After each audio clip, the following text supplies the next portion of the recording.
that team last year. So I knew that was there coming. I wasn't was like, different coaching. It was the roster is different because I do think there are limitations. Like, especially in youth sports, if you have that one star player, that's all you need. Doesn't really matter yeah. who's the coach. Like we see this like in Blake's soccer league. If a team has a girl that is just amazing, that coach can do nothing. So it's a little different in youth sports. I guess you could say it's, similar to the upper levels of sports, but it's like more severe. Oh, yeah. Old Big Mitch Thompson. He's big for an eighth grader. What are the age groups that your husband coaches? It's 11 and under. 11 and That under. reminds Okay. me of, well, I don't want to tell this story for too long, but I was watching I think it was the ESPN 30 for 30 on Pete Alonso, and he Yeah. was talking about how he was like bullied in like high school. And you're like, Pete, how tall are you? You're like 6'3". Like, how are you getting Yeah. bullied? Like, just beat him up. So when you're talking about Big Mitch Thompson or whatever his name was, I was thinking about Pete Alonso. I'm like, oh, Pete Alonso, I'm getting bullied. Pete, just beat him up. You're huge. Yeah. You're a polar bear.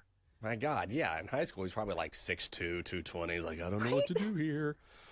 Well, Oh, God. what are we going to do when it comes to the WNBA? How are we going to approach this season? What should we expect, especially when it comes to the Indiana Fever? Let's talk about that with John Nolan. He is the Fever play-by-play voice. And, John, thank you for joining us this morning here on the Daily Tip. And let's just go ahead and get the Angel Reese, Caitlin Clark question out of the way.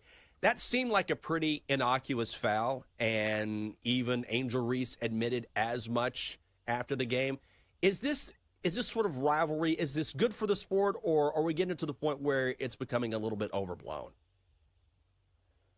Michael, Chelsea, good morning. Thanks so much for having me. One thing, first off, to be clear on, my mom has worked as a clerk at a pharmacy for a long time, but that's as close as I'll come to prescribing anyone anything for a fever. I'm not qualified.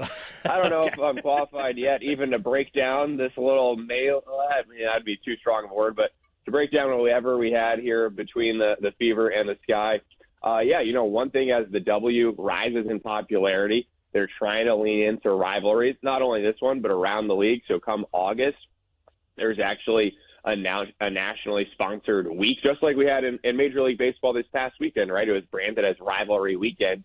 So come August, it's going to be Rivalry Week presented by Ally, and so it will be a game between Indiana and Chicago. They're actually playing each other 5 times this year. The Fever don't play anybody else more than 4 times. Leading up to this one, that said, despite the fact that Caitlin and Angel have the 2 highest Instagram followings in all the W, and they played each other in a national championship in college a couple years ago, I mean, it's not necessarily a rivalry yet. Although kind of an episode like we had on Saturday maybe adds to it. I would say looking forward, though, I mean, the Fever won that game in blowout fashion by 35-plus points. So I think Angel and the Sky would tell you this, for it to really be a rivalry, though, they would have to hold up their end of the bargain. And, as we look ahead, NBA-wise, Pacers, Knicks, that one feels more like a rivalry because of a greater sense of history playing in the playoffs, going 7 games last year, and then for fans who are around to remember the great matchups back in the 90s into 2000 or so. That's what makes a rivalry. But someone like Caitlin Clark, she was talking over the weekend how she remembers as a kid growing up in Iowa how, her grandfather was a high school football coach, and their rival, she was kind of, raised to hold her breath when the family was driving by in the car because, you don't want to breathe the air from Valley High School. So, I mean, she understands the fun of rivalries and how it's good for fans, but at the same time, here Indiana and Chicago don't really have enough for a rivalry. I think it was definitely a play in which Caitlin was going for the ball. I personally was pretty surprised that it was upgraded to being flagrant, but whatever. I think both Caitlin and Angel wanted to move on, and hopefully cooler heads prevail going forward. Yeah, sometimes in sports, it's hard for athletes to replicate a really great season, especially when it's a rookie season. But from what we've seen early on, looks like Caitlin Clark's chugging along and she's still getting better. Is there a reason to expect that this season will be even better than the year that she broke all those records and won Rookie of the Year? Yes, 100%. So as you touched on, she was the Rookie of the Year, and she led not just rookies, but all players in the league last year in assists. And guess what? Their roster right now is significantly better than last year. Among the new additions, Dewana Bonner, for fans who've been following the W for a while, she's now in her 16th season, and actually on Saturday she moved up to third all-time in WNBA history in scoring. And even though she is a veteran, she has, not really had much of a drop-off in her game. Natasha Howard, who previously has been Defensive Player of the Year in the league and has been an all-star and is someone who is really just an incredible athlete and has the ability to run the floor, which is perfect to go along with Caitlin, who always wants to be pushing it. So those are just a couple of the key pieces. I mean, actually, Sophie Cunningham was unable to play due to a minor ankle injury on Saturday. She's another one who I think is going to really fit in well here and make an impact. So just the fact that there's more weapons, so to speak, around Caitlin, I think gives you a reason to think she's going to take things to another level this year. Not to mention, it was really tough last year for her and for all rookies because you literally only have a couple of weeks going from playing, in her case, the national championship to being drafted and then being thrust into training camp.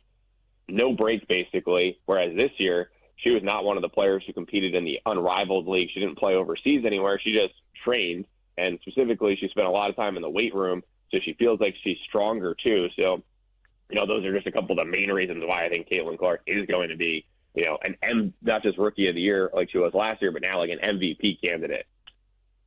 We're talking with John Nolan. He is the play-by-play voice of the Indiana Fever.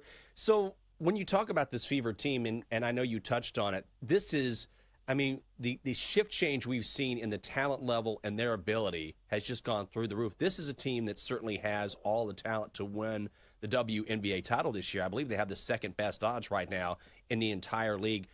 What did Caitlin Clark learn during her rookie season that will help her elevate her game? Part of it I know is getting stronger, but what else did she take from that rookie season where she was targeted a lot of games?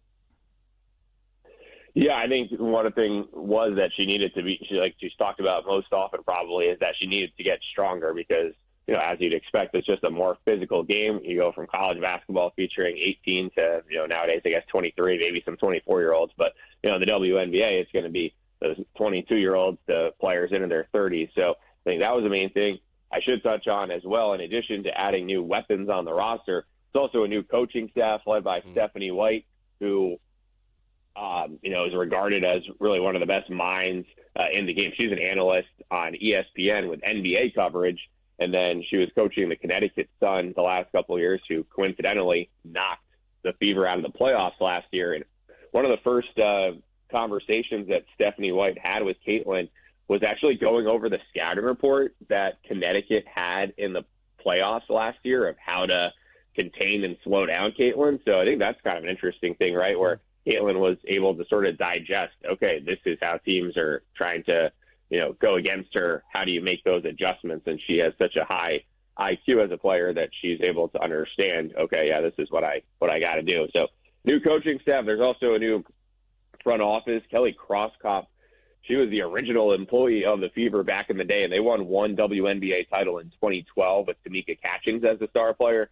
Kelly was the one who put that team together. She had been spending the last handful of years as an assistant general manager for the Pacers over on the NBA side, actually. So now she's back over with the Fever. They have a new GM, Amber Cox. So, just everything that's been assembled around Caitlin is just, helping to put her in a better position to thrive. And, they still have Kelsey Mitchell and Aaliyah Boston back from last year, all-star players, Lexi Hull, a good friend of Caitlin's and also one of the best shooters in the league. So these are the reasons why it's not just like made up hype. Sometimes, obviously, we can kind of fall victim to that sometimes in the sports world, right? There's like legit reasons here to believe in this Fever team. Yeah, John. So from what I'm reading, it looks like you're relatively new to the organization, but I wanted to ask you if you've gotten to sit down with Caitlin Clark, if you've gotten to interview her, gotten to talk with her a little bit, because I think it's fascinating the way that her personality is, because she's so straight across and so even keeled when it comes to her interviews, but on the court, she can absolutely turn it on. So I'm just wondering what some of your first impressions of her have been, in the first person. Yeah, in Chelsea, I kind of just missed you because I spent the last 10-plus years working primarily in minor league baseball. I was working with the Pacers G League team too, but yeah, we've got a Wolfpack guy here in Fort Wayne, Indiana, playing on the Padres affiliate here. So, shout out to your pack. But funny enough, actually, the first time I was able to be introduced to Caitlin, she introduced herself to me as, "Hey, I'm Caitlin." And, that's one where I got to kind of, bite my tongue from saying, like, yeah, I know you're one of the most famous athletes in the entire world, but I think it speaks to the fact that she is a truly humble, down-to-earth person who, at the end of the day, was raised by a great family and has not let the fame and attention, change who she is. And I actually joked with her, if you might remember last year, in the fall, there was a video that went out of one of her teammates recorded her as she was watching a random Phillies Brewers game on MLB Network. She was just like bored and just started doing play-by-play of it, even though she's actually a Yankees fan, so she wasn't really familiar with the Brewers and the Phillies. But I say this as a play-by-play broadcaster, she has like the natural ability to do play-by-play as well. So I joked with her. I was like, "Oh, you're pretty good in that video." And she's like, "Oh, that's nothing. I can do a better one." So yeah, just like lighthearted at the same time though, like has the ability clearly to flip the switch and, kind of lock in and be intense, whether it's how she handles sometimes, a tough question or obviously the way that she plays on the floor. So yeah, happy to share that, the Caitlin, who looks like just a fun loving player on the court, comes across that way behind the scenes too. He is the play-by-play voice of the Indiana Fever. Follow him on X at John_G_Nolan. It is John Nolan. John, thanks for the insight this morning. We really appreciate it. Michael and Chelsea, I really appreciate the chance to join you guys. And yeah, if game number one, Caitlin Clark, a triple-double and a runaway win was kind of setting the tone, I'm pretty pumped up here for this W season and hope to be able to talk to you guys again in the future. Absolutely. Look forward to your calls, and we will definitely talk to you again this year, no doubt about it. Thank you, John. See ya. That's got to be exciting. You're fairly new to the organization, and then you get to cover. We were talking earlier about covering superstars who are those who are changing the game or who are going to be in their primes. And certainly Caitlin Clark isn't even in her prime yet. And John is going to be right there and going to have a front row seat to watching her not only blossom as already one of the best players in the league, but to become the superstar that, she's only going to get better. So he's going to be able to watch all of that sort of take place, which is pretty awesome. Well, and it's also nice that it sounds like she's easy to work with because we all know superstars who have their diva tendencies, and you're like, great, I get to cover this person, but I can't look them in the eye. So it's nice to hear that about Caitlin Clark. Awesome. This person doesn't know my name. I won't look at me. I can't wait to experience this for the next decade. Coming up next on the show, the WNBA is just getting underway, but the NBA is moving closer to crowning a world champion. We're going to talk about that and more with Green Copeland of the Washington Post. She is Chelsea Messenger. I'm Michael Jenkins. It is the Daily Tip here on the BetMGM Network. Come on back.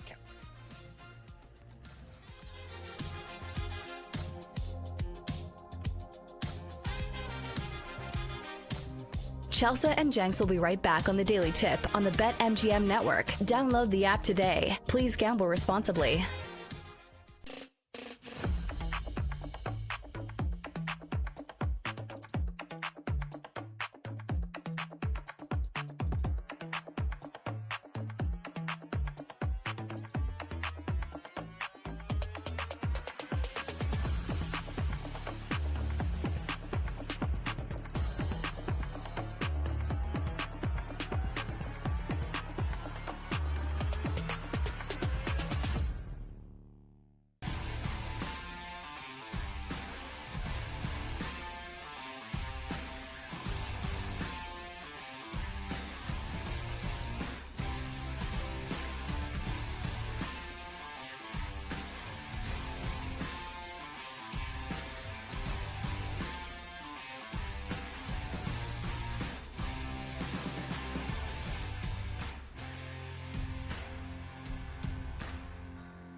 Welcome back to the Daily Tip, presented by BetMGM, the sportsbook born in Vegas. Download the app today with Michael Jenkins and Chelsea Messenger on the BetMGM network. Welcome back to the show. It is the Daily Tip on the BetMGM network. Good morning. It's a Monday. Double D, that means I need some dude in the studio going to town.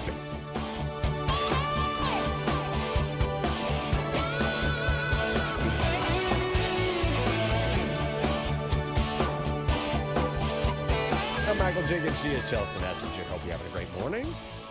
Right smack dab here in the middle of hour 3. Coming up on the show, we are trying to bring in Kareem Copeland from the Washington Post for his take on the NBA playoffs. Regardless, we'll talk a little basketball. But before we get to that, first things first, breaking news. Your husband, Nailed your it. husband has a black eye. He came home and you said only 2-2 in the tournament this weekend. Come back when you're undefeated. Get back on the road. Come back when you have my double mocha frappuccino in your hand. Do not come to me empty-handed after the weekend. No. So apparently he was throwing batting practice in one of those cages, and one of the balls hit a pole, ricocheted, and hit him directly in the eye. So it's not a great look for him.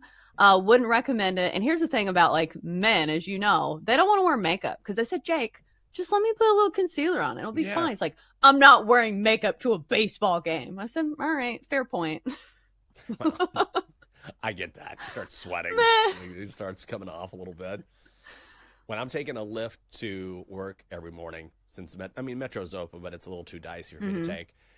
Then in the car, I'll put on a little bit of makeup because we're in these bright studio lights, and I always wonder what the Lyft driver thinks when I'm in the back, reaching into my bag, going, just powdering my face here, no big deal. And I wonder if that driver's going, what is this guy doing? Because I do it every single day. I don't do it before I leave. Because I'm always have to time the ride just right and all that good stuff. And so I always wonder.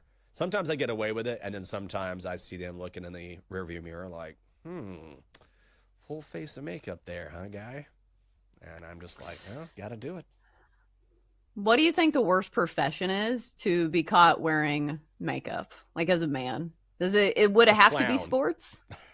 No, like obviously they wear makeup. Wow. You think football would be like if he like came to the offensive line and had on like a full face of makeup, foundation, mascara? It could even be like a distraction technique. That's true. Why do you have blush on? Look good, feel good, play good. I feel fantastic. You're like, okay, let's go out there and hopefully get a win over the Eagles today. Here's a question, because I wasn't really paying attention at the time. Chelsea. Did Dennis Rodman ever wear makeup while he was playing? Like, I know he wore like crazy outfits and stuff. Oh, yeah. Did he actually wear makeup, or was it just like the nose rings? I think it was just the nose rings. Now, he definitely, Double D says hell yes. Now, he definitely wore makeup off the court. Double D, do you want to chime in here? We are talking NBA. This is NBA related. He wore eyeliner for sure, says Double D. You want to make sure those eyes pop whenever you grab a rebound. I get that. You're on TV. I get it. I do it. But all right, Double D, is this is this fact or fiction? Is this real? Do you really believe? Is it a fact that he wore eyeliner during games, or are you just saying he has beautiful eyes, he has to be wearing eyeliner? No, go back and watch. You can see the eyeliner. It's I don't see it. Oh yeah. Not right now. I don't have it on, but during games, absolutely he wore eyeliner. At least twice that I know of. Oh, okay. Yeah, I can't tell by these pictures because they're like so grainy. Like that's the worst. When you look at like old time game film, you're like, I can't even see this. How do people even watch these games? Like, where's the HD? I need to see his eyeliner. The HD. You're not the important right. questions. Yes, it doesn't surprise me. I'll put it that way because he's about as eccentric as it gets. not just for a basketball player, just for a player in general. So I don't know. I'm trying to think of the one time I was caught wearing makeup just after work or something because I didn't have time to take it off. I forget where it was. Maybe like the doctor's office or something. And I'm like, I always just called it out. I'm like, listen, I know I have like a bunch of makeup on. I just got off my job. I didn't have time to remove it. So I just go ahead and get that out there because I thought it might be weird, because you know how it is, especially in TV. Like a lot of times we used to have a makeup artist, and then, she'd put up, all of a sudden I usually didn't wear a lot of makeup, but every now and then, you know how it is, like you'd have a bad skin day or something, and she'd be like, shh, just spraying the makeup all over your face, and then you go somewhere, or I'd like go to a bar afterwards and be like, I need to wash this off first. Like, I don't need to go in with this perfectly pristine skin because the makeup artist sprayed my face with makeup. Yeah, obviously I don't have any experiences like those because more often than not, if women are not wearing makeup, it's like, are you sick? Why don't you take care of yourself? It's like, this is just who I am. I'm just ugly. Leave me be. Let me ask you, who is the equivalent of Dennis Rodman? Like, who is the most far-fetched NBA player that we have? Because I feel like nobody's even remotely close. No. Like, who's the most eccentric NBA player? God, I don't know. Russell Westbrook? He wears skirts sometimes. Kyle Kuzma, just based on dress.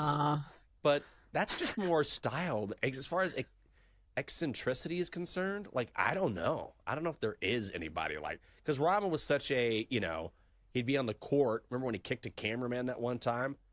He was totally like volatile, and then he'd get off the air and he was dating Madonna and wearing makeup. Like, he was just all over the place. There's never really been a Well, he player was like also him. good. Oh, so he had the spotlight. So Absolutely. maybe there are some eccentric players in the NBA, but maybe we just don't hear about them because they are not the dominating force on defense and rebounding that Dennis Rodman was. No, it's true. And, it's kind of like I was saying about Draymond earlier is that, people, when you think about Dennis Rodman, is the first thing you think of a Hall of Fame basketball player? No, you think of how eccentric he is. And so you hate to have that sort of narrative take hold where it's not about basketball, it's about something else. We don't have any eccentric players, I don't think, on the Indiana Pacers, but they keep winning, and now we're going to see them in the Eastern Conference Finals against the Knicks. So let's talk about that and more with Kareem Copeland. He covers the NBA and the WNBA for the Washington Post. Kareem, good morning to you. Thanks for being with us. And let me ask you about the Pacers because of all the teams remaining here in the NBA postseason, I feel like that they are the most surprising. Are you stunned by what you've seen, or is this something we just haven't been paying close enough attention to? I don't know if stunned is the right word, but at the same time, I don't think this is what we expected. So it's somewhere kind of in between. I mean, we always kind of talk about peaking and playing well at the right time, and once you get cooking, and so they've played well all year long, but I think this is as well as they've played. So it's like, I don't want to say stunned, but at the same time, I didn't pick them to be in the Eastern Conference Finals. So I guess that's kind of the way I would put it. Yeah, I don't think a lot of people had Pacers and Knicks competing for the Eastern Conference Finals. But when it comes to this matchup, so much about basketball is matchups and how teams kind of match up when it comes to the X's and O's. And it does feel like this is a very interesting one for the Knicks. When you have a Pacers team that runs up and down the court, a team that rotates 10 guys as opposed to the Knicks who play, 7 guys for a ton of minutes each night. Who do you think has the matchup advantage here? At this point, I think I'm still leaning. And it's weird to say because this is not what I would have. Again, like we said, I don't think any of us predicted to have these teams at this point. But I think I'm still going with the Knicks just as well as they've kind of played. Both teams have kind of found their stride at this time, and I just like. Even as well as Tyrese is playing right now, I still like the Knicks guard advantage, and so if I had to pick, that's kind of where I would lean towards. I still think they've got that advantage with such a strong backcourt, so that's kind of where I would lean. We're talking with Kareem Copeland. He covers the NBA and the WNBA for the Washington Post. Follow him on X at Kareem Copeland. Kareem, how have the Timberwolves been able to come together and play their best basketball of the season right now, and how much of a threat do you think they are to Oklahoma City?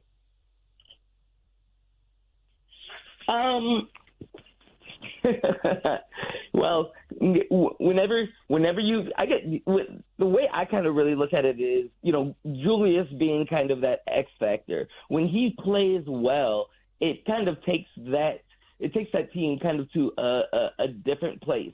I mean, you've got Ant, and when Ant is doing his thing, he can play as well as anybody in the league, right? When he's in his bag. And so that's kind of when I kind of go to the next line of like, who's going to be the X factor that swings either way? And when he plays well, and that's kind of been the rough part, when they brought him in, you're looking at that guy who was, playing like the best ball of his career with the Knicks at times. And so when he's playing consistent and he's playing at that level, I think it changes kind of who they are. And so when he plays well, I think they as a team kind of play at a different level. So that's kind of why I kind of start looking at individuals. And I think a guy like Julius, especially for them, when he kind of makes them a different team when he's playing at a high level, when he's playing at his best.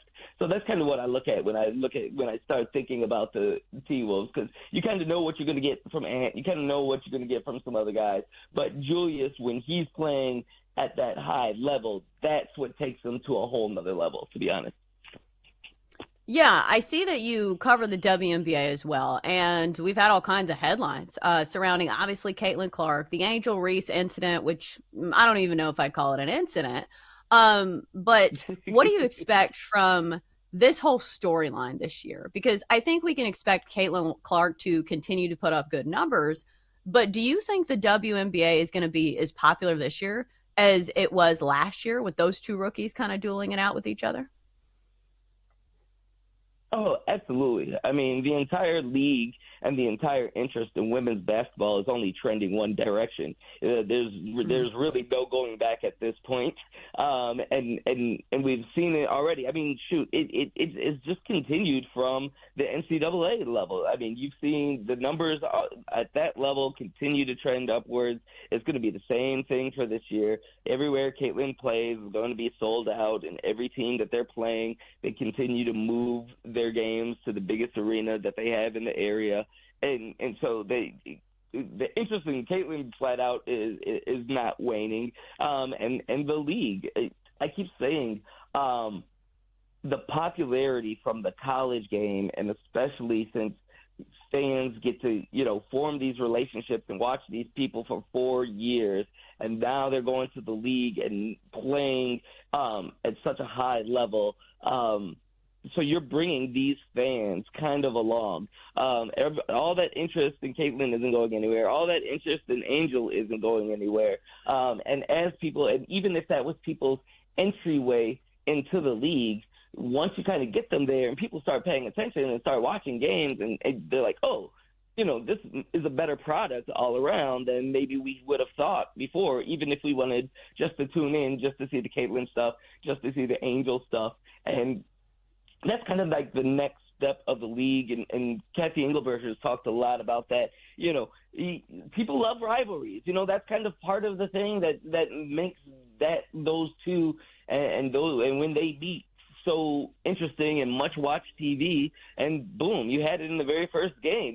They kind of get in the tussle, and it kind of leads to that's what everybody's talking about the next day, and that's what everybody's still talking about 2 days later. And unfortunately, obviously there were, after I don't want to call it a scuffle, but after the hard foul, it sounds like there were some words, especially coming out of the fans, and now the league is doing an investigation. But yeah, there's no going back. I think with every person who tunes in, maybe just to see them, all of a sudden realizes, oh, this is a better product than I thought it was. I've taken people to games that have never gone before, and all of a sudden they're like, oh my gosh, I didn't think it was like this. I didn't know it was like this. And so I think people, especially new fans, as they tune in and they see they may tune in for one person, but I think they tend to stay after they see a game, or especially if they go to a game in person, because they've been great atmospheres. He covers the NBA and the WNBA for the Washington Post. It is Kareem Copeland. Kareem, thanks for the time this morning. We appreciate the insight. No problem. Thanks for having me. You bet.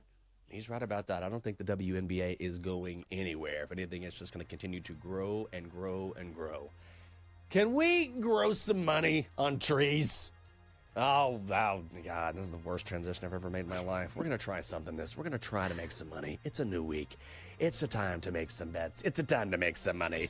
That and the Donkster next on the Daily Tip on the BetMGM Network.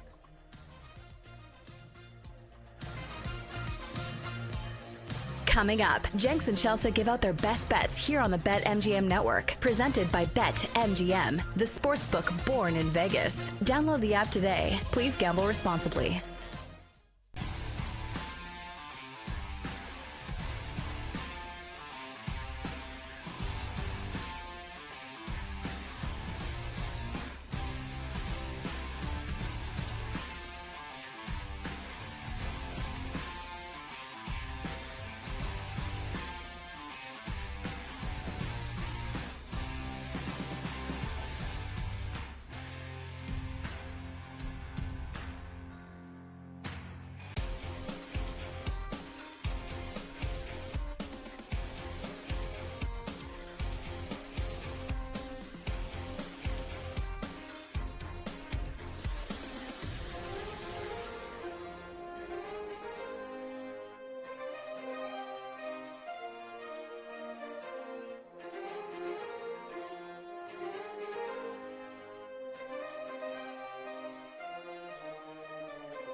Let's get back to the Daily Tip with Chelsea Messenger and Michael Jenkins on the BetMGM Network. Presented by BetMGM, the sportsbook born in Vegas. Download the app today. Please gamble responsibly.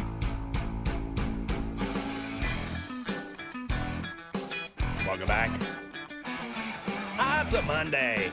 I got too excited there. Like, it's a Monday. The Daily Tip on the BetMGM Network. Good morning. We are live across the country from 6 a.m. to 9 a.m. in the East. Double D, you got a little something?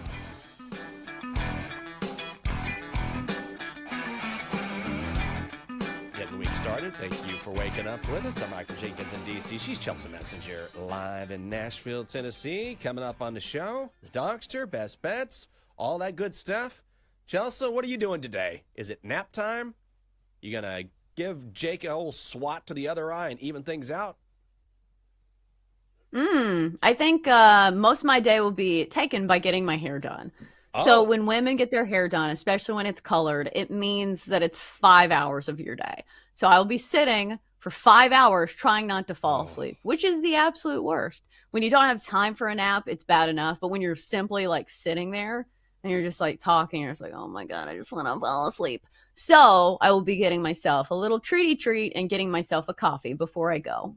Nice. I got my hair cut last week for the first time in like, I don't know, a month and a half or something. You know, I told you that the woman that did do my hair, she left town and she didn't even tell me. That's okay. She moved out to Virginia, which I understood like a different spot. And I'm not going to drive like 45 minutes one way to get my hair done. But I think I finally found someone who did a good job. She cut my hair on Thursday. The best haircut is when you can't really tell that you got a haircut. So before, my God, I went to this one woman and she would just make me nervous. I would literally shake a little bit. Like, she was like, it's going to be okay. I was like, I don't know if it's going to be okay. Because I keep saying just trim and I keep seeing like an inch cut off of my hair. Like, what is a trim? A trim to me is a trim. It's just a little bit. It's not, let me take an inch of your length off. Like, I get super nervous when I see people just going, shh. I'm like, hey, trim, just a trim. That's it. Yeah, I even feel like the nervousness is upped when you get your hair colored. Because at least if you get your hair trimmed, it at least still looks like natural hair. Sometimes when they color your hair, it can go different directions. It can go yellow. It can go orange. It can even go purple if they leave the toner on too much. So I understand your feeling of nervousness, especially because there's an actual chemical reaction that's going on with my hair. Oh, yeah, especially you. I mean, that much time. But I think I found somebody. I think I found someone last week. She cut my hair here in Navy Yard. And so the early returns are good when I said although the one thing that drives me nuts is when she's like, do you want me to like shape up your sideburns? I'm like, nope, I'll handle it myself. Immediately starts cutting. I'm like, I don't know what part of I'll handle it myself that got lost in translation there. Anyway, I'm super. You got to swat her away. Yeah, like, hey, got to play some defense. Do you want me to do you want me to trim your eyebrows? I'm like, no, I'll do it myself. I don't want you messing with like my eyebrow. Like, no, I don't want you near my eyes. Anyway, maybe I'm weird like that. But and it'll be like, zzz, I'm like, no, thank you. I pass. Hard pass on that. Something I never pass on: the chance to listen to Bet Sweats. I'll stream it. I'll watch those handsome faces. Joe O and Sammy P are going to recap a weekend filled with Game 7s. And, of course, Scotty Scheffler at the PGA Championship. And then, they're going to talk the NHL Conference Championships at 10:40 with Alex B. Smith. All right, Chelsea, new week tomorrow. New haircut. Can't wait for that. But for now, let's hand out our favorite plays of the day. Time to place your bets. Squad plays on the card. Oh, I'm feeling good about these picks, Chelsea. Let's hear them. Yeah, best bet of the day is going to be on the San Francisco Giants at a pretty cheap price at home today. -120 over the Kansas City Royals. For me, it boils down to this. You have the better starting pitcher, the better bullpen, and the better offense. Aren't those the main factors when picking a baseball game? So let's start with the starter. Robbie Ray has been fantastic this year and has also gotten a ton of run support. The Giants are a perfect 9-0 when Robbie Ray has started games this season. And remember, Robbie Ray's won a Cy Young. He has plus stuff.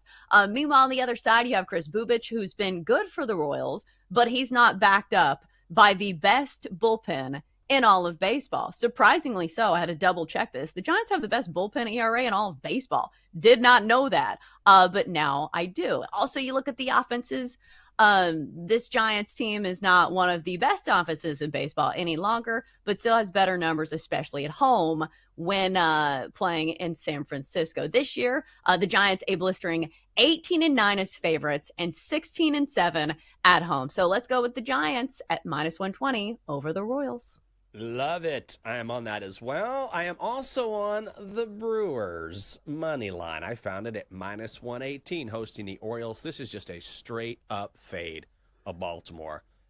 They fired Brandon Hyde. What has happened since then? Blown out in 2 games against the Nats. They did not get the dead skipper bounce. Nothing. This is still a bad baseball team. And they're starting Dean Kramer. 6 starts on the road this season for Dean Kramer. He is 1-4 with a 6.96 ERA. The Brewers are also going with Quinn Priester, who has been pretty good over his last 2 outings. Over a span of 10 innings, he's given up only 2 earned runs. I think this is a good price to fade a Baltimore team that has just lost its way. Let's go Brewers on the money line, -118. Yeah, that's going to be on the card for me as well. Just feels like the Orioles are kind of in no man's land, and they've got one of their worst starters on the hill today. Dean Kramer's probably going to give up some runs here, even to a Brewers offense that's maybe not one of the best in baseball. All right, so the other play rounding out the card for me is going to be Kodai Senga under 2.5 earned runs from -140. Normally for good pitchers, we get a line of 1.5 earned runs. So when I saw 2.5, I thought either I'm missing something or I'm just going to take this play. And I'm going to take this play because Kodai Senga has gone under this number in every single start this season. And I understand that he hasn't played a murderer's row of offenses, but he has gone a couple games against the Diamondbacks, one of the better offenses in baseball, and only allowed 1 earned run over 2 starts. 6 shutouts. Shutout innings was his last one against the Snakes. So I'm going to go with the pitcher I think that has high-end potential here. He has a 1.02 ERA this year. And I understand that the Red Sox have a pretty decent offense, but I think Senga can miss some bats here. We know he has a lot of strikeout potential when it comes to some of his pitches. So let's go under his strikeout or under his earned runs prop of 2.5 for -140 today against the Red Sox. Ooh, that was a great call. I like that a lot. Good luck, Chelsea. I got one more play. This is more of a trends play than anything else. I'm going to go Cubs-Marlins over 8. Right now it's sitting at 8.5. I'm going to play it down to 8 and found the over at -137. You've got Ben Brown going for the Cubbies, Edward Cabrera going for the Marlins. These are the 2, number 1 and number 2, top 2 over teams in baseball. They both hit the over more than 60% of the time.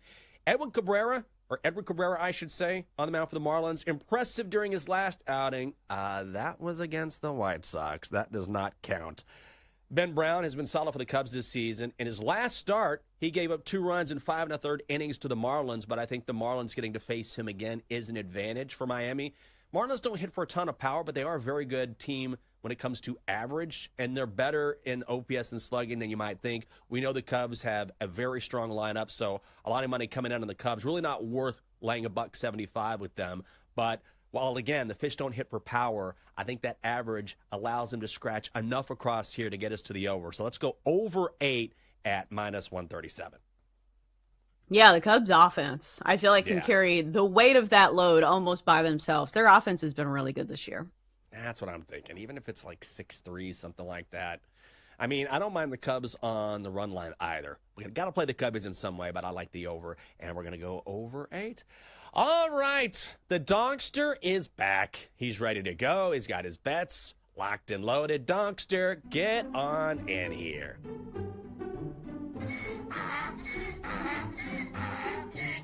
Why hasn't anyone mentioned the Preakness this weekend and the win by journalism? I thought you were a big J journalist, Dad.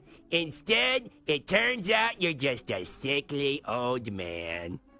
Oh, no. Donkster. That was mean. Oh, very nice. Say that. I think I'm just grumpy because I haven't had my morning coffee. Oh, well, you can go into the break room. Roger makes a fresh pot each and every single day. Dad, you know I only drink coffee made by Juan Valdez. There we go. Wow. You and me, buddy, are flying solo on this one. Okay, let's see your pick. Mets, money line, visiting Big Papi and the Red Sox. Not quite. Close. Right. Well, you're halfway there, I guess. Well, what is coming up on Bet Sweats? That is the burning question we've been waiting to hear all show long. And for that, we bring in our buddy Joe Ostrowski. Joe, good morning. Morning, guys. Conference Ooh. set, NBA, NHL. We had Preakness, PGA Championship. A lot going on. A lot to discuss. Another manager fired. This feels like some kind of record by mid-May with all these teams. Like, Right? Let's just blame the manager. As we've learned, I guess, probably doesn't matter as much. Like, okay, where's the bounce? And as you guys mentioned it with the O's, yeah, we're not seeing it with another team. Yeah, like, is it really Bud Black's fault that the Rockies aren't winning games? I don't know if you've Right, seen no. their roster, but, like, No. they're not going to contend with the Dodgers. They're just not. I want to ask you this about the PGA Championship, because you have kids, if I'm not mistaken. Would you ever set a baby down while you're filling out your scorecard, like Scotty Scheffler did? Thinking back to, yeah, probably. Yeah, I've done that. You would? Yeah. Sure. Why not? I do remember in the early days that I had a scare one day. I was up late when they're that young, you're up all hours and up doing laundry, folding laundry, just placed them on the couch. And there was a moment in time where I'm like a little bit too far away. I see a rollover and I took the dive. Thankfully, I got him on the basket catch from falling onto the ground. Willie Mays style. Yeah. Got the baby. Yeah, still had it. Those You great never had one of moments. those moments, Chelsea? Little I've had daydream? some close calls. Yeah. Calls. We have had some of those moments when mom's out of town and it's dad on duty. Yeah. But I won't go into that. Yeah. People say to me, do you remember the Willie Mays basket catch? I'm like, no, but I remember Joe saving his kid. That's right. Wow, what a moment. Joe, have a great show. Thanks for being with us. That's it for this edition of the Daily Tip on the BetMGM Network. For Chelsea Messenger and our fantastic crew, I'm Michael Jenkins. Hope you go out and have a great Monday. We'll see you tomorrow morning. You've been listening to the Daily Tip on the BetMGM Network. Download the app today. Please gamble responsibly. If you missed any of the show, listen back anytime on the new and improved Odyssey app.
Get ready to experience the ultimate fusion of wagering and entertainment. This is the BetMGM Network. Kicking off your morning with the Daily Tip with Michael Jenkins and Chelsea Messenger. Over. It's a very simple way to look at it. It's the best way to look at it. Followed by the newly branded Bet Sweats with Joe O and Sammy P. When I stop talking, that's when you jump in usually. He said, ring that bell! He said, ring that bell!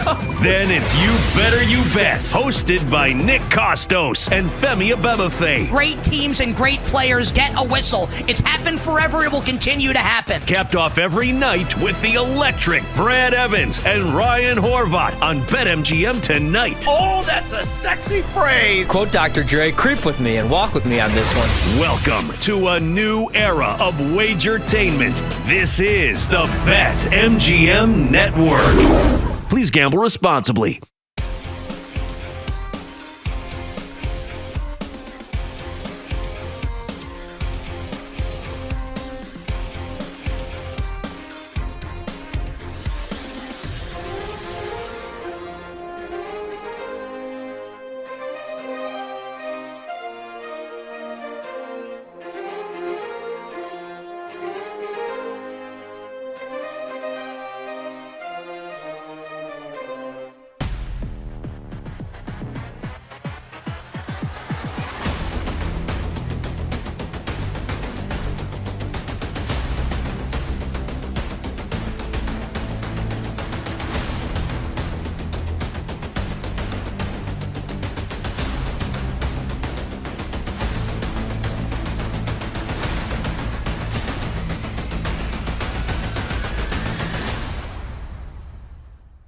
Get ready to experience the ultimate fusion of wagering and entertainment. This is the BetMGM Network. Kicking off your morning with the Daily Tip with Michael Jenkins and Chelsea Messenger. Over. It's a very simple way to look at it. It's the best way to look at it. Followed by the newly branded Bet Sweats with Joe O and Sammy P. When I stop talking, that's when you jump in usually. He said, ring that bell! He said, ring that bell!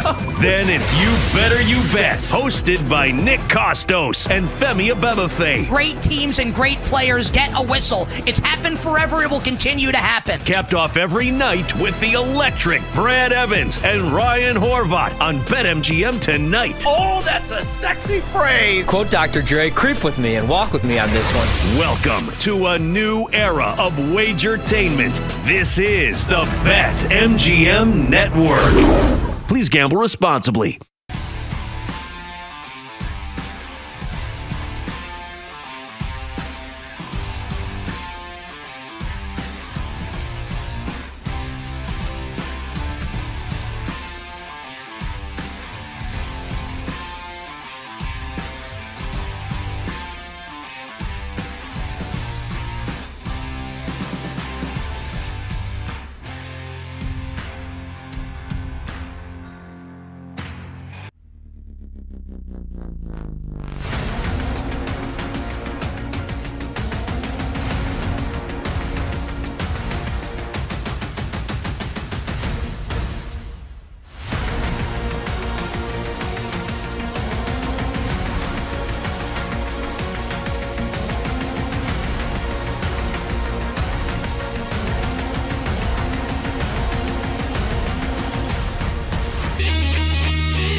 Happy Monday. Welcome into Send It In, presented by BetMGM here on the BetMGM Network. I'm your host, PJ Glass. We got a great show for you guys coming up over the next 30 minutes. Our guy Johnny V standing by as he always does on a Monday. Going to get the latest in college baseball as we've reached conference tournament time. We're also going to talk about today's MLB slate for a Monday. Got a good amount of games. Got a lot of picks on today's slate. We'll give that out here in moments. We have the NHL and NBA conference finals set in both the West and the East today. We'll look at the Eastern Conference. We'll preview Knicks, Pacers, and also look at Panthers and the Hurricanes. Jake Hassan going to join us later in the show, tell us what's coming up on Bet Slips and Bat Flips.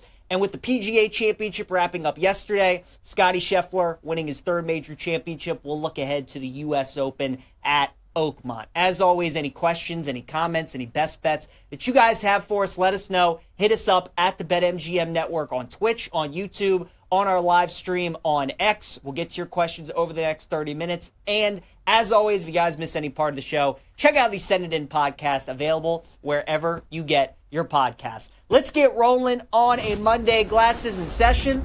And we go to the Glasser guest line. Check in with our guy, Johnny Venezia. Give Johnny a follow on X @_JohnnyVTV, host of the Breaking Bet podcast. Johnny, we have made it, my friend, to postseason baseball. The regular season is behind us. You've been watching the regular season college baseball all year. Now that we made it to conference tournament season, we got the NCAA tournament coming up. How good do you think this postseason is going to be in college baseball this year? How much parity do you think we're going to see?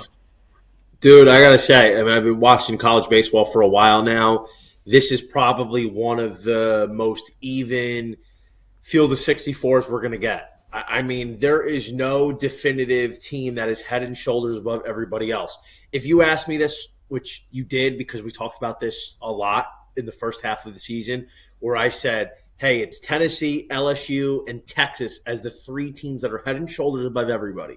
But since then, it's even across the board, man. Like, I can't tell you there's one team that is so much better than everybody else. There's like a handful of teams that are probably a step above the rest of the field, but it's not by a significant margin. So this year, a winner can truly come from anywhere.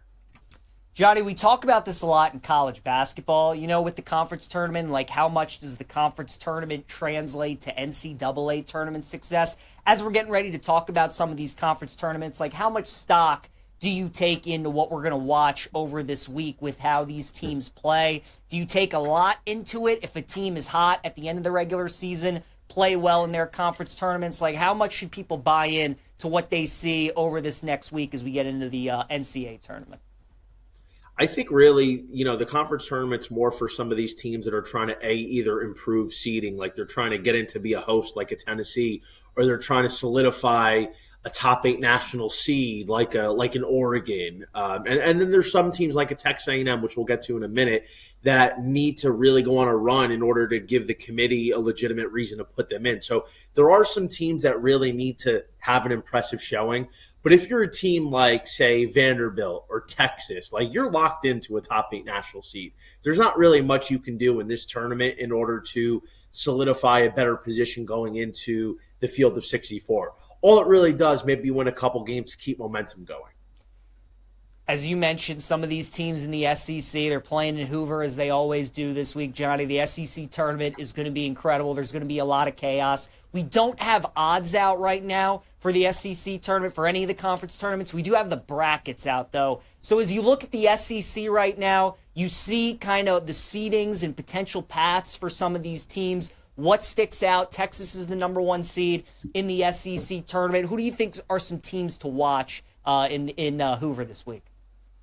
So, by the way, I just checked. We do have some SEC odds, so that is pretty interesting that we're getting them here, and I'm looking at them now. Oh, nice. I took a look at this, right, and I tried to map it out the best way I can and how the projected pitching matchups might look. So, at the top of the bracket in the SEC, you're going to have most likely Tennessee face Texas. If Tennessee beats the winner of Bama and Mizzou, move on to play Texas. Then the winner of Oklahoma, Kentucky is going to play Georgia. Then if Georgia wins that game, they would play Vanderbilt. I think the way it matches up, Tennessee needs to win because they need to show that they have some chance in order to host a regional. So if Tennessee plays Texas on Thursday, they'll probably go Liam Doyle. Liam Doyle's been a very tough matchup for pretty much everybody he's faced this year, although Arkansas kind of roughed them up a bit. So I think I'd like Tennessee over Texas in that quarterfinal game and advance to the semifinal. And I think Vanderbilt throwing likely J.D. Thompson against anybody Georgia's got for that Thursday quarterfinals would advance. So then I think Vandy plays Tennessee. I like Vandy with their secondary options to advance to the championship. Now on the bottom, I think Florida's going to be a handful and might be able to advance past South Carolina, Ole Miss, get to Arkansas. The problem is when you start getting you're playing 3 games in 4 days, your pitching really depletes. But Florida's an interesting long shot in this tournament. But let's say Florida plays Arkansas. Based on the fresh factor, I think Arkansas advances. And then LSU probably, in my opinion, beats Auburn with Cade Anderson over Samuel Dutton. That's a tough matchup, but I like LSU there. So I'd probably like Vanderbilt versus LSU. And I think Vandy's pitching is a little bit more deep. So if I'm picking one team right now, I think Vanderbilt's probably got the most optimal path with pitching. I think Arkansas does have a good path, but I don't know. I think running into Florida could be tough for them, or LSU could be a difficult matchup with the depth and the pitching that they would have to face. So that's why I think Vanderbilt, in my opinion, has a better draw. Important to note that this year in a lot of these conference tournaments, it's just going to be single elimination. People that have followed this in the past, usually double elimination. But this year, if you're some of those top seeds, you're getting some of those double buys into the later days. But it is single elimination. So Johnny giving you a breakdown there of the SEC. Johnny, before we dive into the ACC, anybody who's tuned into the show for the past month, they've listened to your podcast, they know how invested you are in Texas A&M. How many wins do you think the Aggies need to get to feel good about their chances to get? Do they have to win the whole thing?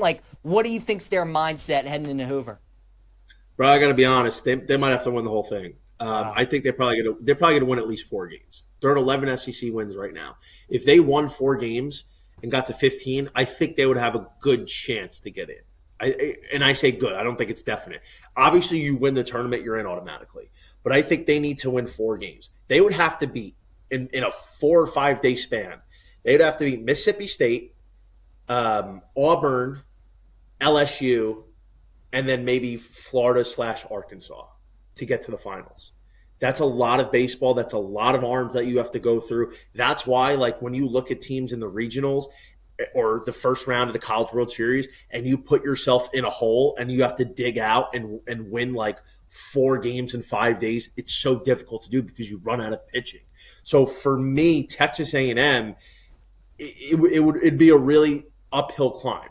And they might have to do it without Caden Sorrell, who's been their best bat since he's returned in the second half of the year. And Sorrell might be out, and that's an even tougher pill to swallow. So I think the clock's about to strike midnight on the Texas A&M quitters, man. I think that's just the reality of the situation. And unfortunately, I think they're going to be missing the tournament. And by the way, like, I have it from an unconfirmed source. Like, this is not confirmed. Like, Texas A&M during practice doesn't do anything.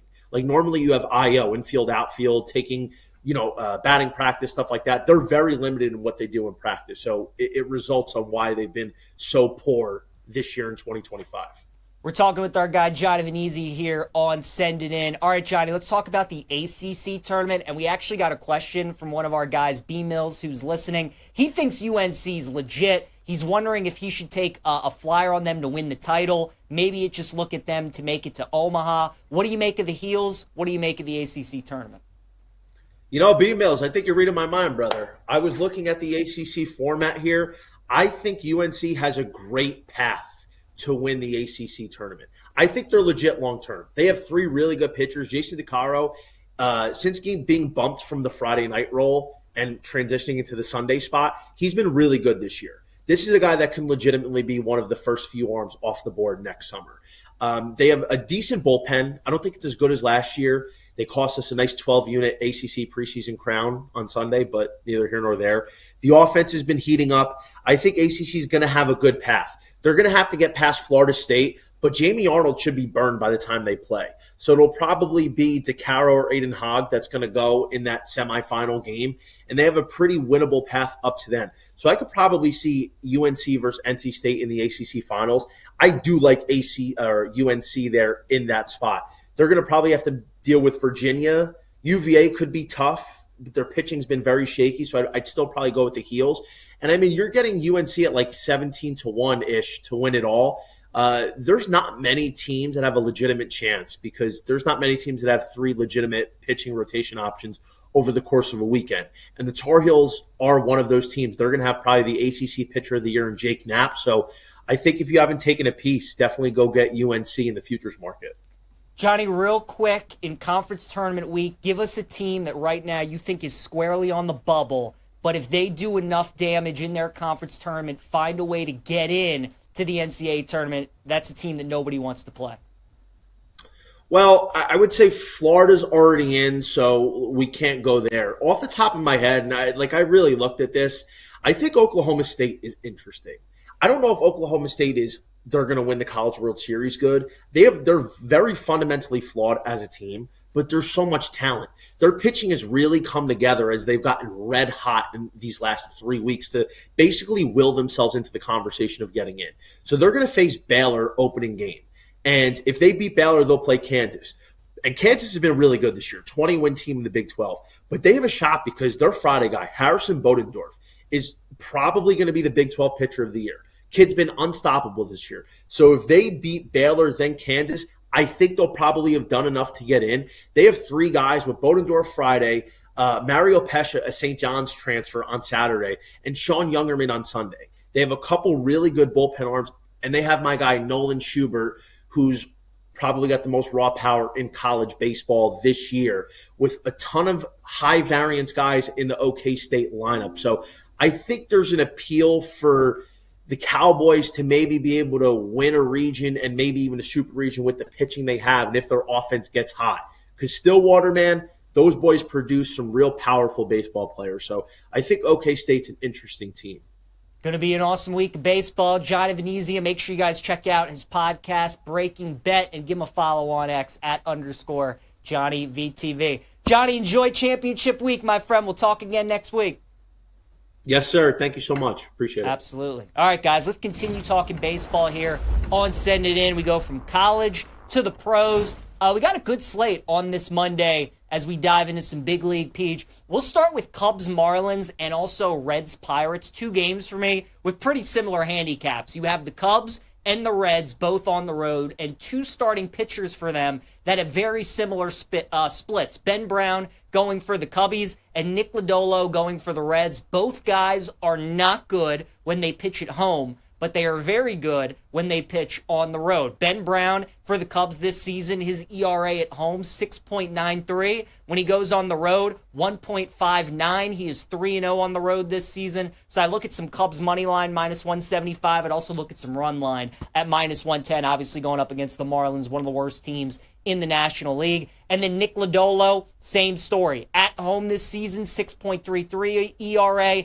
On the road, 1.44. So both of those guys, similar handicaps today. Love betting them when they're on the road. Love fading them when they're at home. So give me the Cubs and the Reds today in both of those games. Mets and Red Sox, think this is a tough travel spot for the Mets. Obviously an emotional series, Subway Series. Soto's return to Yankee Stadium. You played Sunday Night Baseball last night. Now you got to get on a short plane and head to Boston to take on the Red Sox at Fenway. I think this is a nice spot to bet the Sox at plus 110. The Mets have the distinct pitching advantage with Senga going up against Hunter Dobbins, but I like Boston today at plus 110. Astros and Rays today in Tampa. Give me the under 9 runs. Gordon, who's going for Houston, has an ERA over 6, which is probably why the total is so high. But you have Pepio going for Tampa, who's been terrific this season, especially at home. And the Rays usually don't give him a lot of run support when he's on the mound. So I'll go under 9 in Tampa and Houston. Orioles and Brewers in Milwaukee today. You guys, the Orioles truly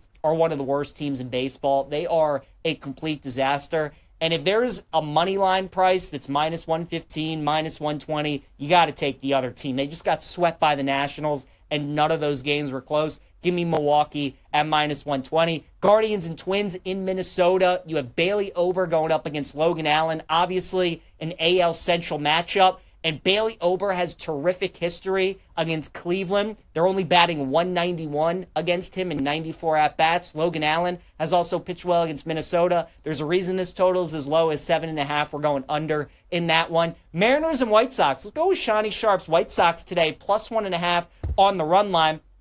The White Sox obviously just played the Cubs, so they're chilling out in Chicago. Seattle had to get on a plane from San Diego and fly to the middle of the country to take on the White Sox. I think this is a good spot to fade Luis Castillo. Give me the White Sox to keep it close on the run line, plus 1.5. Tigers' best record in the American League, and they're plus 135 on the money line today. I think that's telling you something against St. Louis, who's still one of the hottest teams in baseball. We'll take the Cardinals today. Phillies and Rockies in Denver will pass on that game. Royals and Giants in San Francisco. Chris Bubich has been one of the better pitchers in the AL so far this season. I'm expecting some regression. He's an underdog for a reason today. Give me the Giants minus 130. Angels and Athletics, I'll pass on that one as well. And then D-backs and Dodgers. Not often do you see a total of 10 out in LA at Dodger Stadium, with that being one of the better pitcher parks in baseball. Odds makers are expecting a lot of offense in this game today, and I'll tail them on that. Give me over 10 in D-backs and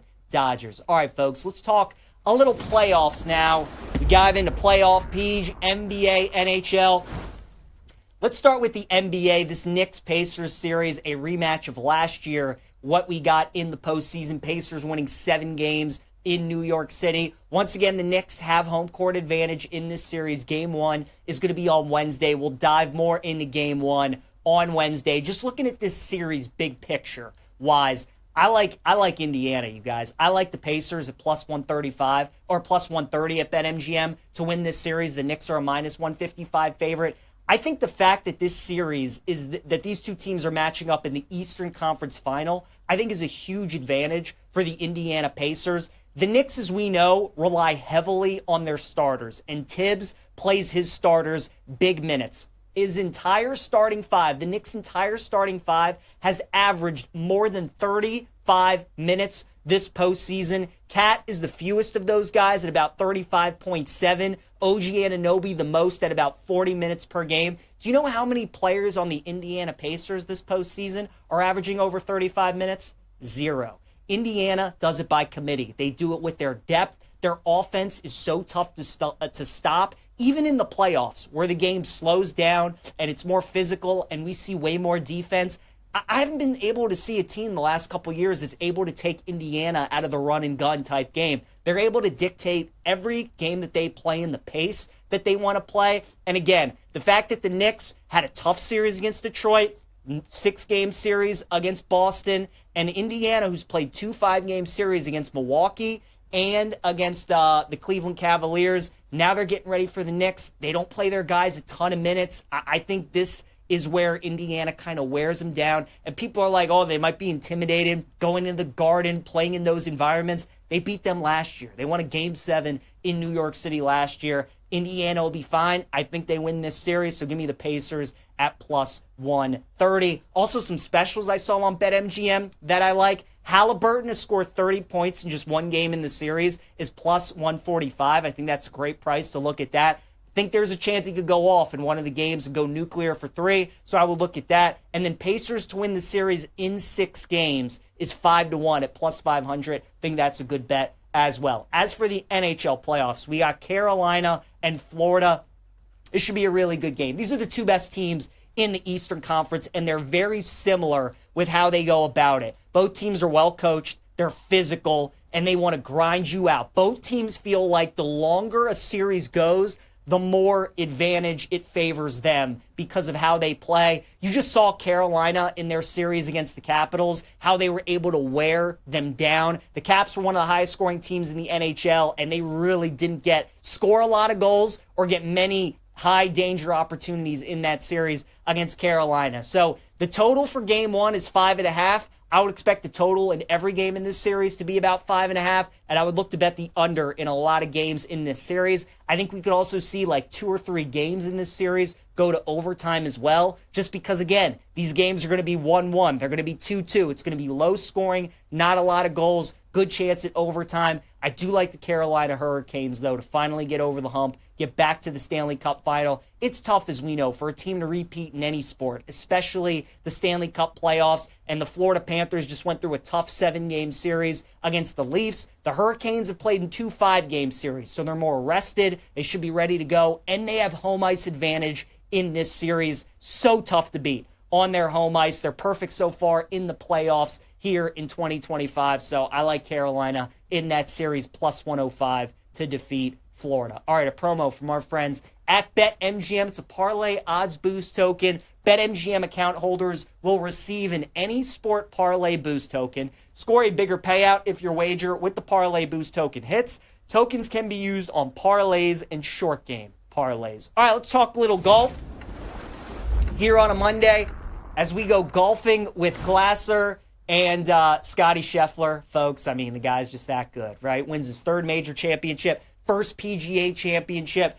It got a little dicey there as he was heading for the back 9. Jon Rahm did manage to tie it up, and then Scotty kicked it into 2nd gear and ended up pulling away to an easy victory. So now we turn our attention to the next major, which is going to be in Oakmont for the U.S. Open, and this might be the hardest course in the entire country. Oakmont is an absolute beast. There is a reason that they have played the U.S. Open at this course more than any other course because of how great of a U.S. Open test that it is. Last time they played here was in 2016 when Dustin Johnson was your champion. He was one of 4 golfers that shot under par that week. He was 4 under, and then the other 3 guys were 1 under. So expect the same kind of thing, where the winner is probably going to be like 3 to 5 under. You're going to have a couple other guys that are under par. Everybody else is going to be over par. It's going to be really, really tough. The rough is U.S. Open nasty tough. It's just brutal if you hit it outside of the fairway into the rough.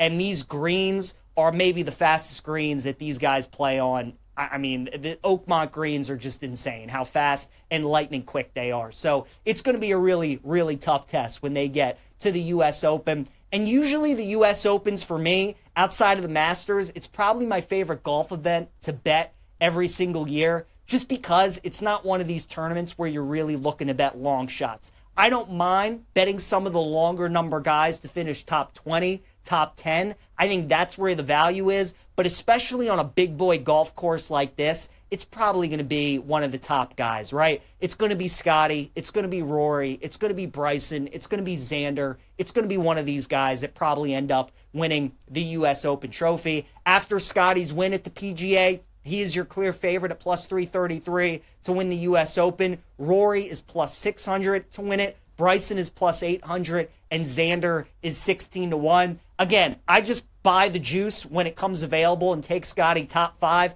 That feels like the best bet. I'd also bet Bryson DeChambeau, who's won the U.S. Open 2 times, including one at Wingfoot and Pinehurst, 2 extremely difficult courses. So Bryson, certainly a guy to come right back with. Again, we know how great he's fared in the majors these past couple of years. And Xander Schauffele, people don't talk about it a lot. If there's been a guy over the last 6-7 years who has performed consistently the best at U.S. Opens, it's Xander, because he is steady Eddie. He's so good at avoiding like the double, triple bogeys. He's great at making pars. He's great at just the bogey avoidance and all those kind of things. He's the perfect U.S. Open type golfer. So I can already tell you guys right now, Scheffler, Bryson, Xander, those guys are all going to be on my card as well. And then some longer shot guys that I would look at that I wouldn't bet to win outright, but certainly would look at them to finish in the top 10 market, look at them to finish in the top 20 market potentially. Tony Finau at 50-1. Tony Finau's probably never going to win a major championship just because he doesn't have that clutch gene in him. Even you saw it yesterday. Tony was making a little bit of a charge. He was 5 under. He was getting closer to Scheffler. He had birdied 3 straight holes in a row. He gets to the par 5 10th hole, and he makes a bogey. And it just feels like that's what Finau does. As soon as he starts to feel like he has a chance, he just makes a mistake. So I'll never bet Finau to win one of these major championships. But a guy throughout his career who has played difficult golf courses very, very well, and with his length off the tee, always a factor, especially if it's windy that week in Pittsburgh. I would look at Finau, so I think he would be a great bet, top 20, maybe even top 10 as well. Russell Henley, I think, is a great option as well. Russ was playing tremendous golf early on in the season, hasn't been as great here as of late, but again, he's one of the most accurate golfers in the world. He's not long off the tee, but he is accurate. And if you keep it out of the rough at Oakmont and you put it in the fairway and you put it on the green, Russell Henley's very good on extremely fast greens. He's a guy that I would look at to finish in the top 20, top 10 as well. How about Patrick Reed? Guy with an unbelievably great short game, which is what you're going to need here at Oakmont. If he just has a decent driving week and could put it in the fairway and give himself opportunities for greens and regulation, I think Patrick Reed is a terrific look this week at 80-1. And then Denny McCarthy at 151, at 150-1 as well. Denny McCarthy, one of these guys that just plays difficult golf courses really well. One of the best putters on the PGA Tour. And Denny McCarthy's talked about it before. Like, he's a guy that the tougher the golf course, the better he plays. He enjoys the challenge of a U.S. Open golf course. So I like Denny McCarthy, again, top 20, top 10. But when the U.S. Open rolls around, if you want to bet it right now, you guys, this is not a tournament that I would look at long shots. It's going to be one of the favorites. Either Scotty's going back, he's going to win another major. Rory's going to win another major this year. Bryson, Xander, it's going to be one of those guys. But then I think the value in the U.S. Open and at Oakmont is going to be the longer shot guys, betting them to finish top 20 and in the top 10 as well. All right, let's check in with our guy, Jake Hassan, host of Bet Slips and Bat Flips, which is coming up right here, 1:30 p.m. Eastern Time on the BetMGM network. Oh, Jake, we're free. Brandon Hyde, no longer the manager. The Baltimore Orioles, it's a beautiful thing. Do you think Mike Elias is gone here pretty soon, though, as well? Do you think he follows him shortly? Ooh, I mean, it has to be, right? Peach, like, every contract that they've handed out in the last calendar year has not gone their way. It's been terrible. So I feel like if the Orioles can't turn this around and at least salvage a somewhat acceptable season, Elias has got to be the next one out. Has to be, I think. So that's the third manager already canned so far. We're not even here towards Memorial Day. Jake, obviously Major League Baseball. We got a great slate today that you're going to talk about on the show, but also college baseball. We had our guy Johnny V on at the beginning of the show. Conference tournament week right now. I mean, the SEC tournament's what everybody's going to have their eyes on. As you kind of look at the bracket right now and just the SEC as a whole, is there a team kind of that pops up that you think has a great chance of winning? Yeah, PJ, I just keep coming back to Vanderbilt, a team that has been absolutely dominant for the last month plus. They're especially dominant at home, and that's really going to matter if they end up with a top 8 seed and they end up hosting through the Super Regionals, where they've been just killing teams at home. That's going to be a real problem. I have my eye on Vanderbilt for sure. Very good. Jake, what else we got coming up on the show today? Well, PJ, we have some breaking news that literally just happened about 30 minutes ago or so. Matt Shaw just got called up by the Cubs, and there's some 60-1s out there on him for NL Rookie of the Year floating around still. Just saying. Hint, hint, wink, wink. There you go. Bet Slips and Bat Flips, the place to be. 1:30 p.m. Eastern Time. Coming up in about 2 minutes with our guy, Jake Hassan. Jake, have a great show, pal. Talk to you tomorrow. Thanks, PJ. Love you. Love you too, pal. All right, guys, let's keep it going. Here on Send It In as we wrap up the show with PJ's plays. B-Mills, I see you got a question.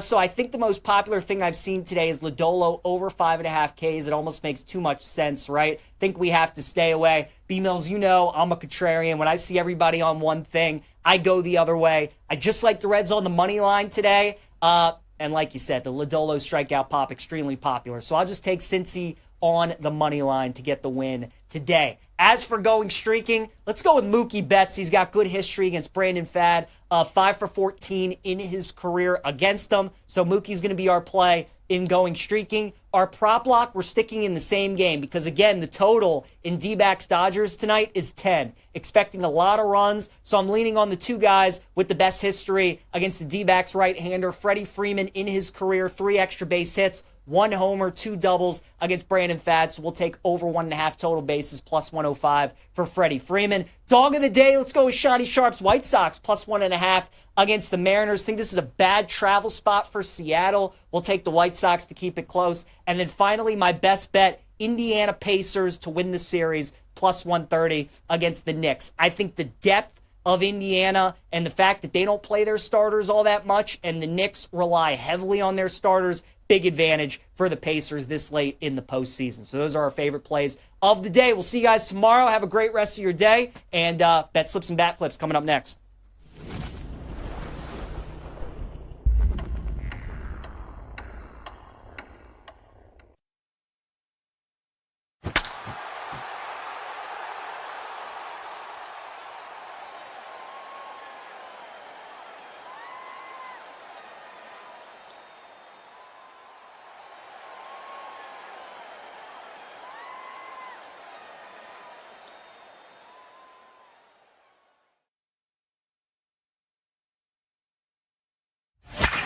It's time for Bet Slips and Bat Flips. This is going to be unbelievable. With your host, Jake Hassan. And what do we do is better. Once everybody else likes something, you hate it. And that's exactly what happened with me. We'll be betting K's and debating your plays. No sweat. Have a fun time. Good luck out there. Do your best. Play ball.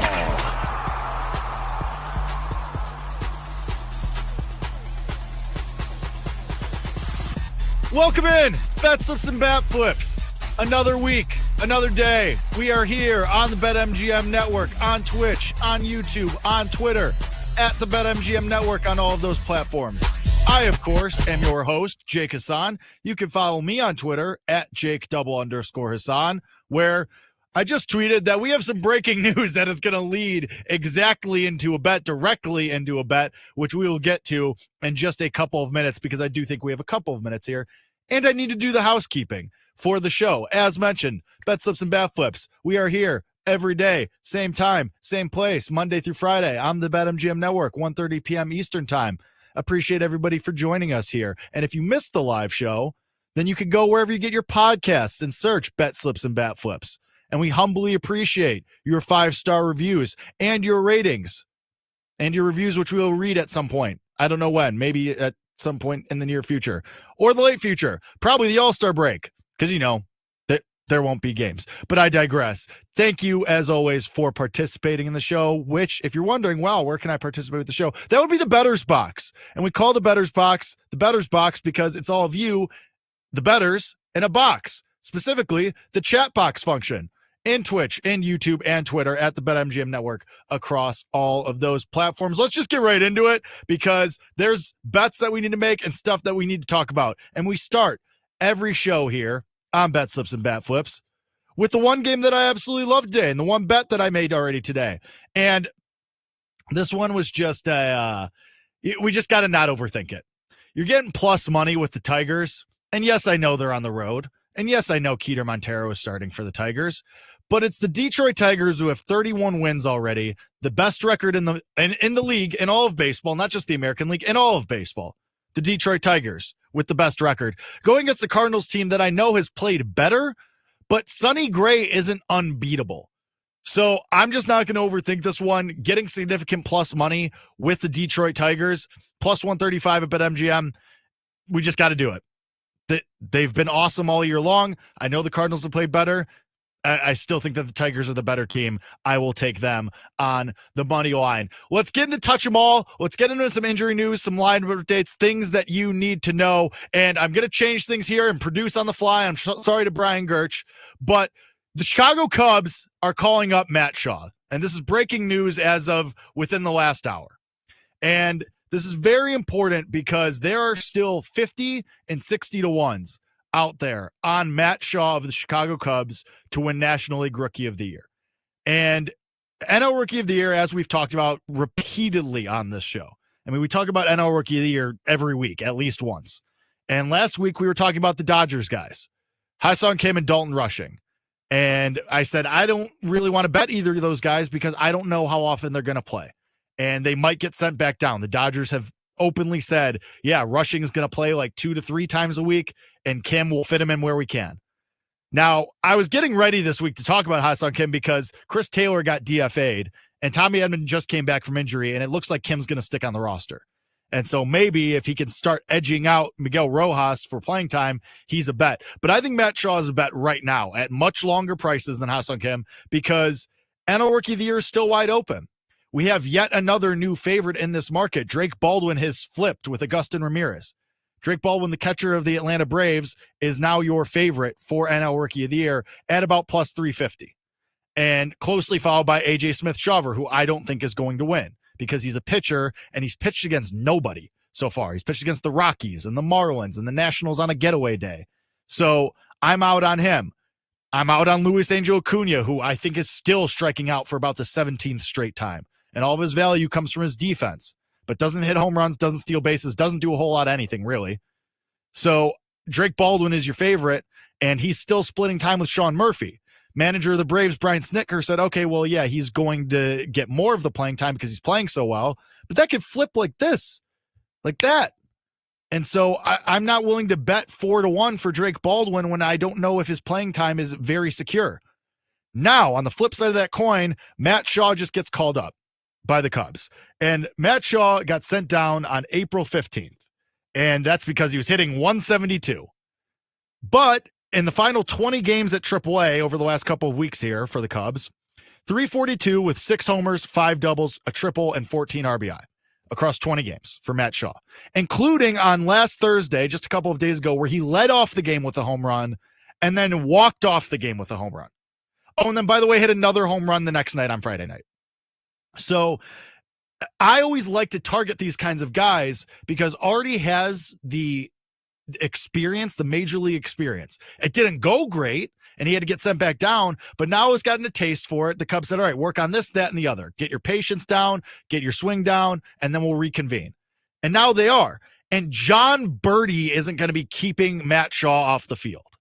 Sorry, Vidal Brujan isn't going to be a big pillar in front of Matt Shaw not being able to get playing time.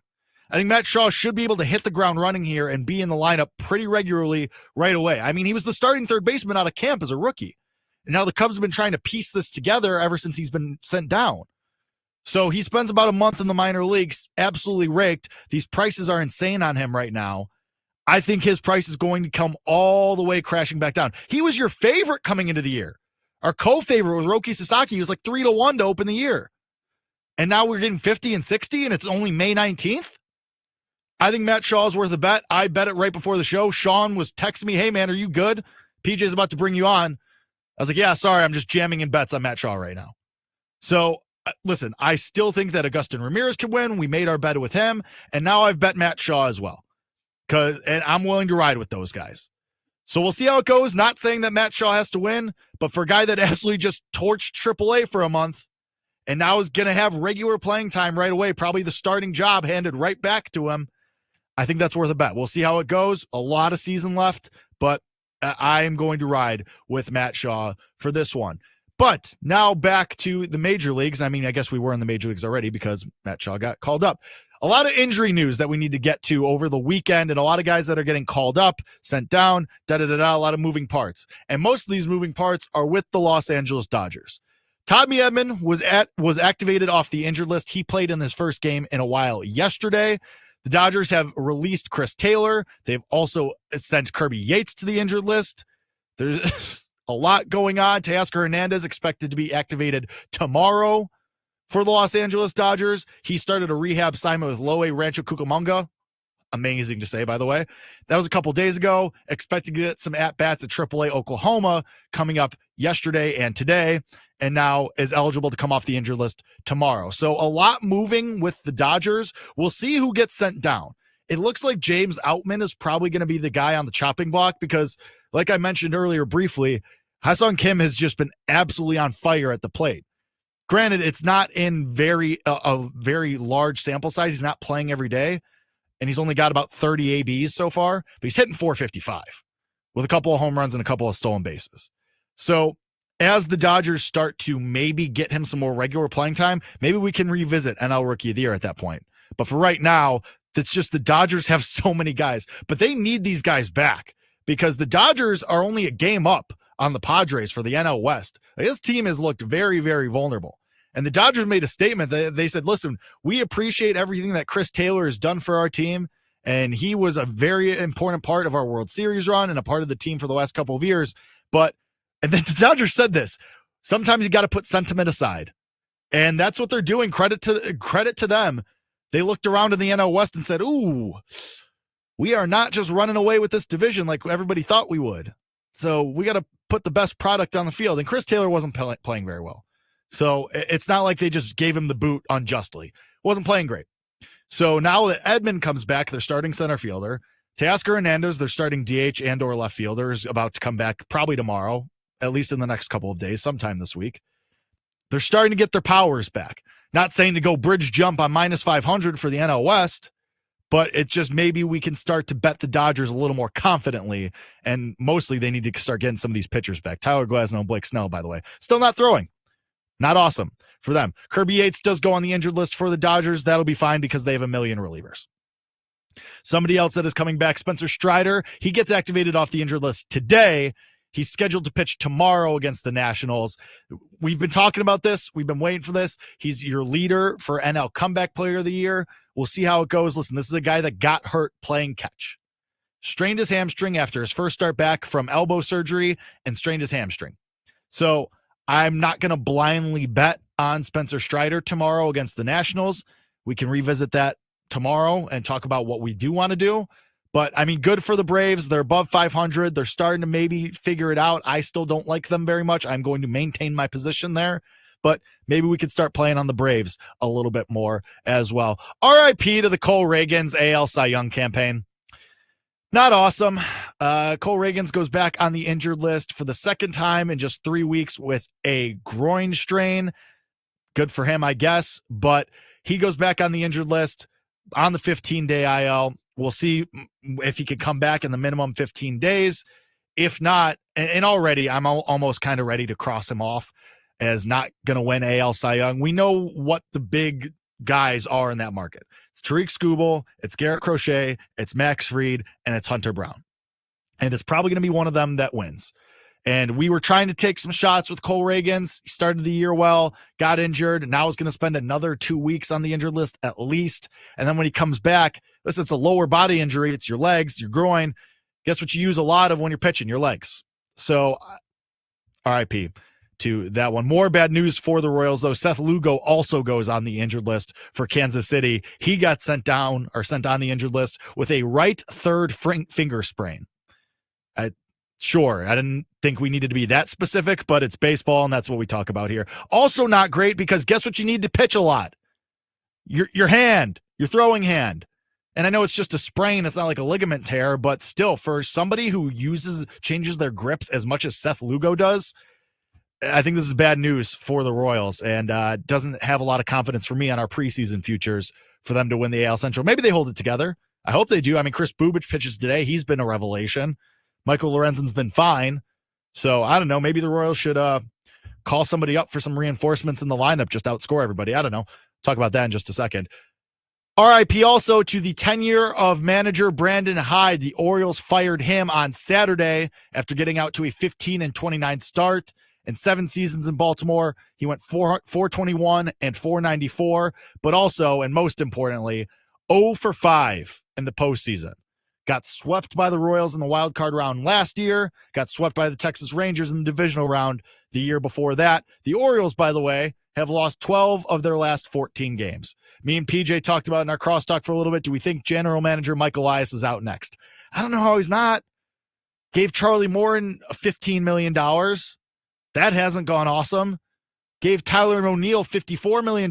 He's hitting 188 and is on the injured list right now. And also, none of these guys have developed. Grayson Rodriguez is still on the injured list with an injury. Can't stay healthy. Shows flashes. Doesn't take the step forward. Adley Rutschman is in witness protection, apparently. Gunnar Henderson has been fine. Jackson Holliday finally starting to develop a little bit, but overall, this product just has not worked out for the Orioles. I don't have a lot of faith that they are going to turn this thing around. Last thing here before we move on to the card and everything that we need to bet for today. We're a step closer. We're inches. We're getting there by inches, and we are walking 5 miles to get a block. But the Royals have promoted Jack Caglione to AAA. He has now gone from 60-1 for AL Rookie of the Year to 30-1 to win AL Rookie of the Year. Hit 322, 394, 553 with 43 RBIs, 8 doubles, 9 homers, 19 walks to 37 strikeouts in the AA level. I don't know if we're going to get there. I hope we do. Maybe the Royals get aggressive, and maybe if he just lights it on fire for the first 10 games at AAA, they just say, you know what are we doing here? Call the kid up. Where there's still time. It's May 19th, excuse me.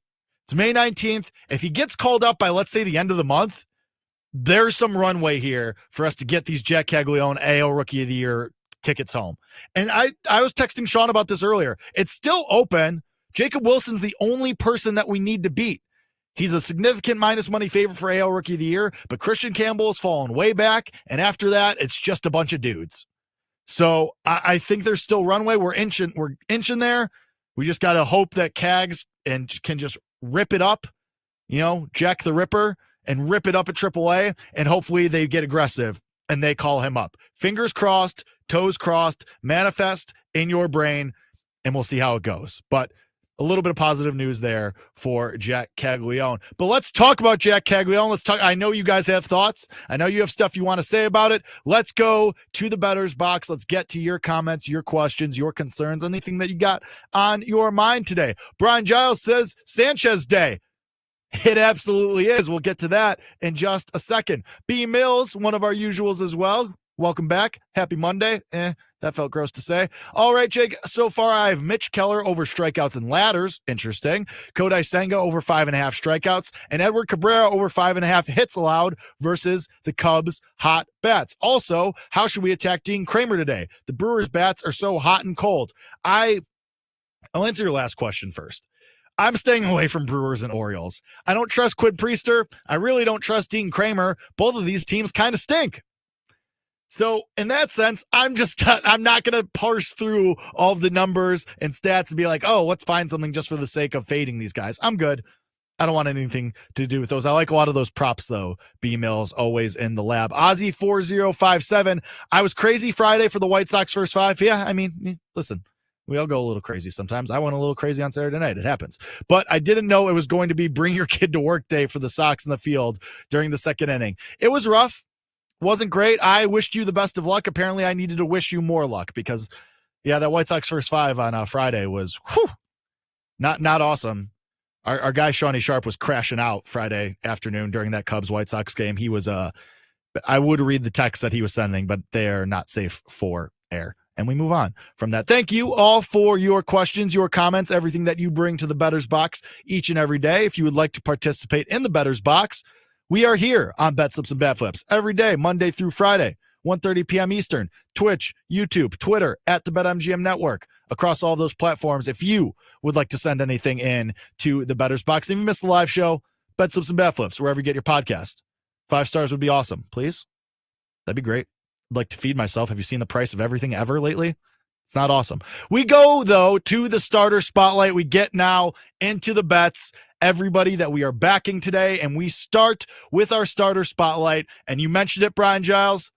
It's Christopher Sanchez. It was always Christopher Sanchez. How could it not be going against the Colorado Rockies? This team is so atrocious. They are, speaking of bring your kid to work day, it might as well be a little league team out there.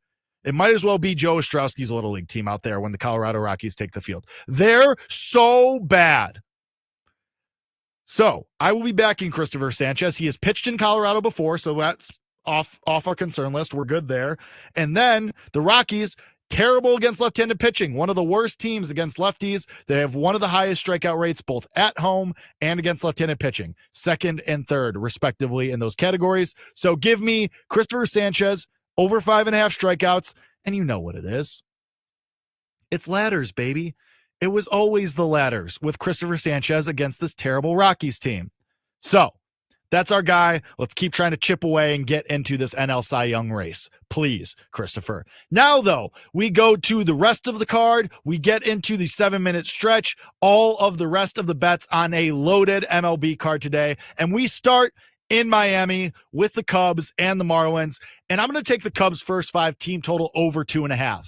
Only minus 110 for this. I don't trust Edward Cabrera as far as I can throw him. And he's given up at least 1 home run in every single start except for 1 so far this year. His metrics for the Marlins are terrible. Very low ground ball rate, high hard hit rate. It's just all bad for Edward Cabrera. So give me the Cubs first 5, team total over 2.5. And oh, hey, you may have heard there's a guy named Matt Shaw who's rejoining the team. I don't believe we have an announcement of if he's going to be in the lineup today, but if he is, I think we might be playing some props with Matt Shaw. If Sean or Brian could look to see if the Cubs have announced the lineup. I'm sure they haven't. It's way early for them to announce the lineup. But if they did, let me know in the chat if he's going to be in there. Moving right along, though, Reds and Pirates, Nick Lodolo versus Mitch Keller in this one. And I'm a little scared. I'm a little terrified because PJ mentioned this at the end of Send It In a little over an hour, whatever, 45 minutes ago or so. And it's Nick Lodolo. I like the over 5.5 Ks too. I know everybody does, but he has such good history against this Pirates team. A 36% K rate in 58 plate appearances against them. He's been awesome on the road with a 1.42 ERA. The Pirates have the 3rd highest K rate versus left-handed pitching, 8th highest at home. I'm going to back Nick Lodolo. It's public, but maybe we all just win. So God, I hate it so much now, but it's fine. It's fine. We're just gonna win. We're just gonna win.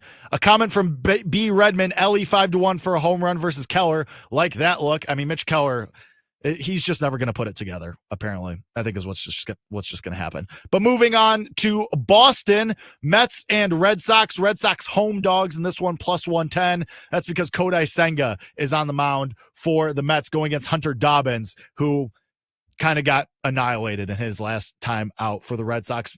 So because of that, I know it's minus 130, and that's kind of gross. I actually don't mind laying that kind of price with the Mets here. With Senga on the mound, Dobbins' regression started in his last time out against Detroit. Now here you go. Hey, how you doing? Tigers right into the Mets.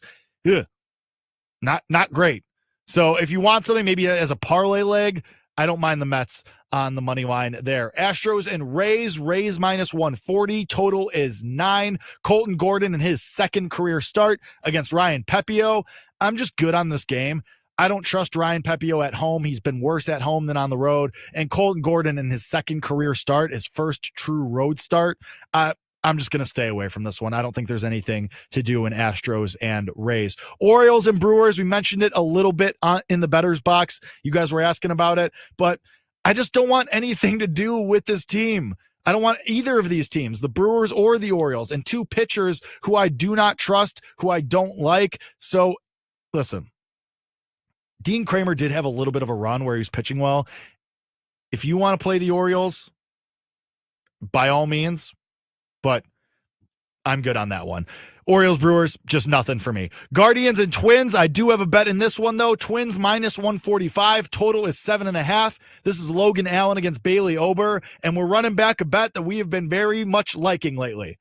I don't know why I said it like that, but you know what I mean. Guardians, first 3, team total, under a half a run.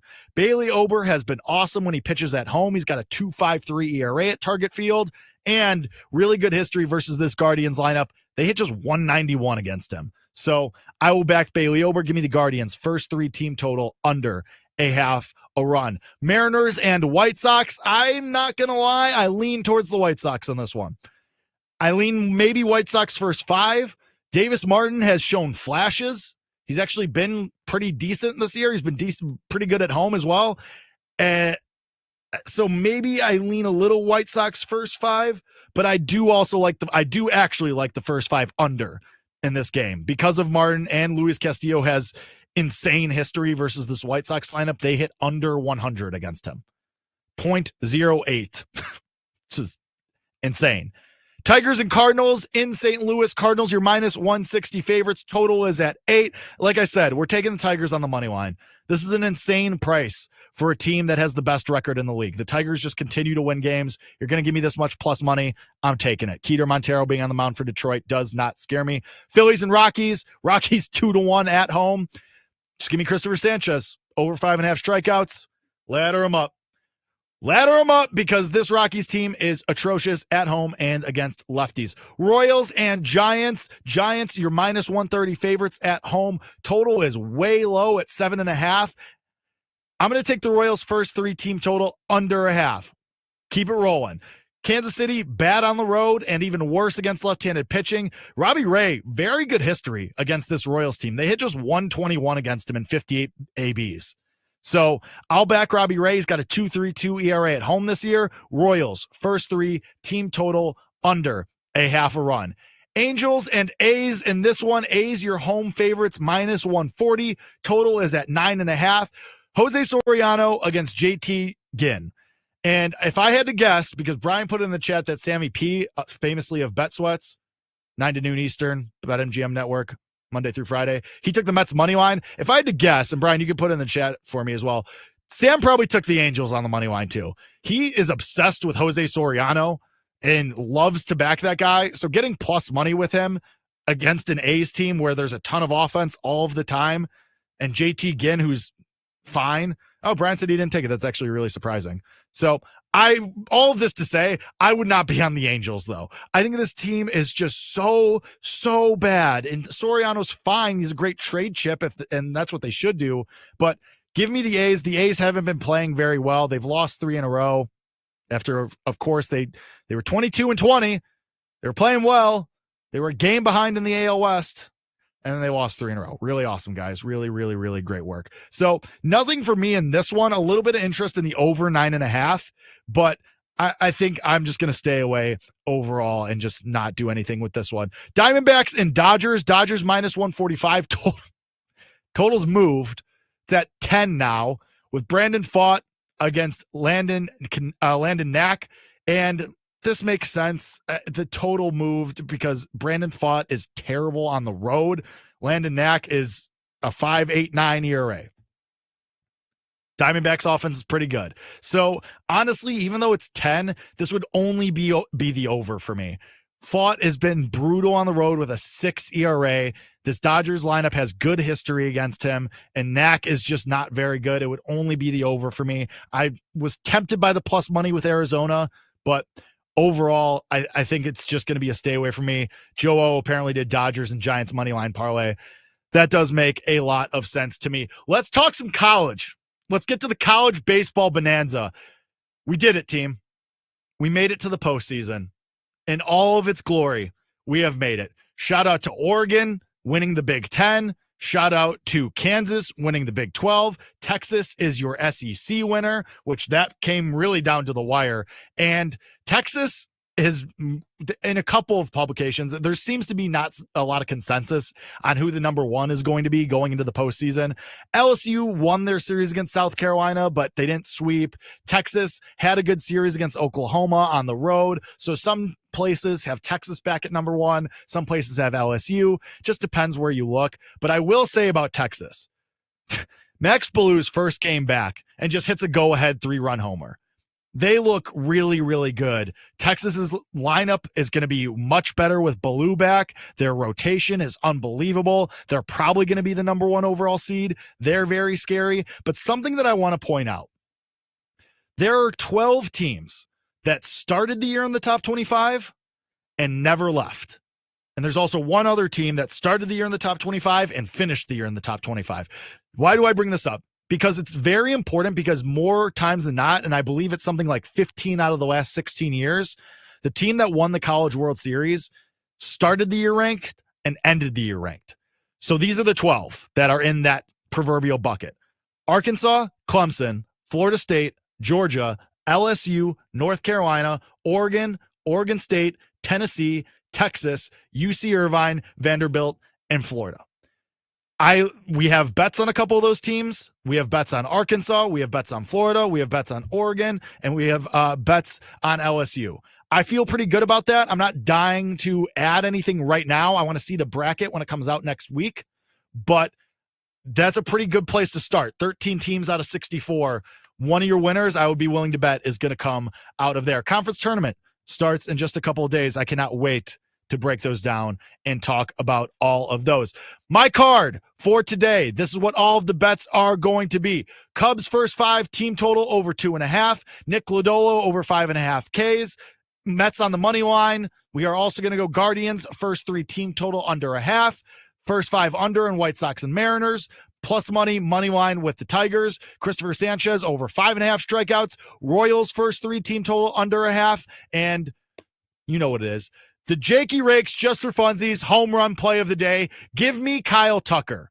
I think he gets off the schneid here against Edward Cabrera. He serves him up. That's who we're rolling with for the home run play of the day. Thank you, as always, to all of you for coming through. This has been Bet Slips and Bat Flips. I have been Jake Hassan. We will see you same time, same place tomorrow on the BetMGM network. So win some money, baby. Sean, Brian, hit the music.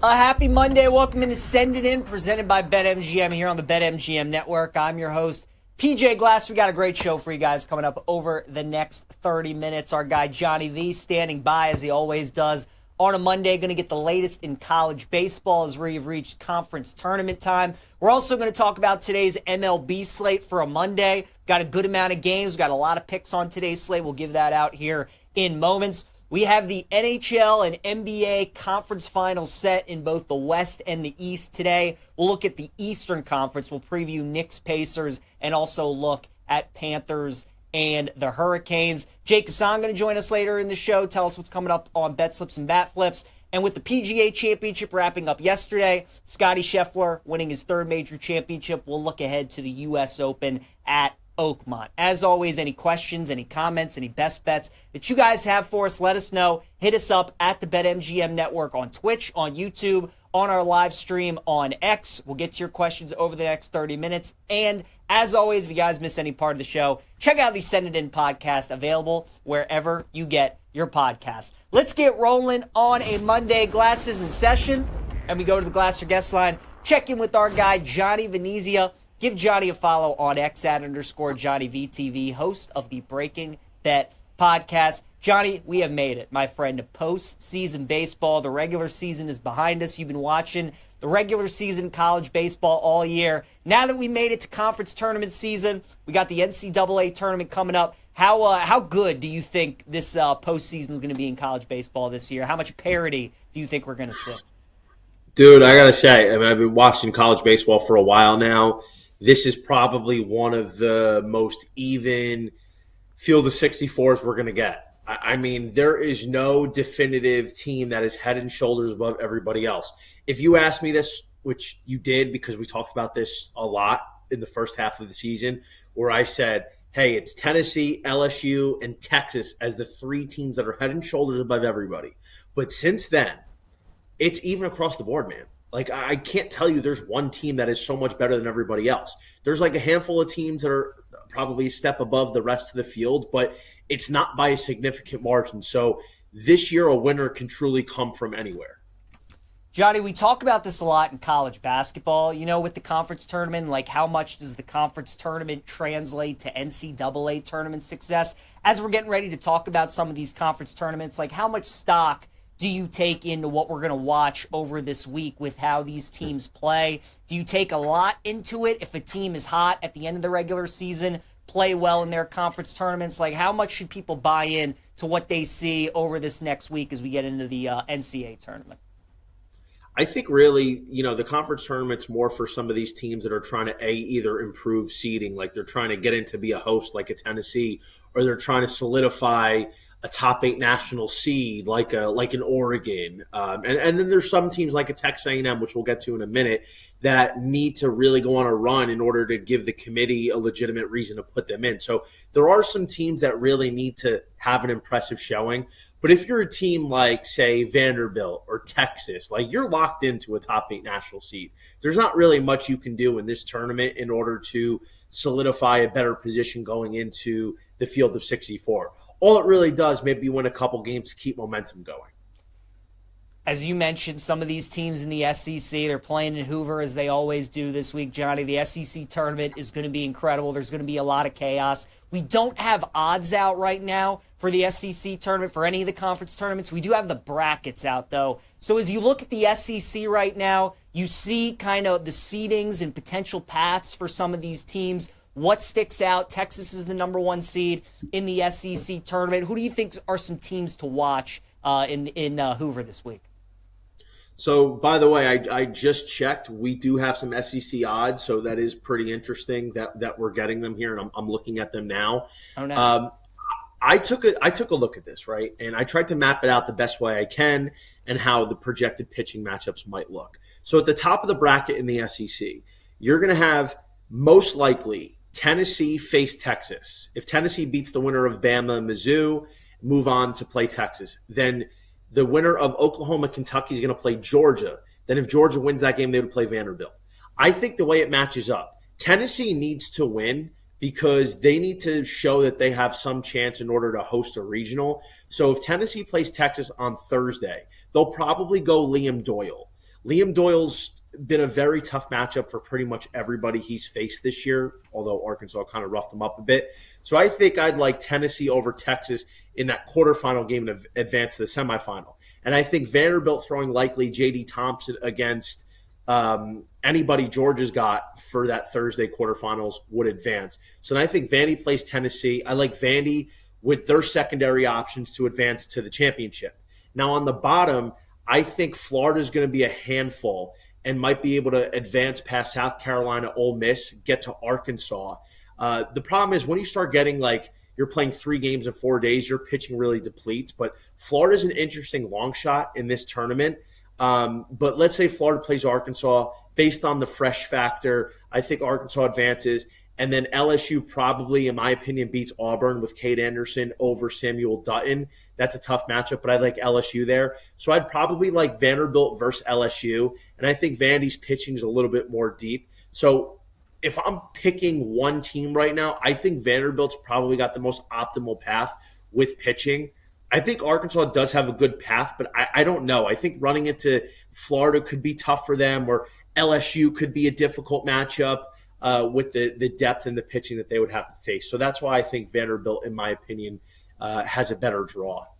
Important to note that this year in a lot of these conference tournaments, it's just going to be single elimination. People that have followed this in the past usually double elimination, but this year, if you're some of those top seeds, you're getting some of those double buys into the later days, but it is single elimination. So Johnny giving you a breakdown there of the SEC. Johnny, before we dive into the ACC, anybody who's tuned into the show for the past month, they listen to your podcast, they know how invested you are in Texas A&M.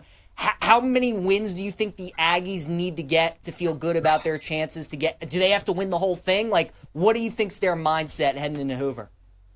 Bro, I got to be honest. They might have to win the whole thing. I think they're probably going to win at least 4 games. They're at 11 SEC wins right now.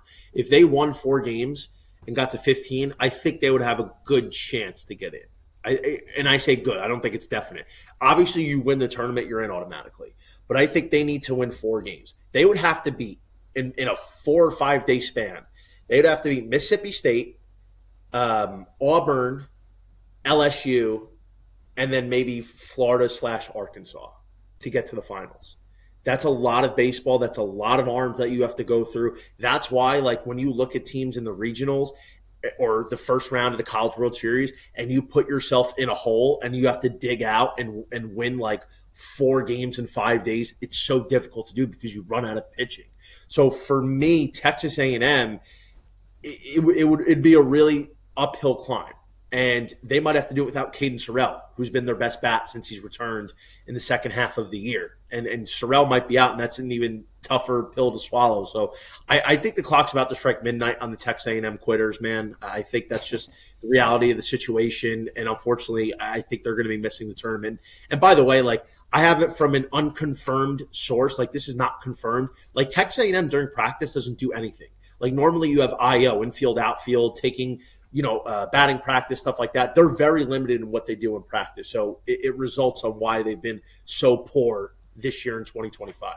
We're talking with our guy, Johnny Venezzi, here on Send It In. All right, Johnny, let's talk about the ACC tournament. And we actually got a question from one of our guys, B. Mills, who's listening. He thinks UNC's legit. He's wondering if he should take a flyer on them to win the title. Maybe it just look at them to make it to Omaha. What do you make of the Heels? What do you make of the ACC tournament?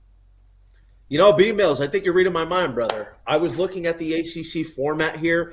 I think UNC has a great path to win the ACC tournament. I think they're legit long-term. They have 3 really good pitchers. Jason DeCaro, since being bumped from the Friday night role and transitioning into the Sunday spot, he's been really good this year. This is a guy that can legitimately be one of the first few arms off the board next summer.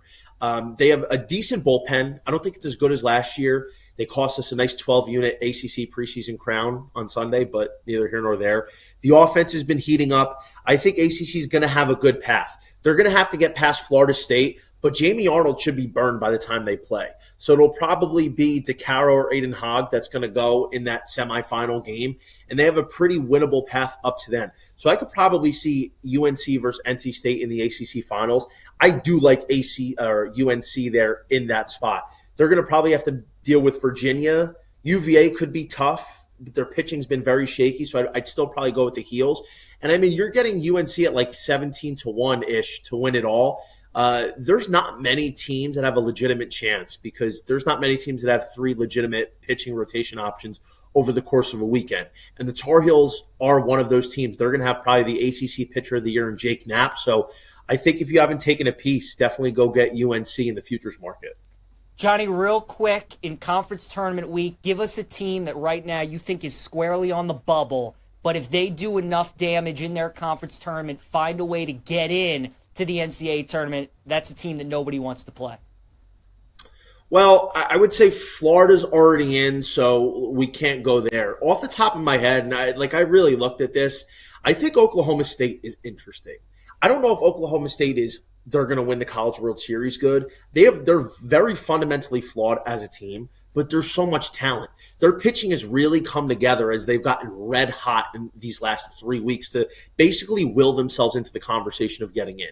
So they're going to face Baylor opening game. And if they beat Baylor, they'll play Kansas. And Kansas has been really good this year, 20-win team in the Big 12. But they have a shot because their Friday guy, Harrison Bodendorf, is probably going to be the Big 12 pitcher of the year.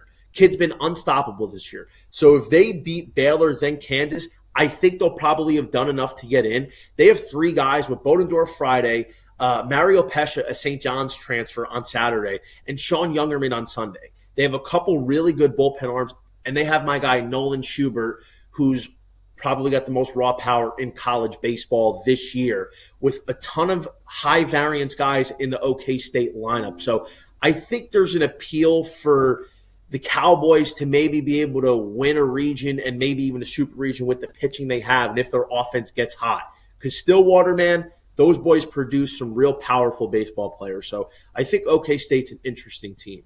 Going to be an awesome week of baseball. Johnny Venezia, make sure you guys check out his podcast, Breaking Bet, and give him a follow on X @_JohnnyVTV. Johnny, enjoy championship week, my friend. We'll talk again next week.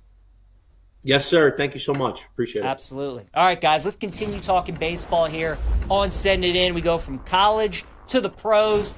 We got a good slate on this Monday as we dive into some big league Peach. We'll start with Cubs Marlins and also Reds Pirates. 2 games for me with pretty similar handicaps. You have the Cubs and the Reds both on the road, and 2 starting pitchers for them that have very similar splits. Ben Brown going for the Cubbies and Nick Lodolo going for the Reds. Both guys are not good when they pitch at home, but they are very good when they pitch on the road. Ben Brown for the Cubs this season, his ERA at home, 6.93. When he goes on the road, 1.59. He is 3-0 on the road this season. So I look at some Cubs money line, -175. I'd also look at some run line at -110, obviously going up against the Marlins, one of the worst teams in the National League. And then Nick Lodolo, same story. At home this season, 6.33 ERA. On the road, 1.44. So both of those guys, similar handicaps today. Love betting them when they're on the road. Love fading them when they're at home. So give me the Cubs and the Reds today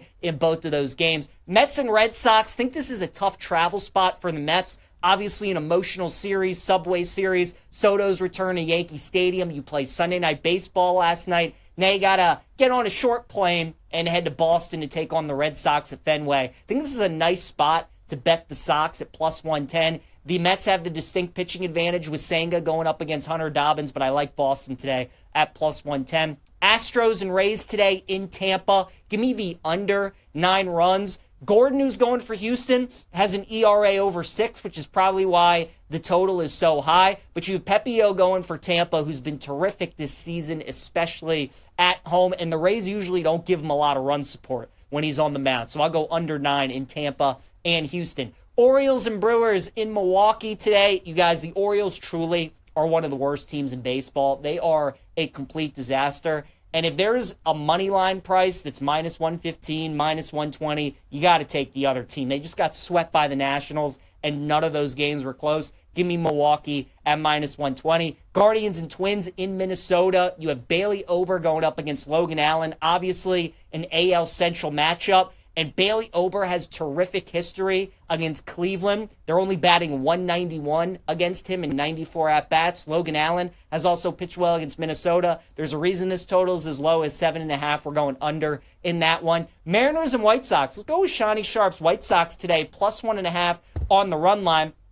The White Sox obviously just played the Cubs, so they're chilling out in Chicago. Seattle had to get on a plane from San Diego and fly to the middle of the country to take on the White Sox. I think this is a good spot to fade Luis Castillo. Give me the White Sox to keep it close on the run line, +1.5. Tigers' best record in the American League, and they're +135 on the money line today. I think that's telling you something against St. Louis, who's still one of the hottest teams in baseball. We'll take the Cardinals today. Phillies and Rockies in Denver will pass on that game. Royals and Giants in San Francisco. Chris Bubich has been one of the better pitchers in the AL so far this season. I'm expecting some regression. He's an underdog for a reason today. Give me the Giants -130. Angels and Athletics, I'll pass on that one as well. And then D-backs and Dodgers. Not often do you see a total of 10 out in LA at Dodger Stadium, with that being one of the better pitcher parks in baseball. Odds makers are expecting a lot of offense in this game today, and I'll tail them on that. Give me over 10 in D-backs and Dodgers. All right, folks, let's talk a little playoffs now. We dive into playoff Peach, NBA, NHL. Let's start with the NBA, this Knicks-Pacers series, a rematch of last year. What we got in the postseason, Pacers winning 7 games, in New York City. Once again, the Knicks have home court advantage in this series. Game 1 is going to be on Wednesday. We'll dive more into Game 1 on Wednesday. Just looking at this series big picture wise, I like Indiana, you guys. I like the Pacers at plus 135 or plus 130 at BetMGM to win this series. The Knicks are a minus 155 favorite. I think the fact that this series is that these two teams are matching up in the Eastern Conference Final, I think is a huge advantage for the Indiana Pacers. The Knicks, as we know, rely heavily on their starters, and Tibbs plays his starters big minutes. His entire starting five, the Knicks' entire starting five, has averaged more than 35 minutes this postseason. Cat is the fewest of those guys at about 35.7. OG Anunoby the most at about 40 minutes per game. Do you know how many players on the Indiana Pacers this postseason are averaging over 35 minutes? 0. Indiana does it by committee. They do it with their depth. Their offense is so tough to stop. Even in the playoffs, where the game slows down and it's more physical and we see way more defense, I haven't been able to see a team the last couple years that's able to take Indiana out of the run and gun type game. They're able to dictate every game that they play in the pace that they want to play. And again, the fact that the Knicks had a tough series against Detroit,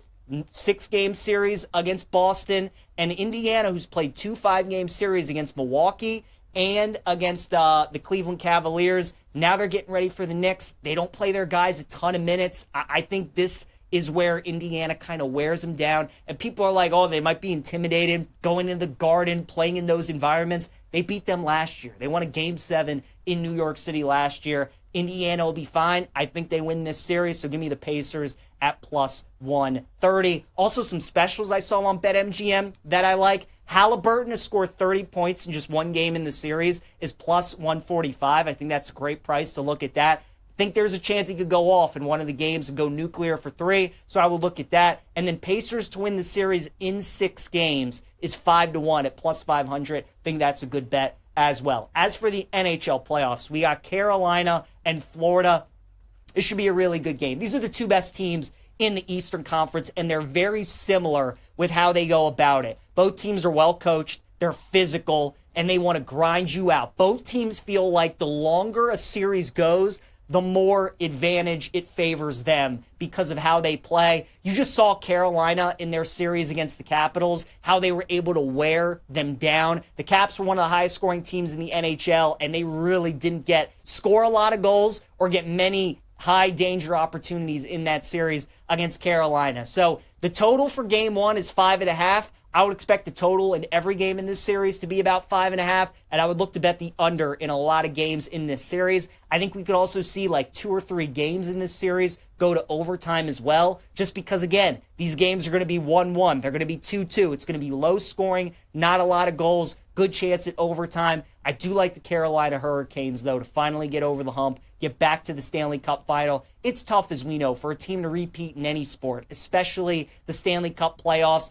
And the Florida Panthers just went through a tough 7-game series against the Leafs. The Hurricanes have played in 2 5-game series, so they're more rested. They should be ready to go, and they have home ice advantage in this series. So tough to beat on their home ice. They're perfect so far in the playoffs here in 2025. So I like Carolina in that series plus 105 to defeat Florida. All right, a promo from our friends at BetMGM. It's a parlay odds boost token. BetMGM account holders will receive an any sport parlay boost token. Score a bigger payout if your wager with the parlay boost token hits. Tokens can be used on parlays and short game parlays. All right, let's talk a little golf here on a Monday as we go golfing with Glasser and Scotty Scheffler. Folks, I mean, the guy's just that good, right? Wins his 3rd major championship, first PGA championship.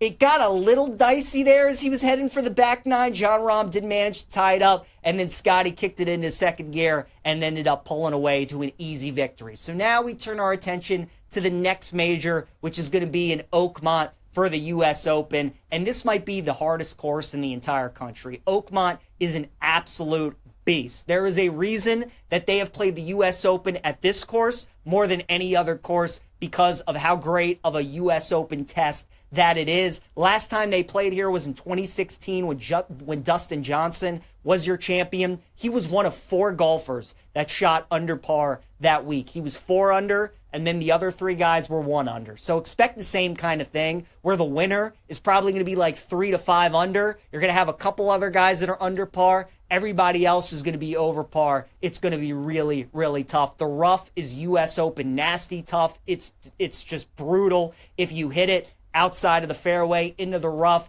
and these greens are maybe the fastest greens that these guys play on. I mean, the Oakmont greens are just insane how fast and lightning quick they are. So it's going to be a really, really tough test when they get to the U.S. Open. And usually the U.S. Opens, for me, outside of the Masters, it's probably my favorite golf event to bet every single year, just because it's not one of these tournaments where you're really looking to bet long shots. I don't mind betting some of the longer number guys to finish top 20, top 10. I think that's where the value is. But especially on a big boy golf course like this, it's probably going to be one of the top guys, right? It's going to be Scotty. It's going to be Rory. It's going to be Bryson. It's going to be Xander. It's going to be one of these guys that probably end up winning the U.S. Open trophy. After Scotty's win at the PGA, he is your clear favorite at plus 333 to win the U.S. Open. Rory is plus 600 to win it. Bryson is plus 800, and Xander is 16 to 1. Again, I just buy the juice when it comes available and take Scotty top 5.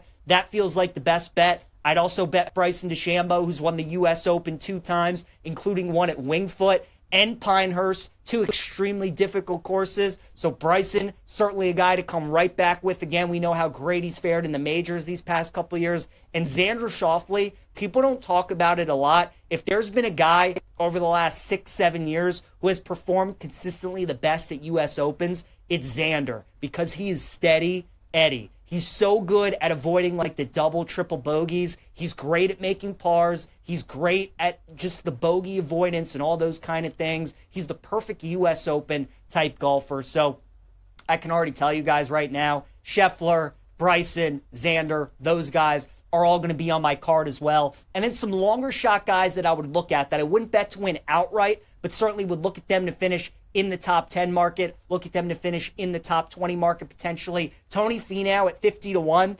Tony Finau's probably never going to win a major championship just because he doesn't have that clutch gene in him. Even you saw it yesterday. Tony was making a little bit of a charge. He was 5 under. He was getting closer to Scheffler. He had birdied 3 straight holes in a row. He gets to the par 5 10th hole and he makes a bogey. And it just feels like that's what Finau does. As soon as he starts to feel like he has a chance, he just makes a mistake. So I'll never bet Finau to win one of these major championships.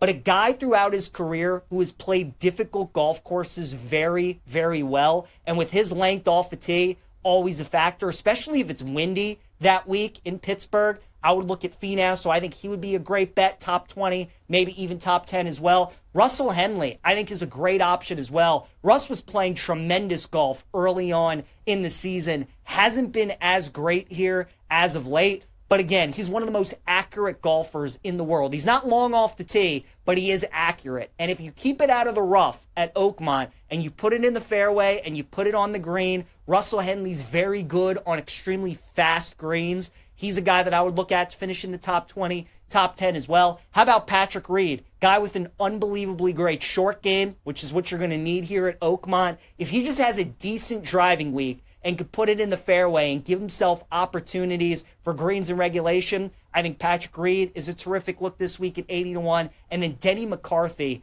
at 151, at 150 to 1 as well. Denny McCarthy, one of these guys that just plays difficult golf courses really well. One of the best putters on the PGA Tour. And Denny McCarthy's talked about it before. Like, he's a guy that the tougher the golf course, the better he plays. He enjoys the challenge of a U.S. Open golf course. So I like Denny McCarthy, again, top 20, top 10. But when the U.S. Open rolls around, if you want to bet it right now, you guys, this is not a tournament that I would look at long shots. It's going to be one of the favorites. Either Scotty's going back, he's going to win another major. Rory's going to win another major this year. Bryson, Xander, it's going to be one of those guys. But then I think the value in the U.S. Open and at Oakmont is going to be the longer shot guys, betting them to finish top 20 and in the top 10 as well. All right, let's check in with our guy, Jake Hassan, host of Bet Slips and Bat Flips, which is coming up right here, 1:30 p.m. Eastern Time on the BetMGM network.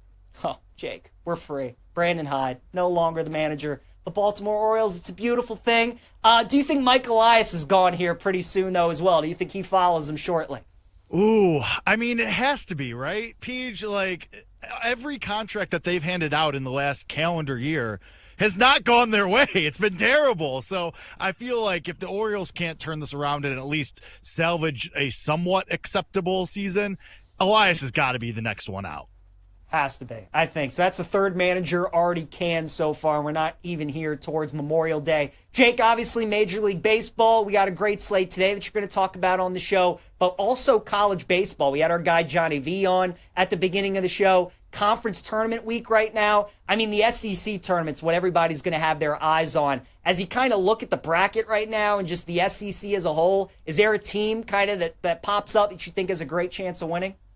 Yeah, PJ, I just keep coming back to Vanderbilt, a team that has been absolutely dominant for the last month plus. They're especially dominant at home, and that's really going to matter if they end up with a top 8 seed and they end up hosting through the super regionals where they've been just killing teams at home. That's going to be a real problem. I have my eye on Vanderbilt for sure. Very good. Jake, what else we got coming up on the show today? Well, PJ, we have some breaking news that literally just happened about 30 minutes ago or so. Matt Shaw just got called up by the Cubs, and there's some 60-1s out there on him for NL Rookie of the Year floating around still. Just saying. Hint, hint, wink, wink.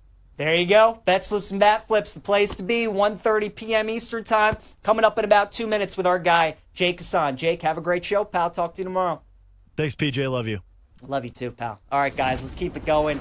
Here on Send It In as we wrap up the show with PJ's plays. B-Mills, I see you got a question.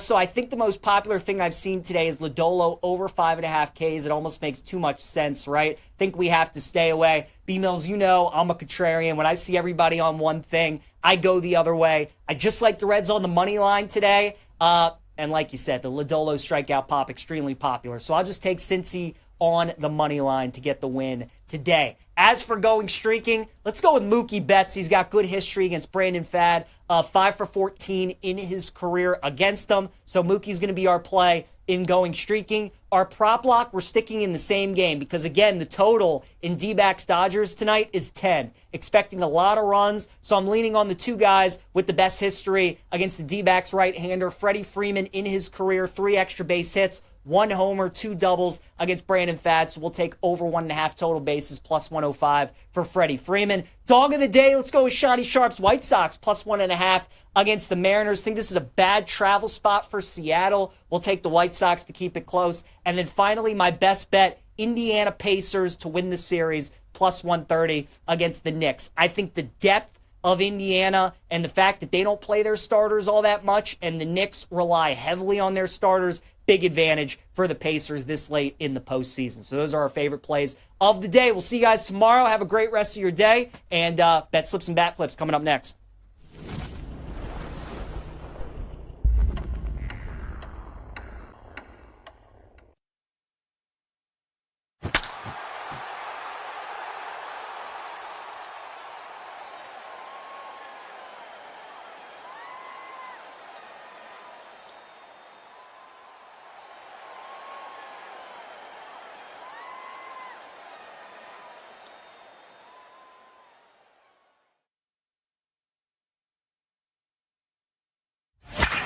It's time for Bet Slips and Bat Flips. This is going to be unbelievable.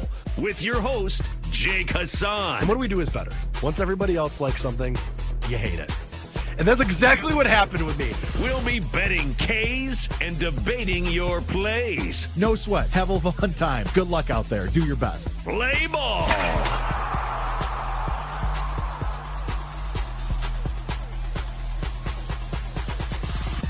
Welcome in, Bet Slips and Bat Flips. Another week, another day. We are here on the BetMGM Network, on Twitch, on YouTube, on Twitter, at the BetMGM Network on all of those platforms. I, of course, am your host, Jake Hassan. You can follow me on Twitter at Jake_Hassan, where I just tweeted that we have some breaking news that is going to lead exactly into a bet, directly into a bet, which we will get to in just a couple of minutes because I do think we have a couple of minutes here. And I need to do the housekeeping for the show. As mentioned, Bet Slips and Bat Flips. We are here every day, same time, same place, Monday through Friday. I'm the BetMGM Network, 1:30 p.m. Eastern Time. Appreciate everybody for joining us here. And if you missed the live show, then you can go wherever you get your podcasts and search Bet Slips and Bat Flips.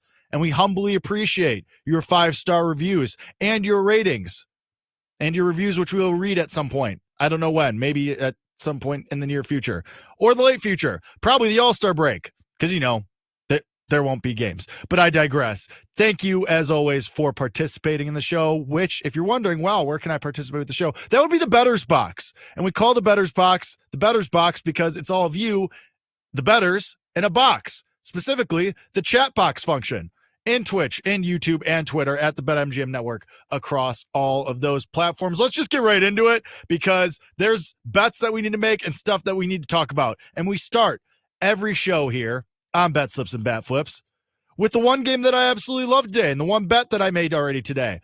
And this one was just we just got to not overthink it. You're getting plus money with the Tigers. And yes, I know they're on the road. And yes, I know Keeter Montero is starting for the Tigers. But it's the Detroit Tigers who have 31 wins already, the best record in the league, in all of baseball, not just the American League, in all of baseball. The Detroit Tigers with the best record, going against the Cardinals team that I know has played better, but Sonny Gray isn't unbeatable. So I'm just not going to overthink this one. Getting significant plus money with the Detroit Tigers, plus 135 at BetMGM, we just got to do it. They've been awesome all year long. I know the Cardinals have played better. I still think that the Tigers are the better team. I will take them on the money line. Let's get into touch them all. Let's get into some injury news, some line updates, things that you need to know. And I'm going to change things here and produce on the fly. I'm sorry to Brian Gertch, but the Chicago Cubs are calling up Matt Shaw. And this is breaking news as of within the last hour. And this is very important because there are still 50 and 60 to 1s out there on Matt Shaw of the Chicago Cubs to win National League Rookie of the Year. And NL Rookie of the Year, as we've talked about repeatedly on this show. I mean, we talk about NL Rookie of the Year every week, at least once. And last week we were talking about the Dodgers guys, Ha-Seong Kim and Dalton Rushing. And I said, I don't really want to bet either of those guys because I don't know how often they're going to play. And they might get sent back down. The Dodgers have openly said, yeah, Rushing is going to play like 2 to 3 times a week, and Kim will fit him in where we can. Now, I was getting ready this week to talk about Ha-Seong Kim because Chris Taylor got DFA'd, and Tommy Edman just came back from injury, and it looks like Kim's going to stick on the roster. And so maybe if he can start edging out Miguel Rojas for playing time, he's a bet. But I think Matt Shaw is a bet right now at much longer prices than Ha-Seong Kim because NL Rookie of the Year is still wide open. We have yet another new favorite in this market. Drake Baldwin has flipped with Agustin Ramirez. Drake Baldwin, the catcher of the Atlanta Braves, is now your favorite for NL Rookie of the Year at about plus 350. And closely followed by A.J. Smith-Shawver, who I don't think is going to win because he's a pitcher and he's pitched against nobody so far. He's pitched against the Rockies and the Marlins and the Nationals on a getaway day.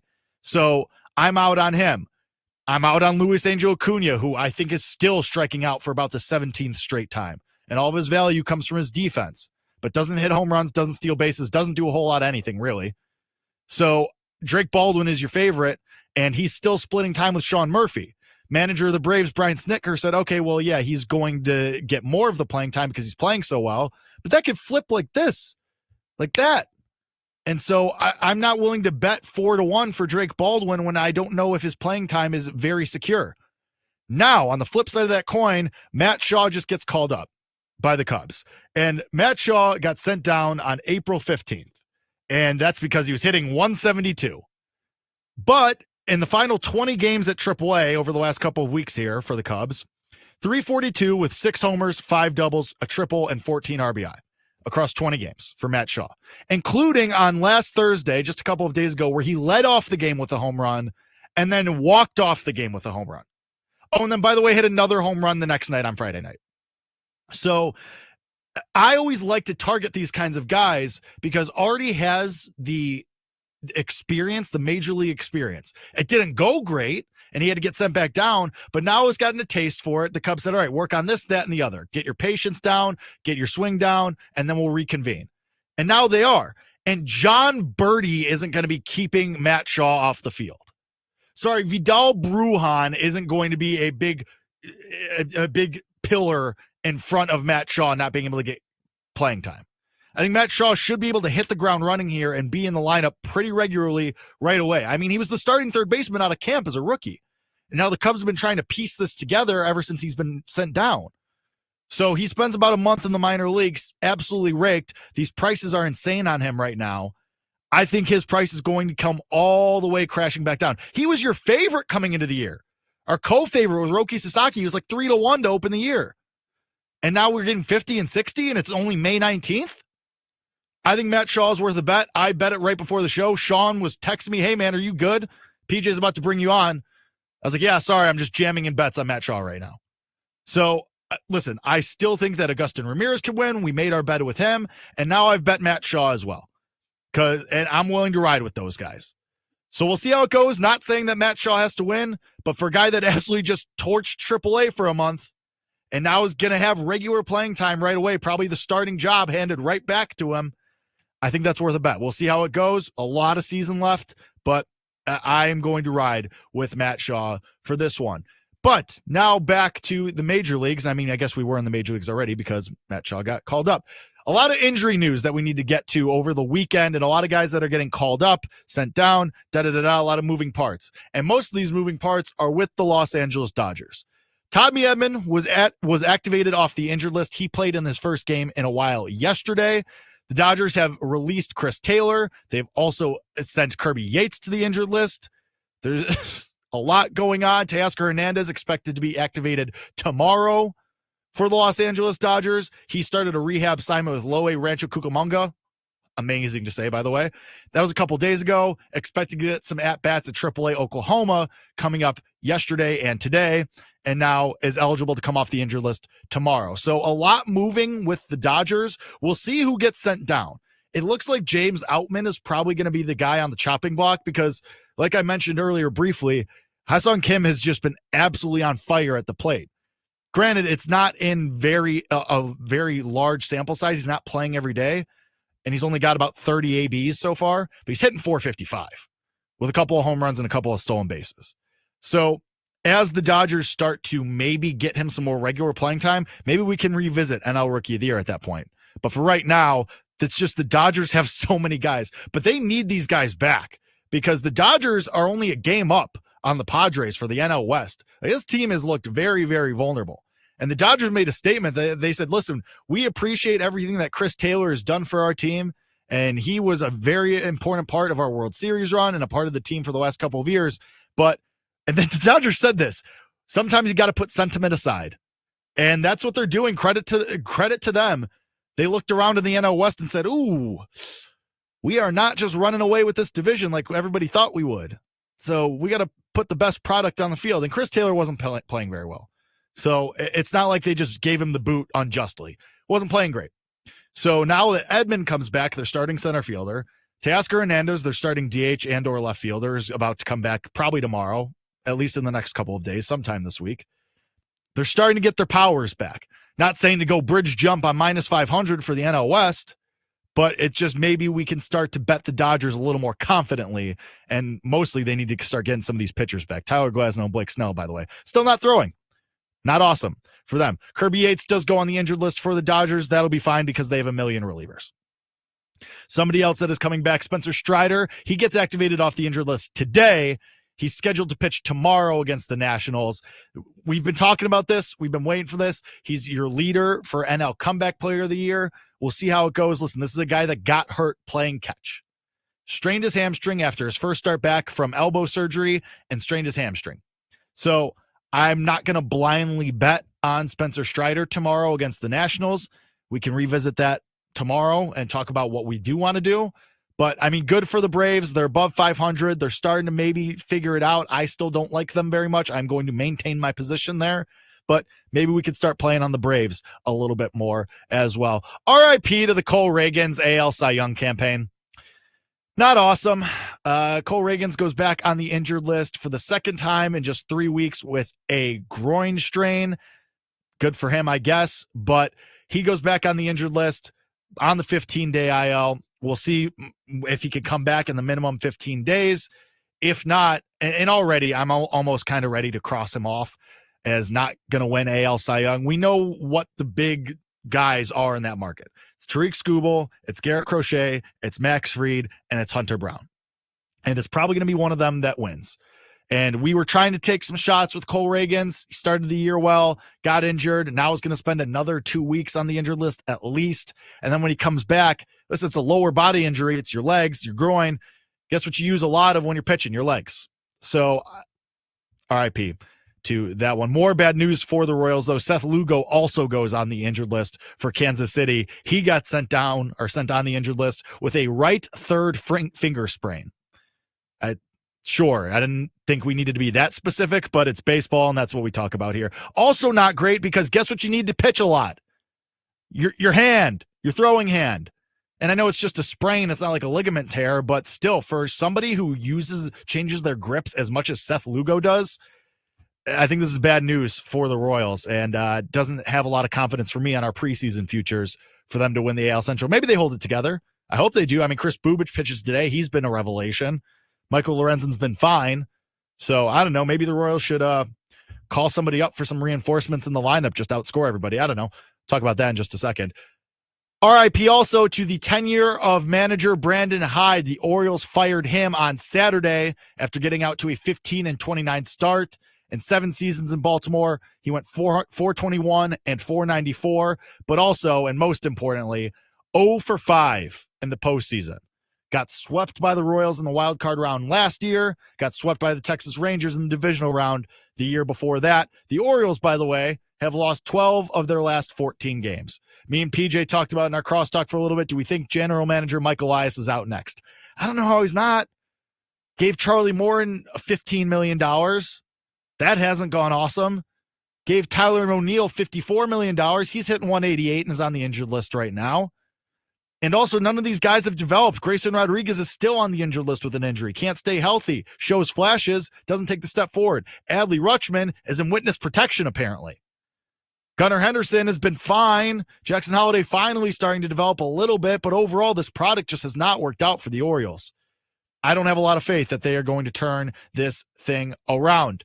Last thing here before we move on to the card and everything that we need to bet for today. We're a step closer. We're inches. We're getting there by inches, and we are walking 5 miles to get a block. But the Royals have promoted Jack Caglione to AAA. He has now gone from 60-1 for AL Rookie of the Year to 30-1 to win AL Rookie of the Year. Hit 322, 394, 553 with 43 RBIs, 8 doubles, 9 homers, 19 walks to 37 strikeouts in the AA level. I don't know if we're going to get there. I hope we do. Maybe the Royals get aggressive, and maybe if he just lights it on fire for the first 10 games at AAA, they just say, you know what? What are we doing here? Call the kid up. Where there's still time. It's May 19th, excuse me. It's May 19th. If he gets called up by, let's say, the end of the month, there's some runway here for us to get these Jack Caglione AL Rookie of the Year tickets home. And I was texting Sean about this earlier. It's still open. Jacob Wilson's the only person that we need to beat. He's a significant minus money favorite for AL Rookie of the Year, but Christian Campbell has fallen way back, and after that, it's just a bunch of dudes. So I think there's still runway. We're inching there.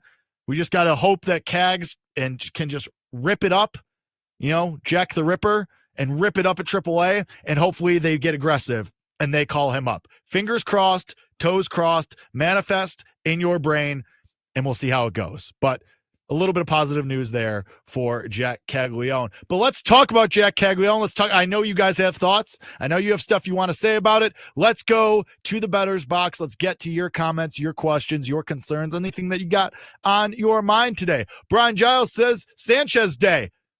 It absolutely is. We'll get to that in just a second. B. Mills, one of our usuals as well. Welcome back. Happy Monday. That felt gross to say. All right, Jake. So far, I have Mitch Keller over strikeouts and ladders. Interesting. Kodai Senga over 5.5 strikeouts. And Edward Cabrera over 5.5 hits allowed versus the Cubs' hot bats. Also, how should we attack Dean Kramer today? The Brewers' bats are so hot and cold. I'll answer your last question first. I'm staying away from Brewers and Orioles. I don't trust Quid Priester. I really don't trust Dean Kramer. Both of these teams kind of stink. So in that sense, I'm not going to parse through all of the numbers and stats and be like, oh, let's find something just for the sake of fading these guys. I'm good. I don't want anything to do with those. I like a lot of those props, though. B-Mills always in the lab. Ozzy4057. I was crazy Friday for the White Sox first five. Yeah, I mean, listen, we all go a little crazy sometimes. I went a little crazy on Saturday night. It happens. But I didn't know it was going to be bring your kid to work day for the Sox in the field during the second inning. It was rough. Wasn't great. I wished you the best of luck. Apparently, I needed to wish you more luck because, yeah, that White Sox first five on Friday was not awesome. Our guy, Shawnee Sharp, was crashing out Friday afternoon during that Cubs-White Sox game. He was, I would read the text that he was sending, but they are not safe for air. And we move on from that. Thank you all for your questions, your comments, everything that you bring to the Bettor's Box each and every day. If you would like to participate in the Bettor's Box, we are here on Bet Slips and Bat Flips every day, Monday through Friday, 1:30 p.m. Eastern, Twitch, YouTube, Twitter, at the BetMGM Network, across all those platforms. If you would like to send anything in to the Bettor's Box, if you missed the live show, Bet Slips and Bat Flips, wherever you get your podcast. 5 stars would be awesome. Please? That'd be great. I'd like to feed myself. Have you seen the price of everything ever lately? It's not awesome. We go, though, to the starter spotlight. We get now into the bets, everybody that we are backing today, and we start with our starter spotlight. And you mentioned it, Brian Giles. It's Christopher Sanchez. It was always Christopher Sanchez. How could it not be going against the Colorado Rockies? This team is so atrocious. They are, speaking of bring your kid to work day, it might as well be a little league team out there. It might as well be Joe Ostrowski's little league team out there when the Colorado Rockies take the field. They're so bad. So I will be backing Christopher Sanchez. He has pitched in Colorado before, so that's off our concern list. We're good there. And then the Rockies, terrible against left-handed pitching. One of the worst teams against lefties. They have one of the highest strikeout rates both at home and against left-handed pitching. Second and third, respectively, in those categories. So give me Christopher Sanchez over 5.5 strikeouts, and you know what it is. It's ladders, baby. It was always the ladders with Christopher Sanchez against this terrible Rockies team. So that's our guy. Let's keep trying to chip away and get into this NL Cy Young race. Please, Christopher. Now, though, we go to the rest of the card. We get into the 7-minute stretch. All of the rest of the bets on a loaded MLB card today. And we start in Miami with the Cubs and the Marlins. And I'm going to take the Cubs' first 5 team total over 2.5. Only minus 110 for this. I don't trust Edward Cabrera as far as I can throw him. And he's given up at least 1 home run in every single start except for 1 so far this year. His metrics for the Marlins are terrible. Very low ground ball rate, high hard hit rate. It's just all bad for Edward Cabrera. So give me the Cubs first 5, team total over 2.5. And oh, hey, you may have heard there's a guy named Matt Shaw who's rejoining the team. I don't believe we have an announcement of if he's going to be in the lineup today, but if he is, I think we might be playing some props with Matt Shaw. If Sean or Brian could look to see if the Cubs have announced the lineup, I'm sure they haven't. It's way early for them to announce the lineup, but if they did, let me know in the chat if he's going to be in there. Moving right along, though, Reds and Pirates, Nick Lodolo versus Mitch Keller in this one. And I'm a little scared. I'm a little terrified because PJ mentioned this at the end of Send It In a little over an hour, whatever, 45 minutes ago or so. And it's Nick Lodolo. I like the over 5.5 Ks too. I know everybody does, but he has such good history against this Pirates team. A 36% K rate in 58 plate appearances against them. He's been awesome on the road with a 1.42 ERA. The Pirates have the 3rd highest K rate versus left-handed pitching, 8th highest at home. I'm going to back Nick Lodolo. It's public, but maybe we all just win. So God, I hate it so much now, but it's fine. It's fine. We're just gonna win. We're just gonna win. A comment from B Redmond, Ellie 5-1 for a home run versus Keller. Like that look. I mean, Mitch Keller, he's just never gonna put it together. Apparently, I think is what's just gonna happen. But moving on to Boston, Mets and Red Sox. Red Sox home dogs in this one plus 110. That's because Kodai Senga is on the mound for the Mets going against Hunter Dobbins, who kind of got annihilated in his last time out for the Red Sox. So because of that, I know it's minus 130, and that's kind of gross. I actually don't mind laying that kind of price with the Mets here. With Senga on the mound, Dobbins' regression started in his last time out against Detroit. Now here you go. Hey, how you doing? Tigers right into the Mets. Ugh. Not great. So if you want something maybe as a parlay leg, I don't mind the Mets on the money line there. Astros and Rays minus 140. Total is 9. Colton Gordon in his second career start against Ryan Pepio. I'm just good on this game. I don't trust Ryan Pepio at home. He's been worse at home than on the road. And Colton Gordon in his second career start, his first true road start.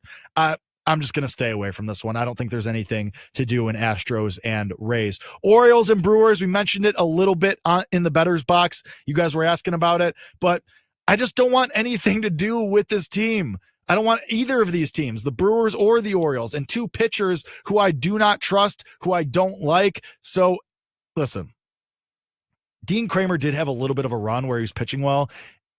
If you want to play the Orioles, by all means, but I'm good on that one.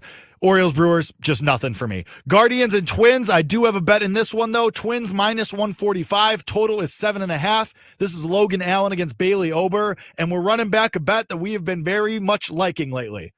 I don't know why I said it like that, but you know what I mean. Guardians, first 3, team total, under a half a run. Bailey Ober has been awesome when he pitches at home. He's got a 2.53 ERA at Target Field and really good history versus this Guardians lineup. They hit just 191 against him. So I will back Bailey Ober. Give me the Guardians, first 3, team total, under a half a run. Mariners and White Sox, I'm not going to lie, I lean towards the White Sox on this one. I lean maybe White Sox first 5. Davis Martin has shown flashes. He's actually been pretty decent this year. He's been pretty good at home as well. So maybe I lean a little White Sox first 5, but I do actually like the first 5 under in this game because of Martin, and Luis Castillo has insane history versus this White Sox lineup. They hit under 100 against him. 0.08. Which is insane. Tigers and Cardinals in St. Louis. Cardinals, you're minus 160 favorites. Total is at 8. Like I said, we're taking the Tigers on the money line. This is an insane price for a team that has the best record in the league. The Tigers just continue to win games. You're going to give me this much plus money. I'm taking it. Keter Montero being on the mound for Detroit does not scare me. Phillies and Rockies. Rockies 2-1 at home. Just give me Christopher Sanchez. Over 5.5 strikeouts. Ladder him up. Ladder them up because this Rockies team is atrocious at home and against lefties. Royals and Giants. Giants, you're minus 130 favorites at home. Total is way low at 7.5. I'm going to take the Royals' first 3, team total, under a half. Keep it rolling. Kansas City, bad on the road and even worse against left-handed pitching. Robbie Ray, very good history against this Royals team. They hit just 121 against him in 58 ABs. So I'll back Robbie Ray. He's got a 2.32 ERA at home this year. Royals, first 3, team total, under a half a run. Angels and A's in this one. A's, your home favorites, minus 140. Total is at 9.5. Jose Soriano against JT Ginn. And if I had to guess, because Brian put in the chat that Sammy P, famously of Bet Sweats, 9 to noon Eastern, BetMGM Network, Monday through Friday, he took the Mets money line. If I had to guess, and Brian, you can put in the chat for me as well, Sam probably took the Angels on the money line too. He is obsessed with Jose Soriano and loves to back that guy. So getting plus money with him against an A's team where there's a ton of offense all of the time, and JT Ginn, who's fine. Oh, Brian said he didn't take it. That's actually really surprising. So all of this to say, I would not be on the Angels, though. I think this team is just so bad. And Soriano's fine. He's a great trade chip, and that's what they should do. But give me the A's. The A's haven't been playing very well. They've lost 3 in a row. After, of course, they were 22-20. They were playing well. They were a game behind in the AL West. And then they lost 3 in a row. Really awesome, guys. Really, really, really great work. So nothing for me in this one. A little bit of interest in the over 9.5, but I think I'm just going to stay away overall and just not do anything with this one. Diamondbacks and Dodgers. Dodgers minus 145. Totals moved. It's at 10 now with Brandon Pfaadt against Landon Knack. And this makes sense. The total moved because Brandon Pfaadt is terrible on the road. Landon Knack is a 5.89 ERA. Diamondbacks offense is pretty good. So honestly, even though it's 10, this would only be the over for me. Fought has been brutal on the road with a 6 ERA. This Dodgers lineup has good history against him, and Knack is just not very good. It would only be the over for me. I was tempted by the plus money with Arizona, but overall, I think it's just going to be a stay away from me. Joe O apparently did Dodgers and Giants money line parlay. That does make a lot of sense to me. Let's talk some college. Let's get to the college baseball bonanza. We did it, team. We made it to the postseason. In all of its glory, we have made it. Shout out to Oregon winning the Big Ten. Shout out to Kansas winning the Big 12. Texas is your SEC winner, which that came really down to the wire. And Texas is, in a couple of publications, there seems to be not a lot of consensus on who the number one is going to be going into the postseason. LSU won their series against South Carolina, but they didn't sweep. Texas had a good series against Oklahoma on the road. So some places have Texas back at number one. Some places have LSU. Just depends where you look. But I will say about Texas, Max Ballou's first game back and just hits a go-ahead 3-run homer. They look really, really good. Texas's lineup is going to be much better with Ballou back. Their rotation is unbelievable. They're probably going to be the number one overall seed. They're very scary. But something that I want to point out, there are 12 teams that started the year in the top 25 and never left. And there's also one other team that started the year in the top 25 and finished the year in the top 25. Why do I bring this up? Because it's very important, because more times than not, and I believe it's something like 15 out of the last 16 years, the team that won the College World Series started the year ranked and ended the year ranked. So these are the 12 that are in that proverbial bucket. Arkansas, Clemson, Florida State, Georgia, LSU, North Carolina, Oregon, Oregon State, Tennessee, Texas, UC Irvine, Vanderbilt, and Florida. We have bets on a couple of those teams. We have bets on Arkansas. We have bets on Florida. We have bets on Oregon, and we have bets on LSU. I feel pretty good about that. I'm not dying to add anything right now. I want to see the bracket when it comes out next week, but that's a pretty good place to start. 13 teams out of 64. One of your winners, I would be willing to bet, is going to come out of there. Conference tournament starts in just a couple of days. I cannot wait to break those down and talk about all of those. My card for today, this is what all of the bets are going to be. Cubs first 5, team total over 2.5. Nick Lodolo over 5.5 Ks. Mets on the money line. We are also going to go Guardians first 3, team total under 0.5. First 5 under in White Sox and Mariners.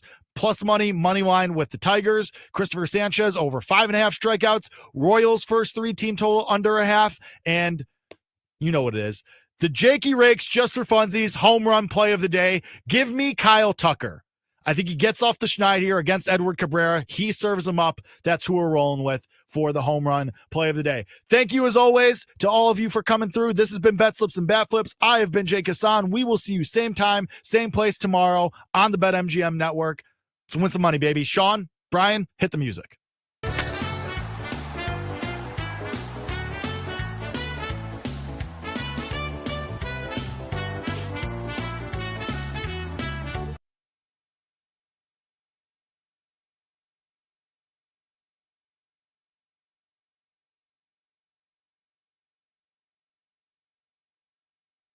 Are you ready?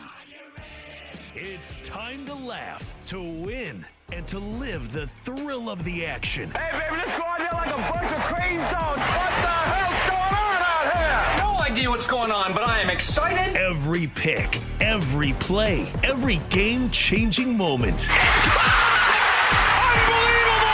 This is You Better You Bet, brought to you by BetMGM, the sportsbook born in Vegas on the BetMGM network.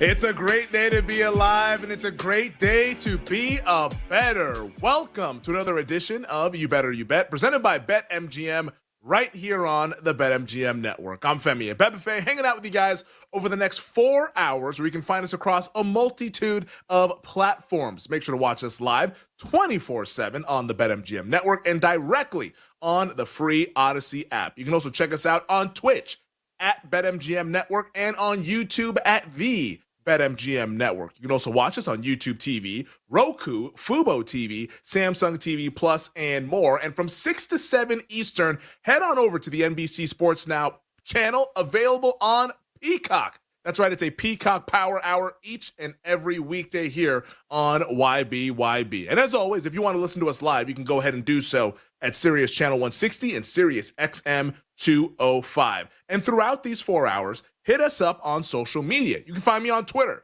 at Femi Abebefe. You can find me on Instagram at Femi_Abebefe. You can find the show on Twitter at You Better You Bet, and the entire network at BetMGM Network on Twitter. If you like our show, Bet Sweats, BetMGM Tonight, Daily Tip, Bet Slips and Bat Flips, all the shows that we have on the network at BetMGM Network on Twitter. We got the whole crew hanging with us on this Monday. Tyler Morales, Jake Kassan, Bill Zimmerman, Mike Brown, Sean Ha, Addie Bates, Nick Costos. He joins us 1 hour from now with his thoughts on the weekend that was in the world of sports. A lot happened in the NBA playoffs, Stanley Cup playoffs, the PGA Championship at Quail Hollow. Congrats to Scotty Scheffler. All the happenings from this past weekend. Nick will hit it at the top of the 4 o'clock hour in about 60 minutes. But as always, because we're going to discuss a lot of stuff over these 4 hours, if you miss anything a part of the show, make sure you check it out in podcast form. Just search You Better You Bet wherever you get your podcast. And while you're there,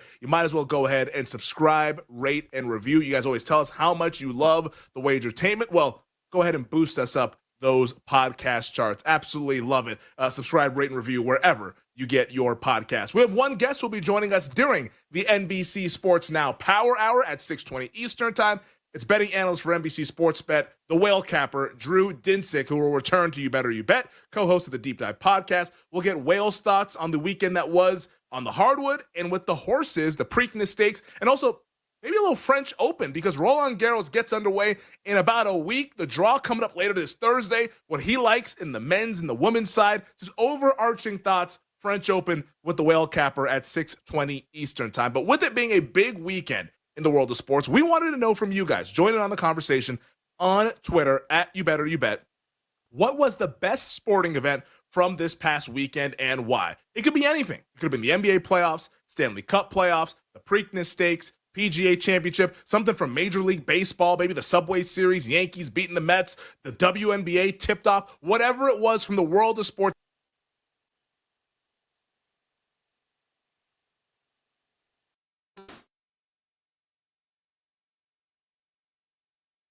We're back. The best sporting event and why from the weekend. As I cut out the weekend was so damn good that my internet couldn't handle it, apparently. Hopefully that's all situated and we're beyond any silly glitches going forward here. But best sporting event from the weekend and why, let us know by tweeting us at You Better You Bet. And if you're not on Twitter, you can put it into the YouTube chat or in the Twitch chat. You should know where to find us by now. But let's get into the weekend that was in the world of sports. And I want to start off with the NBA playoffs and what we saw yesterday afternoon in Oklahoma City. Game 7, Western Conference semifinals. Thunder beating the Denver Nuggets 125-93. This was just not a win for Oklahoma City. This was a beatdown. OKC in the final 3 quarters of this game absolutely smothered the Denver Nuggets. And I was really, really impressed in watching this game because early on, I was wondering, like, is this going to be one of those games where we see a young team not really in this spot before against the grizzled veteran Denver Nuggets who've won a championship? Because in that first quarter, it looked like the Thunder were rather, I don't want to say scared, but a little bit nervy. Outside of SGA, like, those guys did not want to shoot. And then when they were shooting, it was off the mark. Like, it did not look crisp from OKC early on in the game, but they really, really answered the bell. An unbelievable performance defensively, and even on offense, they started to get those looks to fall because they were getting great looks in the first quarter. They just weren't knocking them down. And, like, what a job OKC has done throughout this series. And I think that really what, like, my big takeaway was that the Thunder checked all the boxes that we had about them during the regular season. Because, like, you think back to how we felt about OKC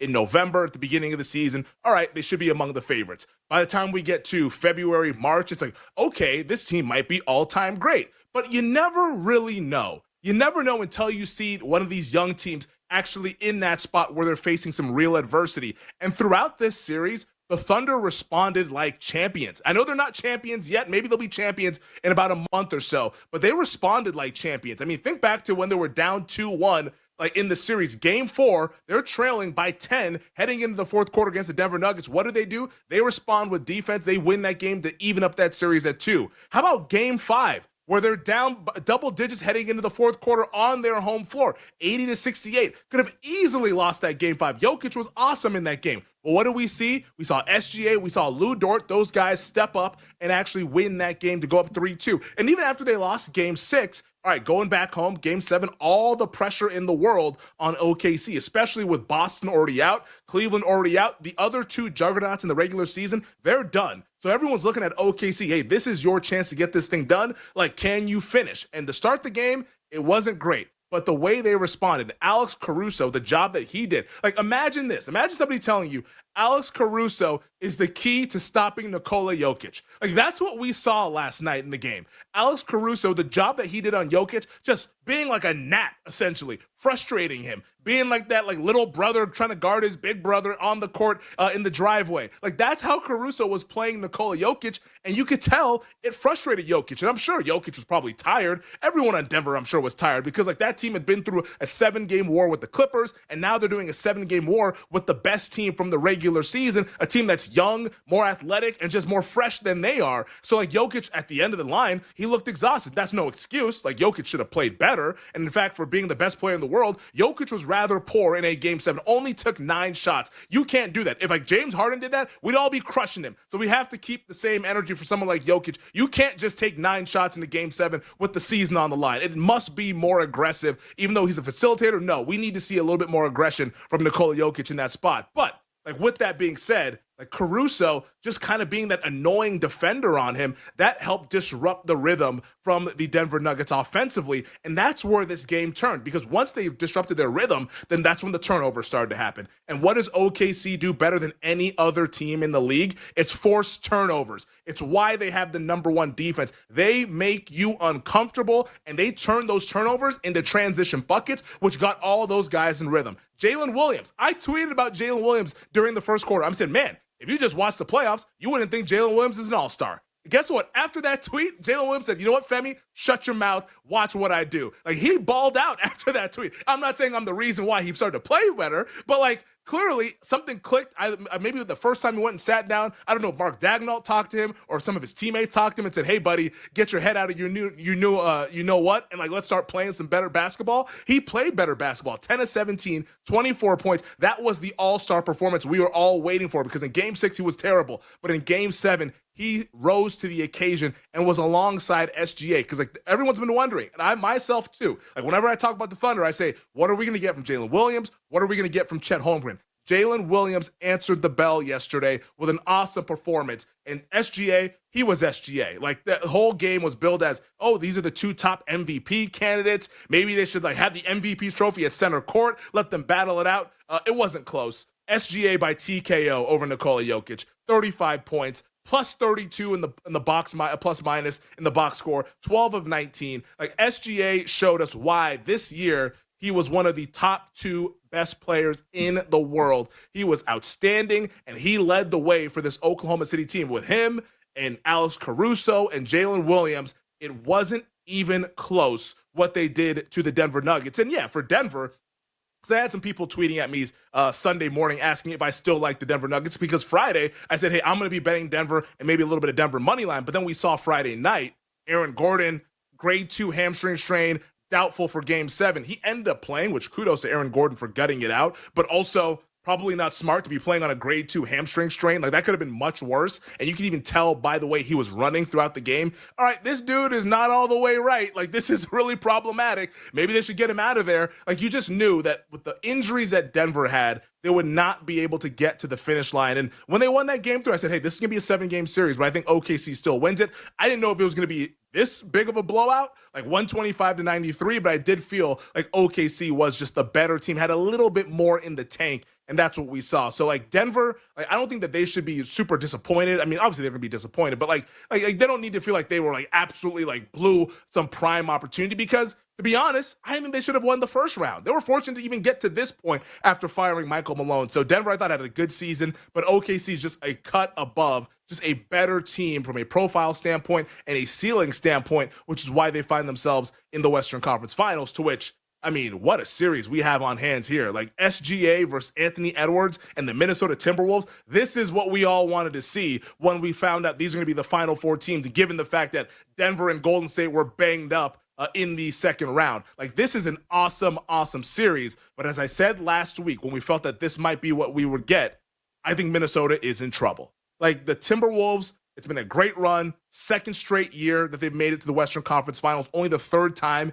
in franchise history. Like, this is Anthony Edwards' era, has been awesome for Minnesota, but I think they're in trouble in this particular series because if you think about the teams that Minnesota has beaten so far up until this point, it was the Los Angeles Lakers and the Golden State Warriors. The Lakers, LeBron James is old.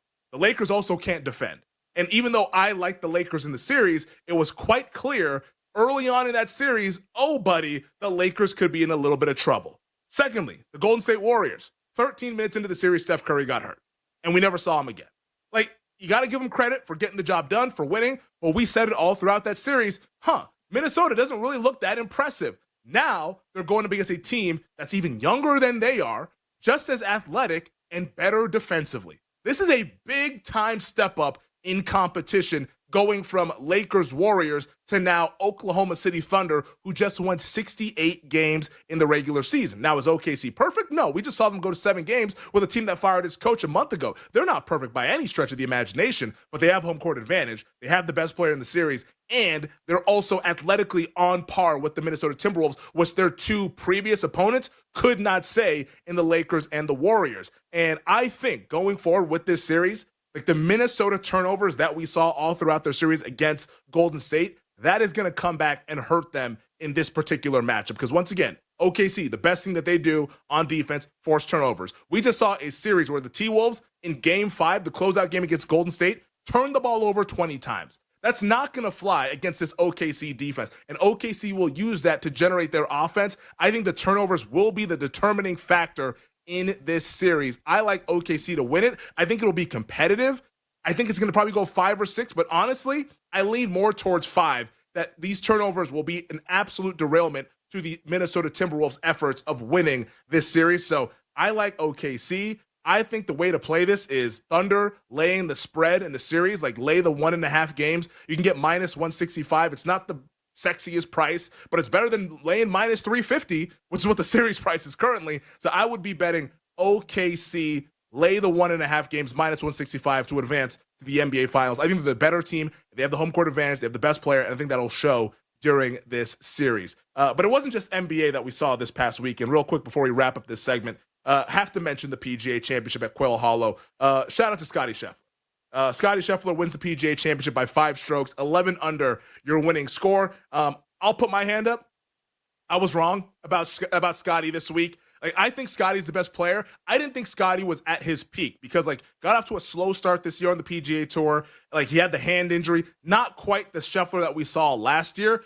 Boy, was I wrong, because Scottie was at his peak this weekend, and when he's at his peak, ain't nobody touching him. Like, nobody's messing with Scottie Scheffler. Unfortunately, because of that, not the most exciting major. In fact, it was quite boring yesterday watching the PGA Championship, but you must put respect on Scottie's name, who now becomes the first player since 2000 Tiger Woods to win his last 2 PGA Tour starts by 5+ shots. Like, would anyone be surprised if this dude wins at Oakmont next month at the U.S. Open, and then all of a sudden at Royal Portrush, we're talking about Scottie Scheffler with a chance to win the career Grand Slam? Would anyone be surprised if that happened? I would not be, because Scottie feels like he has now found his game, and once he finds his game, good luck to the rest of the tour. There's only the elite guys who could beat him, and those guys had a chance this week. Bryson DeChambeau, Jon Rahm, they had chances, but the Green Mile absolutely destroyed those guys. On Saturday, it destroyed Bryson when he shot 3 over on 16, 17, and 18, and then yesterday, Jon Rahm, who at one point was tied for the lead, shot 5 over on the Green Mile, 16, 17, and 18, finishing the final round going double-double. That's not going to cut it if you want to win a major and when you're chasing down the best player in the world. So shout out to everybody who bet Scotty Scheffler. All 6 of you guys who bet the 5-1 on Scotty Scheffler to win the PGA Championship. Job well done by Scotty. Job well done by those bettors. We're just getting started here on You Better You Bet. Top headlines out of the weekend coming at you next here on the BetMGM Network. We'll be right back with You Better You Bet, presented by BetMGM, the sportsbook born in Vegas.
Should we talk about Brian Bayo yesterday? Woof, man.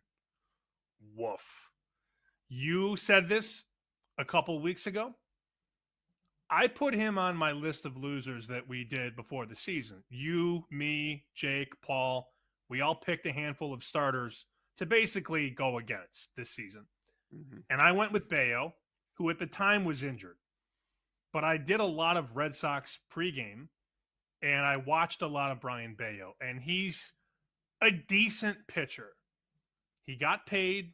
He got that 6-year contract for $55 million, sort of like a halfway deal. I mean, it's not a superstar deal. Those start in the $100 million range and go up, but it wasn't a $30 million deal. Like, he got a pretty fair, friendly deal. They avoided all the nasty negotiations, and they gave him the money. 6 years, $55 million. The issue with him, Joe, has always been the control. Where's it going? He's got good stuff. The fastball plays. Where's it going? And he was escaping a bunch of crooked walk starts. I've got his game log up here. I mean, this guy is putting guys on base like you wouldn't believe. 3 walks, 5 walks, 2 walks, 5 walks. Those are all starts this year. But he kept getting out of it. 1 earned run, no earned runs. Well, it all percolated yesterday. 10 hits, 7 earned runs, 5 walks. He faced a team that capitalized, and that's what the Braves do. Braves win 10-4. Bayo was a favorite most of the season. He was finally a dog yesterday, and the Braves touched him up.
Let's get back to You Better You Bet on the BetMGM Network. Welcome back. This is You Better You Bet coming at you on this Monday. Femi Abebefe hanging out on the BetMGM Network. 40 minutes from now, I'll be joined by Nick Costos with all of his thoughts from the weekend that was in the world of sports. A lot happened. His New York Knicks advanced to the Eastern Conference Finals, first time since 2000. Stanley Cup playoffs by Canada, Winnipeg and Toronto. See you later after Game 6 and Game 7 defeats at the hands of the Dallas Stars. And, of course, last night, the Florida Panthers. Nick will talk all things weekend that was in the world of sports. And also, to go along with that, we want to know from you guys as well on social media. You can tweet us at You Better You Bet. You can tweet at Nick at the Costos. You can tweet at me at Femi Abebefe. What was the best sporting event from the weekend? We had a couple of Game 7s last night. We had the Preakness Stakes. A lot happened over the weekend in the world of sports. So let us know your favorite thing, the best thing from the weekend that was, and we'll give you a shout out later on during the program. But joining us right now, like he does each and every weekday at 3:20 Eastern, it's our executive producer, Bill Zimmerman. Bill, hope the sports weekend treated you well. Obviously, the PGA Championship, you know, as I was saying at the end of the last segment, I've seen better majors. We'll put it that way. But how was the weekend for you and yours, man? Yeah, it was a fun weekend. You know, my favorite, the Preakness was incredible. I came into it with very little buzz, very little interest, if I'm being honest, and that race was absolutely spectacular. My other favorite moment of the weekend is in our group chat when Tyler Morales, was running around hole 11 or so, says this is going to be a wild finish, and 45 minutes later, Scheffler had a 5-shot lead. Yeah. We have Tyler to blame, putting the kibosh on the PGA Championship. I saw the text. I'm like, I mean, yeah, we got a pretty good chance. Let's see what happens, you know? Like Rahm looks great, and then Rahm didn't look great. And then Rahm got swallowed up by the Green Mile. And then Scotty Scheffler's holding up the Wanamaker on one of the more boring final rounds that you'll ever see at a major. But that's how it goes sometimes. They can't all be the Masters final round that we saw last month. They're not going to all be dramatic theater with Rory McIlroy completing the Grand Slam in a playoff. That's not the case at Quail Hollow. But enough of that. Let's get to the top stories that we have on this Monday. Bill, what's the number one thing we need to know this afternoon? Well, Femi, you talked a lot about the Western Conference and the Western Conference Finals here in the opening segment. So let's talk Eastern Conference Finals, because that tips off on Wednesday night at Madison Square Garden after the Knicks took care of business on Friday night against the Celtics. It's the Knicks against the Indiana Pacers. That series price has the Knicks minus 155, Pacers plus 130. The game one lines over at BetMGM. Knicks a 4.5-point favorite. Total is 223.5. So, Femi, what's your lean heading into Wednesday night? Yeah, I mean, first of all, ladies and gentlemen, the feeling has been restored with Knicks Pacers Eastern Conference Finals. Like, this is what we grew up on. This is how we were raised. These two teams meeting for an opportunity to go to the NBA Finals. Like, as somebody who was like an NBA fan of like the 90s, basketball came up in that era, grew up with the Seattle Supersonics, who no longer exist. But I grew up in that era, like watching these games, and it was always fun. Like, you knew when the Knicks and the Pacers played, it was bad blood, it was physical basketball, it was entertaining basketball, and it always felt big. I think we have that with this series, even though these two teams, improbable that they got here, because all season long we felt, collision course, Cavs Celtics, we're gonna get it, like Game 7 in Cleveland, who do you want? Is it Boston or Cleveland? That was our conversation about the East the entire NBA season. We were dismissive of these teams, especially the Indiana Pacers. Pacers were never in the conversation, but the Knicks, how many times did we bring the Knicks up and say, like, you know what, they don't beat good teams, so no, like, it's not the Knicks. But now it is the Knicks. And now it is the Pacers. And now one of these two teams, who I think you would have been laughed out of a room had you said back in January or February that, hey, yeah, one of those two teams is going to go to the NBA Finals. Everyone would have been like, you're nuts. You're crazy. But that's what we got in these playoffs. Now you could point to injuries. You could point to bad luck. Okay, that's every NBA playoffs ever. Like, you can go to every single postseason in the NBA history and go through it all the series and say, oh, well, that team didn't have that guy, that team didn't have that guy, or that year this guy got hurt or whatever. Like, it's basketball. It's sports. Injuries happen. So let's not take away from the Pacers and the Knicks. And finally, too, from what we saw Friday before we get into the series, like, the Knicks fans deserve that. They earned it, man. Like, I'm not here to rain on Knicks fans parade. Like, I understand why people root against the New York Knicks and their fans. Like, I think they're crazy people, but I think having crazy fans is great for sports. And yeah, like, New York has seen a lot of winning with their baseball team, the Yankees. The Giants have even won a couple of Super Bowls this century. Like, they have had a lot to celebrate over the last, 100 years or whatever. But, the Knicks haven't won a damn thing since, 73. You understand why people are so fired up and why they're treating a second-round series win like they just won the NBA title. You can understand when you look at what's happened to the Knicks. This team was irrelevant for a solid decade before this recent run. It was the Melo run where they never really had a real chance to win the title because of the LeBron Miami team. And then after that, it was a horrendous stretch of Knicks basketball. And now with Brunson and Bridges and Anunoby and Cat, it's a real chance to win a title. So, Knicks fans, paint the damn town red. If you win game 1, paint it red again. Because after this, everything is just gravy for the New York Knicks. It's all cherry on top because this team was not supposed to be here. But unfortunately, now that they're here, they're going to lose this series. The Indiana Pacers are the better basketball team. I think Indiana will go to the NBA Finals. I get it. The Knicks have the home court advantage. They're both evenly matched. I don't even think they're that evenly matched. I think from watching these two teams play throughout the playoffs, Indiana has been the sneaky, really, really good team that we have just not been paying attention to because some of their games happen to be on NBA TV. That's what's happened here in the Eastern Conference playoffs. Tyrese Halliburton. I texted the guys in the group chat about 4 weeks ago, sometime during this, I think actually 3 weeks ago, probably, during game 2 when they were beating Cleveland. I'm like, is there a chance that Halliburton's the best player in the Eastern Conference? I think after this series, we're going to be saying that he's in the conversation with Jason Tatum and with Jalen Brunson. I think Halliburton ends up being the best guy in this series. I think the Pacers win this in 6. I would be looking to ways to bet that. Right now, currently at BetMGM, Pacers in 6 is 5-1. I love that bet. I think they steal game 1. They protect home court advantage in games 3, games 4, and in game 6. Great story with the Knicks. I love seeing the Garden come alive like it was in the 90s. But I think Indiana has a better coach, and they have the better player in Tyrese Halliburton. At plus money, I like Indiana. If you don't want to bet in 6, you can just bet the plus 130. But I would bet both, to be quite honest. I think Indiana's going to the NBA Finals. Bill, hit me with another story. All right, Femi, let's switch over to the ice because when it comes to the Stanley Cup playoffs, eventually the Maple Leafs are going to Maple Leaf. And the Toronto Maple Leafs did just that, losing to the Florida Panthers in Game 7 at home, 6-1. The Panthers advance to the Eastern Conference Finals, and the Leafs head home with more question and answers, Femi, after losing their last 2 home games in the series by a total of 12-2. Yeah, it was flat out embarrassing from Toronto. I'll start off too with the fan base.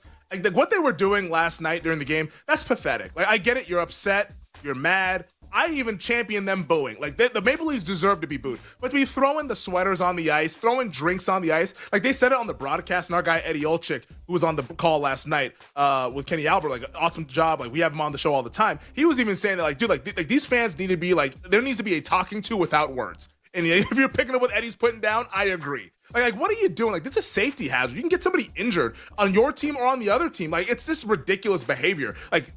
All right to be angry, but don't throw stuff on the ice. That's just stupid. Now, as embarrassing as they were only upstaged by the actual team.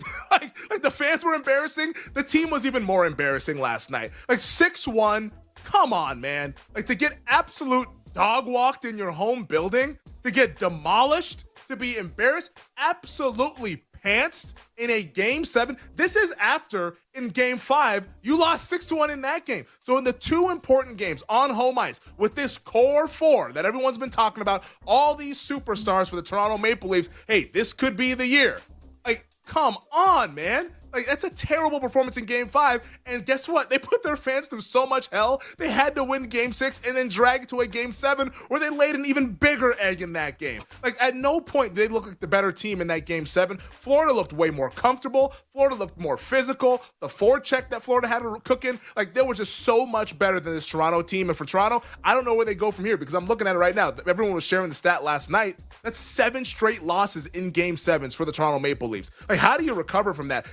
I don't know if you blow up the entire roster because, yeah, it is a good team on paper. They have a lot of talent. But, man, like, you can't just run this thing back. I know Mitch Marner's a free agent. He's probably going to go somewhere else. I wouldn't be bringing him back if I'm the Maple Leafs. Like, you got to switch something up just to get a different vibe with this team because 7 straight Game 7 losses, that's not by accident. Like, that's something just fundamentally wrong with either the psyche of the team or way the team is built to where they cannot overcome it. Now, for this upcoming series, Florida and Carolina, boy, we have a banger. This one, I think, is actually going 7 games. Carolina has the home ice. I side with Carolina. Florida has been the bigger bully in the first 2 series. They were the bigger bully against Tampa. They were, of course, the bigger bully against the Toronto Maple Leafs. They've now met their match with Carolina. Carolina is physical. They want to play in the mud because that's Florida's whole thing. Let's drag you in the mud. We'll wear you down, and then we'll ultimately overwhelm you. Guess who does that at an even better clip? The Carolina Hurricanes. And Carolina doesn't have the playoff pedigree, so I understand why the betting market's leaning more towards Florida.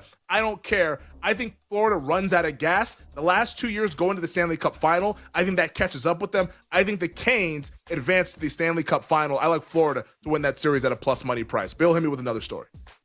All right, Femi, let's stay on the ice because the Dallas Stars are on their way to the Western Conference Finals. Damn right they are.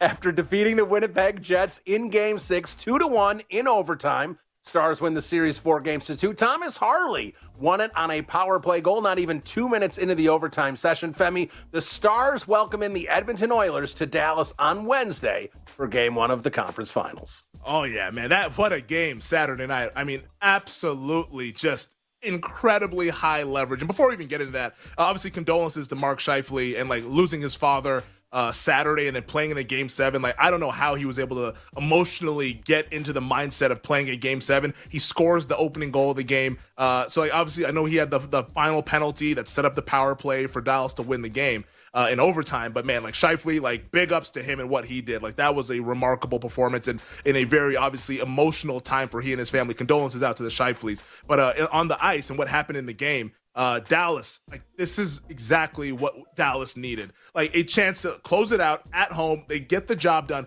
Jake Ottinger, this dude, like he is beating the allegations. All the stuff of Ottinger's a choker. Ottinger doesn't come up in big moments. Like that dude stood on his head Saturday night. The save that he had with his stick where it was like a wide open net. Like I thought for sure Winnipeg was going to score. I'm like, oh boy, here's another goal.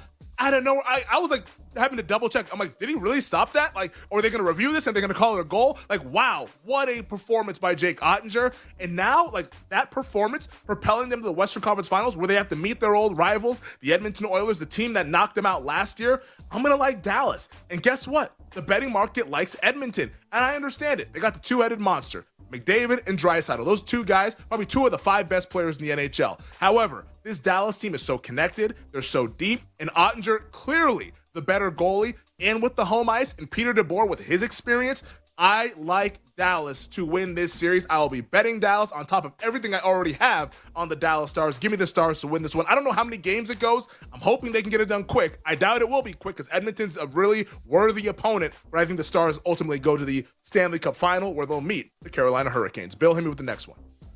All right, Femi, win a Super Bowl, get rewarded. No shock here. The Philadelphia Eagles announced today they are giving head coach Nick Sirianni a multi-year extension. Sirianni, of course, led the Eagles to the Super Bowl championship a couple of months ago. He's one of only 3 coaches in NFL history that have a regular season winning percentage above 70. So after all that heat Sirianni received at the start of the 2024 season, Femi, not even a year later, the Eagles have committed to him for the long term.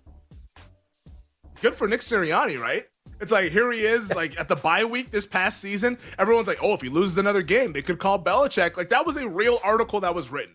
There was real rumors that Bill Belichick could take over the Philadelphia Eagles had Sirianni lost coming out of the bye week. And to turn that into a dominant run throughout the playoffs, a dominant Super Bowl win over the team of the decade, the Kansas City Chiefs, like, he deserves this extension. Now, I will say, better not rest on your laurels, Nick. All right, because you go out there and like you're trailing at halftime and opening night against the Dallas Cowboys, or damn, you better not lose that game. That fan base, yes, the Super Bowl is nice and it's nice and shiny, and they just won it within the calendar year. They will boo your ass if you do not get that done. So like Sirianni, do not rest on the laurels. Like I'm sure he knows that. He's coached in Philly long enough. That fan base, yes, I'm sure they're appreciative, but it is a what have you done for me lately fan base. So Sirianni, nice extension, but you're still on the clock in Philadelphia because that's just the nature of coaching the Philadelphia Eagles. Bill, hit me with the last one before we head to break.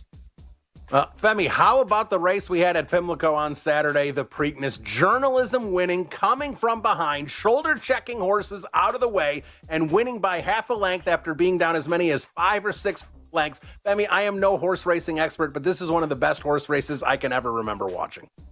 100% agreed. Like, I think I've watched at max 20 horse races in my life, and they're all Triple Crown races. But like, that was the most thrilling horse race I've ever seen. The whole time I'm thinking, damn, like everybody talked up journalism and it's just not going to get it done because they got a bad trip. Like, this is going to be a shocker. Gosger was out here running the race of its life, but then here comes journalism running through there like Bo Jackson or like Marshawn Lynch in his prime, and absolutely destroying every other horse. And then the acceleration down the stretch is something that you only see on like a video game. An absolute fast forward. Shout out to journalism. Shout out to friend of the show, Michael McCarthy, who we had on before the Kentucky Derby. Big, job well done for journalism to win the Preakness. On the other side, we'll get some Conn Smythe thoughts as well as the PGA Championship with our guy Tyler Morales here to wrap up the 3 o'clock hour on You Better You Bet. We'll be right back with You Better You Bet, presented by BetMGM, the sportsbook born in Vegas.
I think with the Chiefs, for example, like there is, unlike the NFL, the PGA doesn't nearly have the individual promotion of its players.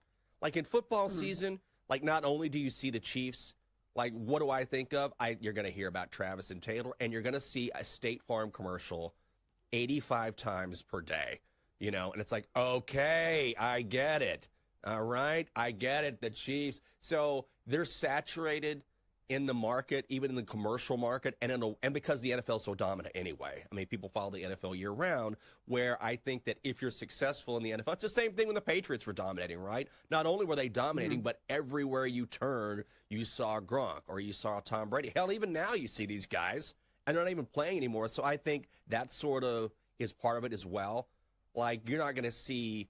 During a tournament, you don't see 4 commercials with Scotty Scheffler. And during the offseason, it's not like Scotty Scheffler. It's all quiet until, it's golf season again. So I think that has something to do with it as well.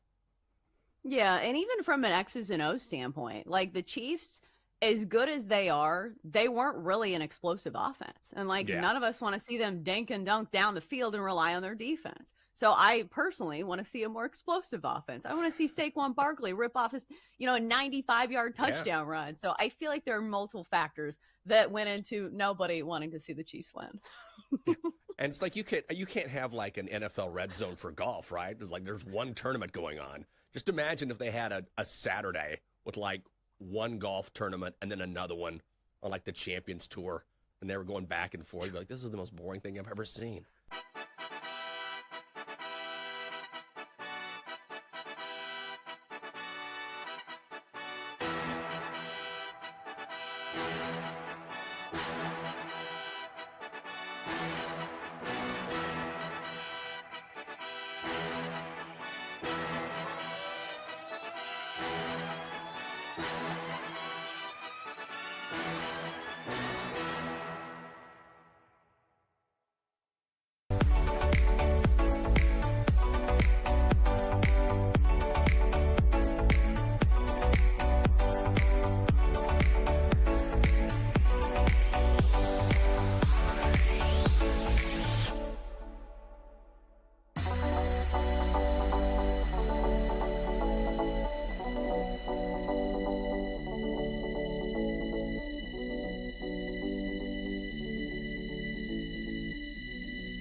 Let's get back to You Better You Bet on the BetMGM Network.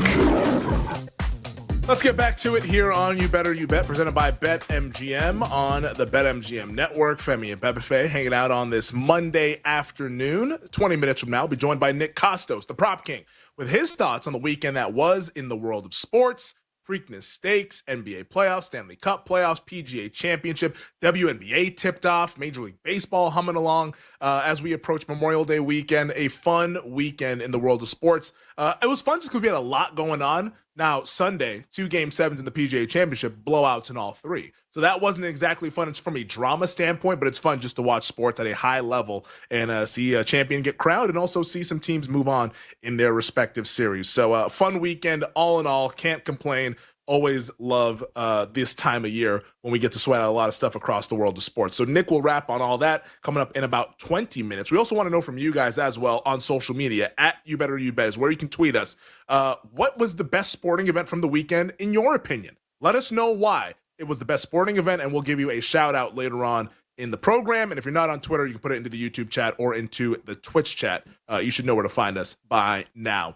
Coming up a little bit later on in this segment, Tyler Morales with his thoughts from the PGA Championship, and also best bets from Tyler and Jake for the night in sports. A little bit of a lighter slate. First night that we've had no NBA and no NHL. Actually going to get some sleep tonight. Is what I was telling the guys on the call this morning. It'll be an 8-hour, maybe 9-hour sleep tonight, which will be really fun. But we got a full slate of Major League Baseball to get into. And also the WNBA has one game between Dallas and Seattle. But let's talk a little Conn Smythe, shall we? As we are now down to 4 teams in the Stanley Cup playoffs. We have Stars, Oilers, Hurricanes, and Panthers, the defending Stanley Cup champion Panthers. So I figured now that we're heading into the conference finals starting tomorrow night on the Eastern side, now would be a good time to do a Conn Smythe check-in where the market sits and some bets that could be made right now before the conference finals kickoff, or I should say puck drop tomorrow night.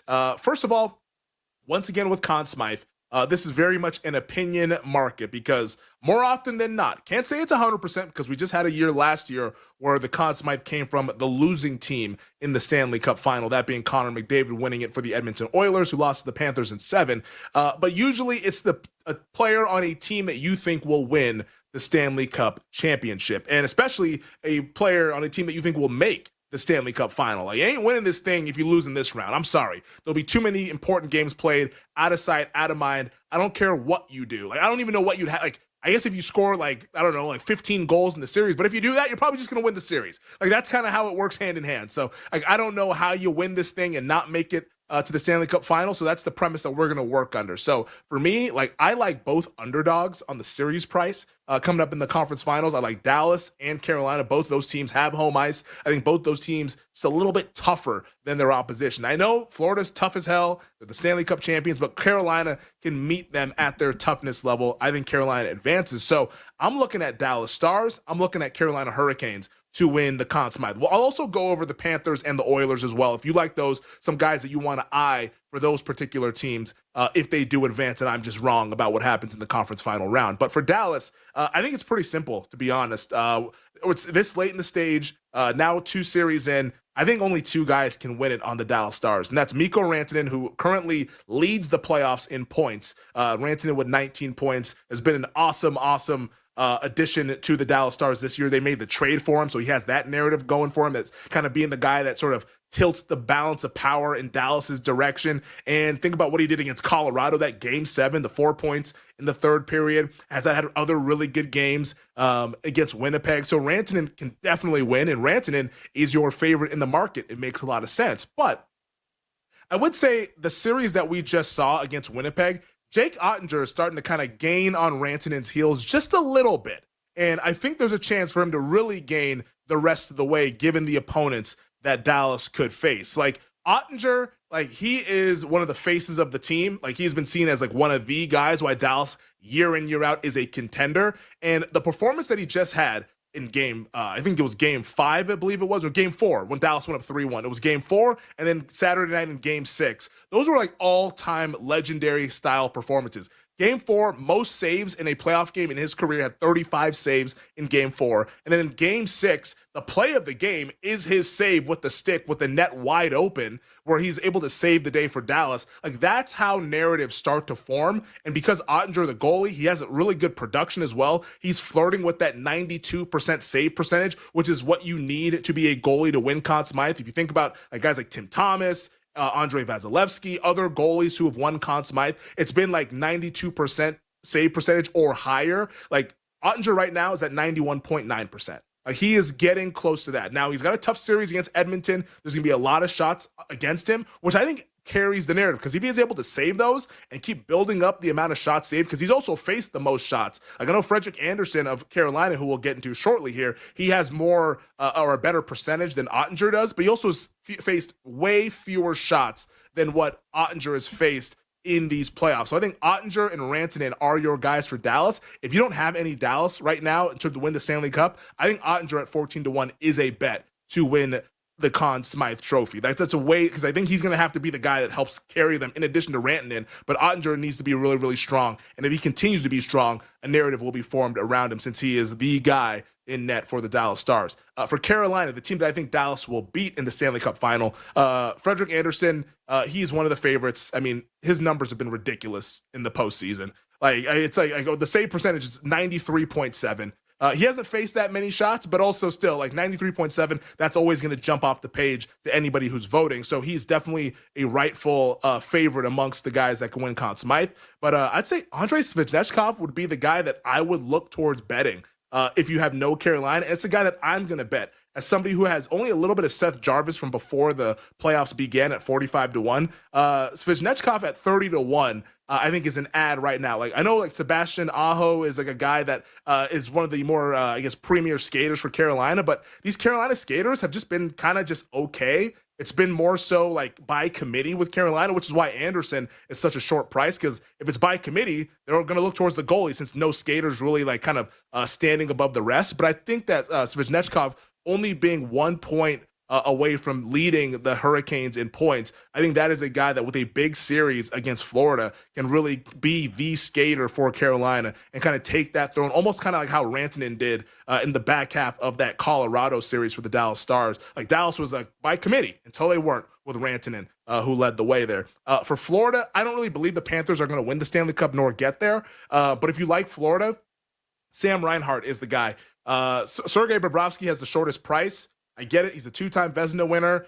He was in the discussion for Conn Smythe last year, but there's a reason why he didn't win it because his save percentage wasn't that high. It's now just 90% after what he did last night in Game 7. I think Reinhardt, though, is like the skater that's most consistent for Florida, and I think Reinhardt would be the guy at 20-1 that I would bet for Florida. And real quick on Edmonton, it's McDavid. Like, you don't need me to tell you that. Like, if Edmonton wins this thing, I think McDavid's going to win it again. Maybe Draisaitl could outperform him, but McDavid is seen as the best player in the sport, and McDavid, I think, will get the credit if this team wins at the Stanley Cup. Hell, if they lose in Game 7 again in the Stanley Cup final, he might win it again. But McDavid is your guy if you like the Edmonton Oilers to win this whole thing. So for Dallas, it's Ottinger. For Carolina, I think Andrei Svechnikov at 30-1. For Florida, I think it's Sam Reinhart at 20-1. And for Edmonton, it's Connor McDavid, who's already a pretty short price. But joining me right now, Tyler Morales, our golf aficionado here on You Better You Bet. On the heels of what we saw this past weekend at Quail Hollow at the PGA Championship. Tyler, your early thoughts, or I guess not early thoughts because it just happened, your quick thoughts of what we saw this past weekend with Scottie Scheffler winning the PGA Championship by 5 strokes. It's kind of just like every tournament Scottie Scheffler wins. Like, he wins by like multiple strokes and no one really catches him. I was actually more like, Scheffler played amazing. We kind of figured this out early, like on Friday, that it was going to be between him or Bryson. But like the discouraging part was like no one even like tried to catch this guy except Jon Rahm. And it's kind of scary because Jon Rahm doesn't play on the PGA Tour. He plays on LIV. Mm-hmm. So it's never a good sign when the guys on Scheffler's tour like really never catch him. Like the two guys that had a chance were Bryson and Rahm, and they don't play on the PGA Tour. So that's a little concerning. But like, I mean, just gutless from everybody else. No one really gave him a chance. No one even really like contended to this. And Scheffler wasn't even playing well. That was like a C game, and he won. So it is what it is. It's a Scheffler win. That was my takeaway. It's like every other one.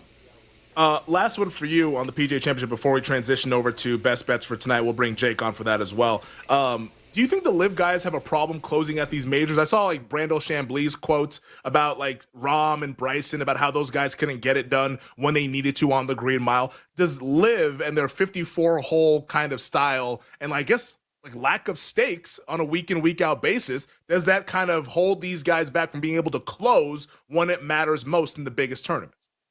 I definitely think it's a thing because we've seen it with a bunch of they only play 54 holes.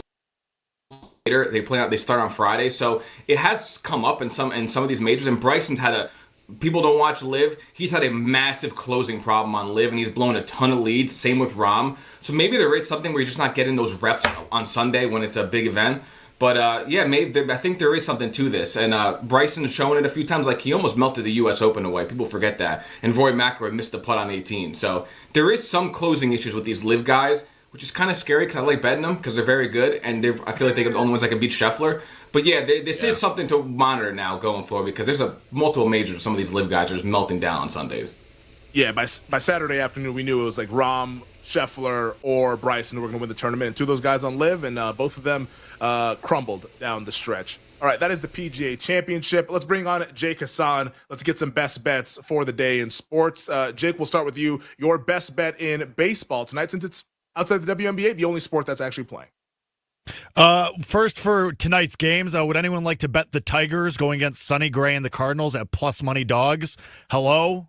So I will be on the Tigers. And would anyone like to bet Matt Shaw of the Cubs at 60-1 for NL Rookie of the Year with me? Ooh, hello, Matt Shaw. He was high up there before the season started. You like him now, huh? Got called back up today. I think this might be hashtag our guy. All right, I can rally around that because that NL Rookie of the Year race, outside, I guess Drake Baldwin is now a thing. That's very mid, as the prices will indicate. Tyler, real quick, your best bet tonight in sports. This is one you probably don't want to watch. Rockies, Phillies, under in the first 5 at 5.5. Yeah. We're at Coors. The Phillies, I want no part of these bullpens. Phillies bullpen's a mess. Sanchez and Freeland has really good history against the Phillies, so give me under 5.5 in the first 5.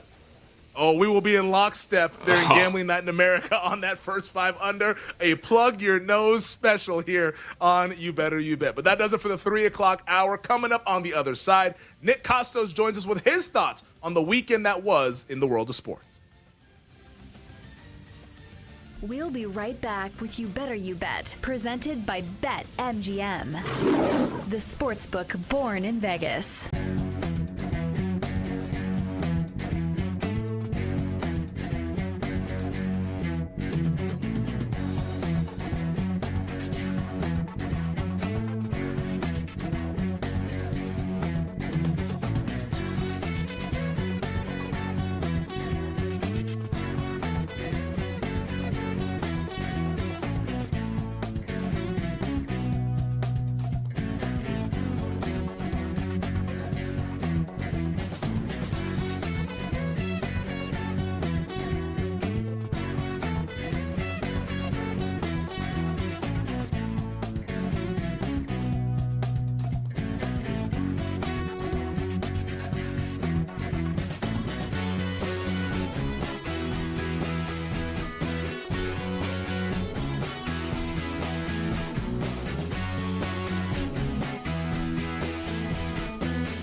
start with my favorite bet, and I'm going to be fading my Ravens in week 1 and taking the Buffalo Bills on the money line at minus 125. It's deja vu all over again for the Ravens, right? They open up the season on the road in prime time against the team that knocked them out of the playoffs the previous season. And just like how they lost to the Chiefs in heartbreaking fashion with Isaiah Likely's toe out of bounds, I think they're also going to lose in heartbreaking fashion to the Buffalo Bills as well. It's going to be a one-possession game that's going to come right down to the wire, and I think the Ravens are going to lose it in the end. I think the football gods are going to have this come down to a Tyler Loop field goal, the Ravens rookie kicker, because, of course, they were releasing Justin Tucker a week ago. I think it's a close game that comes down to the wire, and I think the Bills win it. So give me Buffalo minus 125. Steelers and Jets is going to be my second game up, and I'm taking the under 39.5.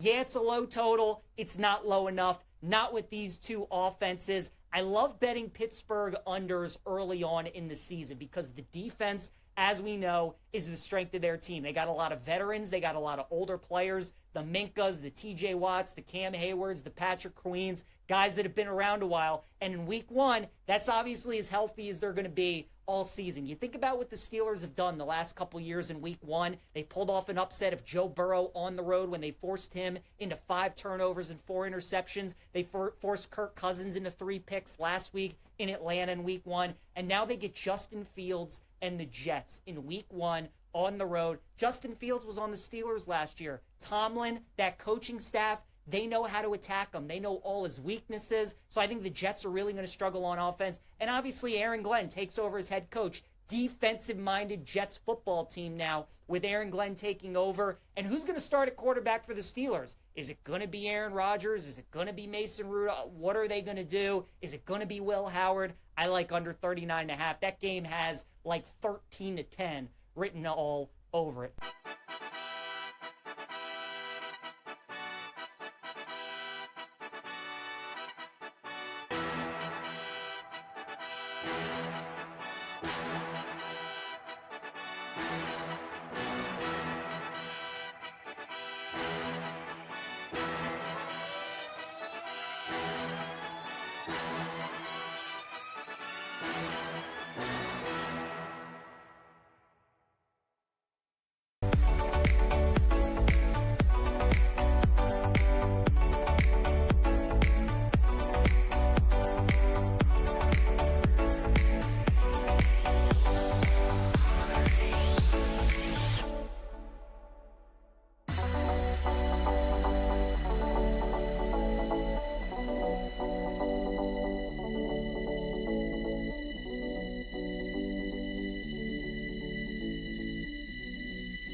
Presents to you the show where anything can happen. Yeehaw! It's the king of Wagertainment, the prop king himself. Your boy has got this ish figured out like I always have. Nick Costos. Go eat your Five Guys burger with your 1-star take. You better, you bet. We need to celebrate betting on sports. This is You Better You Bet, brought to you by BetMGM, the sportsbook born in Vegas on the BetMGM network.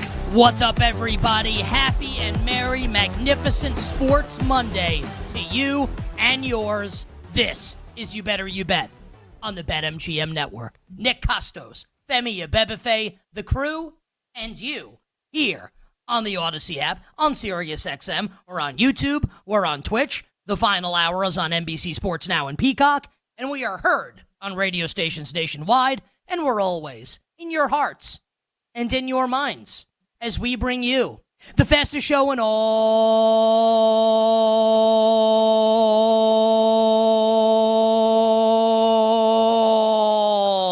of Wagertainment. Talking all things sports betting. The show presented today and always by the Sportsbook born in Vegas, the great people at BetMGM. Download the BetMGM app. Visit BetMGM.com. All right. You know how we do. Costos, Femi, Crew, you, here on You Better You Bet. So much sports betting goodness is coming your way, including all our bets for the Eastern Conference Final and the Western Conference Final in the NBA. All our bets for the Eastern Conference Final and the Western Conference Final in the NHL. Oh, baby. The Final Fours are set in both sports. We can't wait to go through all of it, especially the Eastern Conference Final in the NBA. My Knicks! 4 wins away from playing for an NBA championship. But not just early bets for the Eastern Conference Final, not just early bets for the Western Conference Final. How about some early bets for the U.S. Open in golf? Following Scottie Scheffler's 96-stroke win this weekend at the PGA, early bets are on the way for the U.S. Open. We'll talk about Nick Sirianni's contract extension as Eagles head coach, Brock Purdy's contract extension as 49ers quarterback, and what that means for the season of both those two teams this year in the NFC. I've got 2 pretty strong betting takes on the Eagles and the Niners. We'll get to them over the course of the show. And all our bets for tonight. It's a sad day, honestly. Sports calendar's absolutely been kicking ass, and it's going to continue kicking ass. And tonight, I think it'll be a fun night in the world of sports. You just got to, baseball and WNBA.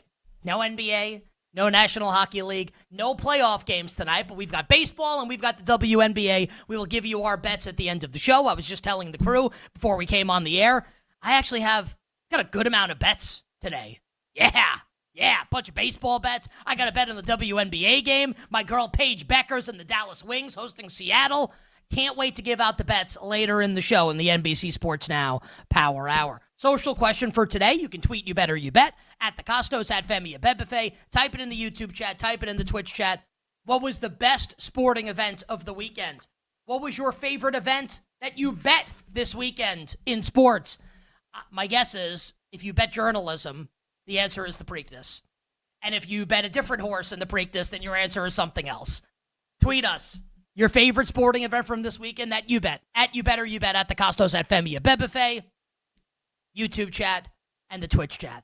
Oh, I'll just mention this is a little interesting.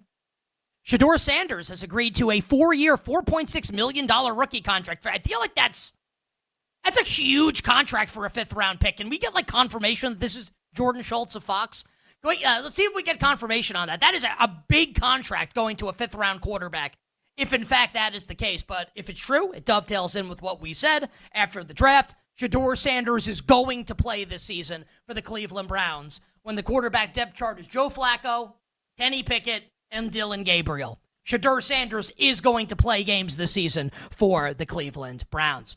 I did not anticipate I would say the words Dylan and Gabriel in today's show open, but hey, that's sports, Susan. Anyway, we begin officially the Magnificent Sports Monday edition of the show with this amazing weekend in sports. Yet another awesome weekend in sports. And people, I'll say this, we need to savor it because we're going to have a couple months. There's still going to be good games. There's still going to be a lot of interesting stuff going on. We're going to have a lot to talk about on the show, but we are about to enter kind of like the dog days of summer, the slower days of sports. We're not going to have these super packed weekends moving forward as the NBA and NHL playoffs move towards a conclusion. So we need to savor it. We need to savor these weekends in sports, and this was an incredible one. We'll touch on it a little bit more as we move along here, but just to say it right now, I'm not the biggest horse racing fan in the world.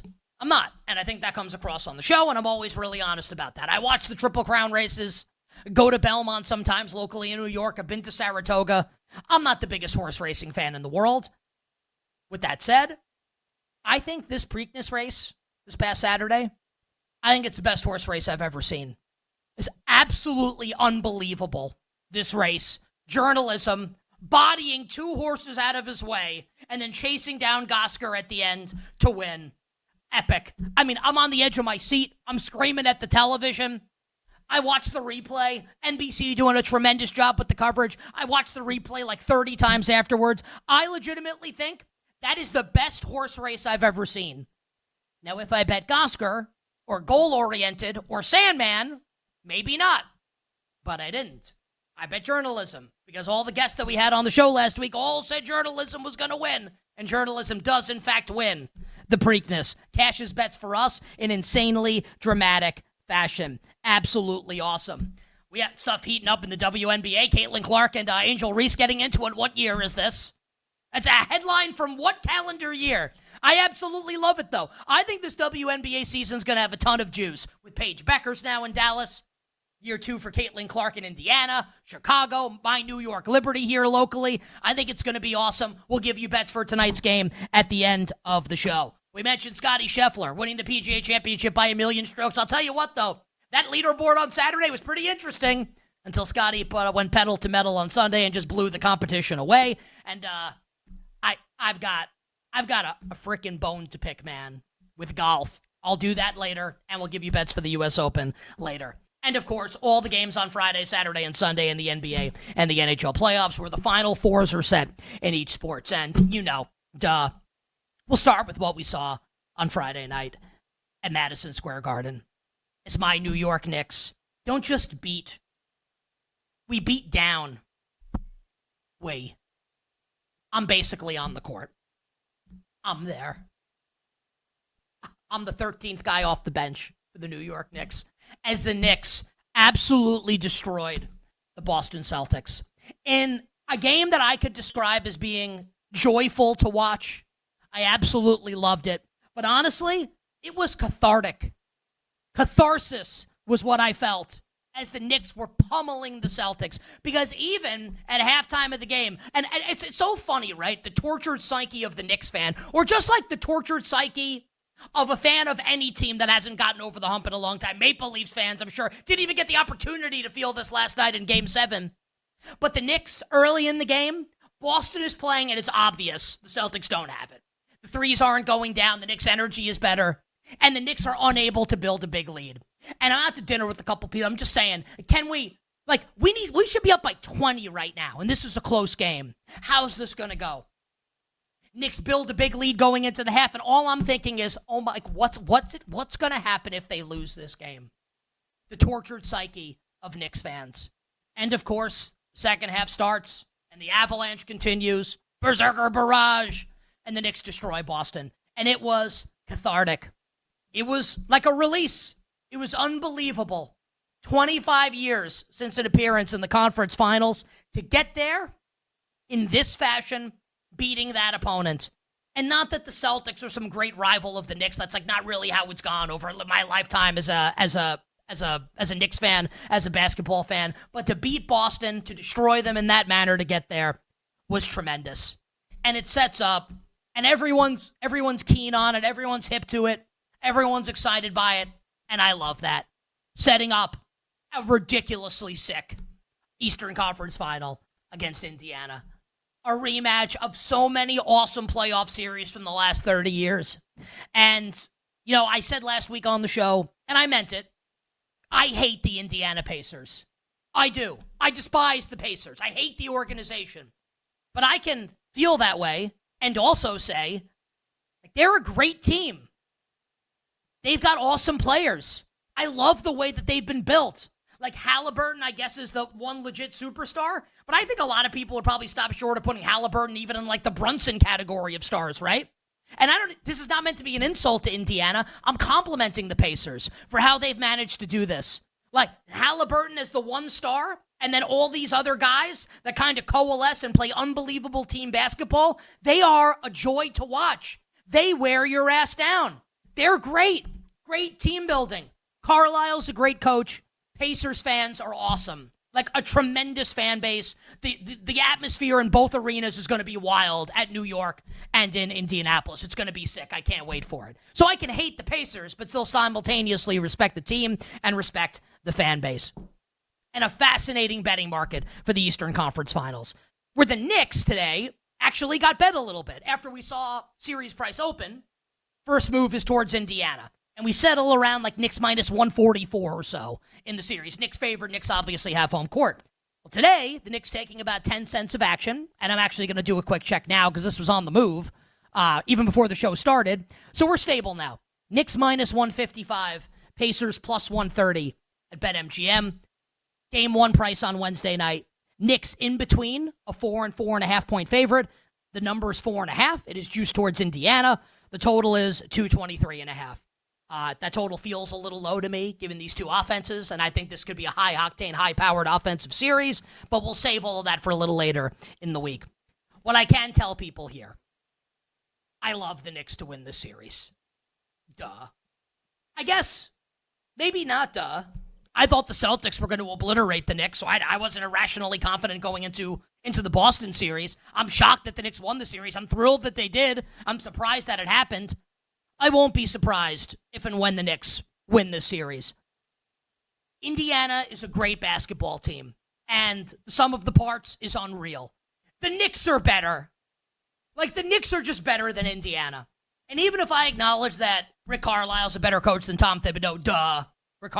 I think Tom Thibodeau is okay. Rick Carlisle's like a next-level NBA head coach. Even if I acknowledge that, I think the talent gap, the talent disparity between the two teams really favors New York.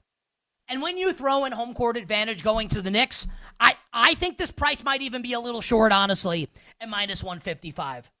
I think Knicks in 7 feels like a pretty likely outcome here. Goes to 7. And if Indiana had home court, maybe I'd be more disposed to taking the Indiana Pacers in this series. But it's not. Game 7's going to be at Madison Square Garden. And I'm going to love the Knicks to win if and when we get there. Knicks series price. I got it parlayed with everything. How about Knicks to win the series tonight with the Dallas Wings on the money line against Seattle? Plus 125. What about Knicks series price with Lars Nootbaar to hit a home run for the St. Louis Cardinals? Are these things that interest anybody? Beefing up this Knicks series price, getting plus money next to the New York Knicks in this series with home court advantage against the Indiana Pacers. And, you know, a lot of NBA fans, a lot of people getting really salty with me on social media because I'm being a little braggadocious on Friday night on social media as the Knicks are pulling away. I'm feeling it, man. I'm feeling myself. And people get mad at me. They get mad at Knicks fans. Oh, my God, how could you celebrate like this? Come on. Like, legitimately. Like, stop it. The Knicks have done nothing for a quarter century. And this isn't a curtain-jerking jabroni fan base here for the New York Knicks. This is a wild, rabid fan base for the New York Knicks that is dying, that is starving for playoff action, that is starving for a deep playoff run. And now that we've got it, people want to criticize, oh my God, how could you celebrate? Really? Like, we're doing that for the Knicks? Come on. Stop it. Especially for fans like me. Man, look at this front-running Knicks fan coming out of the woodwork. I'm at game 1 in 95 against the Pacers. I'm at that game. I cried the whole way home on the Long Island Railroad. Think it makes me proud to admit that? It does. It's a great story to tell 30 years later, let me tell you. I love it. Cried when Patrick Ewing missed the finger roll. I mean, I'm there for all these games, the wins, the losses, against the Pacers and otherwise. And now that we're there, you want to gatekeep my celebrating? You want to gatekeep our happiness? Come on. I mean, you'll probably be really thrilled when the Knicks play the Thunder in the NBA Finals and get stuffed in a locker. I think that's probably the most likely outcome.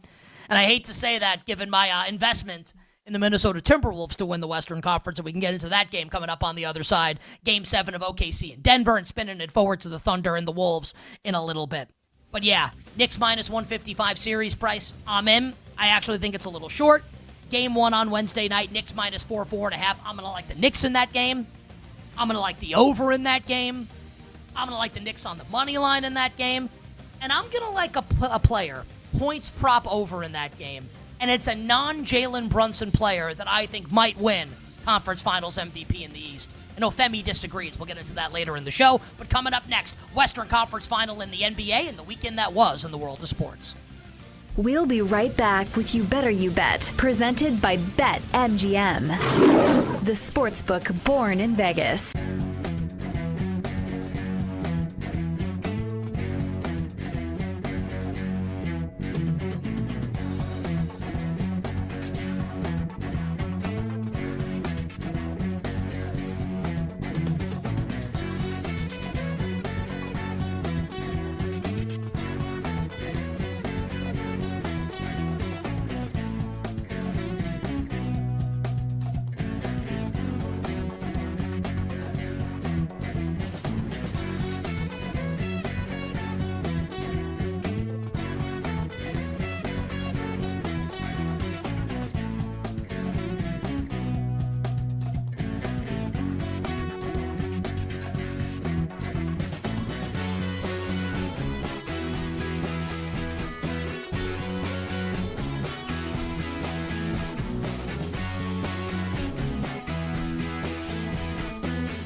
So I'm back in on the Niners this year, right? They're bringing the gang back all together. George Kittle. I don't know if I would have paid George Kittle at 30 years old, but I love George Kittle, man. McCaffrey, we're hoping that he's healthy week 1, right? They all just went to a Grateful Dead show together, so I'm all in on the Niners, dude.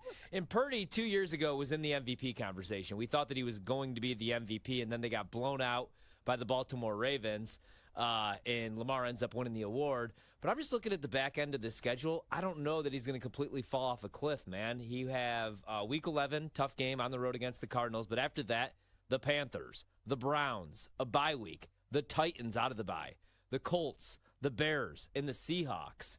A couple years ago when they made that run to the Super Bowl, he threw for 4,280 yards. And I know people are down after last season, but he still threw for 3,864 yards, and he missed 2 games. He's going to push the ball down the field. Brandon Ayuk hopefully is back. I like these weapons, man. Juwan Jennings, I think, is going to be an absolute stud. He had a career-high 77 receptions last year on 113 targets, nearly 1,000 yards, 6 touchdowns. Ricky Pearsall Jr. Got shot, unfortunately, to start the season. He should be fully healthy. You have George Kittle. I think Brock Purdy at 28-1 to win the MVP is a really good bet, so I placed that today.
Alexander nails the 3. Right back up to 9 with a minute remaining here in the second. Williams pokes it away. Jokic trying to get it. Williams comes away and throws it down. Thunderbolts from the OKC defense. Another turnover. Back to Williams inside. It's good. It's a Thunder avalanche. You're tuned in to You Better You Bet with Nick Costos and the crew on the BetMGM Network. The great Mike Breen, the Fordham Flash, another Fordham Flash on the call yesterday as the Thunder. Honestly, I normally either remember or write down the final score of games. It doesn't matter. The Thunder beat them by 1,000. And Tyler just wrote something in the chat that's true. And I was actually thinking this, and it's like, I'm not going to say this because I love Mike Breen, but it's true. He said it's a Thunder avalanche. Would it like a thunderstorm have been better? Thunder doesn't avalanche like thunderstorms. Just saying. Yeah, but Mike Breen's still the best. He's still awesome. Femi gives me the final score in the chat. Thank you, Femi. 125-93. I was just going to say the Thunder beat them by 1,000,000. And the final score, 125-93, I actually think is flattering to Denver with how the final 3 quarters of this game played out. Ass kicking isn't even close to appropriate to describing what this was. This was like maybe the Nuggets should have to go to the G League where they wouldn't lose a game. But still, that's how bad this was for OKC over Denver. Also, and I know it's easy to say this after the fact, I'm not really active on social media on the weekends, but I mean, I think it's pretty obvious, right? And I was off the show on Friday. So when did the Aaron Gordon news come down? And I was watching Game 6 when Gordon kind of pulled up with the hamstring. I'm thinking like, well, they're done. Like, they're done. Because he's not going to be healthy. Either he's not going to play in the game or he's not healthy. And they have no chance to win if Aaron Gordon's not fully healthy. So I thought it was pretty obvious. I mean, OKC was a huge favorite in the game. I had Denver series and some stuff and some parlays, and I cashed out of all of them. Just like I did not think Denver was going to win.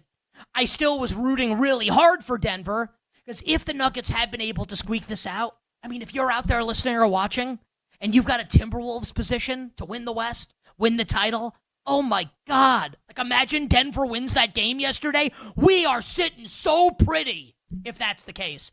And I will admit, for as much as I liked OKC in the game starts, and OKC's as tight could possibly get, and it looked like Denver might be able to steal this one. Maybe OKC pisses down one leg and poops down the other, and Denver's able to walk out of there with the victory and advance to the Western Conference Final. Alas, not meant to be. And, of course it wasn't meant to be. I mean, Aaron Gordon playing in this game, I actually still can't believe this happened, that he played. And he's clearly not 100%, but still, he's running up and down he's got a grade 2 hamstring injury. Like, I don't want to hear anyone, not that like people regularly slam Aaron Gordon. That's like a regular topic of conversation. Like, no one should ever say a bad word about Aaron Gordon ever again. Not that they do, I'm just saying. He's exempt from that. I can't believe he played in this game. So you have one-legged Aaron Gordon. You've got one-armed, one-shouldered Michael Porter Jr. You've got Jamal Murray recovering from the flu. Jabroni A, Jabroni B, and Russell Westbrook. And then the greatest basketball player in the world in Nikola Jokic against the OKC Death Machine. Of course, Oklahoma City won this game by 1,000,000. Julian Strawther, great in Game 6. Wow, shocker, stunk in Game 7. Peyton Watson, really good defensive player. If you need a bucket to save your life, make sure you say goodbye to the wife, the kids, and the loved ones. Because your ass is grass. Russell Westbrook, I mean, it's one of the worst games. I mean, you're watching this game. It's just, is he serious? Is this possible? Really? And the OKC defense is just magnificent. And I love, like, I didn't give Jake direction at all on what to do there, coming back from break. All great OKC defensive plays that lead to offense. The OKC defense was swarming. And Denver, actually gave up. Oh, what are you going to do? And Jokic, just the bitching and moaning and the whining and complaining.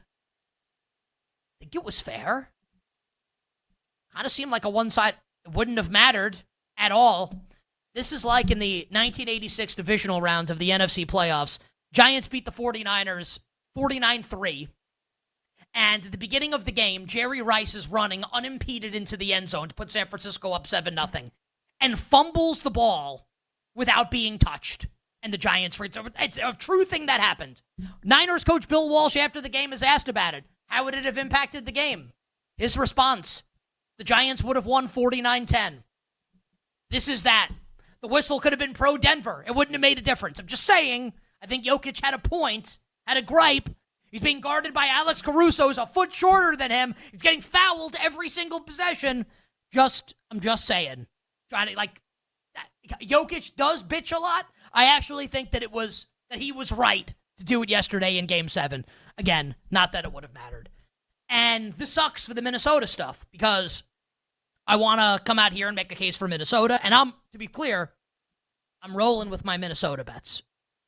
I'm rolling it all in. 0 cash outs. I'm in on the Timberwolves here against OKC. I'll be rooting really hard for Minnesota. I'm definitely betting Minnesota in Game 1 plus the 7.5 coming up in a couple nights. Tomorrow night, right? I'm going to be way in on Minnesota. But this matchup is not great for the Timberwolves. Unless Julius Randle keeps it up. The Wolves are going to have to get offense from Randle. They're going to have to get offense from Conley. They're going to have to get offense from DiVincenzo. Naz Reid's going to have to be really good. McDaniels is going to have to give them offense. I think it's going to be tough sledding for Anthony Edwards. And I don't say that as an insult to Ant-Man, just that, hey, it's OKC's defense, and the defensive game plan is going to be, hey, like let's not let this guy beat us and score 40 points. I think it's going to be up to a lot of the ancillary players on Minnesota to show up and show out. Can that happen? Yeah, it can happen. Feels a little unlikely. OKC a deserved big favorite in the series. Oklahoma City, and I'm going to do a quick refresh here. OKC minus 350. Minnesota, so actually Minnesota's gotten bet a little bit today in the series price. This was minus 375 for OKC about an hour ago, so Minnesota getting bet. Water gun to my head, who wins the series? I don't know how, like, life on the line, like you don't take OKC with home court. I don't think it's impossible for Minnesota to win. Again, you just need those big-time efforts from some of the ancillary players. You need Julius Randle to keep up this ridiculous form that he's been at. He was great in the series against Golden State. If Randle keeps that up and Ant-Man kind of breaks through the glass ceiling and ascends to this next level of superstardom that we all have kind of earmarked him for, it can happen. I think OKC is a deserved favorite, but it can happen for Minnesota. Then the Wolves can definitely win the series. I'll be rolling all my Minnesota stuff here. Rooting hard for our Wolves. Betting them in game 1 plus the points. I am nervous. I am nervous that OKC wins. And then if it's OKC against my Knicks, may not go great for the Knicks if that's the series. Knicks Wolves might be a different story, but Knicks Thunder, I don't know if that would go well for my favorite basketball team. You bet on this Monday. Bet Buffet will join me shortly, and we'll talk about the weekend that was in the world of sports. But a couple of quick takes on what we saw from the National Hockey League this weekend. I mean, the Leafs win Game 6 on the road in Sunrise. And as someone who has the Leafs to win the series, has the Leafs to win the Cup, has a bunch of Leafs in the Conn Smythe market. Femi talked about that last week. He's been talking about it for a couple weeks. Hey, if you like the Conn Smythe market, target some of these players. Some of the Leafs among those. Nylander, Matthews, maybe you grab Marner at a price. Yesterday's game is just, I mean, you want to say it's unbelievable, but it's actually the most believable thing that's ever happened, right? Florida 6, Toronto 1. Actually was a fascinating game. Because you might just see the box score and say, wow, Florida beat the you-know-what out of them. And that's true. But it didn't play out in the fashion that the final score might suggest. So the game starts and Florida is ready to go. And Toronto's ready to piss down its leg. And Florida dominates the beginning of this game. And Toronto finds itself lucky to not be down 1 or 2-0 10 minutes into the game. Florida absolutely dominating. And then the second half of the first period, most notably the final couple minutes, Toronto starts to get it going. And Toronto has a bunch of really good scoring opportunities on Sergei Bobrovsky. And Bob turns them away at every turn. So it's easy to say, yeah, Florida did destroy them in the game, and Florida did jump all over them early in this game. You know, if Bob doesn't stand on his head and Florida doesn't get a couple great defensive plays in the first period, it's possible, and I'm not saying Toronto would have won if this happened, that the Leafs are going into first period intermission up 1-0 or 2-0. It's not impossible that could have happened. And then I don't know what goes on in these breaks. Intermission. It's like Bane and Batman was on what was it called? Venom, that steroid that he was on, whatever. Is this what the Panthers are on? Let's shoot Sam Reinhart up with this horse tranquilizer. Sam Bennett, Kachuk, Barkov, Marchand, who's won more games against the Leafs in Game 7 than the New York Yankees have won as a franchise in their history. How about these trade Seth Jones and Brad Marchand? The Panthers are a machine. It's unbelievable. They beat the piss out of the Maple Leafs over the final 40 minutes of the game. And this will be the extent of the Toronto Maple Leafs coverage from now until October. But allow me to be probably, the millionth person to say this. And we're all right. All million of us. The Maple Leafs have got to blow up this core. You can't keep doing this with Marner and Tavares and Matthews and Nylander. And I'm not a big enough hockey fan to tell you like who they should keep. They probably keep Austin Matthews, right? That would be the first guy you would keep, even though he was invisible in this series. I'm not trying to be like, hey, like do this, do that. Just, it's time to try something different. Like, it's not working. You lose all these big games. Maybe do something different. Congrats to the Florida Panthers. Heart of a champion yet again. And I've bet against them 2 series in a row, 0 for 2. Will I make the same mistake again? You'll find out in a few moments. But first, maybe a little bit lost in the hullabaloo. How's that for a word? Of the Preakness. Saturday night, Stars-Jets Game 6. Tremendous sporting event. Dallas wins in overtime, bounces Winnipeg out of the playoffs. Dallas wins the series 4-2. Femi was right, I was wrong. I liked Winnipeg in the series. I actually was thinking, man, Winnipeg wins this game, I'm going to love the Jets in Game 7. But we don't end up getting there. Dallas ends up winning the game 2-1. So I know Femi was not the only one, which is not to take away from him winning his bet on Dallas. I think a lot of people that do betting content liked Dallas. I was contrarian with Winnipeg. I lost. So congrats to all the people that backed the Dallas Stars, and that is not said with any condescension by me. I wish I had won. I wish I had bet Dallas. So congrats to the people that bet Dallas. But the game is pretty stunning, not just for the results, not just for how it played out, like a pretty thrilling overtime game with Dallas ending Winnipeg's season. The Mark Scheifele stuff is, like, yeah, it transcends sports.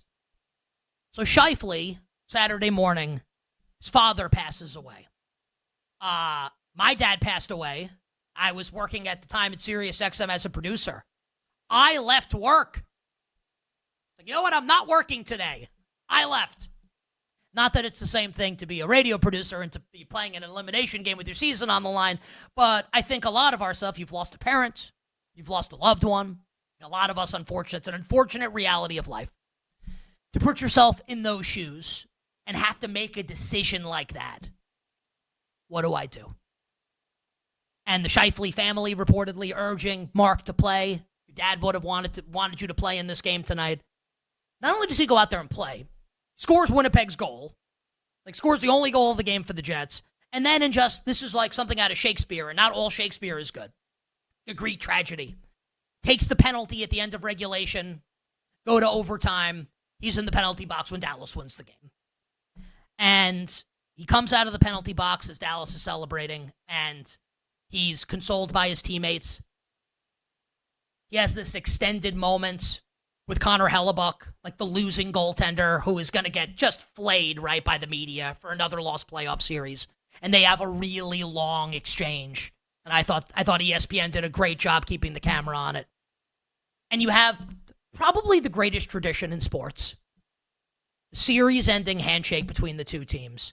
And I'm watching it thinking, how is this, like, I'm guessing this is going to be, like, they're all going to be, everyone's going to spend time talking to Scheifele. And they did. It was actually very emotional. And very, very, very cool. Not cool that he lost his dad, but cool how everyone rallied around him and the mutual respect.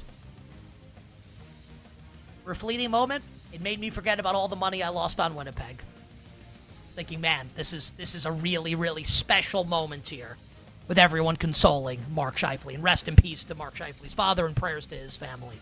On the other side, Femi will join me.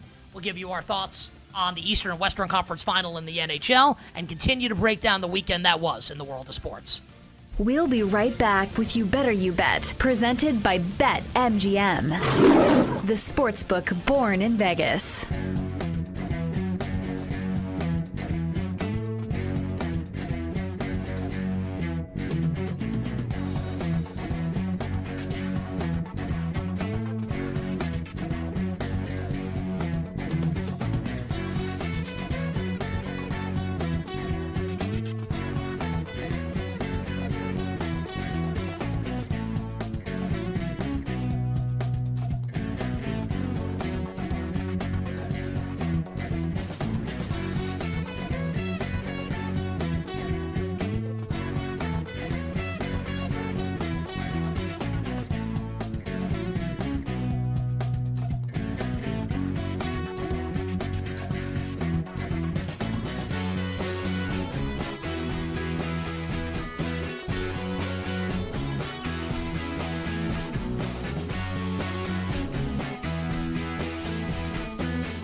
I feel like this was just such a massive overreaction on Angel Reese's part.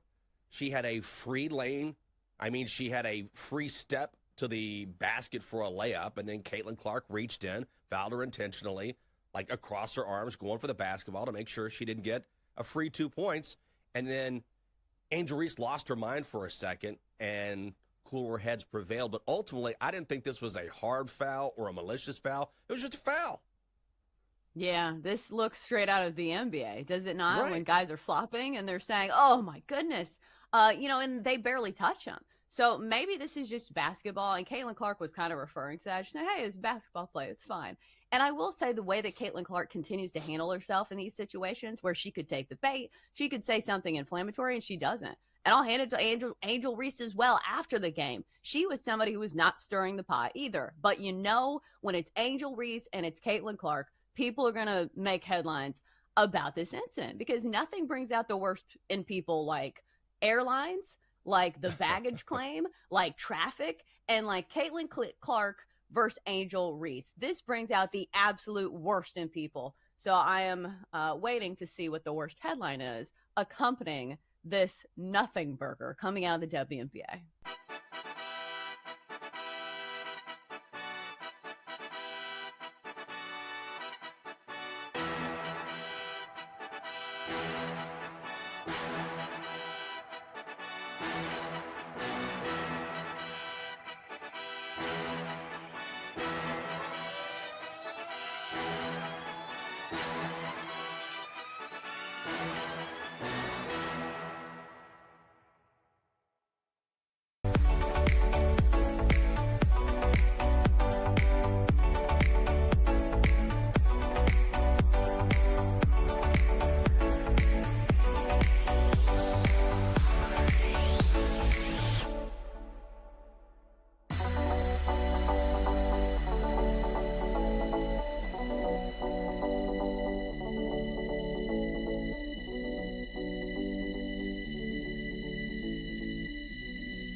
Journalism is getting closer now. He's behind a wall of horses. He's looking for a place to go, and he's got nowhere to go. Oh, he bumped hard with goal-oriented. In the meanwhile, Gosker's running the race of his life, and Sandman has entered the scene, and he has moved up on the far outside. Journalism is still running on. He's back into second. He might even win it. Here's the wire. Oh, my goodness. Journalism has won the Preakness Stakes in a performance like you read about. You're tuned in to You Better You Bet with Nick Costos and the crew on the BetMGM Network. Larry Colmus with the call this weekend on NBC. So, look, we bet journalism. It was tremendous. Take that, President Trump. A win for journalism on Saturday. We absolutely loved it, and in the most dramatic fashion imaginable. Femi, we can talk about the race itself, and I want to get your opinion. If you agree with me, was this like the best horse race you've ever seen? But the call by Larry Colmus, and Jake, I'm going to ask you to play it again in a moment here. I think it's perfect, right? It's one of the best calls of anything ever. Like, I think it needs to go down in the annals as one of the great play-by-play calls of any sport ever. 100%. Like I saw it like when NBC posted the video. I was like, I must share this because like in case anybody that follows me missed this, they need to see this and hear this call because it was that special of a moment. And like it felt like honestly like this is so cliche to say, but it felt like a movie. Like that's like a script that you see like the horse is kind of walled off and then it just like bucks 2 other horses and like now it's trying to chase down this underdog horse Gosger, which RIP to those tickets. If you had Gosger, I feel terrible for you, but hey, I had journalism, so I won money. A guy that I used to work with at Sirius tweeted me after the race and said he had like a big bet on. I felt like writing him back like, why? I guess maybe he knew something also, we didn't, but like there were people that bet Gosger at a big price. Unfortunately for them, I mean. Yeah, literally, like pulled away from that. It's like that. That's like the football with Lucy and Charlie Brown. That's rough. 100%. And Gosger like ran the race of its life, as the call was telling you. Like Gosger looked incredible. And then journalism, like to all the hurdles, all the adversity that journalism faced during that race in just 2 minutes, but 2 minutes that felt like 20 minutes. Watching it and being like, wow, is this favorite just gonna absolutely just like finish way back with the rest of the pack? Like I was thinking the whole time, like, all right, when's it going to make its push? Similar to what Sovereignty did at the Kentucky Derby. Like, when's journalism going to make its move? There was just no area, no room for journalism to make the move. And journalism said, you know what? I'm going to create some damn room. Like, that's like, I'm not waiting for room. I'm creating room. Then goes through. And then the acceleration, and I texted you guys this in the group chat over the weekend. I was like, the acceleration looked like journalism was in fast forward. Like, you just see it hits a moment where it feels really good, and then bang, runs down Gosger, and you can hear in the call where it's like, oh, like journalism has a chance, and journalism, like the elevation, because journalism just did something that like I've never seen a horse do that was coming from the pack and had already been knocked off its track like a few times.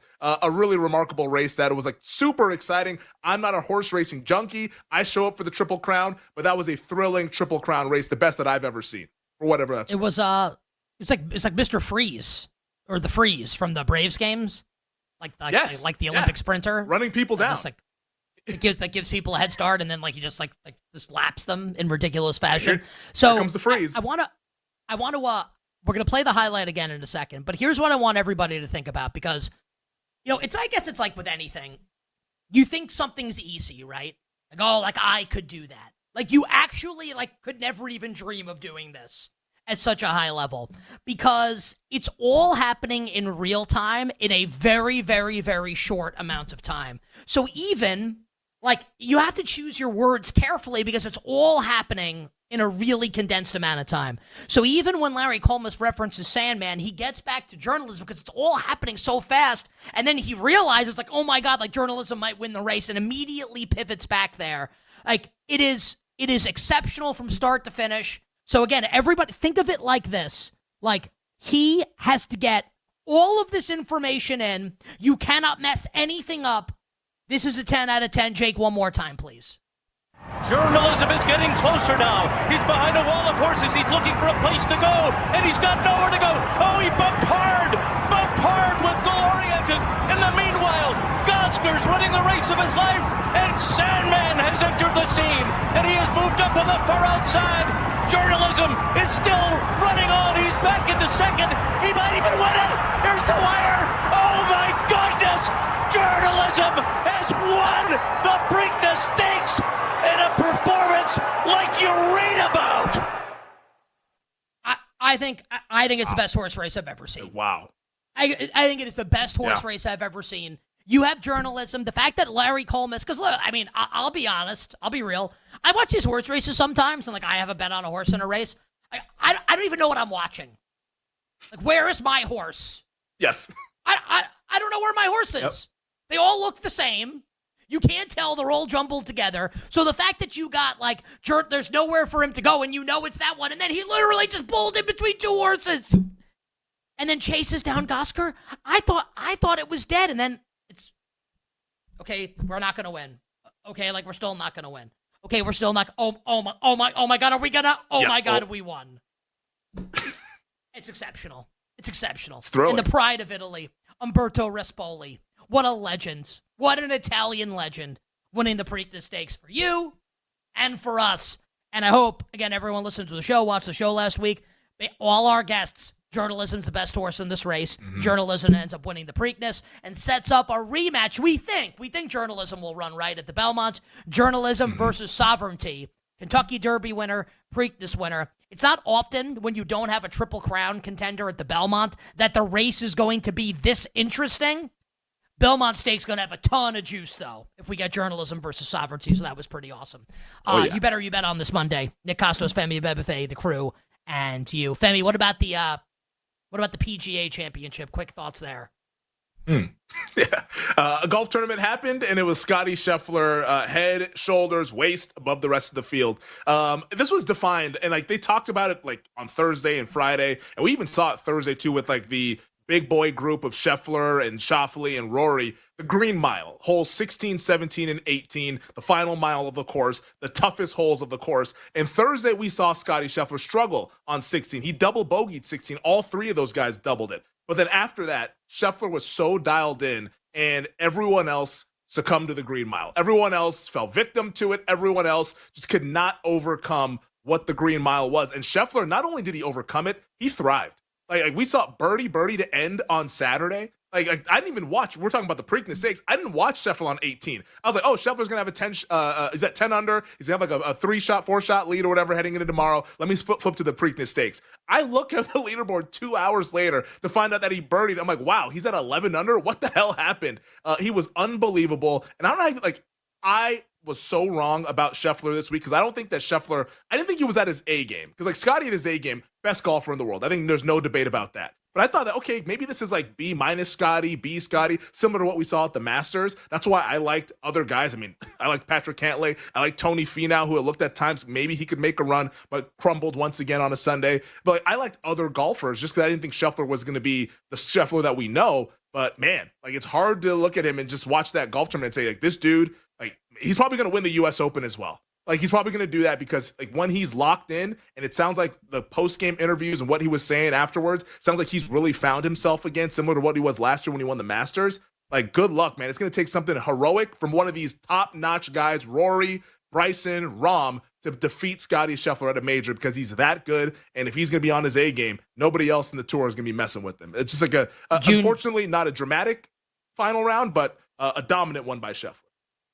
June 12th to 15th from Oakmont, the U.S. Open coming up. And Scotty Scheffler plus 320. Big time favorite to win this tournament over at BetMGM. And we'll do a little bit more on this later in the show. I want to get early bets. We'll get Tyler on early bets for the U.S. Open. Hard not to like Scotty Scheffler. Just like my big thing coming out of this and thinking it yesterday because it wasn't dramatic. Jim Nantz was talking. I think he actually said, heading in before Scheffler even teed off at 18, like our champion Scotty Scheffler. Because there was what was he going to do? He's going to have a 7 bogey the hole? Like, of course that wasn't going to happen. Like, Scheffler was just going to win. There was no drama at the end of this. So I'm kind of left there thinking, and I'm watching the leaderboard on CBS, and you see the names at the top, right? And Rahm had obviously the terrible run, so he's like not at the very top of the leaderboard anymore. But for the most part, over the weekend, it's Scotty, and it's Bryson, and it's Rahm. And I can't help myself from getting angry last night and today.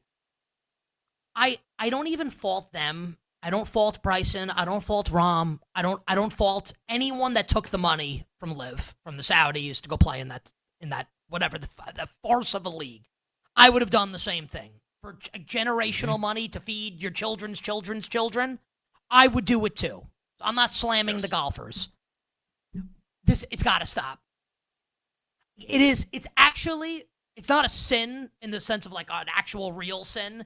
It's a sports sin that we don't get to watch these guys competing on a weekly basis. That we only get Scheffler versus Rahm, Scheffler versus Bryson, that we only get to watch all these guys playing a couple times a year. It's horrible, dude. Like we are actually getting jobbed as fans of this sport. It sucks. 100%. It sucks. Like, can we not figure this out? Like, we can't figure this out ever to get all these guys playing together again? Like, this is just it forever now? I'm hoping it's not. I'm hoping that they can find some kind of unification. It sounds like there might be momentum towards one. It seems like it's not as, like, adversarial as it was at the beginning when it was like, wow, PGA versus Liv. But there's still probably some animosity there and some natural competitiveness. But, man, like, is there? The Liv guys, I'm being serious. Like, is there or no? I think there is. Like, I thought I saw like Tyler, last year that there was like working towards. I'm being serious. Like, working towards some kind of unification. I feel that way, but I'm not like locked into golf. I kind of feel like this is a subplot that people don't really talk about anymore. Like, I feel like when it first started, it felt like, okay, like this is just going to be what it is. But I feel like I've read like last year, like last year, it felt like there was like some sort of like everyone acknowledging, hey, we should all kind of be like doing the same thing. Like, I don't know, like I guess it's like I guess the contracts are coming up is what Tyler put in the chat. Like maybe that's going to kind of be the driving force to like some sort of unification, but like we need to see these guys playing. Like the last couple of majors, I mean the Masters last month and then yesterday with the PGA Championship, it's live guys who are trying to take down the big boys of the tour. Like it's Bryson trying to beat Rory, and then yesterday it's Rahm trying to beat Scheffler. Like Tyler brought up during the 3 o'clock hour, it's like, dude, like where are the tour guys, man? Like if we don't get these guys in unification, it's just going to be Rory and Scheffler just alternating on the PGA Tour, which sucks for fans. Hour 1 done, hour 2 for you coming up on the other side. A lot of bets coming up in the second hour of the show. Femi and I will go through the Eastern and Western Conference Finals in the NBA and the NHL. We'll also talk Conference Final MVP and Conn Smythe, U.S. Open bets, and the weekend that was in Major League Baseball, all coming up next on You Better You Bet. We'll be right back with You Better You Bet, presented by BetMGM, the sportsbook born in Vegas.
We're turning the page. I don't know if NBA fans are ready for it.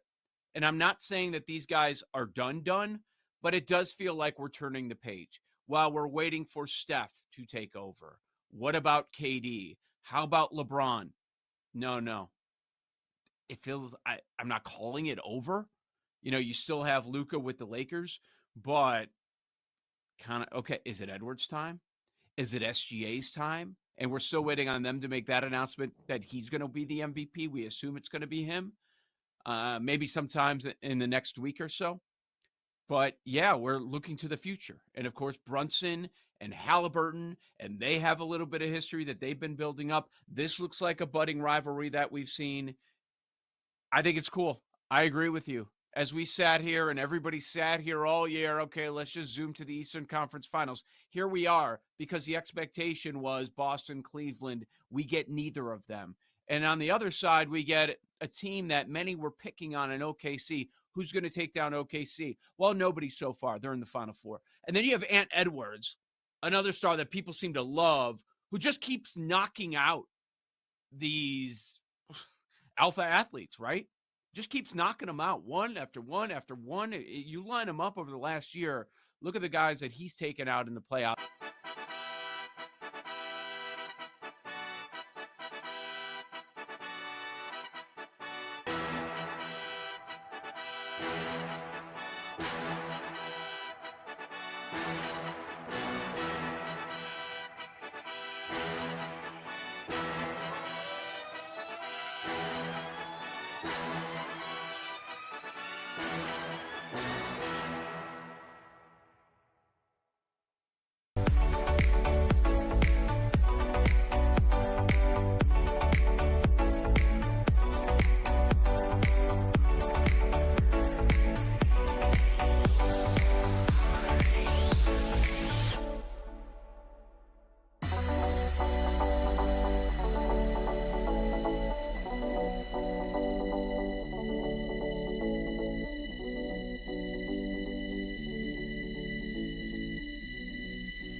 experts are on You Better You Bet with Nick Costos and Femi Abebefe. Hey, this is Joe Buck, and you have done it. You have found it. You are listening to You Better You Bet. Great decision. The great Iron Eagle. Nick and Femi are such close friends.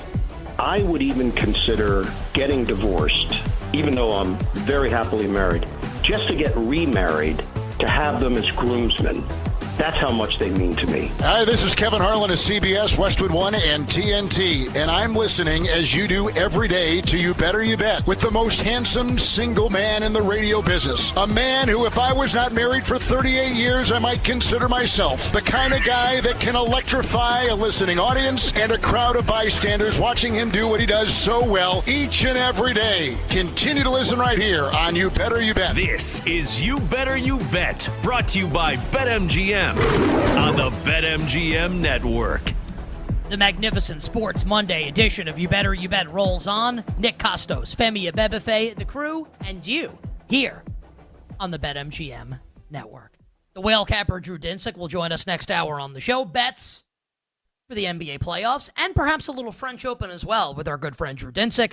All our bets for tonight, Major League Baseball and the WNBA at the end of the show in the NBC Sports Now Power Hour. We will get to the Yankees and the Mets this past weekend. Obviously, my Yankees winning the series. And all the hate towards Juan Soto. And what to make of all of that moving forward. That's coming up later this hour. And the rest of the comings and goings in Major League Baseball. We will touch on Nick Sirianni's contract extension as head coach of the Eagles. Brock Purdy's big money contract to remain starting quarterback of the 49ers as well. I've got takes on both the Niners and the Eagles that I'll lay on everybody coming up in a little bit. But for now, we got to touch on the Eastern and Western Conference Finals in both the NBA and the National Hockey League. So, Femi, in hour number one, I talked about liking the Knicks to win the Eastern Conference Final. Water gun to my head, I think OKC is more likely to win the series than Minnesota. But I'm rolling with all my Minnesota positions. I do think the Wolves can win the series. I am just very nervous about it. Where do you stand on these two conference finals? And then I want to talk conference finals MVP. Yeah, let's start with the Eastern Conference Finals first, because that's where we differ. I'm with the Indiana Pacers. I think the Pacers get this thing done. At plus money, I like Indiana. I agree it's probably going to be a long series. My guess, though, is that I don't think we go to 7 games. I think this is Indiana in 6. Halliburton, the way he's been playing in these playoffs, where the Pacers, every single possession. I mean, hey, I'm just saying, I think Indiana is going to be the team that prevails. They get great looks. And that's one thing, the Knicks, they did a great job against Boston. I'm not taking any credit away from the Boston Celtics. But Boston, we know, offensively, rather predictable. Now, they're really good at what they do. Everybody knows that, they're going to chuck threes, and that's what they do, and they do it at a high level. But it didn't really break their way, and obviously the rest of the series played out the way it did. But, that's not Indiana. Indiana is way more diverse from an offensive standpoint. Halliburton's a traditional pure point guard. He gets them into great looks like Siakam, Turner, who's a stretch 5 who can protect the rim and shoot 3-pointers. Not to the degree that Kristaps Porzingis can, but a hell of a lot better than Porzingis in these playoffs, as he's been dealing with that viral syndrome or whatever the hell's going on with him.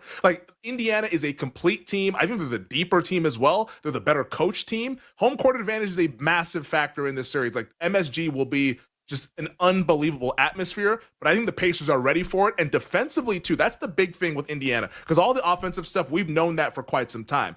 But defensively, over the last 40 games dating back to the regular season, they have really ratcheted up another notch to where I think defensively, this will also be a tough task for the Knicks in terms of a scoring standpoint. So I'm rocking with the Indiana Pacers in 6 games, 4-2, I think is what the series will be. And Indiana's going to go to the NBA Finals, which if you said this 3-4 months ago, you'd have been laughed out of every single room that's talking basketball. But I think it's going to happen in a couple of weeks here. Knicks have the best player in the series. I love me some Tyrese Halliburton. I think he's awesome. You think Halliburton's better than Brunson? I think after the series, we're going to be saying Halliburton's better than Brunson. Halliburton's ridiculously good. That's a prediction. Yeah, he is. I'm not going to say incredible. He's not ridiculous. I think but Indiana could win the series, and we still walk away saying Brunson's the best player in the series. Yeah, definitely. I think it could be the case, but I just think that Halliburton, this postseason feels like his time. After the series, will people be saying Halliburton's better than Brunson?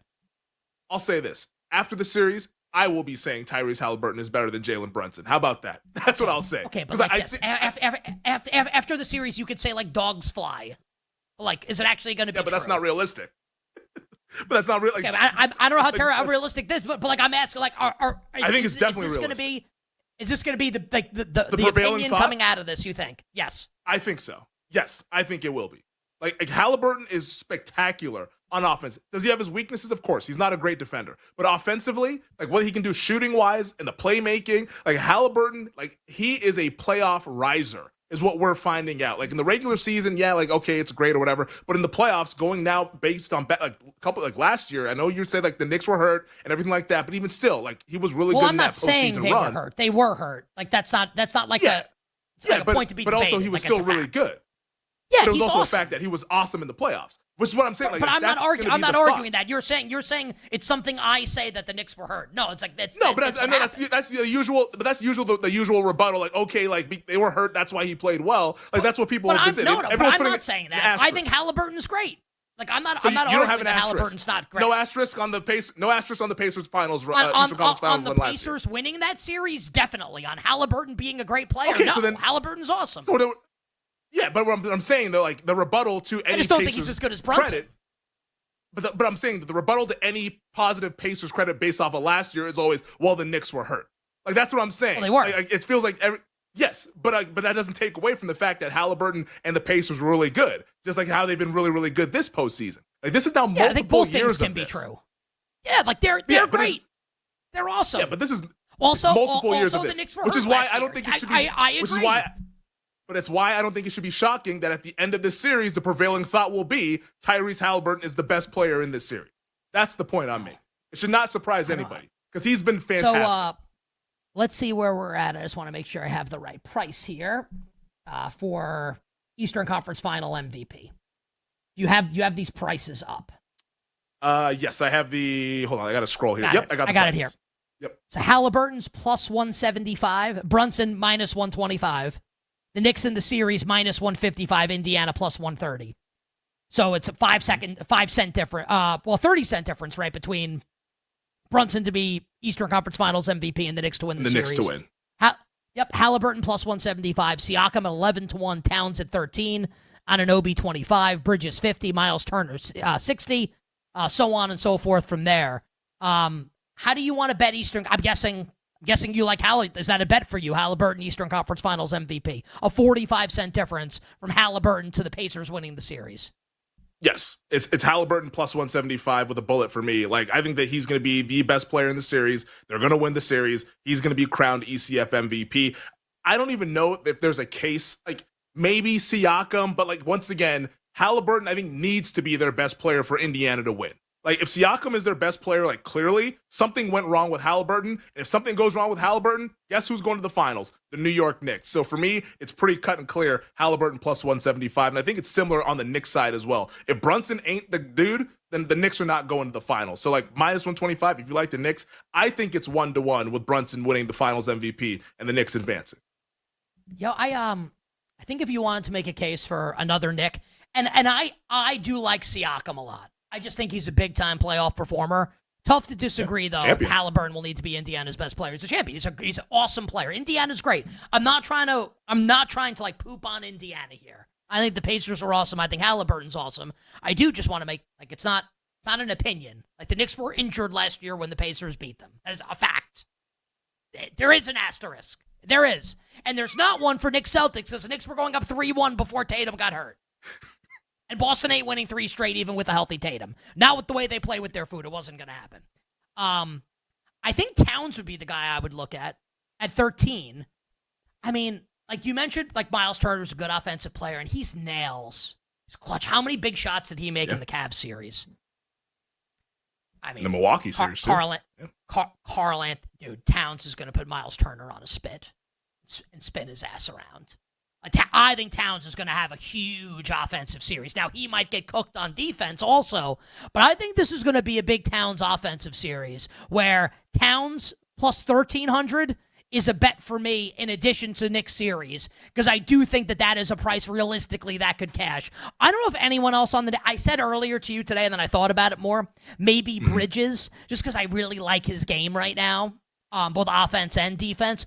I don't know if he has the scoring upside, obviously, that Brunson does and that Towns does in this specific series here. So Towns at 13, and Towns points prop in game 1 coming up on Wednesday night, Femi, is 22.5, juiced over. I like that also. So I'll be on a bunch of Karl Anthony Towns stuff in this series. Eastern Conference Final MVP, points over in game 1, in addition to my Knicks to win the series bet.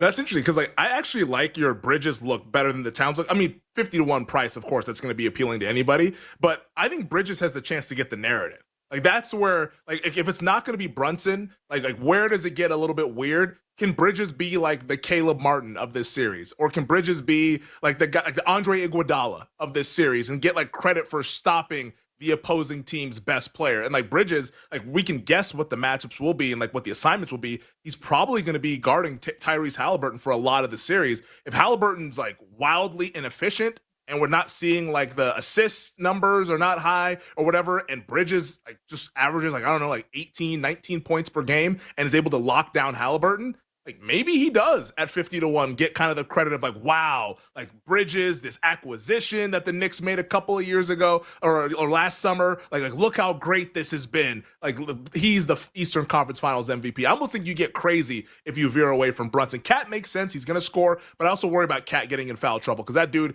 he's dying to make a stupid foul, like dying to just reach in randomly at any given moment. So yeah, I think I'd actually roll with Bridges a little bit more than Towns, especially when you factor in the price as well. And no one else for Indiana interests you at all besides for Halliburton? Nah, just Halliburton for me. I think he's got to be the maestro. He's got to control it. And if he doesn't do that, the Knicks are going to win the series.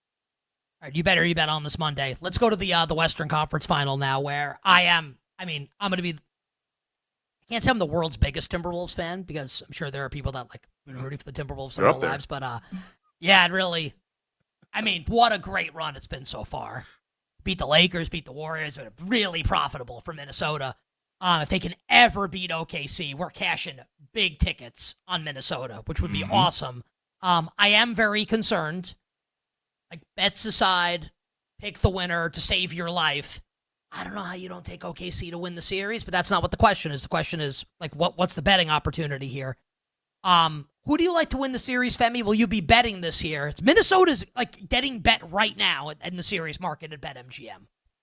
Yeah, I like Oklahoma City to win the series. I think we're just going to look up at the end of this whole thing and realize that, yeah, like the obvious choice was the team that was going to win the title, the team that won 68 games this regular season. OKC is the one that's going to get it done. Now, would I lay minus 325 on SGA to win Finals MVP? At that price, no. I'd rather just bet the minus 350. To be quite honest, for the Thunder just to win it. Because, like, if I'm laying that kind of a juice, I really don't want, like, the human element to also factor in now. Also, what's the case for someone outside of SGA winning Western Conference Finals MVP? Like, if he's not their best player, Minnesota is very live to win the series, and they probably will win this series if SGA is not the best Oklahoma City Thunder. So that's how I would attack it. But if you like Minnesota, I think this one's a little bit more wide open. Not all the way wide open, but a little bit more wide open than what might meet the eye. Like, Edwards for sure, most likely Timberwolf. And like the way people talk about Edwards, like every day on the daytime shows, they're debating if he's the face of the league. So like people clearly want this for Ant-Man because he's like super charismatic and likable. Like we all love Anthony Edwards. Is he likable? Julius Randle's been playing. Oh, 100%. Yeah, like with the smile. I feel like a lot of people I deal with don't like it because Ant-Man's like off-court stuff. I feel like a lot of people don't like. Well, yeah, so see, like that's a different part of the conversation. Yes, because like the off-court stuff, which I was as not a even player, like, people love him, but I don't think a lot of people, at least the people I talk to, I like him. I mean, off-court stuff notwithstanding, I don't know that he's like as loved as you might think he is, though. I think in basketball, like the people who cover the sport, I think that he's seen as likable. I could be wrong, but it feels like everyone's been like dying to like, as this like American-born star to push him as like the next face of the league. That seems to be the conversation around Edwards all the time. Like anytime anybody's talking about Ant Edwards, it's like, oh, face of the league? I'm like, okay, is there another way we could talk about this guy? But like that feels like everybody wants him to be like the next guy once LeBron, Steph, and KD are kind of off into the sunset. But I think the way Randall's been playing is like gives him a better chance than what the market thinks to win this award. And like the narrative around him, like in previous years being a bad postseason player, if he can get like a really good series against this Oklahoma City team and be like the difference in that, I think he would definitely get some votes. But my guess is it's going to be one of those top two guys because people really like Anthony Edwards, in my opinion, and also SGA is the best player in the league this year, regular season wise, is going to win the MVP. It's tough, man. when the key to the series is like, can Julius Randle be awesome? But I am noted Julius Randle fan. And I've been saying he's your guy. Before the playoffs started, I think and I've been right so far. Yeah, I didn't believe. Yeah, he's your guy.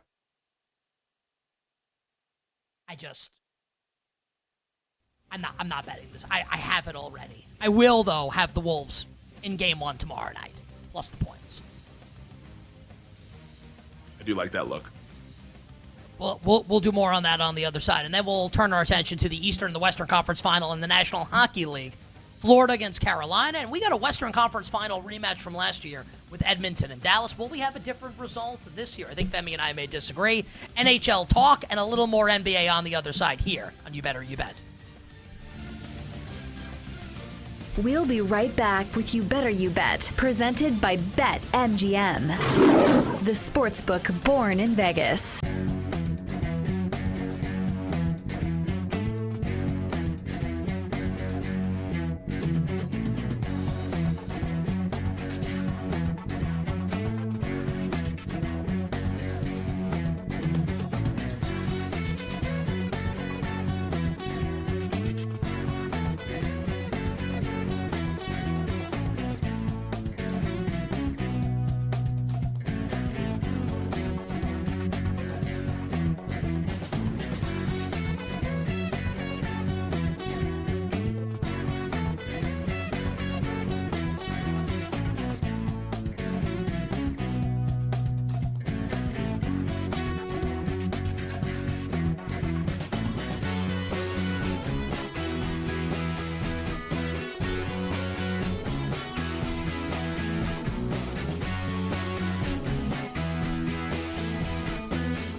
I'm going to say way overvalued. We just talked about those, like the wide receiver room, and already you have quarterbacks that can't get the ball to the wide receivers.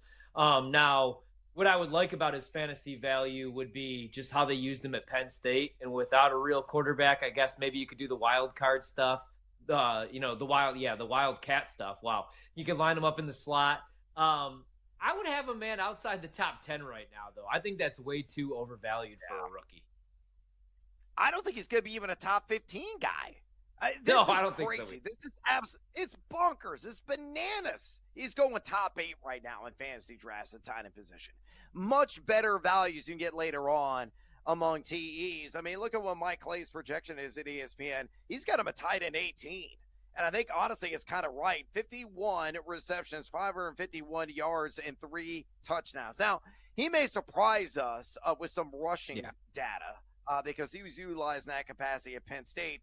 But Anthony Richardson sucks. He was number 44 of 44 among quarterbacks in adjusted completion percentage last season.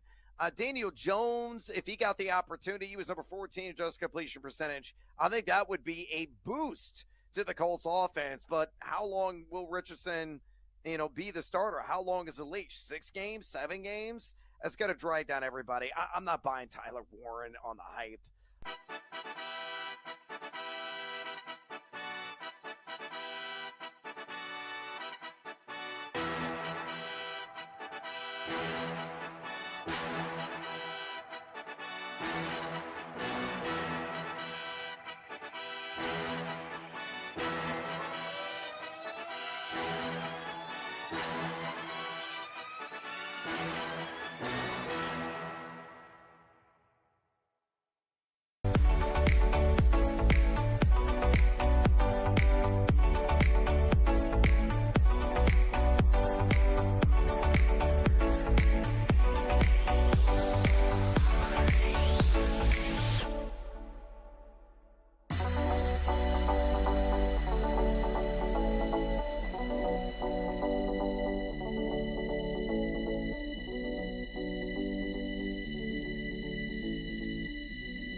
to the Mavericks last year in the conference finals. They're going to get another bite at the apple. That's a ball game. Minnesota is moving on. A 121-110 victory in Game 5. And they take out the Golden State Warriors minus Stephen Curry and advance to the conference finals. This is You Better You Bet with Nick Costos, Femi Abebefe, and the crew. Presented by BetMGM. My Minnesota Timberwolves taking care of business against Golden State. Bit of a tougher ask now against the Oklahoma City Thunder. Femi, we went to the break talking about Game 1 tomorrow night in OKC. Quick turnaround for the Thunder after their Game 7 win yesterday against the Nuggets, while Minnesota's been coasting for a little bit after dispatching of the Warriors in 5. OKC is 7.5-point favorite. Minnesota plus 7.5 is my favorite Game 1 bet in either the Eastern or Western Conference Final Game 1. You agree, right? You like Minnesota. Why do you like the Wolves in Game 1? Yeah, it's the spot, you know. Like I like Oklahoma City to win the series, but I think the T-Wolves, having played a 5-game series where like 3 of the games were at home, rest advantage in a massive, massive way, and OKC for the first time had to go through a grind with Denver. I love Minnesota. Like first half, I think is another way to bet this as well. Like expecting the Timberwolves to have a little bit more energy. Like you can get 4 right now in the first half market, 7.5 in the full game. I think also like if you're taking 7.5, you got to believe the Timberwolves are live to win as well. So like, why not also grab a little bit of like plus 250, plus 260 that's in the market? Like I will have all of those bets tomorrow night for the Minnesota Timberwolves. I just love the rest advantage. And also too, like you look at the regular season matchup, which I don't want to put too much stock into because like regular season, schmegular season, like, you know, like the Celtics beat the hell out of the Knicks in the regular season. Look how that happened. Like, you know, like in the playoffs, like, you know, things can be different. Regular season officiated way differently than the playoffs are. But with all that said, Minnesota gave OKC problems. And I remember we came on this show the night or the day after a game where Minnesota came back with the bench guys, and OKC had all their dudes out there, SGA, Jalen Williams, like they were all playing. And it was the Minnesota bench that forged a comeback and ended up winning the game in overtime. So these two teams, while OKC is clearly the better team, as indicated by the market, like Minnesota is pretty competitive in these games as well. So the matchup is not like this big sort of mismatch or anything like that. So I think the T-Wolves in Game 1, you'll get a really, really strong effort in. OKC, I don't know how they get right back up to that level after playing a grueling 7-game series where they had their best game in the final game. So show bet, Timberwolves plus the points tomorrow. Yep. First half, full game, money line. Oh, baby. Yeah.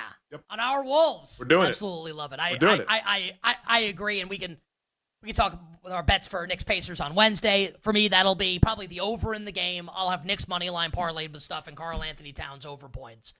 Maybe I can work up the courage to take a Julius Randle points over tomorrow night. I want to have some type of player prop Minnesota related in the game tomorrow, so we'll figure that out, and we'll have Minnesota plus the points in Game 1 tomorrow night in OKC. All right. Talk some hockey. Eastern and Western Conference Finals both set. Why don't we start in the East? Florida against Carolina, where I bet against Florida in each of the first 2 rounds and doesn't really feel great. Game 1 tomorrow in Carolina. The Hurricanes are a slight home favorite, but the Panthers are favored to win the series. Florida minus 125, Carolina plus 105. Femi, thoughts on the Eastern Conference Final? Then we'll do the West and we'll talk Conn Smythe. Yeah, my thoughts are that I think the wrong team is favored. Like, I'll go out there and say it. Like, I think, and I'm not saying that Carolina should be like minus 200, but like with home ice and the way that they've been playing in these playoffs, the way they played in the regular season, I think it should be like Carolina minus 120 and then like Florida even money. Like just maybe flipping the price a little bit. Although like Florida continues to get bet out. Like Carolina, like the one thing that I think the betting market hates about them in this particular matchup is the fact that like in years past they've come up short. Like that's been the story on the Hurricanes. Like they come up short even though they look great on a sheet of paper. The spreadsheet tells you Carolina is one of the best teams. We've been doing this dance for 3 years, but I don't know, like this, it feels a little bit different to me this go around. I don't know why. Like it's a lot of the usual suspects on this team, but it just feels different in watching them play. Now, did they get advantageous matchups in their first couple of rounds? Yeah, like Washington was a little over their skis this season, a very wildly overperforming season from the Caps, and New Jersey was banged up with all the injuries. But Carolina has done what they need to do. And I think what I love most about Carolina in this particular series is that they're also very physical. Like that's Florida's whole thing. the forecheck and all that stuff, and like being physical and making teams pretty much tap out. Guess who plays that style of hockey as well? The Carolina Hurricanes. They are very physical. You watch those games, Carolina is looking to beat you up, and they're not allowing a whole lot of shots on their goal, on Frederik Andersen, who's been really good in this postseason as well. I think these two teams are very similar to where I don't think the Panthers are going to be able to just like punk the Carolina Hurricanes. So I'm going to roll with the team that has the home ice. I mean, I'm looking at Carolina stuff right now. They were the best penalty killing team in the NHL this year. Defensively, they are phenomenal. And with the home ice, I think Carolina gets it done. It's a long series. I think it probably even goes 7. But I'm going with the Canes. It feels like everyone is like, oh, they're going to do it again. I don't know if Florida's going to do it again. At some point, all this hockey they've been playing over the last 24 months will catch up to them. I think it's going to catch up to them in this series against a very, very physical team who will match, if not even exceed, their physicality. I do think that it'll catch up with the Florida Panthers, all this hockey, but not in this series. For me, Carolina's like, not quite, because they won a Stanley Cup in the last 50 years. They're kind of like the American version of the Toronto Maple Leafs. It's playoff chokers going up against Florida. And look, Freddie Andersen's been great. This might be like a dead under series with the way Andersen's playing, the way Bobrovsky's capable of playing. The total in the game is 5.5 tomorrow night. It's juiced towards the under. That feels right to me. Like under 5.5 is a play for tomorrow night. Again, minus 120. Still going to like that for tomorrow night. 5, no interest if that's going to be what it is. But under 5.5 will be a bet for me if and when we get there tomorrow night. And that's the number. And Florida. Like Florida's the bet for me in this series. Florida minus 125. I don't know how many games it's going to take. I don't even know if I'm going to bet this series game by game. I think Florida's going to find a way to win. And I'm going to like whoever comes out of the West to beat Florida in the Stanley Cup final. So that's the Eastern Conference final. Femi, what about the West? Dallas has home ice in the series. The Stars are a minus 125 favorite in Game 1 on Wednesday night. Total in that game is 6 with Stuart Skinner back in net for the Oilers against Jake Ottinger, Mikko Rantanen, and the Stars. Edmonton is a slight favorite in the series, minus 118, Dallas minus 102. I'm guessing you like your Stars in the series against the Edmonton Oilers.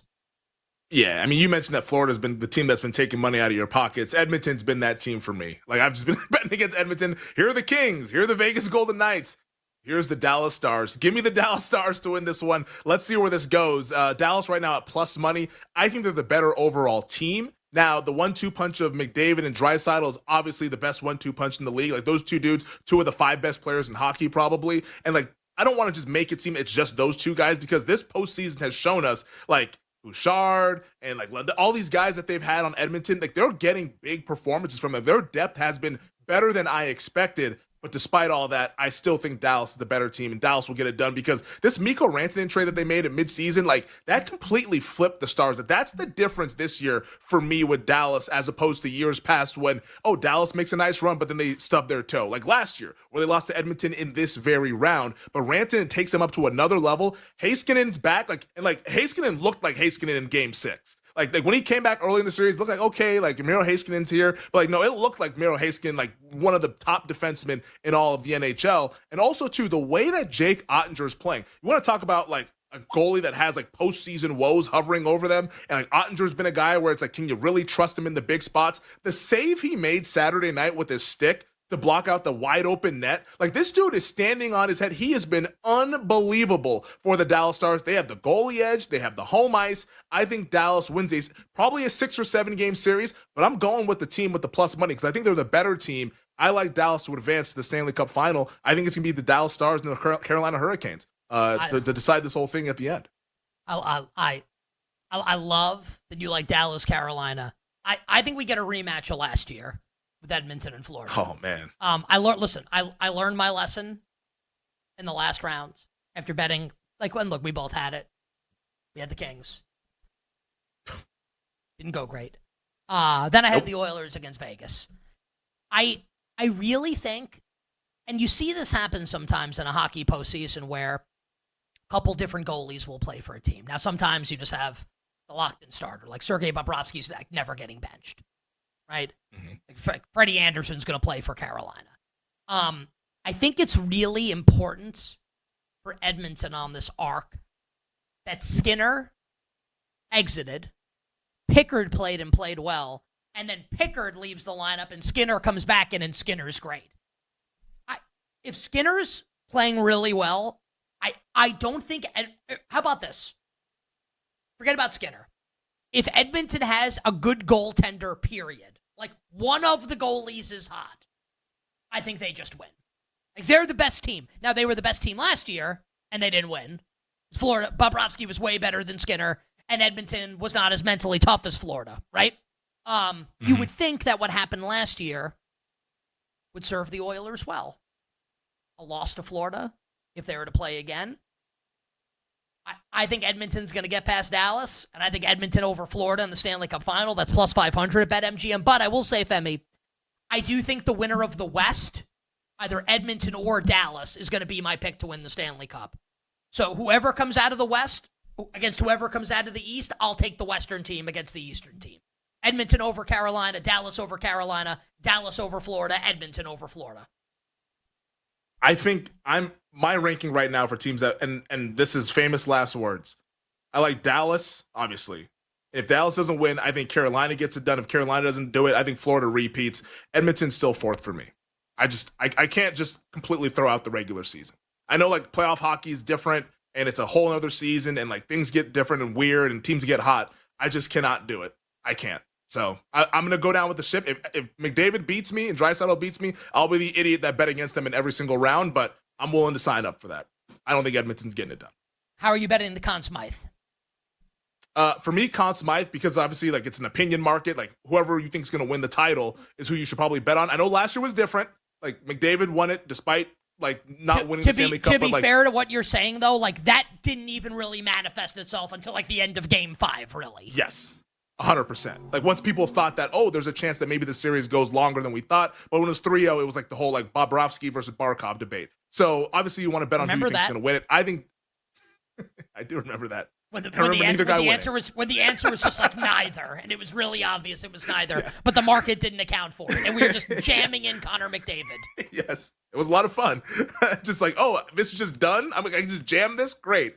It's like, is it Barkov or Bobrovsky? It's McDavid actually, guys. Catch up. But for me, I think the Dallas Stars win this one, and the way I have it ranked once again: Stars, Hurricanes, Panthers, Oilers. I like Dallas. If you don't have any Dallas, I think Ottinger is a bet because like.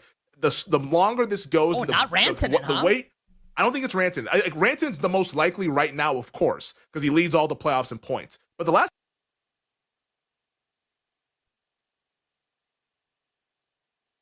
I think we may have lost Femi there. We'll get Femi back up. Femi was in the midst of saying that he thinks Ottinger is the most likely. So Femi, you broke up there for a second. Continue what you were saying. That you think Ottinger, you were saying Rantanen is the most likely right now because he leads the Stanley Cup playoffs in points, but you think as we progress further that Ottinger will become a better candidate? 100%. Yeah, the haters are trying to cut me off there on that one, aka my internet. But like the last couple of games, Rantanen has not scored a point, not registered a point, and Ottinger has really started to become like the face of this thing. Like the replay of that save from Saturday night is going to be everywhere until we see the game on Wednesday. And I think if Ottinger continues to play this well, Dallas will continue to progress.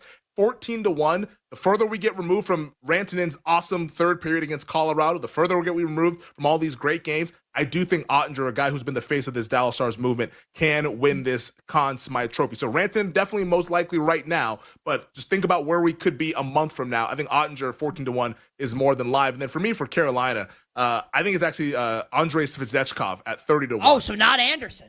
Who likes Freddie Anderson? Was it Jay Croucher that liked Freddie Anderson on the show last week? And he's definitely the most likely. Like, as great as Ottinger's been, Anderson, his save percentage, 93.7%. That's in line with a goalie to win Conn Smythe. So I understand why the market has him at such a short price. Competition's about to get way better for Carolina. It's getting way better than the Devils and the 100%. Capitals.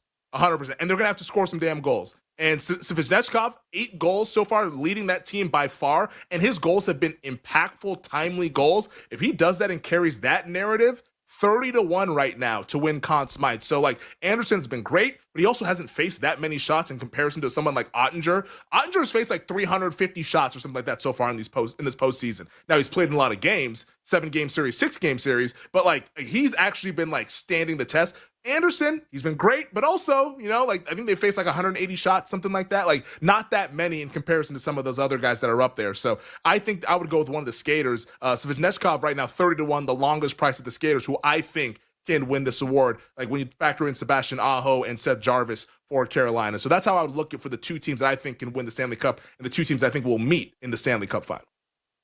Is it lame and square just to bet Connor McDavid? No, because if Edmonton wins it, he's going to win. Yeah, right.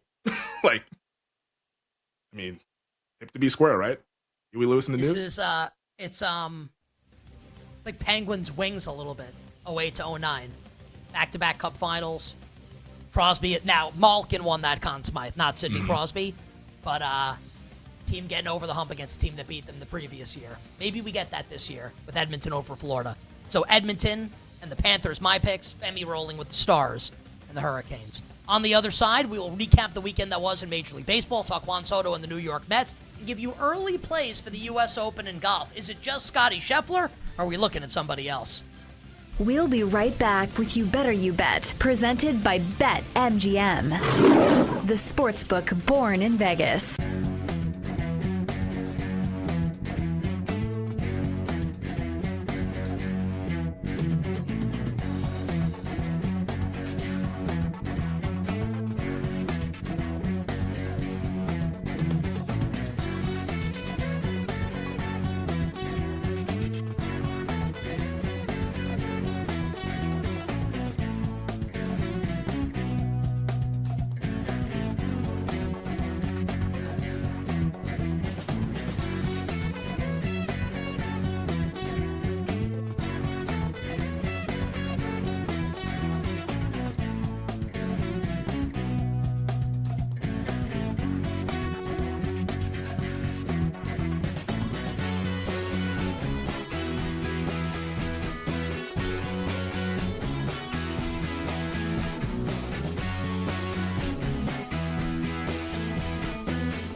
Water in pools doesn't feel great, but it does feel refreshing when it is 90 degrees. So I know you're not a summer person. Where does it rank in the power rankings of seasons? So of course we have winter, we have spring, we have summer, we have fall. Where does summer sit for you? Well, if I'm near the water, summer's number one. Like, I have no issue getting in the pool, getting in the ocean. Like, I love the water. So if I'm near like, summer is definitely last for me, unless I'm at the beach or near the pool, and then it's like we're going to go visit my mom here in August, and Catherine and I will spend all day just hanging out by the pool. You know, we'll jump in for a while, hang out, you know, we'll watch TV outside, we'll listen to music, and then just hang out. Like my mom always says, I've never met two people who just sit and entertain themselves for hours. I'm like, yeah, like we'll just put us by the pool. We'll be great. So if there's water, like I'm awesome. But if there's not, then it's like, okay, I'm just sitting here sweating the entire time. So it kind of depends. Normally, I would say summer is near the bottom. But if I'm on vacation or I'm near a pool, then it's totally different. Nah, I used to be a summer number one type of gal, but then like adult life hits and you're like, whoa, you don't have summer vacation and regular jobs. Like, it feels like we're setting up kids to fail because you're like, oh, summer's here. Like, wait, you don't get any days off? Like, none? Oh, you get Memorial Day and maybe Labor Day, but that's it. And those are, you know, bookends to the entire summer. Yeah. And also, I understand what you're saying because I think this is why less and less people are having summer weddings. Because if you're a girl, more than likely, you're in like, you know, a spaghetti strap dress or something that doesn't cover much. But for men, the amount of misery you see on men's faces when they have to wear a full-on suit to weddings in the middle of the summer, oof, I feel it. Like, I feel their pain through their faces.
He is on the track. He reaches. It's a grand slam. This is You Better You Bet with Nick Costos, Femi Abebefe, and the crew. Presented by BetMGM. Carl Ravitch with the call last night on ESPN. The Yankees taking care of business. Cody Bellinger's grand slam breaking the game open. The Yankees win the game 8-2 and take the Subway Series 2-1 over the New York Mets. And Femi and Jake Hassan, our excellent engineer. Jake, the co-host, actually just the host. He is the show. The show is him. Bet Slips and Bad Flips. Weekdays, 1:30 p.m. Eastern on all social platforms for the BetMGM network. The story of the series is Juan Soto. And just like locally in New York, like today feels like it's like a London tabloid with all the stories out there. This is like something on the cover of the Daily Mail, like the front page of the Daily Mail. Soto's private jet. Actually, he doesn't want to play for the Mets. He wishes he were still on the Yankees. The stories are flying fast and furious. As a Yankee fan, I find it all pretty funny, but I know how good Soto is, and I think the Mets are awesome as well. So maybe that provides a betting opportunity here on the Mets. Jake, first word to you. Thoughts off the Yankees and Mets this weekend, and then we'll hit some other topics. Yeah, I think that this Yankees team continues to just have the juice, and they continue to just not let their foot off the gas, even though there's nobody in the AL East that is even holding a candle to them at all. And you actually kind of brought something up in the break that I thought was interesting. Is this a chance to bet the Mets? Especially because now the Phillies have won a couple games in a row and they've closed the gap in that NL East.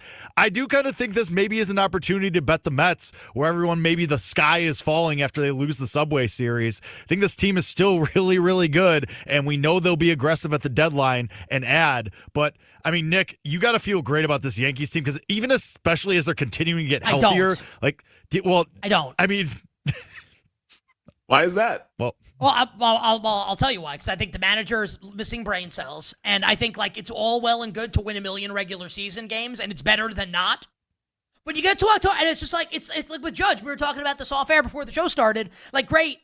I understand, like we joke about fan graphs, and we actually really like fan graphs. Yeah. So like Aaron Judge is like the best hitter since Barry Bonds, basically. He's unbelievable. He's great. He's smashing the cover off the baseball. The stats that ESPN's running last night, his stats with runners in scoring position versus other players in the league, like he's unbelievable. He's going to win another AL MVP if he keeps this up. There's no question.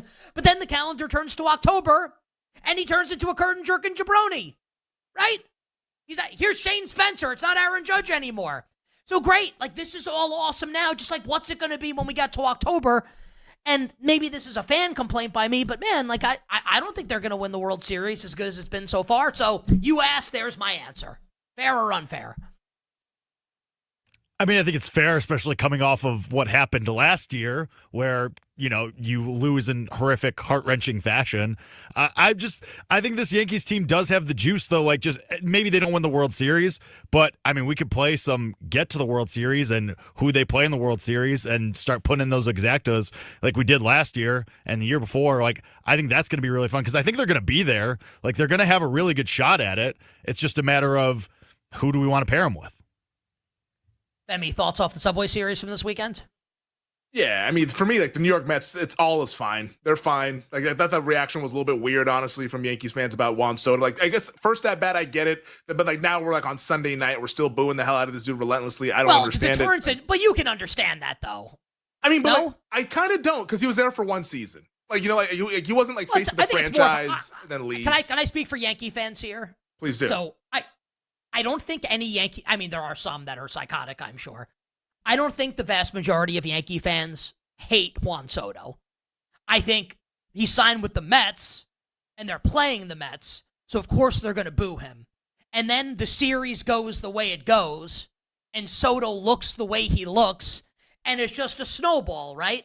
And it becomes really fun, and everyone's booing him because it's fun. And he's not doing interviews, and he's not hustling, down the first baseline. And it was a great defensive play by LeMahieu. Also, I feel like I would have been safe on that if I had probably not sprinted out of the box. So of course he gets. It just turns into like a communal thing. Like we're just gonna boo this guy. So I don't think it's coming from a place of, hey, I'm sure some Yankee fans do hate him. I don't hate him, but I mean, of course we're gonna boo him. Like you signed with the Mets. Like that's where I think that's coming from. So I guess the boos are more like kind of like laughing at him, essentially. Like the boos are like kind of like, I got LOL. Look at this you dude. signed like, with the Mets. Like you left us to sign with the Mets. Like, what are you, serious, dude? that 765 is serious. I'll tell you that right now. There's no question. That's I'm just telling you, like that's the Yankee fan perspective.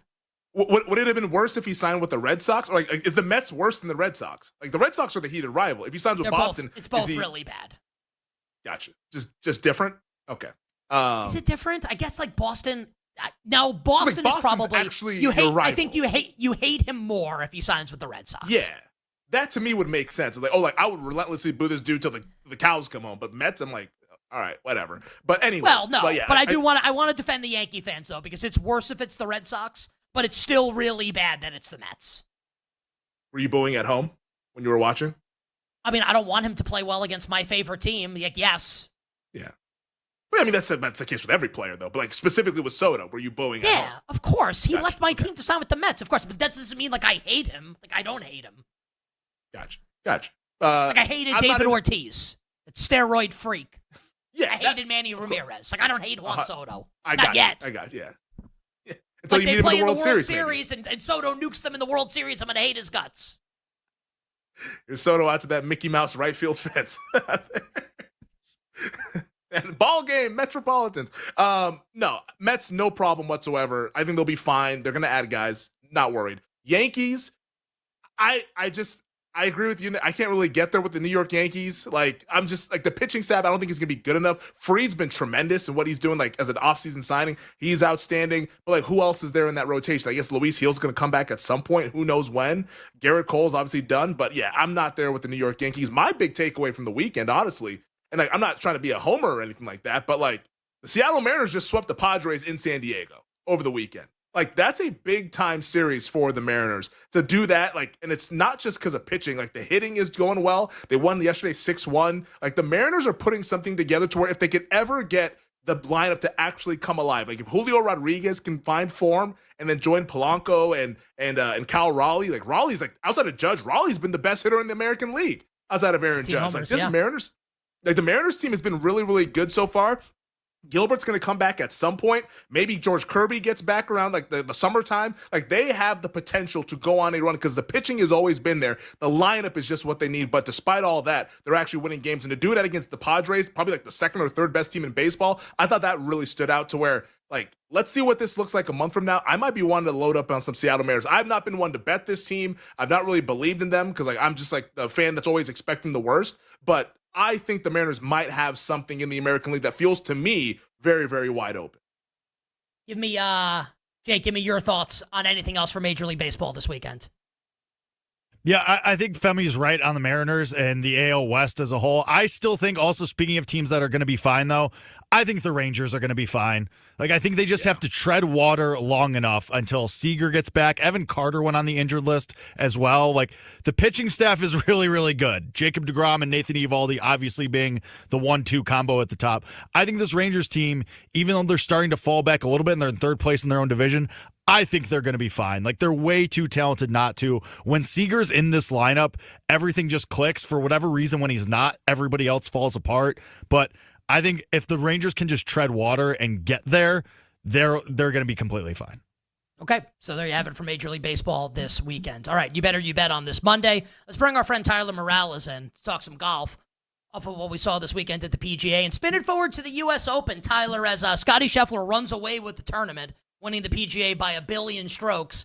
First, give us, because I like your take. My take coming out of it was, I need to see like the PGA and LIV merge because I need to see these guys play. You're actually upset with players on the PGA Tour, though, right? Yes, because we talk about these LIV guys like, oh, they're in a fake tournament, they're in a fake tour, are they playing real golf? They come into these tournaments and they contend. Rahm and Bryson contend Rahm really hasn't, but Rahm's at least won a major, and Bryson's contending. He's the new Brooks Koepka. Like, it's a little worrisome where Scottie Scheffler's playing like his C game, and he wins by 6, and Bryson's playing his like F game, and he still comes in second place.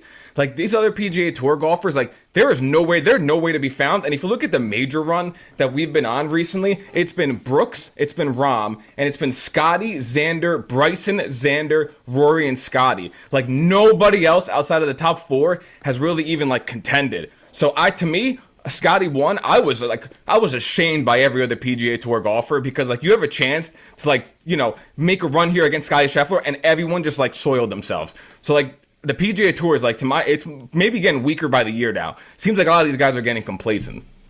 Okay. And thoughts on the U.S. Open, Tyler, where Scotty Scheffler is a huge favorite, as you might imagine. I just read you that list. If you not on BetMGM, because they're a smart sports book. There are some books out there that still have Bryson DeChambeau at 13-1. He played an F. We're doing this again with Bryson. Not even a question. He played his F game and he came in second. Now it was second by 6 strokes, but he beat everybody else playing his like worst game. And this golf tour, this is gonna be like 3-4 under. With the way he's hitting his irons, he can't go low right now. He can't make a ton of birdies, but he can grind out. His around the green game is amazing. Would not be shocked in the slightest if this is Scotty and Bryson again. I don't really like the fit for Rory, but if you could find like a rogue like 12-1, 13-1 on Bryson to win the U.S. Open, it's gonna be 8-1 when the tournament comes. I promise you that. What about Rahm? I think the Open Championship is gonna be where we're gonna be able to target him here. Like he got hot on the weekend. There's still some holes in his game. I still want to see him play a Sunday. But let's see how he does at the U.S. Open. Then we can bet him to win the Open Championship, a major he has a ton of success in. And even last year when he had bad form, he finished like in 5th. So like I want to see one more major from Rahm before I start betting him. Bryson, like this is full go again. We're not stopping with this. I mean, you agree with Tyler on Bryson? I don't know if I can do one more of these Sundays, man. Like if it's a 12-1, I get it at price. But like these weekends for Bryson, especially Sunday at the Masters and then Saturday this past go around, they were brutal. They were brutal, man. I might just try to parlay Scotty with stuff. I think Scotty's going to win it again. Like I think it's going to be Scotty, PGA, US, and then Scotty goes for the Grand Slam at Royal Portrush. I think that's what actually happened. I think Tyler might have talked me into Bryson again. I mean, insane price. It really is. From when he's going to be at the close, that's nuts. Okay. Now, BetMGM does not have that number on Bryson right now, so you'll have to go elsewhere. Yeah, listen. People's Sportsbook, the smartest sportsbook. Sportsbook born in classrooms. BetMGM. All right. On the other side is the NBC Sports Now Power Hour. It'll feature all our bets for tonight, and that's Major League Baseball and WNBA, but we got a lot of bets coming your way, and NBA and French Open bets from our good friend, the whale capper Drew Dinsick. The NBC Sports Now Power Hour begins right after this. We'll be right back with You Better You Bet, presented by BetMGM, the sportsbook born in Vegas.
Number 3 pick for me, Kansas City Chiefs on the money line, -150 against the Los Angeles Chargers. This game kicks off in Brazil on Friday night. Certainly don't want to lay the 2.5 with Kansas City, right? We know the MO of the Chiefs. They do just enough to win the game, but they are not good against the spread, and I think this is going to be another one of those classic cases. You're giving me Andy Reid and Patrick Mahomes in week 1 on a neutral field.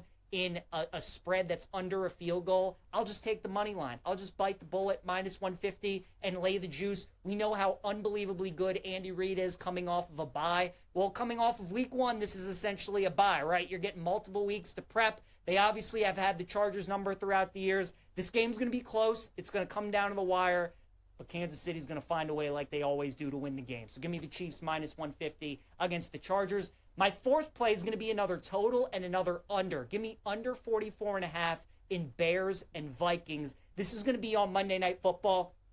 I can tell you guys exactly how this game is going to play out, right? It's Monday Night Football, so they're going to have their own pregame show leading up to it. Everybody's going to talk about Ben Johnson, and they're going to talk about the Bears and how exciting this offense is going to be to watch this season. Then they're going to talk about the Vikings and KOC, Justin Jefferson and JJ McCarthy. Okay, right, so everybody's going to talk about offense the entire 2 hours, the entire pregame show leading up to this game. But at the end of the day, we have a rookie quarterback, essentially, in JJ McCarthy, making his first NFL start on the road in a divisional game against a good defense. Then we have the Bears offense in their first game trying to get that chemistry and figure things out with Ben Johnson. This game screams under to me. It's going to be like 20-13, 20-17. We're going under 44.5 in Bears and Vikings. And then finally, give me the Packers on the money line against the Detroit Lions at minus 105. We're going to find out how good Dan Campbell is as a coach this season.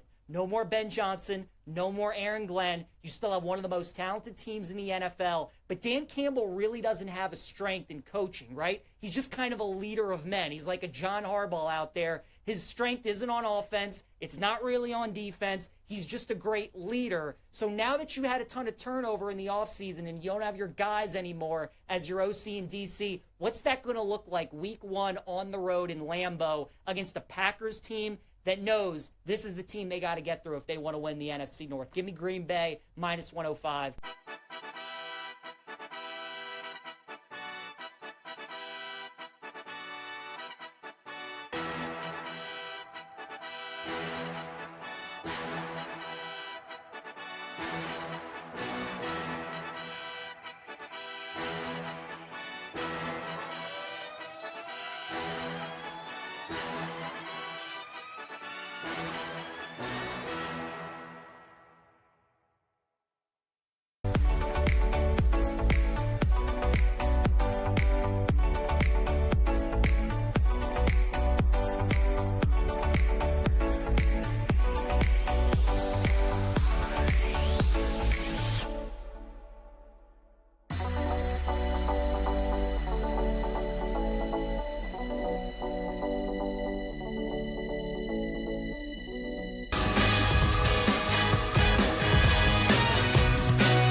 You're tuned in to You Better You Bet on the BetMGM network and streaming live on NBC Sports Now with Nick Costos and Femi Abebefe, presented by BetMGM on the BetMGM network. Bring it up, Jake.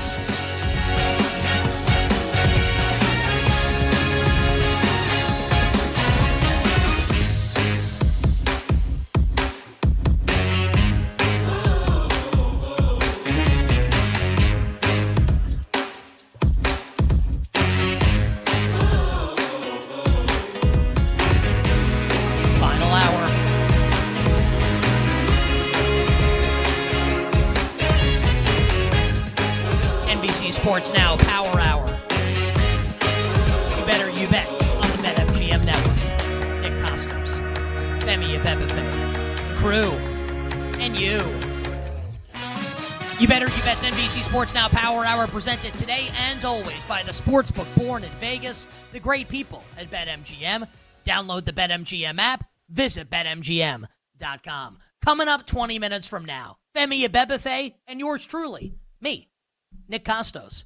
We're going to be joined by NBC Sports betting analyst, the great Drew Dinsick, better known to you and yours as the Whale Capper. And Whale's got NBA playoff bets for us for the Eastern and Western Conference Final. Knicks or Pacers in the East. How about Game 1? Timberwolves or Thunder in the West. How about Game 1 of that series tomorrow night?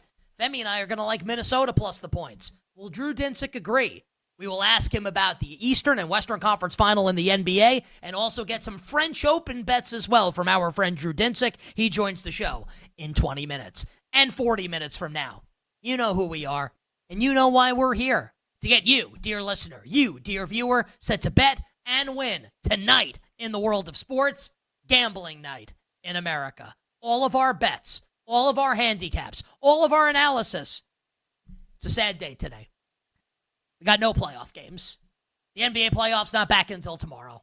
The Stanley Cup playoffs not back until tomorrow. So in gambling night in America, we will give you bets, but no playoff bets, unfortunately, no playoff games. But we've got Major League Baseball for you, and that includes the home run parlay, the show home run parlay, which I don't think has ever hit. Perhaps tonight will change our fortunes. So Major League Baseball bets, and we also have a WNBA game for tonight. Paige Beckers in Dallas hosting Seattle. They're a home underdog, the Dallas Wings. Bets for the WNBA as well. All of that will close the show. It's all on the way in the fastest hour in all of Wagertainment. And Mike Brown writes in our chat, this is true. We did hit 3 of 4 once. That is true. We almost hit the home run parlay one time. Tonight, maybe we will go 4 for 4 and hit it at a massive price. We'll find out at the end of the show, which starts right now. Lights. Camera. Action. Oh, baby. The gold coins falling down around us. Not only because we were able to cash, and hopefully people listened. The bets don't always go great. And I always want to offer that caveat because, you know, when they go well and we come on and it's like, hey, we won all this money and it was really great. It was. Not every bet wins. But, hey, when we come on the show after the Knicks win Game 1 of the Eastern Conference semifinal against Boston and say, hey, like Knicks can win this series. Let's bet the Knicks at a big price. Let's start betting Knicks to win the East. Let's start betting some Knicks exact finals matchups. I mean, Knicks-Wolves was a massive price. I know, because I have it. Knicks-Thunder. Knicks to win the series after Game 2, after they lost Game 3. After the Knicks lost Game 3, I said Knicks are 51% to win this series. Betting the Knicks all throughout. And the Knicks get it done. The Knicks take care of business. The Knicks beat the Boston Celtics on Friday night and beat them in resounding and emphatic fashion to win that series 4-2 and advance to the first Eastern Conference Final in 25 years. And some of you people have the unmitigated gall, the chutzpah, the temerity to criticize Knicks fans for celebrating the way that we did collectively on Friday night, failing to realize that this isn't just a win. It's not just jubilation. Friday night was cathartic. Friday night was a release. A quarter century of getting shoved into a locker, of getting turned upside down, head in the toilet bowl, flushed for a swirly, wet finger in the ear for a wet willy, getting absolutely abused for a quarter century, finally getting back to the Eastern Conference Final, and people want to crap on the New York Knicks. Why? Why? I haven't won in my lifetime. People can't be happy for Knicks fans? Whatever. You can all rot in your misery while we soak in happiness, soak in jubilation, soak in hosting Game 1 of the Eastern Conference Final at the world's most famous arena, Madison Square Garden, coming up on Wednesday night against the hated Indiana Pacers. And I want to be very clear with how I say this because I am a Knicks fan, and I do let my fandom bleed into my analysis as it concerns the Knicks on this playoff run. I absolutely despise, I hate the Indiana Pacers. I'm a 90s kid. I was born in 83. Like, I'm watching sports throughout the 90s. I hated those Pacers teams. I hated Reggie. I hated the Davises. I hated Rick Smits. I hated Detlef Schrempf. I hated Mark Jackson. I hated Larry Brown. I despised the Indiana Pacers. I despised them last decade when they took care of Roy Hibbert rejecting Carmelo Anthony at the rim. I despised the Pacers last year when they took advantage of a beaten and battered and injured Knicks team to win Game 7 on the road at the Garden in the Eastern Conference semifinal. While I may hate the Indiana Pacers, I respect the Pacers. They're a great team. They've been built the right way.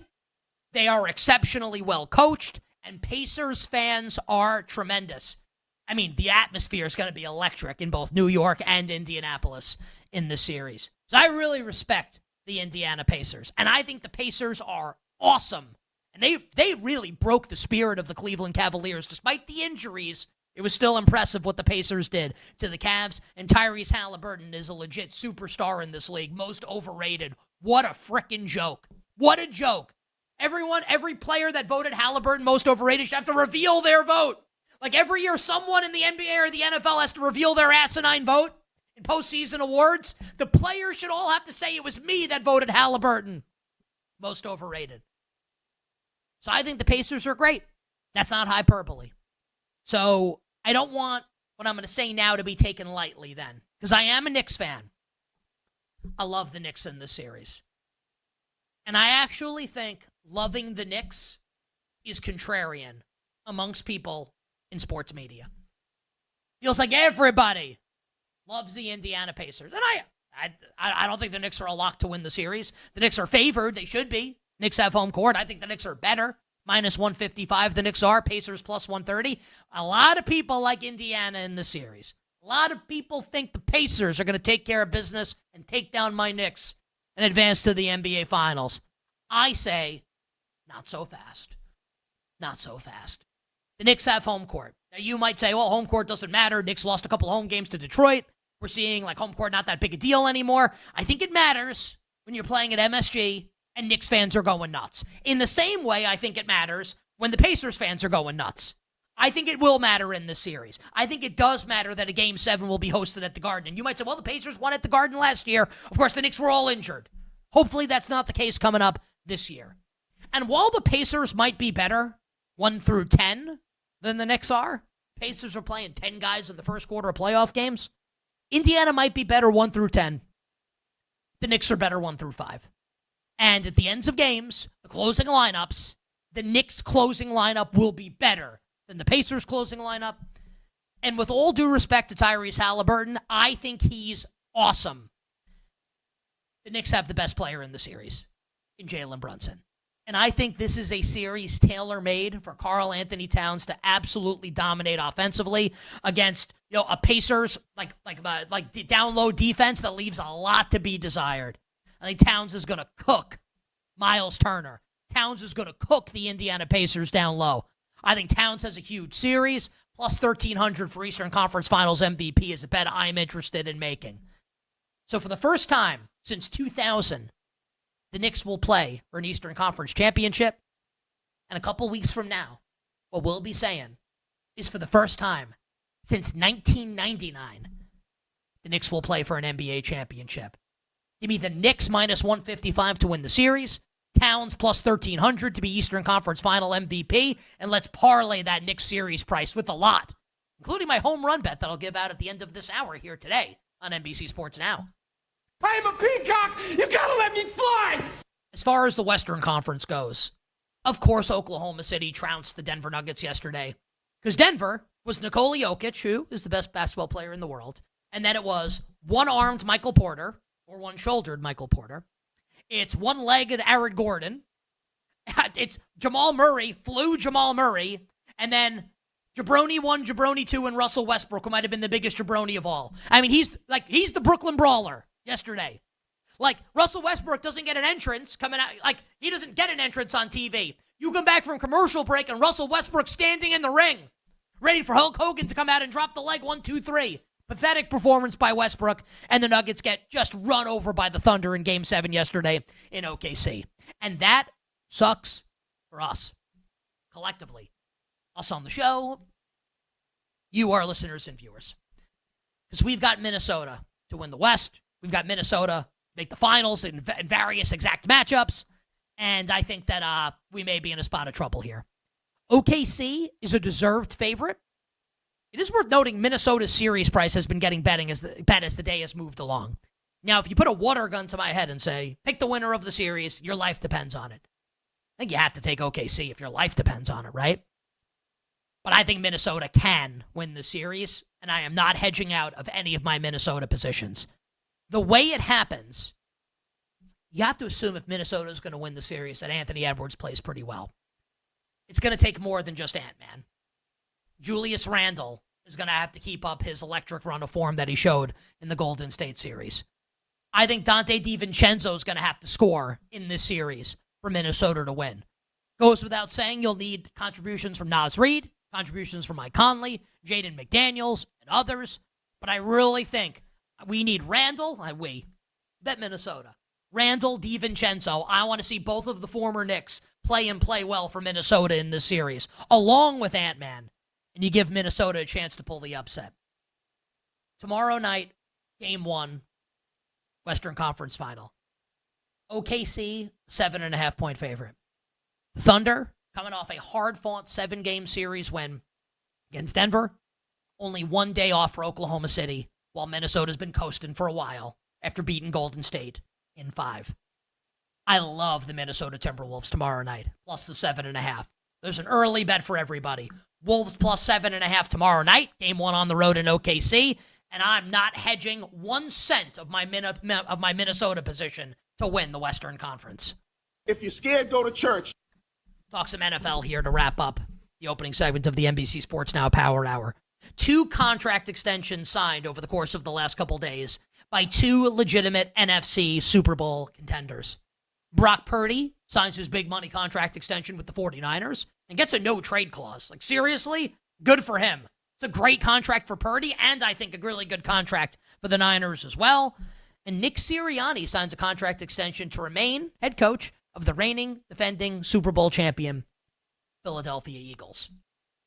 And I think where I've arrived with both of these teams early in the process, it's only May 19th. The Eagles' win total this year is 11.5, juice towards the over. This week, the NFL is going to vote to potentially ban the tush push. It is my strong feeling that that will happen. I think, this got tabled, basically, spoiler alert, because Roger Goodell needed time to get more votes from owners to ban the tush push. I think he wants it banned. I think it's going to get banned. That obviously hurts Philadelphia. Now you don't have an auto touchdown every time. You're probably still going to score. Here's Saquon Barkley in this offensive line. And you could just sneak with Jalen Hurts. But it obviously dings the Eagles a little bit. Schedule really tough for Philadelphia. Every team in the division is going to be better this year than they were last year. And that includes a Commanders team that went to the NFC Championship game, plus the Cowboys, if Dak's going to be healthy, plus the Giants, who can't be worse. I'm leaning towards that under right now. Now, the Eagles can win 11 games, still go to the playoffs. I still think Philly's a playoff team. Are they going to go 12-5 or better? I'm not so sure this season.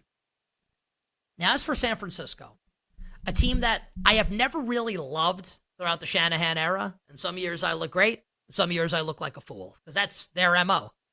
Conference championship game or Super Bowl 1 year, and then bottom out the next. So last year was a bad year. Maybe this year will be a great one. I really like this signing of Purdy. They also re-signed Fred Warner. They're getting way out ahead of stuff this offseason, which they did not do last offseason. And remember, it bled into week 1 with Brandon Ayuk, Trent Williams, etc.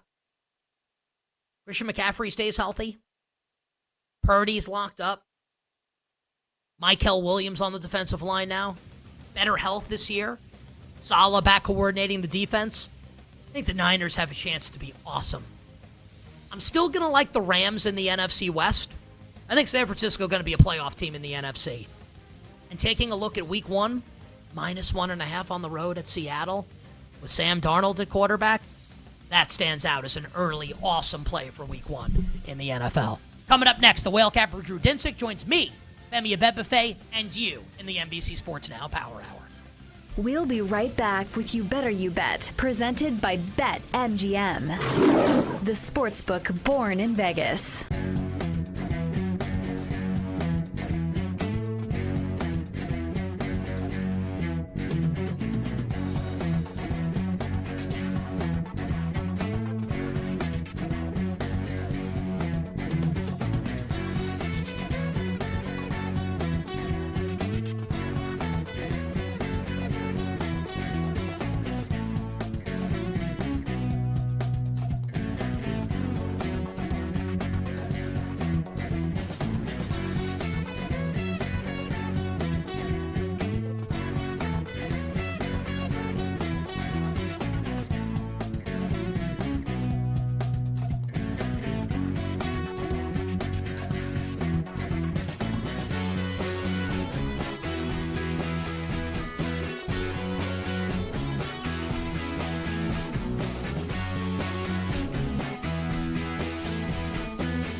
Brock Purdy gets a 5-year, $265 million extension. The guaranteed money is what really matters. We're talking about $100 million guaranteed for Brock Purdy. So they take the plunge. They are in the Brock Purdy business. Don't see themselves getting out of that anytime soon. Mr. Irrelevant got paid, Sammy. Whew, good for him. Happy for him. Happy for anybody to get $100 million guaranteed. The big conversation, though, we're going to hear until the season begins, is it him? Is it the system? Mm-hmm. It's probably a little bit of both. Let's not act like this system makes everybody a starting quarterback. That's not the case. I mean, Trey Lance. There you go. Was Trey Lance? What was the deal there? What happened there? Why didn't the system work for Trey Lance? Jimmy Garoppolo comes in, has a bunch of success, goes elsewhere, doesn't have the success. So I think Purdy needs the Niners almost as equally as the Niners need Purdy. I don't know that he could go to, Green Bay or the New York Giants and win. I mean, playing in that Shanahan system definitely has its benefits. And he's been able to utilize the tools, the schematics, the weapons, all that, and become basically, a $50 million a year quarterback. Good for him. My questions are all still the same on San Francisco. What does the defense look like? Offensively, they're going to be okay. But when you pay the quarterback the big money, you can't afford other things. You can't afford big receivers. You can't afford star safeties anymore. So now it's on him. He has to be the reason they win, not a supporting cast member. He has to be the lead or the second lead. He can no longer be the 5th or 6th or 7th best player. He has to be that much better because he's getting paid.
You're tuned in to You Better You Bet on the BetMGM network and streaming live on NBC Sports Now with Nick Costos and Femi Abebefe, presented by BetMGM on the BetMGM network. All right, all our bets for tonight coming up at the end of the show in Gambling Night in America. Bit of a different feel for tonight's GNIA with no NBA and no NHL playoffs. Major League Baseball and WNBA. Again, like I said, bit of a different feel on Monday, May 19th. The whale capper, Drew Dinsick, will join us before then. Drew will join us in just a moment. But Femi Abebefe with me now. And Femi, we've got 3 baseball games starting in the next 20 minutes. We have the Cubs and the Marlins in Miami. Our guy, Nick Lodolo, great first name and pretty good pitcher, on the road at the Pittsburgh Pirates. The Reds a small road favorite there. And then Kodai Senga, Juan Soto, and the Mets in a 1986 World Series rematch that the world's been waiting for. A slight road favorite at the Boston Red Sox following the Yankees taking care of business in the Subway Series this weekend. Any bets for you in the 3 baseball games starting, Femi, in the next 20 minutes? Yeah, a couple bets. I like Lodolo. I like Keller. I like the first 5 under in the Reds and the Pirates. Now, it's a low number because both these pitchers have been pretty solid. Both guys below 4 with their FIP. top 50 in the big leagues with FIP, but I do think we get a lower scoring game. These lineups haven't been like too impressive so far this season. So I'm going to go under 4 at plus money, plus 105, Reds and the Pirates. And then I'm going to take a stab at the Boston Red Sox first 5 on the money line, plus 120. Senga's been really good, but I think he's been a little bit fortunate to get off to this good of a start. The Red Sox lineup has come alive. Rafael Devers this past weekend, he's really come alive. And Hunter Dobbins, up and down a little bit, but I think at plus money, I think this price is worth the shot. So give me Boston plus 120 first 5, and also the Reds Pirates under in the first 5 at plus 105. I'll have some side and total baseball bets to give out at the end of the show, and a home run bet for the home run parlay. Just a home run bet for me coming up in these games. I'll take the polar bear, Pete Alonso, to go yard for the Mets. Plus 320. Yes, Pete Alonso to hit a home run. Fangraphs told me. Fangraphs loves Pete Alonso. Pete Alonso to go yard for the Mets today. Plus 320 on the road in Boston against the Red Sox. All right, let's get some bets for the NBA playoffs, and we'll get some French Open as well with our good buddy, Drew Dinsick, the whale capper, who got a haircut. And it pains me to say he looks more handsome than ever. At whale_capper on Twitter. My friend, what's going on? Looking sharp. How are you? Feeling good, man. It was a great weekend. The ebbs and flows of my daily emotions have been tied to the Oklahoma City Thunder now for quite a while. And you sit down on a Sunday and you're like, these guys, if they could have just taken care of business in Game 6, I would have had a great weekend. But now I'm miserable all day Saturday. My wife's like, wait, why are you in a bad mood for? It's beautiful day today. And I'm like, we just got to get to Sunday. We got to get to game time. We got to get this win. And no one's wife wants to hear this. Whew. Just like, nope. And I'm married. Femi's married. It's like everyone just, we're all in the same boat, man. All of us. Yeah, we need this, honey. Yeah, it's not a good place to be. It's not a you don't want your emotions tied to an outcome of a sporting event. But the Thunder were a good bet all year long, and stacked West and now title, and yeah, the first quarter starts off poorly. And I'm having flashbacks to when I was overstaked on Suns, and they're taking on the Mavericks in Game 7 at home, and they're literally wetting themselves on the floor, and you're just like, ay, like this is happening again. Like the inexperienced team goes up against a team with like a top 5 all-time offensive player, and they're just gonna wilt. I cannot believe this. And then thankfully they got away from the Thunder threes. Didn't have COVID, yeah. Right? Like the Suns did in that. That's a great point. The Suns had COVID among other mysterious illnesses, a la Kristaps Porzingis. No, but they all had COVID, right? I know that's never been proven, but they lost by 1,000 at home in that Game 7. Yeah, but there was a lot of it could have gone that way for the Thunder yesterday. Is kind of what I was saying. Like I was having flashbacks of just like, are they going to start running real offense? Attack the rim, guys. Like you got this. And sure enough, that ultimately is how it broke in the second quarter. And then it was just delightful from that point on. But yeah, I mean, it kind of just goes to show you, like, it's rare. This is a rare year where you have 4 teams now competing for, first time title. Like that, it usually takes battle scars. It takes losses like the Celtics losing to the Warriors to be battle hardened for last year's run to finally win a title. And this year, the Thunder have kind of taken a huge step forward, and they get to the Western Conference Finals. And now kind of no one's really in their way in terms of experience. The only guys with championship pedigree in the entire playoffs so far are Pascal Siakam, Alex Caruso, and PJ Tucker. Like it's wild, like how few guys have actually been there and kind of tasted victory at the highest level in the NBA.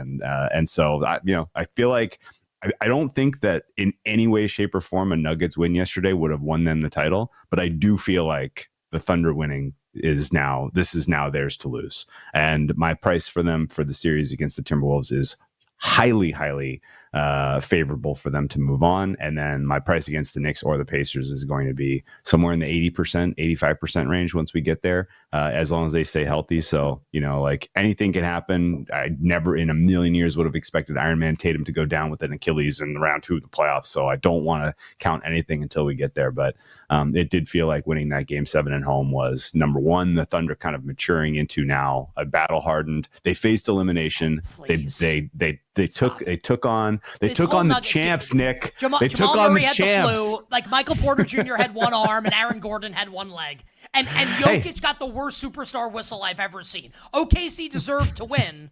Just saying, like, I don't want to turn this into, like, OKC has summited Mount Everest because they beat this Nuggets team. I feel like they won the title yesterday. Yeah. Well, yeah, you know what? Health conditional on health. I think they won. The betting market does agree with you. So let's do this here. We'll get your thoughts on the Knicks in a second, but game 1 tomorrow night. I like how I'm just like ignoring Indiana. Like, we'll get your thoughts on the Knicks. Forget about the other team. OKC is a 7.5 point favorite tomorrow night, game 1 of the Western Conference Final. Total 215.5. Femi and I both like Minnesota to at least cover the spread in that game.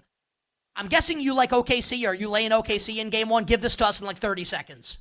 No, my fair price for the game is actually 5.5. So if you were going to say you must take a side with the points, I would take 7.5 here. But I'm not going to do it because of a dozen reasons. Most significantly, like it is, in my opinion at least, it is the fatigue that exists in favor of the Timberwolves. It's real, but it's going to take the Timberwolves at least 2 games to kind of find playoff offense against this Thunder defense the way that they're playing right now.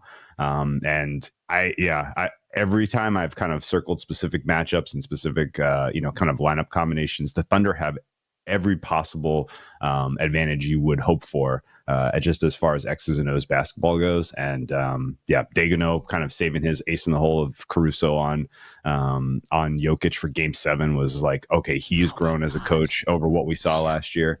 And like, come on, dude, you know that I respect, like, you know that. Are you serious or no? Yes, like, I thought Daigneault coached. I thought Daigneault did a masterful job of kind of keeping that in his back pocket until Game 7. Absolutely. Why did he do it in Game 5? You go down 3-2, and then you're going to Denver for Game 6. Caruso was the reason they won Game 5. I just absolutely he was the reason they won Game 5. The minutes Caruso had at the beginning of the fourth quarter in Game 5 were the reason that they won that game. They were like that. That was that was maybe even more kind of gut wrenching watching basketball moment of these playoffs than even Game 7 and was. Lou Dort turned into Steph Curry. The hell? Yeah, he can shoot. He can shoot. Sometimes. Leave them open at your detriment. But no, I mean ultimately, like the Timberwolves might have a tough time scoring 100 points in every game of the series, just based on how their offense matches up against the absolute ridiculousness that Oklahoma City. Yes, under tomorrow night. Under would be the bet for me. Sounds good to me. All right, you bet here on this Monday. All right. So you like the Thunder? Yes, yeah, it's understandable. Under. Under.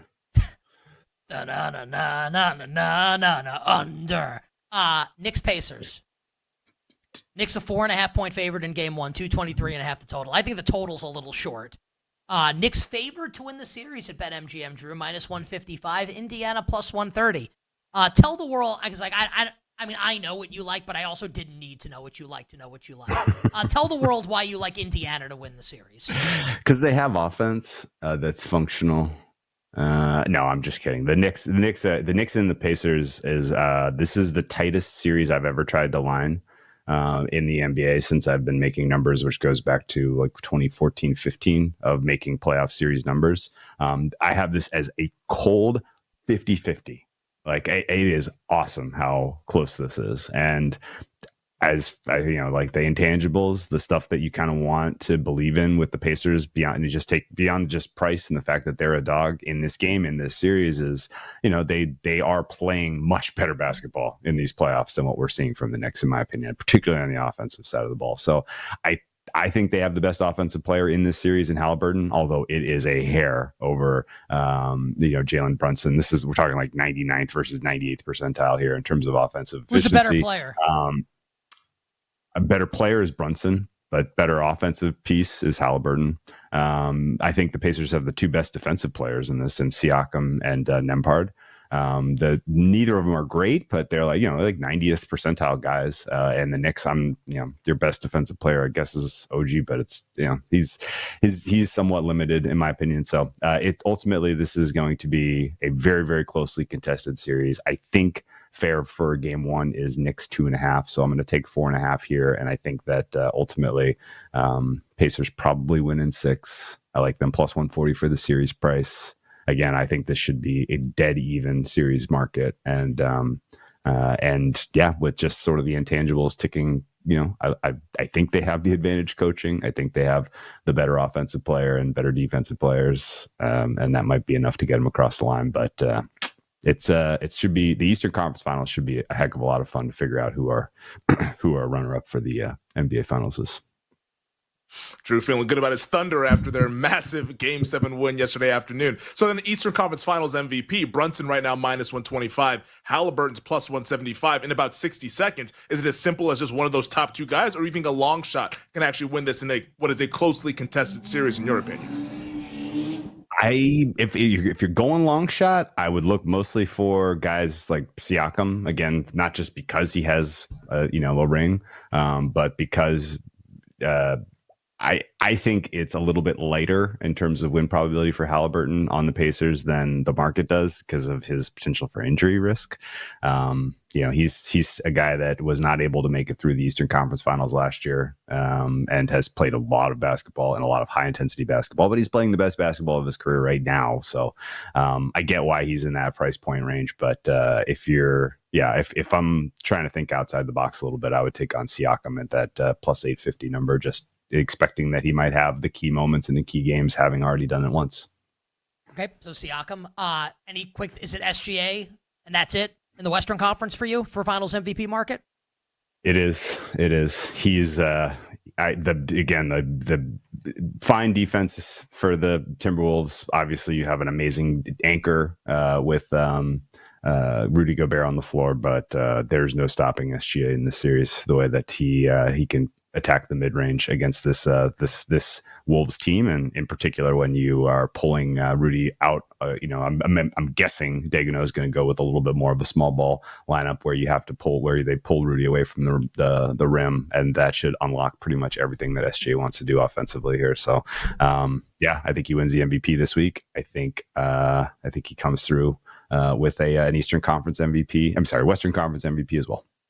All right, let's close with the little French Open.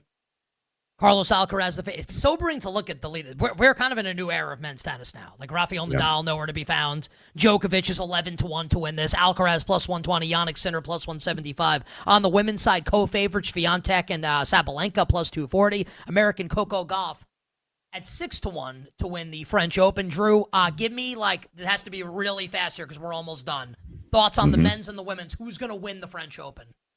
So men's is easier. Again, this is a new era, but it's the same as it ever was. There are two men with a realistic chance to win this title. And one of them is a better price, even though he just got defeated by Alcaraz. I think Sinner with the number one overall draw, cleaner path to the final. And the only guy that can beat him in this draw is Alcaraz. So I'll take plus 175 there. And then on the women's side, it is wide freaking open. Iga Swiatek has owned this tournament for as long as we have been in a post-pandemic world, but she is nowhere close to the player that you would have lined last year or the year before in terms of current rating, and that opens the door for a lot of women to have a realistic shot. Your number one seed is going to be Arina Sabalenka. She would be my pick as your pre-tournament favorite, but my fair price on her is more like in the plus 200, plus 225 range. So plus 240 is not like run and bet, must bet now type of deal. She certainly has her demons, and she's not the best on clay, but she is the best woman in this tournament. Coco Gauff would be my second choice. 6-1 is actually a pretty nice looking number. She just got beat pretty soundly in the Rome final against Yasmin Paolini, but she played a 3.5 hour match in the semis against Zheng Xinwen. So I completely give her a pass for that performance. 10 seconds. I would put Coco right there as your second choice. And if you have American interest, then let's go Coco. Would you ever click the button on Djokovic 11? It's going to tempt a lot of people. Just like a yes or no. I don't even know if he plays. I would say no freaking way. Vaxxed? No, he's not. At Whale Famously, no. NBC Sports betting analyst. My friend, good luck with all the bets except for the Pacers. We'll catch up with you next week. On the other side, all our bets for tonight, gambling night in America. We'll be right back with You Better You Bet, presented by BetMGM, the sportsbook born in Vegas.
I think this is going to be a really interesting series just because it's a contrast of two teams that kind of play ball a little bit differently. We know the Pacers live up to their name. They like to run, they like to gun, and they're going to score a ton of points. Meanwhile, the Knicks are a team that likes to slow the pace down.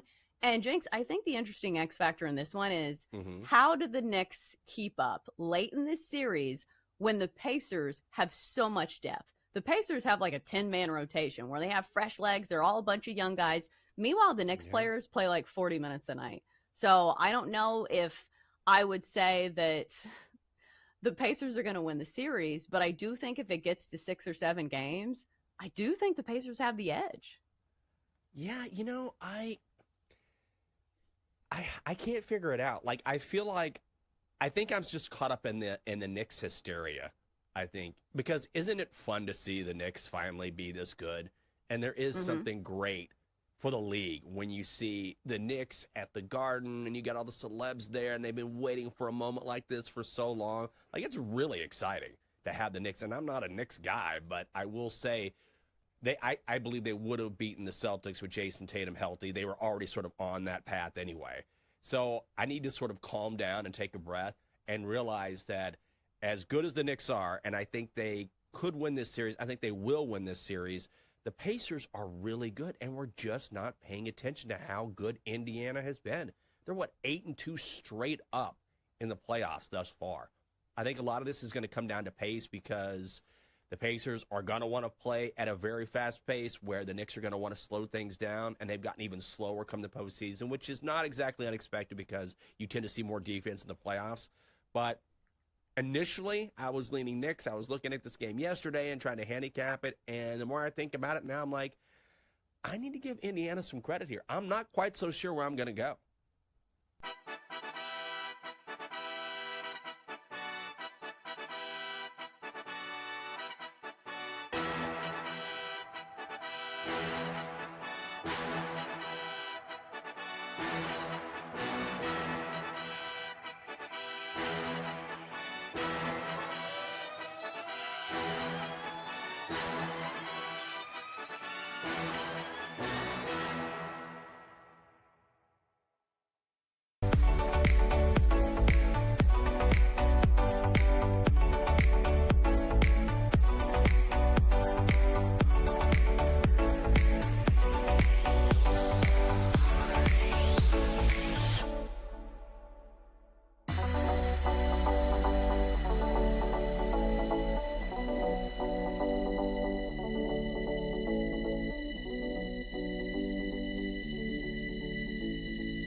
You're tuned in to You Better You Bet on the BetMGM network and streaming live on NBC Sports Now with Nick Kostos and Femi Abebefe, presented by BetMGM on the BetMGM network. Let's get back to You Bet. Jake, you want to play another rejoin or no? We just played 2.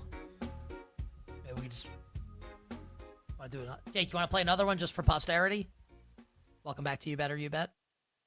No? We have some thank yous to dole out. Yeah. Yes, we have. I don't know. We have some thank yous to dole out before we wrap up the show with all our bets for tonight. Gambling night in America. We had one wonderful guest. He just joined us. He's way wrong on the Knicks Pacers series, but that's okay because his takes are still awesome. I loved his thoughts on the French Open. Yannick Sinner on the men's side. Coco Gauff and Arnya Zabalenka on the women's side of the French Open. And that is the Whale Capper Drudinsic, NBC Sports betting analyst on Twitter at Whale_Capper. And this was an epic edition of You Better You Bet, recapping an unbelievable weekend in sports. The best horse race I've ever seen with the Preakness on Saturday. Shout out to Larry Colmus with the unbelievable call on NBC. As journalism, take that, President Trump. Journalism wins the Preakness Stakes on Saturday. Just an awesome weekend in sports. We spun it forward to the U.S. Open in golf. Is it just going to be Scotty Scheffler? Can someone else win the U.S. Open? Maybe it'll be Bryson DeChambeau's time. Maybe it won't. and all our bets for the Eastern and the Western Conference Final in both the NBA and the National Hockey League. And if you, dear listener and dear viewer, if you missed any of it, all you have to do to find it is search You Bet wherever you find your podcasts. That can be the Odyssey app, that can be Spotify, and that can be Apple. It's like Martin Kove said in the critically acclaimed 1980s comedy drama, The Karate Kid. Martin Kove, of course, played John Kreese in Cobra Kai, which is absolutely sensational. Like Martin Kove famously said to Johnny Lawrence at the end of the All Valley tournament, when Daniel LaRusso's hurt, and Johnny Lawrence, he's hurt, Sensei, what do I do? Everyone knows what John Kreese said to Johnny Lawrence in that moment. He said, just search You Bet wherever you find your podcasts to get all the wagertainment that we bring you on a daily basis here on the BetMGM network. The executive producer of You Better You Bet is Bill Zimmerman, our technical director, Tyler Morales, our engineer, Jake the Snake Hassan, and our video producer, God's Perfect Creation, Downtown Mike Brown. Coming up after us on the BetMGM network is a 4-hour live betting extravaganza known to you and yours as BetMGM Tonight, featuring our friend Ryan Horvat and our guest at this time, the one, the only Brad Evans. Brad, happy Monday. Hola, amigo. Hola, amigos! Happy Monday to you and yours. Oh, of course. Brad, what is the best bet for tonight, my friends, in the world of sports? Oh, let's go to the land of costume sausages. Give me Bryce Terang on the over 1.5. Oh, you love it. You want it. You need it. That's hits plus runs plus RBI at a minus 120 juice. He is taking on the Baltimore Orioles. And why do I like Terang? Well, he's been 324 at home this season. I was only in 209 here in the month of May, but he's facing Dean Kramer. Has seen him a couple of times, a little bit of experience, small sample size, 1 for 2 lifetime against him. But Kramer on the road, a 6.96 ERA this season. And worse yet, he's given up a 361 batting average to left-handed hitters, which of course Terang is. Or the fact too, he's got nearly a 40% hard hit rate allowed as Kramer, and I think Bryce Terang hits the over on 1.5 HRR, also known as hits plus runs plus RBI, also known as my favorite play on the diamond tonight. What do you prefer? Because you said the costume sausage is really weird. If gave you the choice, would you rather have sausage and peppers or like a hot dog made however you want it? Sausage and peppers all diggity day long. Right? Yeah. Sausage and peppers, I actually think is. What about sausage and peppers or a cheeseburger or hamburger, however you like it? Sausage and peppers, most definitely, especially at a ball game. Tough to disagree. Brad, have a great show tonight with Ryan on BetMGM tonight. We'll catch up with you tomorrow, my friends. Paige Becker's 5 or more rebounds plus 100. I'm out. I see. It's a shame that Brad says. I love because I saw people like Paige Becker's over points, Paige Becker's over assists, Paige Becker's over points, rebounds, and assists. Mm-hmm. Brad rolled just over 5 rebounds for Paige Becker's tonight. It's a big. I'll tell you what, great opportunity for the WNBA tonight with no NBA, NHL, and Paige Becker's in a standalone game. We're going to talk about it in moments. I've got a bet on this. I was gonna say like a Maverick Seahawks game. Wings Storm tonight in the WNBA. Yeah, Boardman gets paid. Going with the rebounds there. I like it from Brad Evans. I'll try to come up with something for this game. I don't have anything currently, but if this number keeps getting bet out, Seattle 3.5, I'll back a home dog. Dallas has the vibe right now with Beckers and Flag. Apparently, next month, Stars playing well. I'll rock with the Metroplex. Dak Prescott back from injury. Brian Schottenheimer is the head coach. I don't know. Yeah, there you go. And now it gets Orellis. Jaden Blue. Phil Maffa. People don't know Phil Maffa. Don't sleep on Dallas' 7th round rookie running back. I like him quite a bit, and I'm being serious. All right. Time to get to all our bets for tonight, and this will be Major League Baseball heavy because there's no NBA or NHL. But before we give you all the bets, we have to pay the bills, which means we need our friend Jake the Snake. Jake, this would be a great opportunity to play the rejoin if you wanted. Not that I'm trying to do your job for you. If you want a little comedy. Jake, please drop the dope-ass beat. All right. Our show sponsor, everybody, is BetMGM. And BetMGM account holders will receive an Any Sport Parlay Boost token. Score a bigger payout if your wager hits with the Parlay Boost token. Tokens can be used on not just parlays, but also same-game parlays. Download the BetMGM app today, and as always, please gamble responsibly. We also want all our listeners and viewers to tune in to PFT Live with Mike Florio and his co-host Chris Sims. They're going over all the latest NFL news, getting you set for the NFL season, talking about the schedule. You know they're breaking down Nick Sirianni's contract extension with the Eagles to remain their head coach, the Eagles head coach. You know they're breaking down Brock Purdy's contract with the San Francisco 49ers to remain the Niners quarterback long term with a no-trade clause. Florio and Chris Sims are all over all of it. Watch PFT Live weekday mornings at 7 a.m. Eastern on Peacock and the new NBC Sports Now channel, and you can listen as well wherever you get your podcasts. And with that, gotta be honest, as per usual, I'm feeling patriotic. All right, let's begin Gambling Night in America with Major League Baseball. I have a really interesting series starting out west tonight with the Arizona Diamondbacks and the Dodgers in L.A. I have a strong thought on that series. 2014 World Series rematch, but Madison Bumgarner not walking through that door as the Giants entertain the Kansas City Royals. The Orioles looking to get off the schneid after firing Brandon Hyde, kind of rhymed, this weekend on the road in Milwaukee. And I think that our show crew, including Femi, has got an interesting bet to be made in the Phillies-Rockies game at Coors Field. So, Femi, what are you rocking with tonight in Major League Baseball? Sides and totals will save the home run bets.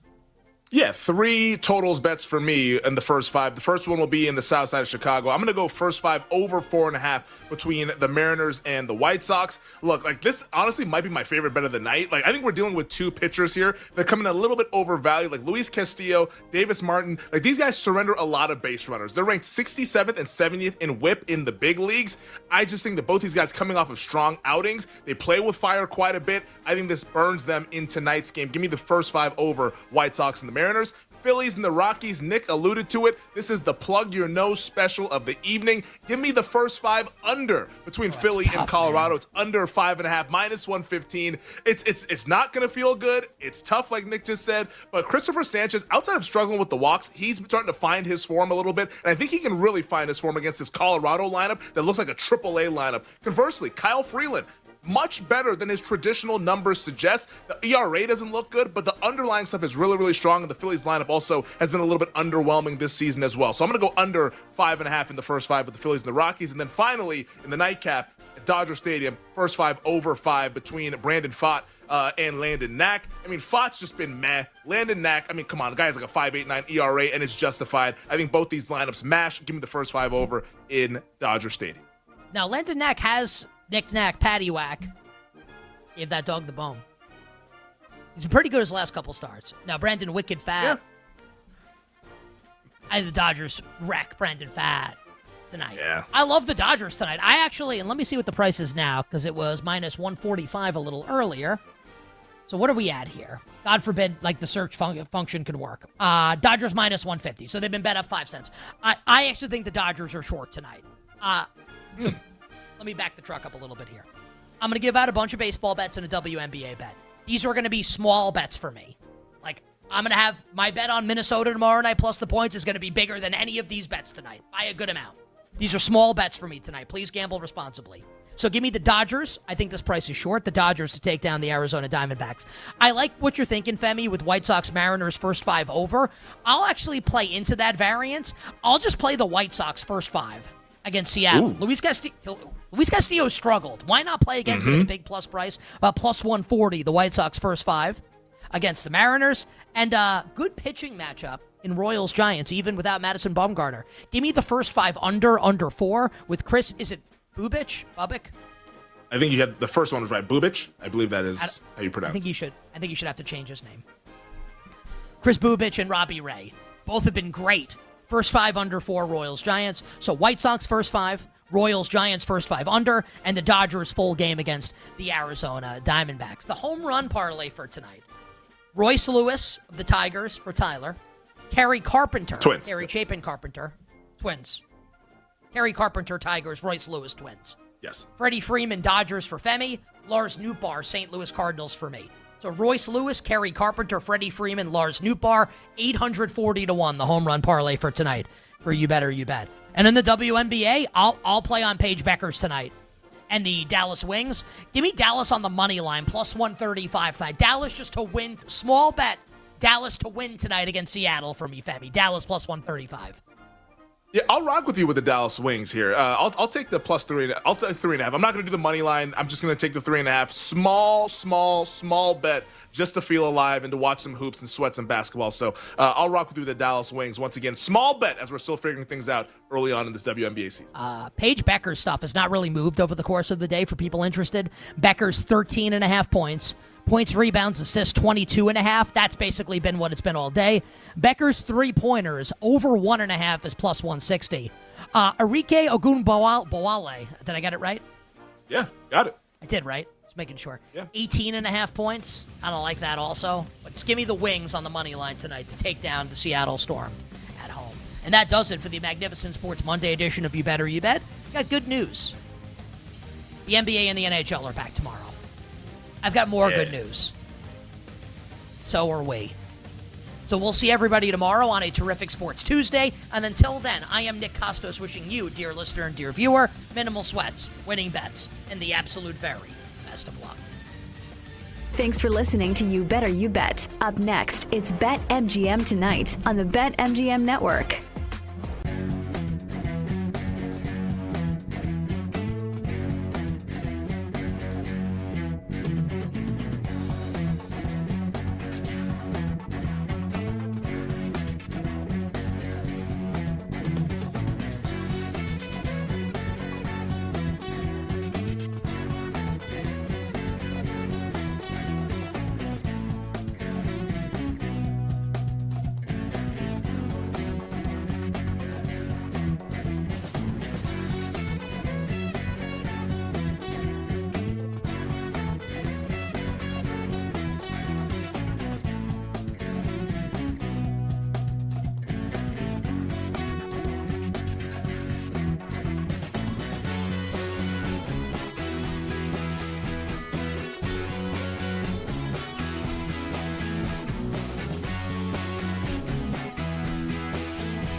I think this is going to be a really interesting series just because it's a contrast of two teams that kind of play ball a little bit differently. We know the Pacers live up to their name. They like to run, they like to gun, and they're going to score a ton of points. Meanwhile, the Knicks are a team that likes to slow the pace down. And Jinx, I think the interesting X factor in this one is how do the Knicks keep up late in this series when the Pacers have so much depth? The Pacers have like a 10-man rotation where they have fresh legs. They're all a bunch of young guys. Meanwhile, the Knicks players play like 40 minutes a night. So I don't know if I would say that the Pacers are going to win the series, but I do think if it gets to 6 or 7 games, I do think the Pacers have the edge. Yeah, you know, I can't figure it out. Like, I feel like I think I'm just caught up in the Knicks hysteria. I think because isn't it fun to see the Knicks finally be this good? And there is something great for the league when you see the Knicks at the Garden and you got all the celebs there and they've been waiting for a moment like this for so long. Like, it's really exciting to have the Knicks. And I'm not a Knicks guy, but I will say I believe they would have beaten the Celtics with Jason Tatum healthy. They were already sort of on that path anyway. So I need to sort of calm down and take a breath and realize that as good as the Knicks are, and I think they could win this series, I think they will win this series, the Pacers are really good, and we're just not paying attention to how good Indiana has been. They're, 8-2 straight up in the playoffs thus far. I think a lot of this is going to come down to pace because the Pacers are going to want to play at a very fast pace where the Knicks are going to want to slow things down, and they've gotten even slower come the postseason, which is not exactly unexpected because you tend to see more defense in the playoffs. But initially, I was leaning Knicks. I was looking at this game yesterday and trying to handicap it, and the more I think about it now, I'm like, I need to give Indiana some credit here. I'm not quite so sure where I'm going to go.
Let the chaos commence. We are the betting show. There is no other show on the planet that packs in more picks nightly. With the big noise, Brad Evans. Oh, sharp action!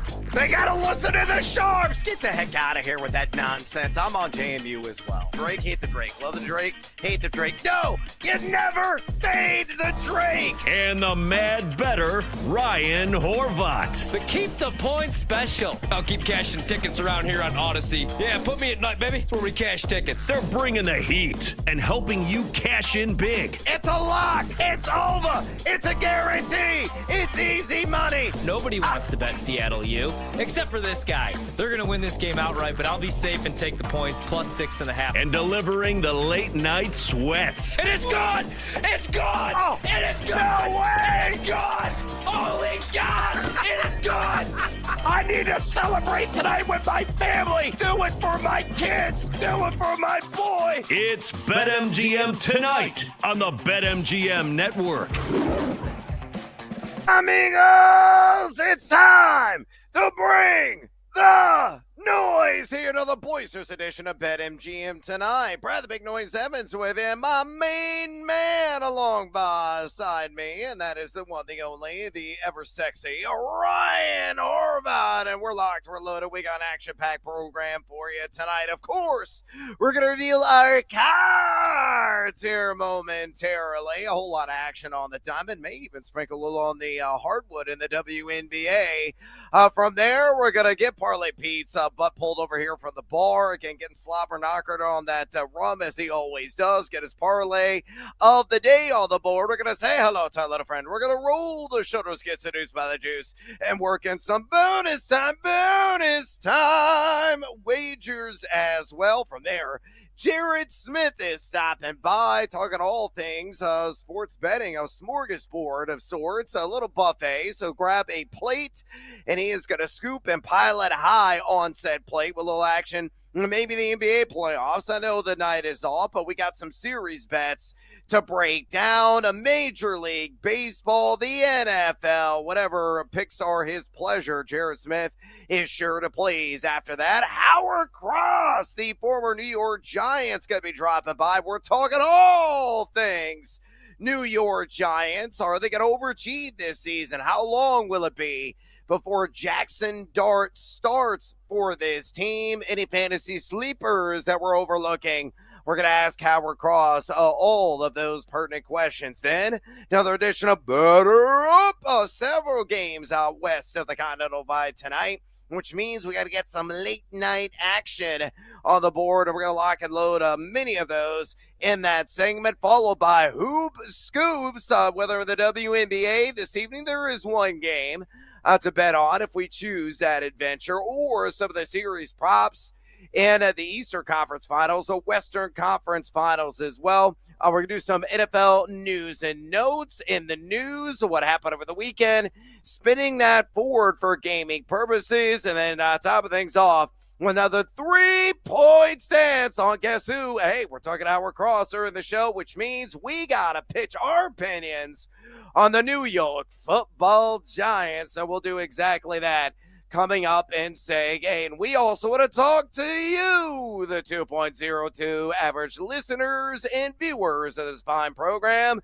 If you have any questions for us, maybe got some fantasy football conundrums on your mind, whether it's betting in Major League Baseball, possibly the NHL, the NBA, or some of those NFL futures, maybe even some college football futures. Easy way to contact Tori and I. All you got to do is pick up the phone and dial us, fools, at 833-732-3875. 833-732-3875. You can also hit us up on the X or the Twitter at BetMGM tonight, where we have our pole dancing poll question of the day. And it's asking you this: take a big apple bite. How many games does Jackson Dart start, I should say. That was a Freudian slip. For the New York Giants this fall, your options are 0, he sits all year, 1 to 5 games, 6 to 10 games, or 11 or more games. So far, over 240 votes cast. Make your voice be heard. Exercise your democratic right. Go ahead and keep the votes coming and drop off your comments. We're going to read those a little bit later on the air, give you a shout out as well. So keep on firing on X at BetMGM tonight. Again, on X at BetMGM tonight. Right now, I'm bringing my esteemed colleague, Ryan Horvath. Ryan, I hope you had an awesome weekend, mi amigo. I don't know if you saw some of the news and notes that were coming off the wire this morning, but apparently a local radio station, the Pittsburgh, Pennsylvania area, 93.7, interviewed Aaron Rodgers' biographer. And according to Aaron Rodgers' biographer, he is going to make an announcement that he's likely going to sign with the Steelers by the end of this month. Now, you and I are gamblers, okay? So go ahead and handicap what the biographer is throwing out there to the mass media. Give me a plus or minus and a number attached to Aaron Rodgers signing with the Pittsburgh Steelers before this month wraps. What do you say? Before the month wraps, I would say probably minus 250, right? I do think it's going to happen. I would say minus 500, maybe even more, minus 800. I haven't seen the latest odds on the, likability that he becomes the next quarterback for the Steelers. I just don't think that he's going to retire and go out the way that he did the last 2 years, where obviously lasted 3 snaps the first season with the Jets. But last year he played some good football, but that team was an absolute mess. And, I'm kind of buying into some of this stuff. There's a lot out there, right? Like, he's wearing a wedding ring. He told Pat McAfee that somebody in his inner circle is dealing with some stuff. So I believe that, right? And also, if he can't commit right now and he can't show up to OTAs and all the offseason workouts, because throughout his career he did, right? And then the last couple seasons he didn't, and so they made a huge deal. So I think that's what he's doing, right, is just waiting until he could fully commit. But I think it's going to happen. They also had the report come out that he signed up for the country club out in Pittsburgh. So I do think it's going to happen. Now, I don't know, man, because he'll probably go on McAfee next Tuesday or whenever he goes back and say, this guy, this biographer doesn't even know me, this and that. He's not in my inner circle. So you just never know with Rodgers. But I do ultimately think he's going to sign with the Steelers. No chance they're going to go into the season with Mason Rudolph as their starter. Look, he's not a drama queen. He's a drama king. Exactly. And look, I think he's going to eventually sign with the Pittsburgh Steelers. That seems like a foregone conclusion. They desperately need him. They can't trot out Mason Rudolph and be a respectable franchise this year. Not with DK Metcalf on roster. And maybe, hey, we also hearing the trade winds are blowing about Chris Olave. Possibly somebody they may entertain and try to evaluate an opportunity to trade with New Orleans to acquire his services. So let's say hypothetically you have DK Metcalf and Olave. That's not a 1-2 punch. You figure they're going to make a deal to get Alan Lazard as well. He is attached to the hip of Aaron Rodgers, and you want to make him as happy as possible. But again, the drama is always on high. I think it's like plus 150. That he is going to sign by the end of the month. This thing is going to drag on. throughout the entire summer. And then late July, training camps got to open up. Oh, where's Aaron Rodgers? Oh, my God, we need a quarterback. He's got to leverage the opportunity as well. I'll probably get a few more million in the pocket and then sign on the dotted line and probably trot down the field there in Pittsburgh at their training camp sometime in early August. That's my feeling. It's totally gut reaction. I have no inside information, but it's Aaron flippin' Rodgers, folks. Again, he is all about that drama. A guy that is a reality TV star and pass the ayahuasca. That's all I got to say about that. All right. We got to get some bets on the board with our cards this evening. Our top 3 plays of the night. Numero uno on yours, Mimigo. What you got? All right, so I'm going to continue to find ways to fade the White Sox, right? It's not going to be easy. Although tonight I don't hate the price, minus 188 with Castillo on the bump. How about the Mariners, man? First place right now, 26-19 on the season. The White Sox just got absolutely destroyed all weekend long by our Chicago Cubbies. Rough start for the boys tonight, though. 2-0 Marlins.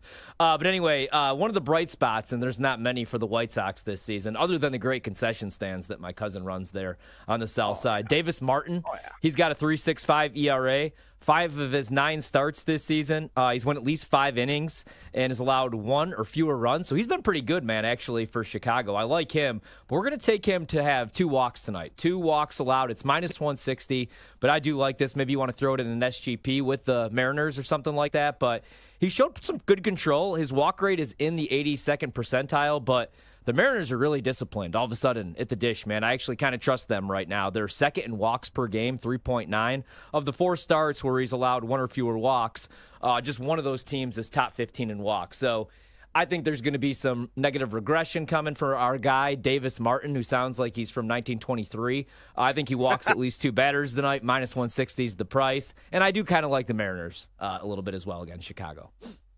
Yeah, Davis Martin is giving off that Black Sox era vibe with that kind of name. I totally agree with that one. All right, numero uno on my card tonight.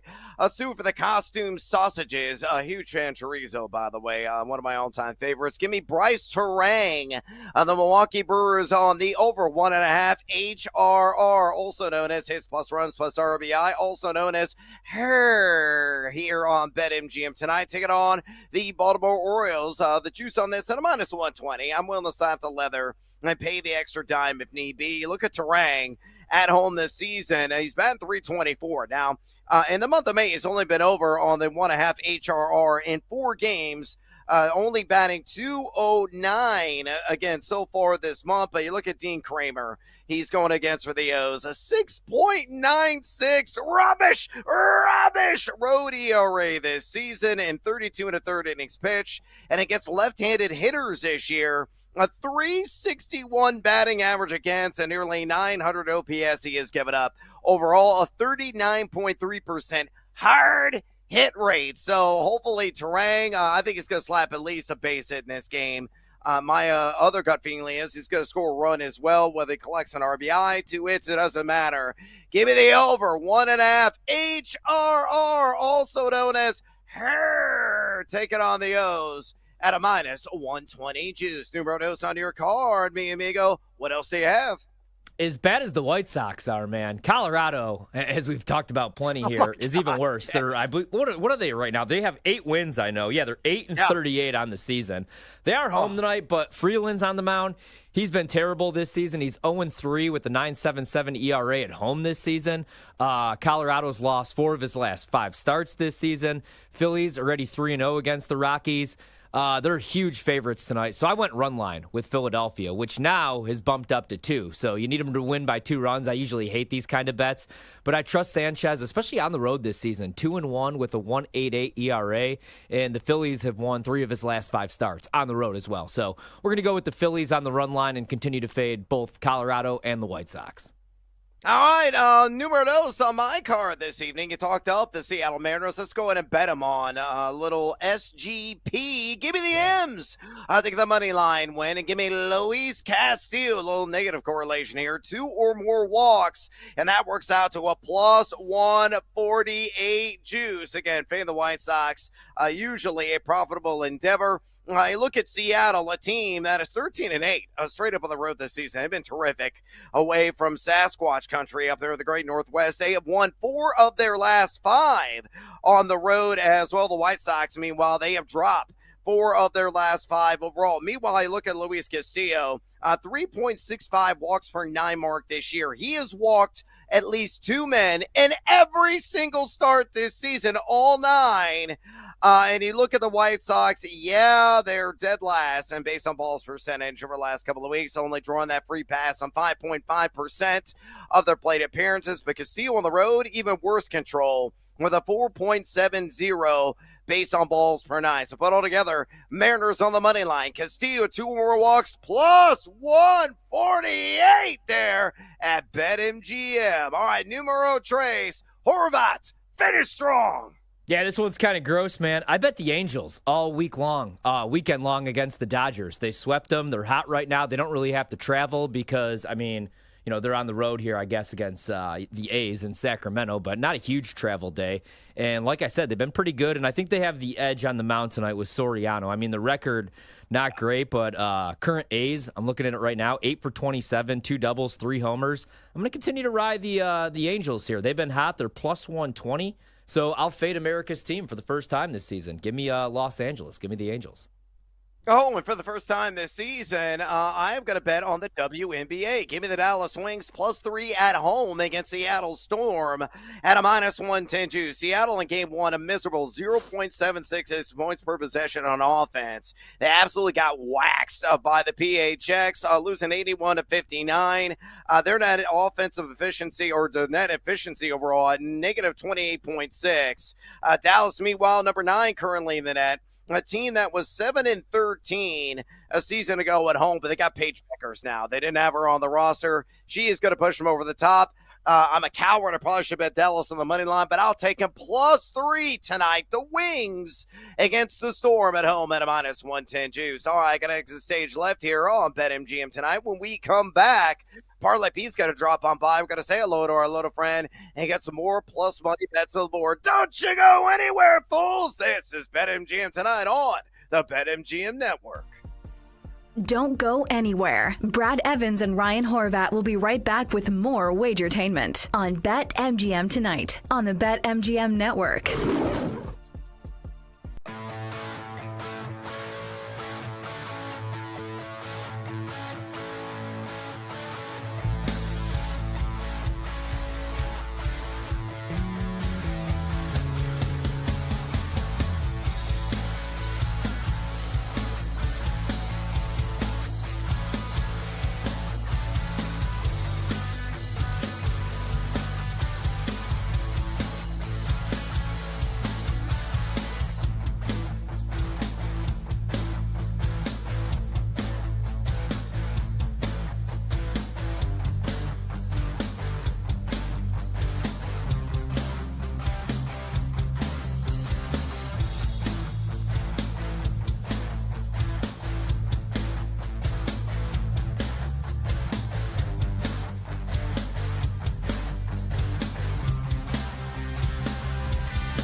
Now, Brad Evans and Ryan Horvath bring out their sledgehammers on BetMGM tonight. Presented by BetMGM, the sportsbook born in Vegas. Welcome back to BetMGM tonight. Probably the big noise Evans with you. And in the house, as always, Ryan Horvath with me on this Manic Monday edition of the show. We're going to get some more bets on the board. Parlay Pete's going to drop by here momentarily, get his parlay of the day locked and loaded in Major League Baseball. We're going to say hello to our little friend. We're going to roll the shoulders and get seduced by the juice and working some bonus time. Wagers as well. And a friendly reminder, phone lines are wide open, and we would love to hear from you. If you want to talk some fantasy football with us, any betting as well in the NFL, Major League Baseball, the NBA, or the Stanley Cup playoffs, easy way to contact Horry and I. All you got to do is pick up the phone and dial us, fools, at 833-732-3875. 833-732-3875. You can also hit us up on the X or the Twitter at BetMGM tonight, where we have our pole dancing poll question of the day. And it's asking you this. Take a Big Apple bite. How many games does Jackson Dart start for the New York Giants this fall? Out of 0, meaning he sits all year, 1 to 5 games, 6 to 10 games, or 11 or more games. So far, over 240 votes cast. Make your voice be heard. Exercise your democratic right. Keep the votes coming and drop off a comment. We're going to read those a little bit later on in the show. So keep bringing the noise on X at BetMGM tonight. On X at BetMGM tonight. Speaking of BetMGM, let me tell you about this sweet promo going down right now at the King of Sportsbooks. BetMGM account holders will receive an Any Sport Parlay Boost token. Score a bigger payout if your wager with a Parlay Boost token hits. Tokens can be used on parlays and SGP. So right now, go ahead and opt in on the Any Sport Parlay Boost token. Increase the juice so you can get seduced by that juice right now at BetMGM. And pardon me for a second, there's a jackass at the bar. I gotta yell at him. Hey, you dude with the weird sword, get over here. Yeah, shiver me timbers. I'm here to make some booty. Yeah, Parlay Pete is in the house itching. They get his parlay play of the day out to the masses. And leg numero uno. He's got to work a little single game parlay. He's got to go with the Phillies. -1.5 on the run line against who? Oh, yeah, those Colorado Pebbles. And leg numero dos. Got to roll with Trey Turner. 2 or more total bases. He's going to stop right there. I will give you the juice. Let me give you the reasons first. Straight from the bony hand of one Parlay Pete. Again, Leighton Marino, Philadelphia -1.5 on that run line against Colorado. Remember, they swept Colorado earlier this season, and they covered the run line in all 3 games. Actually, outscored the Pebbles 14-3 in those matchups. Look at Philadelphia, just 5-5 ATS in their last 10. Colorado 4-6 ATS over their last 10, but their last 10 home games, Colorado has dropped 8 of those last 10. Parlay Pete believes Philadelphia behind Sanchez, who's been quite good this season on the road with a 1.86 ERA and 14 1/3 innings pitched, gets the job done and wins by 2 or more runs. And leg numero dos, Trey Turner, 2 or more total bags. He has done this 8 times here in the month of May, batting a robust .314. He's also a player that's hitting .327 and gets a left-handed pitchers, and he's going to be facing one in Kyle Freeland, a player he's got significant history against. He's 10 for 37 against him, lifetime with 4 extra base hits and an .839 OPS. On top of that, Freeland, a downright disgusting, puke-inducing 9.77 ERA there inside the not-so-friendly confines of Coors Field. Throwing to that Trey Turner in his career at Coors and 117 at-bats. He's batting .342 with a .953 OPS. We'll put all together. Yeah! Shiver me timbers! Parlay Pete. Little same gamer in Philadelphia and Colorado. He's got to go with the Phillies, -1.5 on the run line. And Trey Turner, 2 or more total bags. A cool +112 built there at BetMGM. By the way, Parlay Pete up 9.01 units lifetime on the parlay plays shared right here on BetMGM tonight. All right, it's time to pivot, and say hello to our little friend, Ryan Horvat. What is the phrase that pays? Daddy wants, daddy needs, daddy's got to have it. Give me the sledgehammer, Brandon. Yes, sir. Just talked myself into this one, but I think it's my favorite play. I'm going to go with Jose Ramirez to record an RBI. I brought this up during the commercial break. Took me a second to find the price, but it's back up. +155, and I'm all in. I kind of like the Guardians in the game as well. I also kind of like Logan Allen over 3.5 strikeouts. I think this is my favorite game of the night, but I'm going to go with the Ramirez RBI prop because of the price, +155, and because of his history against Bailey Ober, who's been pretty solid this season, 3.72 ERA, 40 strikeouts so far this season, 4 wins. But Ramirez in his career, not the biggest sample size, but he's 7 for 22, 1 homer, 3 RBI. He's hitting .318 against them. So we'll go with the RBI prop, +155. And I also like Cleveland in the game. So that'll be the sledgehammer for me tonight.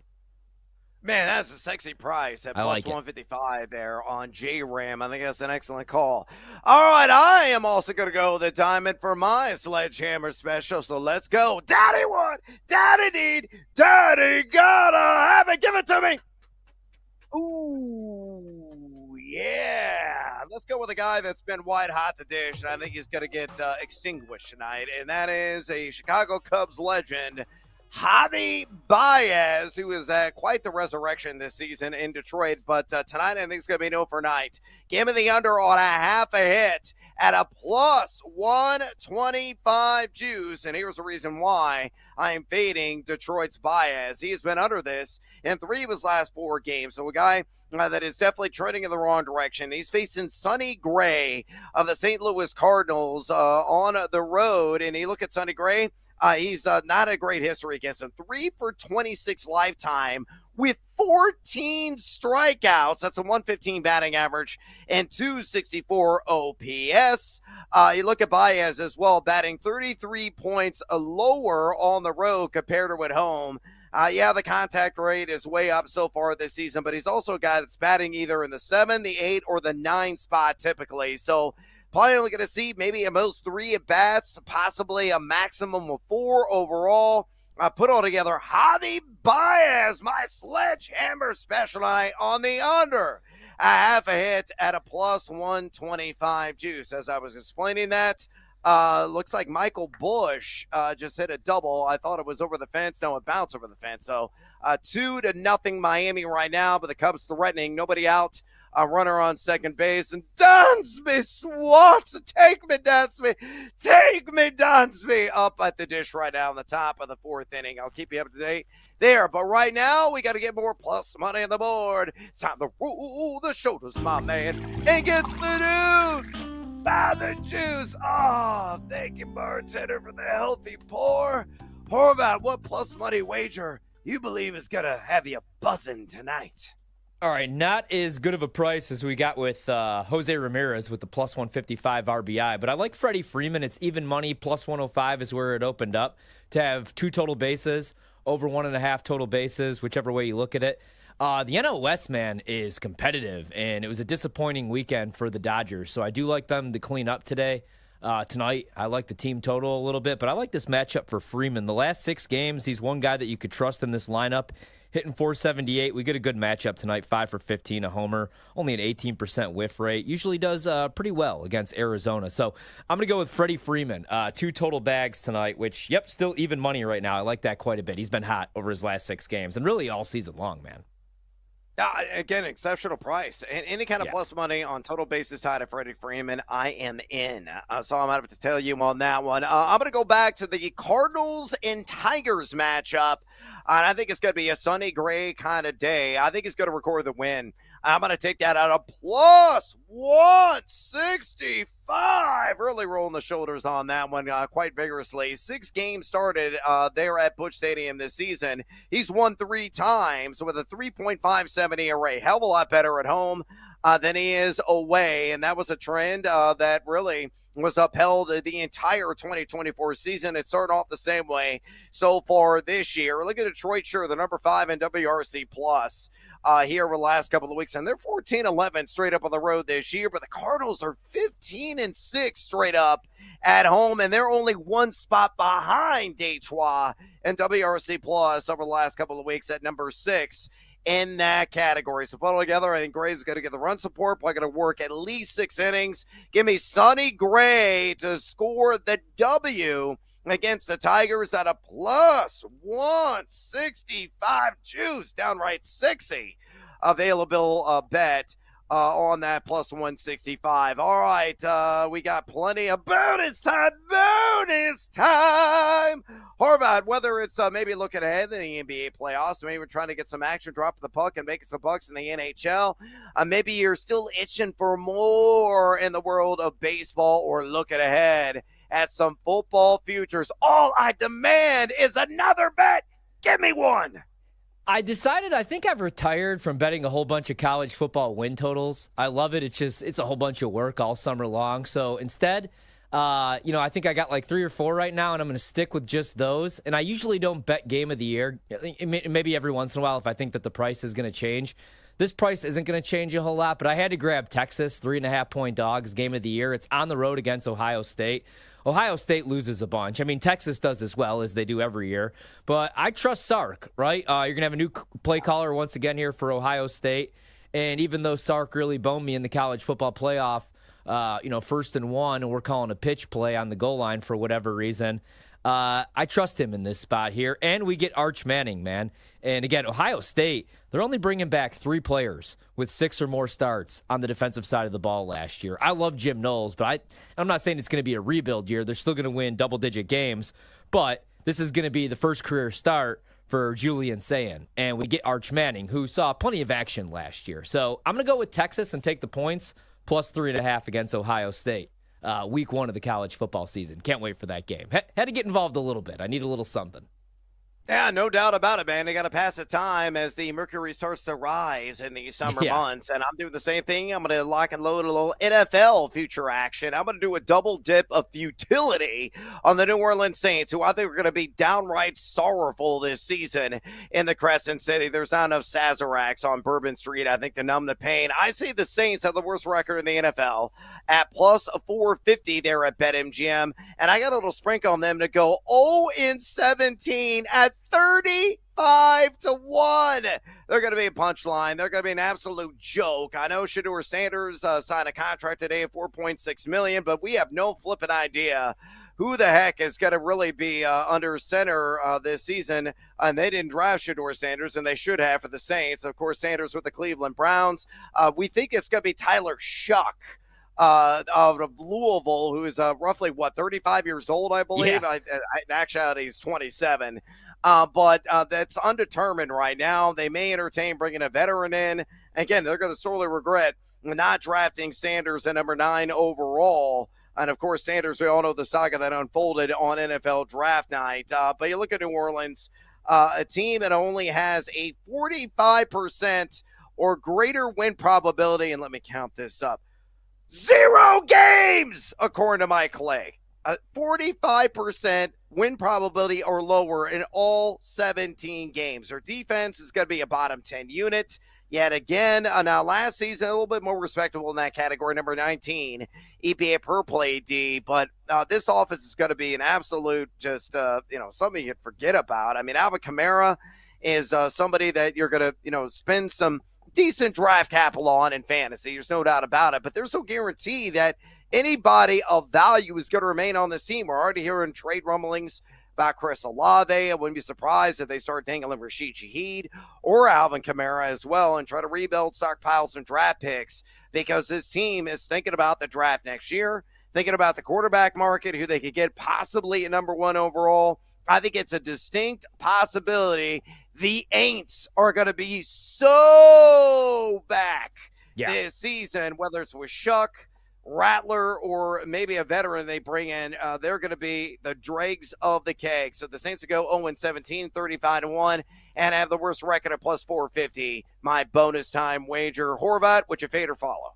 I would follow that, man. Really good price. They're going to be terrible. Even the league is telling you they're going to be terrible. I believe it's the first time since the year 2000. I was in high school. They won't have any primetime games. Not one. And thank God. That was the first thing I checked when the schedule came out, because last year it was terrible. Man, that game against Green Bay, I think they lost like 52-6, the Spencer Rattler game. I did not want to see any Saints football. All their games are in the afternoon. Perfect nap time material right there. Yeah, break out the brown paper bags, to say the least. All right, we got to take a little seat. When we come back, Jared Smith is going to join us. Stick around. This is BetMGM tonight on the BetMGM Network. Don't go anywhere. You're listening to BetMGM tonight on the BetMGM Network.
madness. This is BetMGM Tonight with Brad Evans and Ryan Horvat on the BetMGM Network.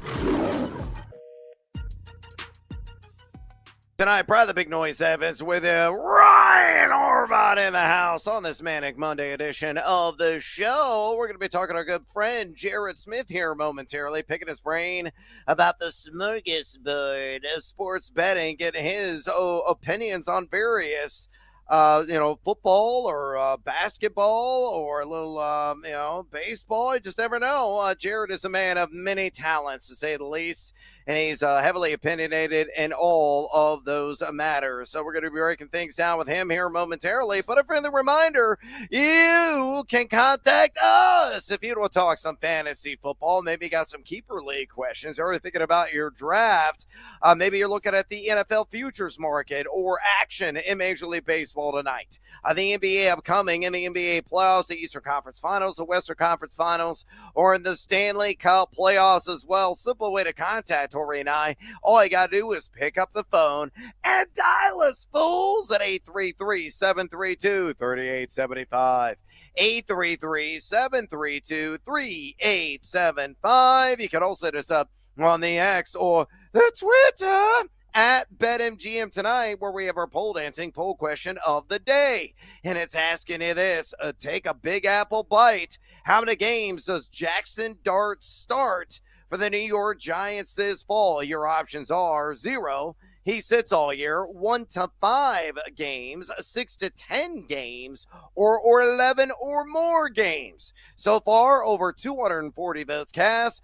Make your voice be heard. Exercise your democratic right. Keep the votes a coming and drop off a comment. We're going to read those a little bit later on in the show, so keep on firing on X at BetMGM Tonight. On X at BetMGM Tonight. Now, through the power of animated picture and sound, we're going to talk to our buddy Jared Smith, the one, the only, the incomparable sports betting host for Fox Sports Radio and the BetMGM Network. Yeah, right here. Also, an esteemed betting analyst that you got to follow on X, where he's always giving it to you there, at Jared Smith Bets. Again, on X, at Jared Smith Bets, the tightest beard in the game. Welcome back, my friend, to BetMGM Tonight. So away from me, and let's start out in the shocking NBA Eastern Conference Finals. What's your assessment of Knicks and Pacers overall? Give us a bet or two that you like in the series, Jared. The party, whoo boy, it could commence in the NYC, and quite frankly, I want to see humanity spill over the streets, which it already has, and it was glorious to watch. Gentlemen, it's great to be back. I appreciate it. Yeah, so watching the reaction, so I did the radio show Saturday morning, so I was up really early kind of gathering what happened on Friday night. And to watch that take place, the absurd celebrations, like you would honestly think that they won the NBA title on Friday night as the celebration spilled onto, I believe it was 7th Avenue right outside the Garden there. I mean, it's only the semifinal round, guys. Let's save a little left in the tank for when I hope, and based off of the odds, based off of, I think, a logical way to assess the series, I think the Knicks obviously have the upper hand, right? Like they took them to 7 last year, and they were very shorthanded. You add a lot of firepower in the offseason. You bring Karl Anthony Towns in. They're a lot healthier than they were at this point last year. And the Knicks deserve to be favored. They get the extra home game. I think betting-wise for the series, like my guess is the number's probably right. I was looking through some of the intriguing prop bets, right, in the specials market that are always fun. And I saw one that really caught my eye. Jalen Brunson at plus 130 to have a 40-point game at any point in the series was very intriguing to me. He did that twice in the series last year between these two teams. He did it also last year in the regular season against the Pacers. And he also had a 40-point game earlier in this postseason against the Pistons. So he certainly has it in him. And I thought, especially if this series is going to be a long one, to get that at plus money, I think at some point Brunson's going to go off. So that one caught my eye in the Knicks-Pacers series. I like that look a lot, man. What do you think about the West? We got the Thunder, huge favorites, minus 350 in the series. Timberwolves plus 280, at least at BetMGM right now. Top point score, SGA, minus 210. Ant plus 175, not great value right there. Julius Randle 22-1 is kind of interesting. But what do you think about out west? Do you think maybe Minnesota's being undervalued a little bit, or do you like OKC? I mean, I think it's fair to say that Minnesota's had a good enough year to where they have a puncher's chance. Like, look at what just happened in the last round. What were the Cavs? An $8 favorite, and the Celtics were like a $5 favorite. And both of them were down, and even almost in 5 games, you could have seen both of those series. And obviously the Knicks needed 6. But I think the series prices at this point, unless Minnesota's going to go into OKC and steal one early, odds are, Ryan, you're going to get a better number at some point. Like if OKC wins game 1 or game 2, and you still think Minnesota's live, then you're going to get Minnesota at a much better price. Now, if you think Minnesota's going to go in and steal game 1, then, you'd want to either pick off a money line or a series price and then play off of it later. Again, I think these top rebounding, top scorers, top rebound, 3-point markets are very intriguing to me because you can find angles in all of them. For example, in the top rebounding market, Holmgren's a plus 250 dog to Gobert, the favorite. Holmgren's out-rebounded Gobert in the postseason by a pretty wide margin, 107-96. So I think, just based off of that, and if you think Minnesota's not as equipped to win the series as OKC, well, if Minnesota's going to miss more shots, then you would think Holmgren will have more opportunities to get rebounds. So I think when you look at these markets that they have to kind of reset every series, and there's no real baseline price. Like, we know what OKC's numbers been all year. We know what Minnesota's rating's been all year. It's pretty easy to price that. I think these, derivative markets within the series are a lot more intriguing to me. Yeah, I completely agree, man. NFL schedule release was last week. Any takeaways, anything that you've bet, or just anything that you're going to continue to monitor as we get a little bit closer to the season throughout the summer? I'm close. I saw it on the list for later. I'm close on the Saints win total under.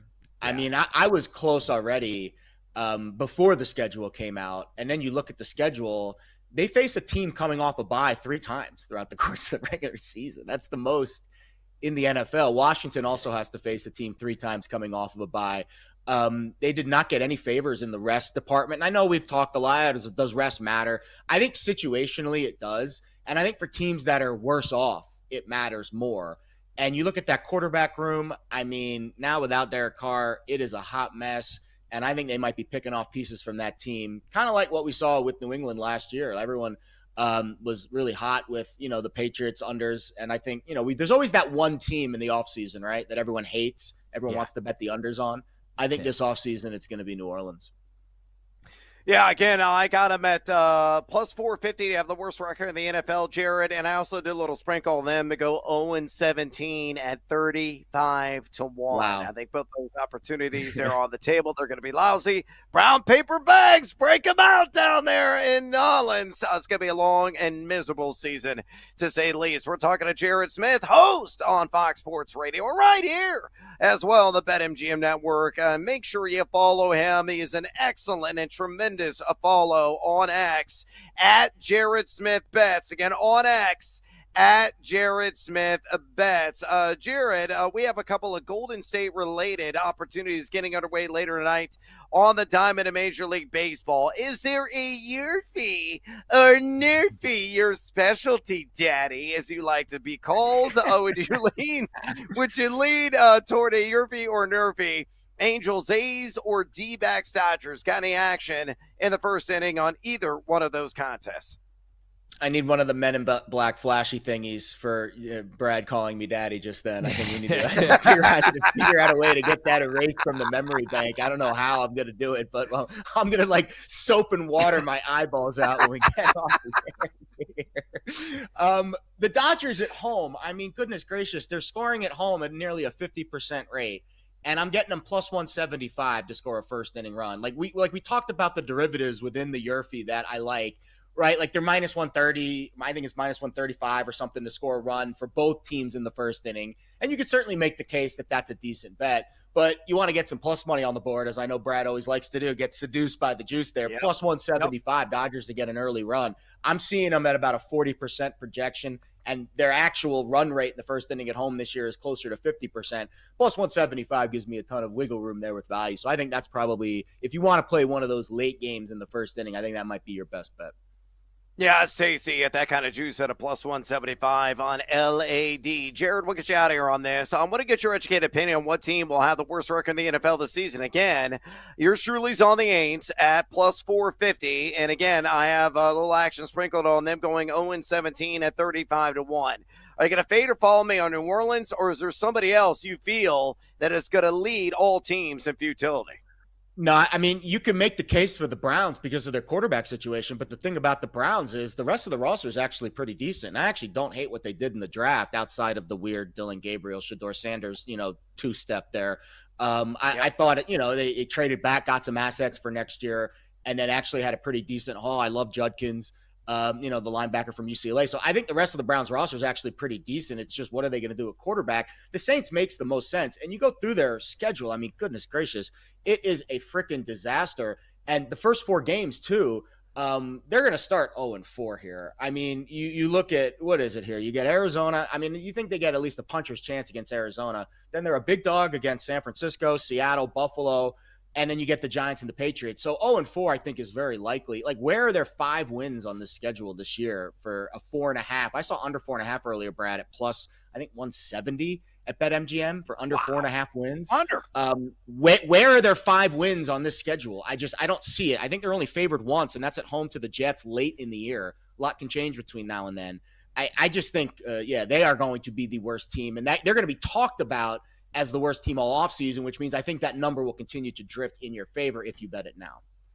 Yeah, totally agree. And again, Mike Clay at ESPN does an excellent job with all his statistical prognostications. He gives them a 45% chance or lower in win probability in all 17 games. Again, New Orleans certainly going to be a bottom feeder this year. Awesome stuff from our buddy Jared Smith, host of Fox Sports Radio, and right here on the BetMGM Network. Make sure you give him a follow on X at Jared Smith Bets. Again, on X at Jared Smith Bets. Jared, we appreciate the time. Me and Miko will catch up soon. Gentlemen, good luck. We'll talk to you later. Thanks, man. There he goes, Jared Smith. He's riding the New Orleans Saints way with me, feeling they are going to be a rock-bottom franchise here in 2025. All right, we got to take a little siesta here on BetMGM tonight. We come back. We got to treat. Howard Cross is going to be joining us, breaking down all things New York Football Giants. Is that a team that's got to threaten New Orleans to be at the basement in the NFC? We'll find out next right here. This is BetMGM tonight on the BetMGM Network. Don't miss out on the action. If you miss the show, you can listen back on the always free Odyssey app. It's BetMGM Tonight, presented by BetMGM.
commence. We are the betting show. There is no other show on the planet that packs in more picks nightly. With the big noise, Brad Evans. Oh, sharp action! They gotta listen to the sharps! Get the heck out of here with that nonsense. I'm on JMU as well. Drake, hate the Drake. Love the Drake, hate the Drake. No! You never fade the Drake! And the mad better, Ryan Horvat. The Keep the Points special. I'll keep cashing tickets around here on Odyssey. Yeah, put me at night, baby. That's where we cash tickets. They're bringing the heat and helping you cash in big. It's a lock! It's over! It's a guarantee! It's easy money! Nobody wants to bet Seattle U, except for this guy. They're going to win this game outright, but I'll be safe and take the points plus 6.5. And delivering the late night sweats. And it's gone! It's gone! Oh, it is gone! No way! It's gone!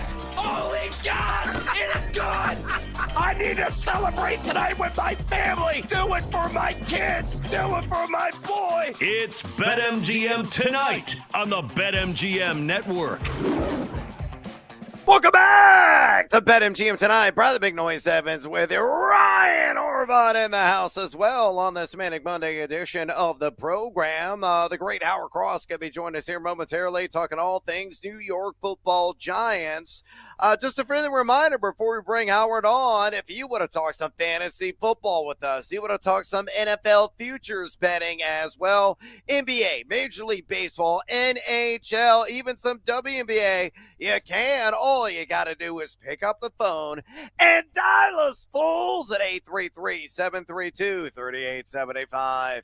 833-732-3875. You can also hit us up on the X or the Twitter at BetMGM tonight, where we have our pole dancing poll question of the day. And it's asking you this: take a big apple bite. How many games does Jackson Dart start for the New York Giants this fall? Your options are 0, he rides a pine all year, 1 to 5 games, 6 to 10 games, or 11 or more games. So far, over 240 votes cast. Make your voice be heard. Exercise your democratic right. Keep the votes a-coming and drop us a comment. We're going to read those a little bit later on, give you a shout-out on air, so keep bringing the noise on X at BetMGM tonight, on X at BetMGM tonight. Right now, let's go ahead and head out to the phone lines to bring on Howard Cross, former New York Giants tight end, a man, of course,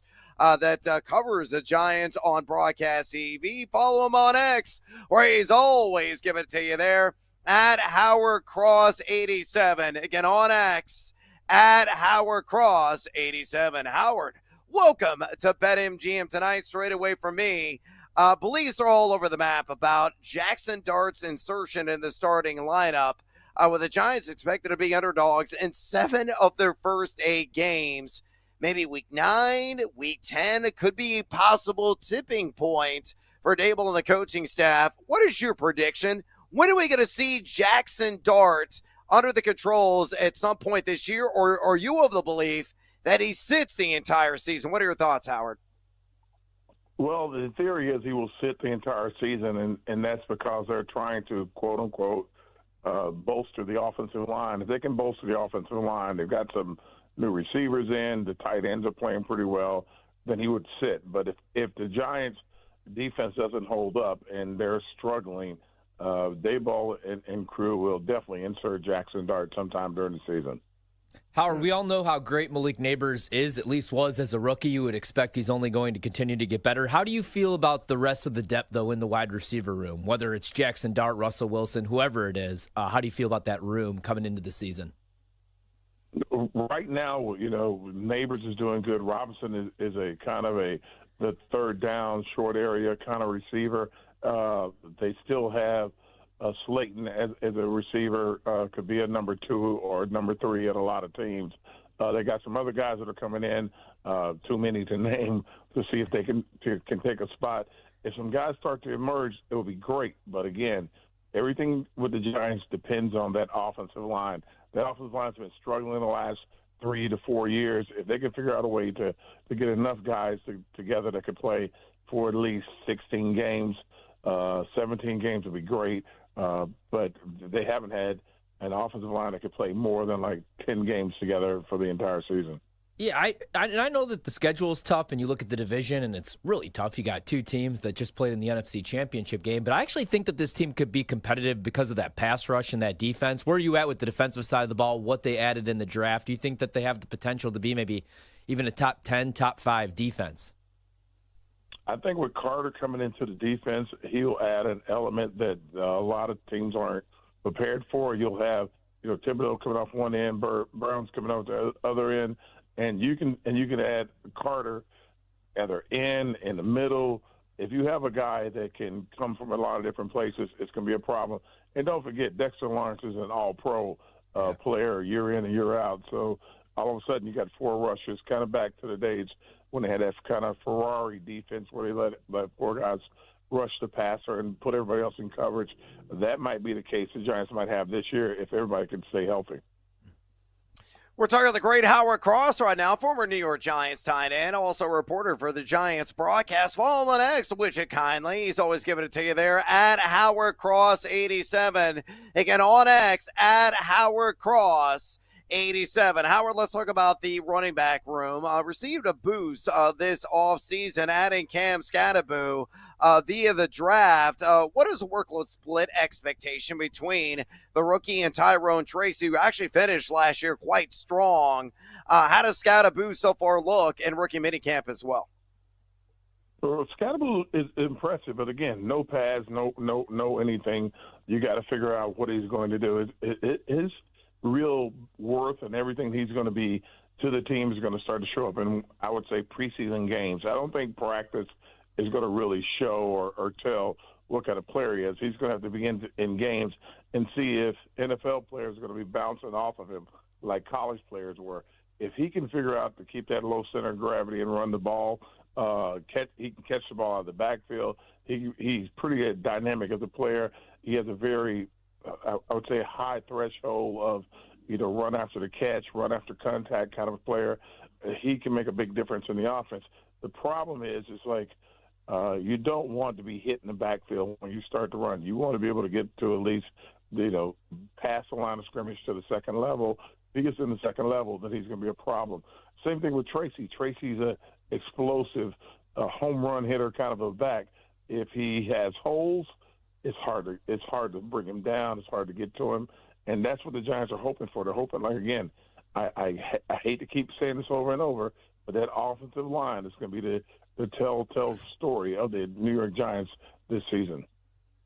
Yeah, no doubt about it. Howard, Ryan and I are huge fantasy football fans. Is there anybody on this roster that may be flying under the radar that could kind of emerge from the shadows and maybe be a shocker special of sorts, somebody that could really take a step forward in their overall development and maybe give those fantasy football players a boost if they invest in his services in the very late rounds?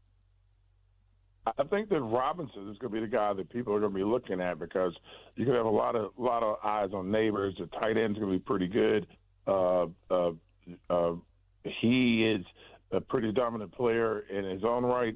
He's going to be picking up a lot of more reps, like I said. But as Neighbors and the tight end and some of these other guys start catching balls, look for Robinson, third down back, short, second and short guy, catching the ball and maybe turning it upfield.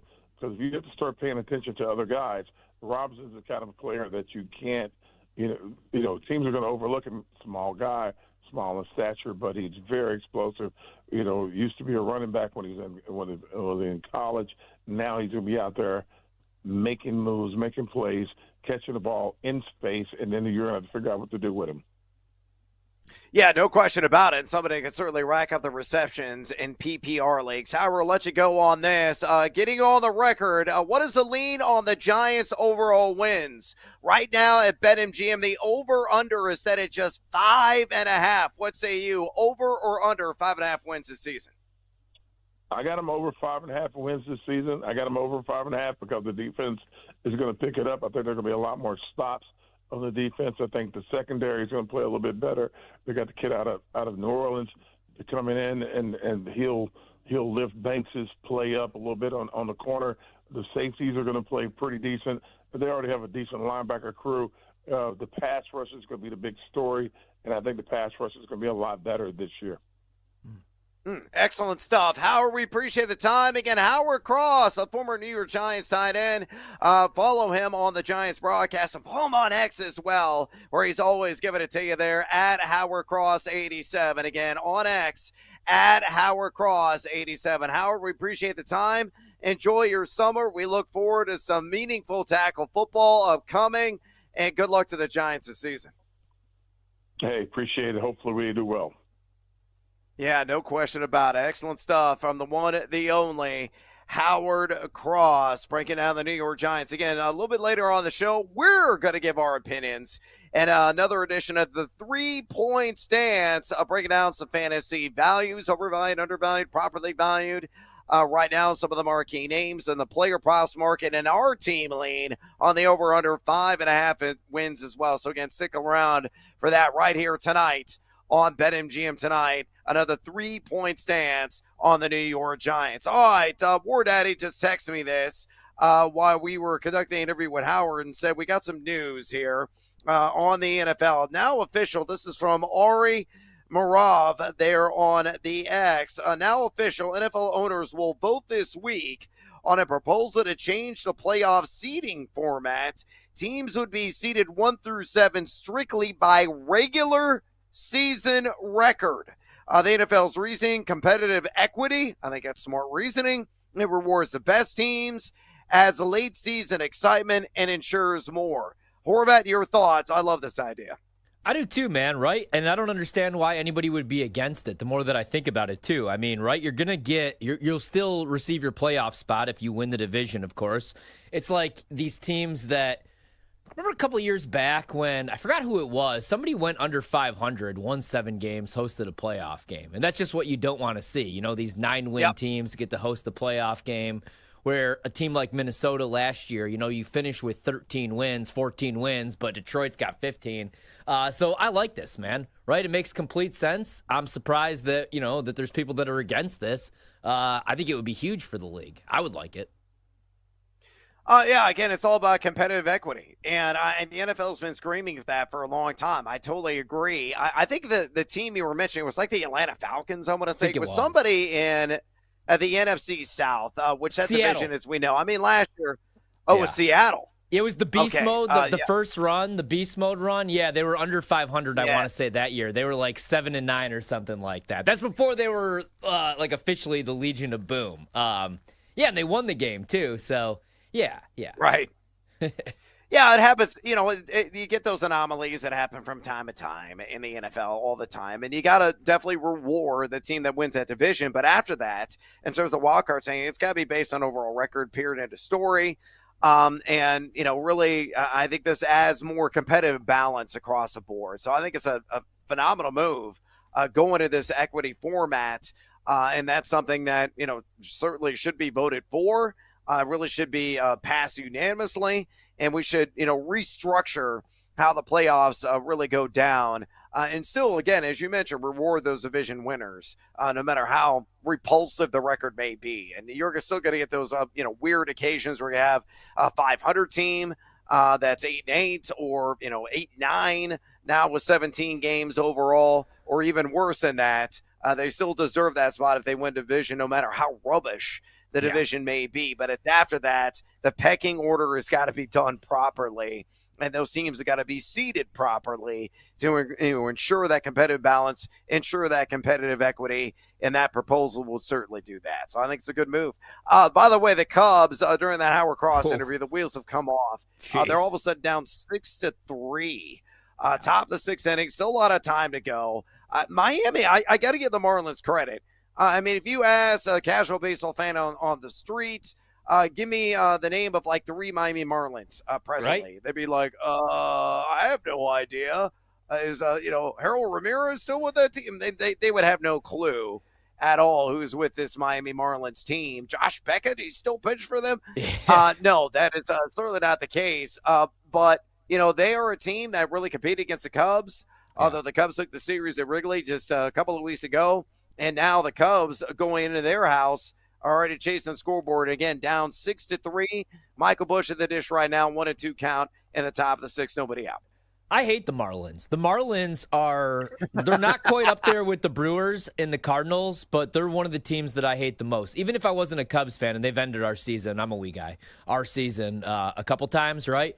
But also I hate their whole, they win a World Series, then they blow up the roster. It sucks that I've been around for almost 40 years now, and I've only seen one damn World Series. And Marlins fans, if there are any, they've gotten, what, 2? So I hate the Marlins. I consider them a rival, but I do love Xavier Edwards. Guy's a stud. He's going to be really good, I think. Yeah. Yeah, I like Stowers as well. They got some nice young bats in that lineup. All right, we got to take a little siesta here on BetMGM. We come back, more MLB talk with another edition of Better Up. Stick around. This is BetMGM tonight on the BetMGM Network. Don't worry. In 5 minutes, Brad Evans and Ryan Horvat are swinging for profits on BetMGM tonight on the BetMGM Network.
Let's cash in on the diamond with Brad Evans and Ryan Horvath on BetMGM tonight, presented by BetMGM. Swings and sends one to right. That sends Soto back. He is on the track. He reaches. It's a grand slam.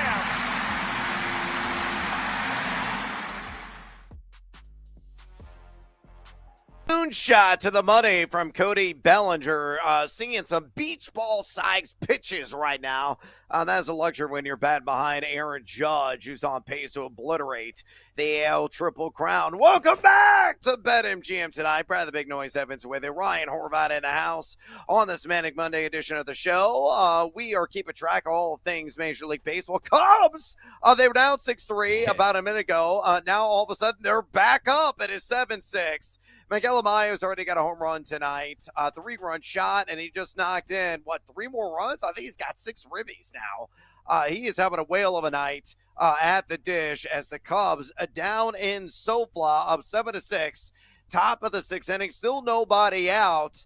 They got a runner at third base. Again, Cubs up 7-6 on the Miami Marlins. Again, we're going to get more bets on the board here momentarily in Major League Baseball. Friendly reminder before we do, if you have any MLB predictions of your own or some thoughts you would like to share with us, maybe something in the NBA, the NHL, so you want to talk some fantasy football, the NFL futures market, you absolutely can. All you got to do to contact Torby and I is you pick up the phone and dial us fools at 833-732-3875. 833-732-3875. You can also hit us up on the X or the Twitter at BetMGM tonight, where we have our poll dancing poll question of the day. And it's asking you this. Big Apple Bite, take one. How many games does Jackson Dart start for the New York Giants this fall? Out of 0, he rides a pine all year. 1 to 5 games, 6 to 10 games, or 11 or more games. Over 240 votes cast. Make your voice be heard. Exercise your democratic right.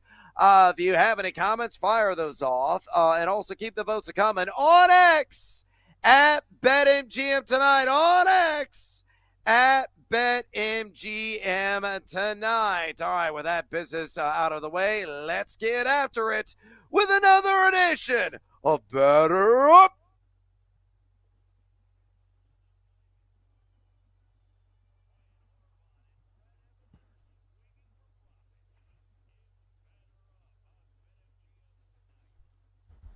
All right, here's how this game works. Ryan, again, has a lead speed, folks. The Ichiro Suzuki of this broadcast. He's going to slap in the outfield. He's going to take a base, probably going to steal 2 or 3 bags. Again, he might steal home tonight because he is in that kind of mood. He's going to fire off his first wager. He's going to give the reasons behind said wager. Then he's going to get a little baseballism, and that is a cue for Brando, working the board, to drop the handoff. Could be a famous call, reference to a movie, whatever it is his pleasure, and that will be my cue to pick it up and run with it and do the same damn thing. We're going to squeeze in as many bets as we can. Then we're going to do our crew to cash, our hot hit parlay of the night. We're going to throw a little 4-legger on the board. I'm going to give you my pick to click to get a hit. Ryan's going to do the same. Brandon will offer his, and Mario will round it out. We'll give the juice on that. Again, we've got a lot of late night action tonight. Philadelphia, Colorado, Kansas City, San Francisco, Arizona, the LA Dodgers, the Angels, and the A's, all to choose from. So, Ryan, you are stepping in the box right now for your first Better Up. All right, let's go with a total. Right now, my game is in a rain delay. Frickin' Twins, Guardians. I was feeling really good about everything, and it doesn't look like play's going to resume tonight. We'll see. Rough weather until Thursday, it looks like there, though. Royals, Giants, under 7.5. It is -120. I like this, though. The Royals have really been struggling, especially at the dish and winning baseball games. They've only scored 7 runs during this losing streak. Their offense has really struggled. They're averaging about 3.34 runs per game, 29th in Major League Baseball right now. They're slashing 240, 297, 360. not great. They're only giving up 3.38 runs per game, third. Their bullpen's seventh in baseball with a 3.27 ERA. Tonight, Bubic is on the mound. He's been really good, man. He's got a 1.66 ERA. He has a 1.10 whip in 9 starts. He's allowed only 1 earned run his last 3 starts, so hopefully he doesn't screw me tonight, but big sample size, too, 18 1/3 of work. The Giants, their bullpen's been really good. Lowest ERA in baseball, 2.59. And they're not hitting the ball right now. They're slashing 238, 314, 389. Going with Robbie Ray tonight. 6-0, a 3.04 ERA, a 1.25 whip in 9 starts this season. He's been really good. He's won his last 3 starts. Let's go with the under. Under 7.5. Brando, let's play 2. Nice little doubleheader. That's probably what we're going to have to do in Minnesota, damn it.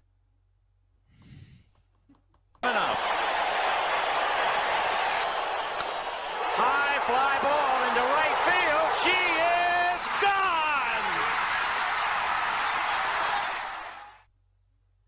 Oh, yeah, that's a legendary call. You never can go wrong with a lot of Vin Scully action, to say the least. And speaking of Vin Scully, let's get a Dodger on the board, shall we?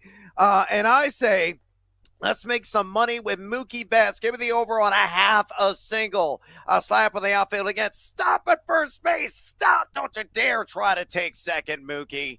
If you get a single tonight, it's a minus 115 juice. Here's why I like this against the Arizona Diamondbacks. He's done this 9 times in a game here in the month of May. 12 of his 16 hits this month have come of the first base variety. And you look at the history against Brandon Pfaadt, a guy that he is 5 for 14 against lifetime with 4 singles. Again, 4 of those 5 hits have been in the one base variety. He's batting .357 overall. Brandon Pfaadt has got an enlarged ERA, to say the least, 6.64 on the road this season, giving up a 47.1% hard hit rate overall. And on top of that as well, a 4.73 ERA in his career against the LA Dodgers. So again, make me some money with Mookie Betts on the over, a half a single, and a minus 115 juice there at BetMGM. Brando, touch them all. Again in the air, down the left field line. A reaching into the stands and couldn't get it. And he's livid with a fan. That's awfully close to fan interference right there. The umpire's all over it.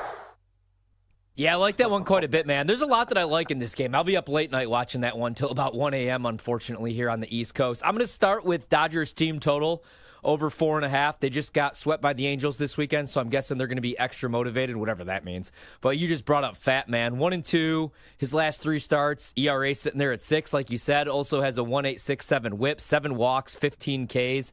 And it's his 6th career start against the Dodgers. And they hit him hard, man. He's 3-2 with the 4.73 ERA, 150 whip, 10 walks, 32 strikeouts against them. I think they're going to break out tonight and score at least 5 runs. I like that rather than betting a big money line. So I'm going to go Dodgers team total over 4.5. Brando, Chicks dig the long ball. Loretta hits one in the air to deep left. And Barnia's back. Best it commercial. Is up. It is gone. And the Red Sox win. Mark Loretta walks off. The Red Sox win it 7-6 on Patriots Day. Great call. Yeah, that is an all-time banger commercial. I will say that. Little Tom Glavine, Greg Maddux, and their Atlanta Braves days. One of my all-time favorites. I'm going to have to look that up on YouTube. I haven't watched that in a hot minute and probably sit and watch it like 4 or 5 times and laugh every stinking time. Hopefully I'm going to laugh all the way to the bank with this one. I'm going to take Robbie Ray, and I'm going to live in the lane down under on 17.5 outs tonight at home. It gets the Kansas City Royals at a plus 130 juice. Yeah, I'm rolling the shoulders because I got seduced by the juice. I look at Robbie Ray. That guy has been a bit of an adventure on the mound because of his control issues. 4.65 base on balls per 9 mark this season. He's got a 9+ K per 9. Why is that important? Well, he really piles up the pitch count rather quickly. Sure, he's got a 2.72 home ERA this season, but he's also allowed a 46.9% hard hit rate. Kansas City's been okay on the road, 9-13 straight up. though they're only number 27 WRC plus over the last couple of weeks. Robbie Ray has hit the under in 4 of his last 9 starts. And you look at our friends at Odds Checker, the AI tool has given us a 73% win probability chance. I like those odds along with a 71% plus EV as well. So Robbie Ray, put all together. Give me the under on 17.5 outs. I don't think he completes 6 innings against the Royals at home at a plus 130 juice. Give me the yakka, Brandon. Into left center field and deep. This is a tie ball game. 1-1 pitch. He hits it to deep left center. Look out. Do you believe it? It's gone. Sandberg in the Cubs' last at bat has twice delivered a game-tying home run. Rhino. All right, so I in the rundown I threw out a Christian Yelich prop, but I'm an idiot. That game's going on right now. I'm glad that I didn't give this one out though, because I want nothing to do with this one. I'm gonna go back to that Dodgers game, man. Late night, like I said, there's a lot that I like in that. I think the Dodgers are gonna score 5 runs, so I'm gonna go back to Freddie Freeman props. I'm gonna join you on the Mookie Betts one though. I like that one quite a bit as well. I think everybody's gonna go off hopefully in this game, and it's sweat free. Like I said earlier, the NL West, a lot more competitive. So Dodgers got to get themselves right here, man, especially if they want to hit that 104 win total or wherever we're at right now, updated. Freddie Freeman, though, you don't ever have to worry about him hitting the baseball. Last 6 games, hitting 478. Brandon Pfaadt, he's 5 for 15 in his career against them. So decent sample size here. Has a homer and only an 18% whiff rate. So we're going to continue to fade Pfaadt. We'll go with Freddie Freeman over 2.5 total bags. Right now, actually back to plus 105. So you're getting a pretty good price on Freddie Freeman as well. Brando, throw me a curve. A hanging curve. That ball hit deep into left center field. Wise back. Makes the catch. What a play. Dwayne Wise makes the catch. What a play by Wise. Mercy. All right, Mercy, I'm going to fly through this one. Give me Helio Ramos on the over 1.5 total bases and a plus 105 juice on that prop. Again, taking on Kansas City. Oddschecker gives this a 73% AI probability and 52% plus EV. So again, I like those odds. He has hit the over on 1.5 total bags in 5 of his last 8 games. A guy that's been .396 in the month of May with a 1,159 OPS. Also has nearly a 900 OPS against southpaw pitchers. He's facing Chris Bubich. He is 1 for 3 lifetime against Bubich, who's been quite good on the road as Bubich been this season. 1.88 ERA and a 37.7% hard hit rate. But I think Helio Ramos collects at least a couple of bags. Give me the over on 1.5. TB at a plus 105. One more time. Give me some chin music. Yeah. 3 balls and the strike. Long drive, way back, it might be, it could be, it is. Holy cow. Oh, holy cow indeed. All right, it's time for our crew to cash our hot hit parlay pick of the night. Horvat, you cannot use your guy because the Mets are well underway. So I am going to give you a little breadcrumb. Pick any Philly. Any Philly will do except for Alec Boehm. Anybody else you can go ahead and take because it is the Pebble. So I'm going to go up first. I'm going to take your guy and Freddie Freeman. You already mentioned Brandon Pfaadt, 5 for 15 against him lifetime. It's a 333 batting average. He's got a hit in 19 of his last 22 games. He's only batted 429 in the month of May. So I believe he will take care of business. Ryan, what Philly do you like? I'll go Kyle Schwarber. I have him to lead the league in homers. Probably a dumb bet because it's going to be Aaron Judge, but he was tied for the lead and it was 16-1. He's been on an absolute tear. People forget that the Cubs DFA'd him for nothing. Kyle Schwarber is who I'll go with.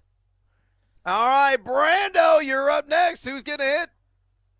Well, I'm going with the guy that you said he couldn't go with because that's my guy, Alec Boehm. He's hitting .310 over the last 7 days, and Kyle Freeland has given up 64 hits and only 45 in a third innings of work. All right, Mara, you're batting cleanup. Who's your pick to click? I have Shohei Ohtani, 9 hits in the past week, also batting .346, and I texted Ryan this play, and he's like, "Oh my God, Mario, that's such a good play!" So I was like, "Hey, this could be my pick." I've never heard of this guy. He's an up-and-comer, that Shohei Ohtani. All like right. him. Our hot hit parlay tonight in the Crew to Cash edition here of Batter Up. I'm going to go with Freddie Freeman.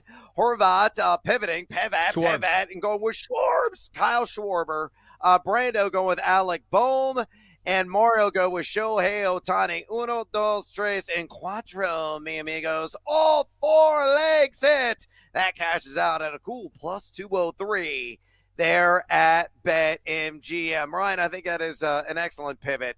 Because, again, Kyle Freeland has been a punchline, knee-slappingly bad this entire season with nearly a 10 ERA at Coors Field. The Phillies may bat around like 5 times in that game, could put up as like many as 11 or 12 runs, would not remotely surprise me. All right, we got to take a little siesta here on BetMGM tonight. When we come back from the diamond to the hardwood, we're going to do another edition of Hoop Scoops, and we're going to work in some WNBA plays as well to go along with the NBA action in the postseason. Don't you go anywhere, fools. This is BetMGM tonight on the BetMGM Network.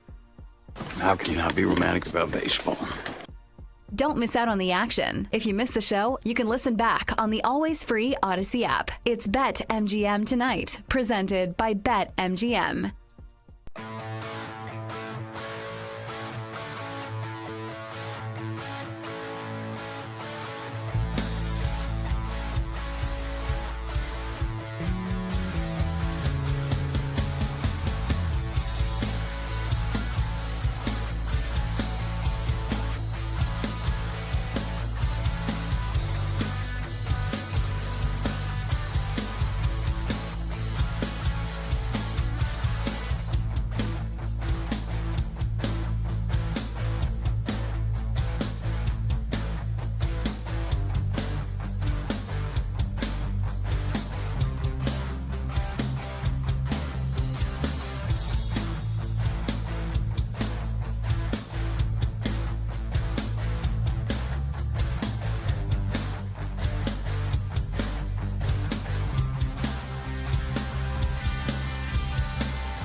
Time to place your bets. This is BetMGM Tonight on the BetMGM Network. Here we go. Halliburton. 5 seconds. 4 seconds. Halliburton for the lead. 1.3 to go. Pacers by 1. Oh, credit NBA TV, Tyrese Halliburton. Oh, man, he is hungry to get to the NBA Finals and maybe hoist the Larry O'Brien Trophy in what is now a very wide open race, especially in the Eastern Conference Finals. The New York Knicks taking on the Indiana Pacers, and of course, we'll see who they match up there against whoever is going to represent the Western Conference Finals. So we're going to talk about all the action that is available right now, even though there's nothing going down tonight in the NBA. That action will rev back up in the middle of the week, but we will discuss certain bets that are tied to the series. I mean, we're going to work a little live dive in the WNBA. Only one game going on tonight between the Seattle Storm and the Dallas Wings. Under 5 minutes to go in the second quarter right now in that matchup. We'll give you an update, and I'll give you a wager here momentarily as well in another edition of Hoop Scoops. For the reminder, before we try to kiss one off the glass, if you want to talk a little NBA, WNBA with us, Major League Baseball bets, NHL bets, fantasy football, yeah, we're open for business there, or NFL futures, you absolutely can. All you got to do to contact Tori and I is you pick up the phone and dial us fools at 833-732-3875. 833-732-3875. You can also hit us up on the X or the Twitter at BetMGM Tonight, where we have our pole dancing poll question of the day. And it's asking you this.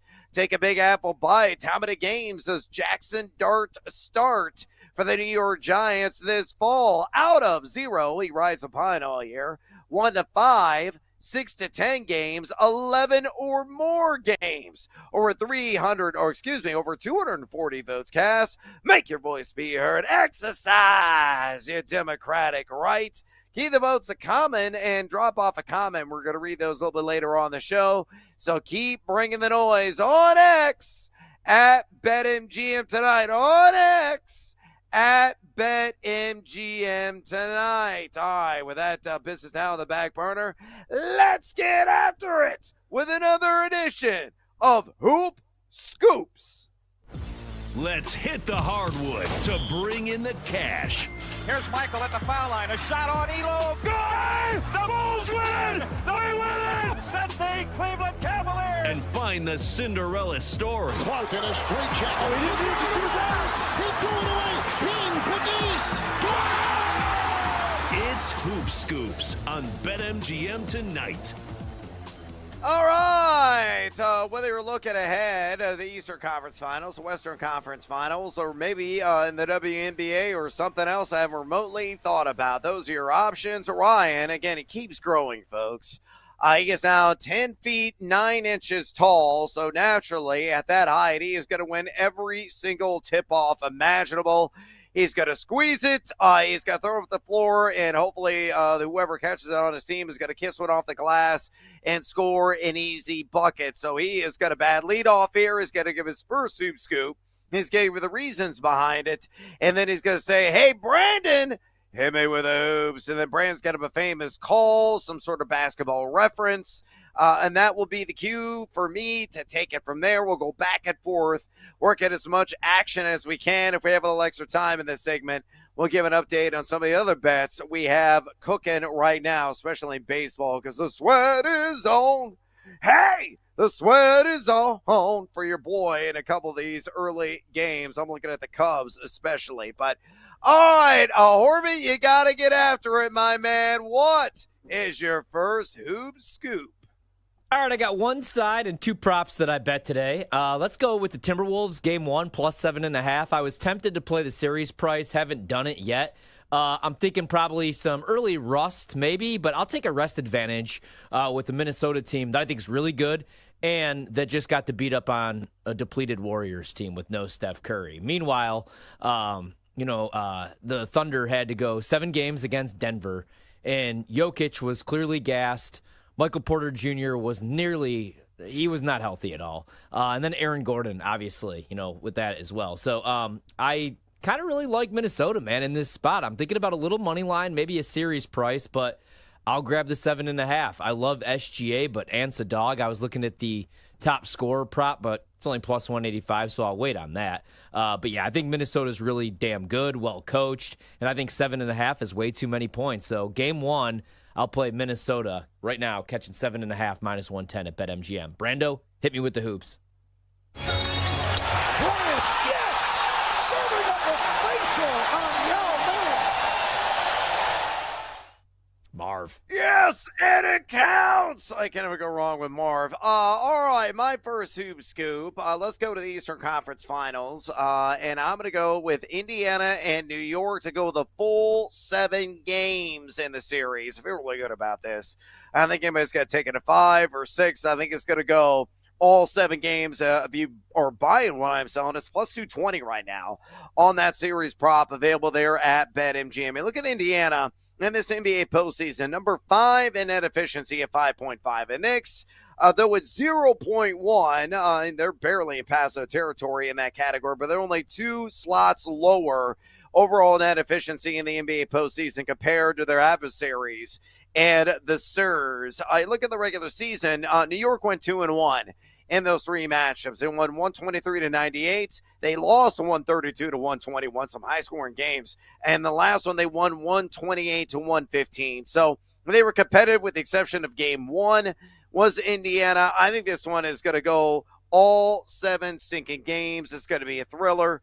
Mario, our producer, a diehard Indiana fan. He's from the Indianapolis area. He's already pulling up in the wrong places thinking about this, and we still are a couple of days away from this thing getting, underway, and him maybe living out his dreams and Indiana actually making the NBA Finals. But New York, Indiana, again, I believe, goes 7 games at a plus 220. Brando, hit me with the hoops. 17 seconds from game 7 or from championship number 6. Jordan, open, Chicago with the lead. Mario's getting a little nervous over here, Brad. Turns out Tyrese Halliburton's going to be at WWE Raw, it looks like, tonight with an announcement. He's also got a new T-shirt. Tyrese 317, and Jalen Brunson has his own WWE T-shirt as well. Not liking it. Keep your head on the series. Get off WWE. Yeah. It's fake fighting. Grow up. Get in the film room. Yeah. Game plan. Yeah, you go to the wrestling after you win the championship, yes, right? Like Dennis Rodman. Yeah, exactly. I'll be quick here, man. I like Minnesota in the game, and I love Anthony Edwards. I'm not going to bet the points, but I will grab the rebounds. Over 6.5 right now. If you shop around, I've seen it as high as plus 105. BetMGM still has even money. He's won over this number in 7 of 10 playoff games so far, and he's had at least 7 rebounds in all 4 regular season games against the Thunder. He's going to get big minutes, kind of lean under. So I think there's going to be plenty of opportunities. Let's go with the Ant-Man over 6.5 boards, plus 100 for play number 2. Brando, hit me with the hoops. Miller for 3, and he got it. Reggie Miller with a clutch trade and a steal. Miller retreats to the three-point line and hits again. Reggie Miller scoring 8 points in the final 32 seconds, taunting Spike Lee and 19,000 at Madison Square Garden. No, nobody can forget that. Reggie Miller just eliciting nightmares in a matter of like 1 minute in that game. All right, let's go to the Knicks, actually. I'm going to go with Jalen Brunson, Chicago's own, to have the most 3-pointers made in the series at plus 250, believe it or not. Halliburton is the front runner in this category at plus 175, but I think Brunson's far and away the better value. Look what Brunson has done from beyond the arc here this NBA postseason. He's averaged 7.6 jacks per game from distance, netting 2.8 per game. That's a respectable 36.3%. In 3 games the regular season against Indiana, 50% was his rate that he nailed from distance. And you look at as well, in terms of Tyrese Halliburton, Halliburton's only shooting 33.6% this NBA postseason, 5.9 threes per game, so significantly fewer, nearly fewer threes compared to Brunson. A much lower three-point percentage as well. In Indiana, they're giving a 12.9 opponent-made threes per game. That's middle of the pack in terms of what they allow this NBA postseason. But Jalen Brunson, I think, has got to have a hot hand from distance. I believe he nets more threes than any other player in Knicks and Pacers at a plus 250. Brandon, hit me with the hoops. Iverson, bothered by Lou. Iverson. How about that? It steps over Teron Lou. The Sixers by 4.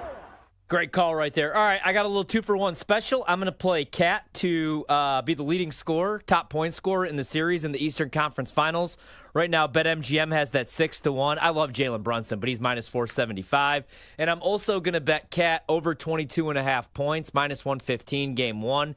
He averaged 27.8 points, 11 boards, and 2.7 assists. 18 career games against the Pacers. This season, he's averaged 30. He dropped 40 on him earlier this season, 30 last season, 40 a few years back. I like him to score 30. That sprinkle is plus 340, but I'll be a coward here. Over 22.5 points on Cat, minus 115 for play number 3. Brando, hit me with the hoops. Jay Armstrong, right back. The Bulls can go up 14. Jordan past Petrovic. Whoa! I don't care how good you put English on. It doesn't work, guys. Try it. When you go to the Y tomorrow, try that. Start on one side, throw it up on the other, and see if it goes in the hoop. With no one guarding you. Yeah, my is probably going to be nowhere close to what MJ used to do back in the day with those kisses off the glass. All right, my last one, let's do a live dive. Paige Beckers, you might have heard of her. Hot shot rookie du jour for the Dallas Wings. I say on the live dive, she scores 20 points at a plus 110. She's got 9 points in 13 minutes, 3:15 to go in the first half. Hopefully, she will ignite in the second half and make me some money there in the end. All right, Hoop Scoops in the books. Right now, we got to take a little siesta. When we come back, we're going to go to the NFL with In the News. Stick around. This is BetMGM Tonight on the BetMGM Network. Elizabeth, I'm coming, baby. Don't miss out on the action. If you miss the show, you can listen back on the always free Odyssey app. It's BetMGM Tonight, presented by BetMGM.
voice, Brad Evans. Oh, sharp action! They gotta listen to the sharps! Get the heck out of here with that nonsense. I'm on JMU as well. Drake, hate the Drake. Love the Drake, hate the Drake. No! You never fade the Drake! And the mad better, Ryan Horvat. The Keep the Points special. I'll keep cashing tickets around here on Odyssey. Yeah, put me at night, baby. That's where we cash tickets. They're bringing the heat and helping you cash in big. It's a lock! It's over! It's a guarantee! It's easy money! Nobody wants to bet Seattle U, except for this guy. They're going to win this game outright, but I'll be safe and take the points plus 6.5. And delivering the late night sweats. And it's gone! It's gone! Oh, it is gone! No way! It's gone! Holy God! It is gone! I need to celebrate tonight with my family! Do it for my kids! Do it for my boy! It's BetMGM tonight on the BetMGM Network. Back to BetMGM tonight. Probably Big Noise happens with you. Ryan Horvat in the house on this Manic Monday edition of the program. We're going to talk some NFL in the news here momentarily. Give you all the latest spins, and we're doing for fantasy football and some sports betting devices. By the way, if you want to talk fantasy football with us, you want to talk some NFL futures with us, NBA, Major League Baseball, the NHL, you absolutely can. All you got to do to contact Tori and I is you pick up the phone and dial us, fools, at 833-732-3875. 833-732-3875. You can also hit us up on the X or the Twitter at BetMGM tonight, where we have our pole dancing poll question of the day. And it's asking you this. Take a little Big Apple bite. How many games does Jackson Dart start for the New York Football Giants this fall? Out of 0, meaning he sits all year, 1 to 5 games, 6 to 10 games, or 11 or more games. So far, over 240 votes cast. Make your voice be heard. Exercise your democratic right. Keep the votes coming and fire off your comments. So we're going to read those a little bit later on. So bring the noise on X at BetMGM tonight. On X at BetMGM tonight. 7 to 6 Cubbies right now in a commercial break, getting late.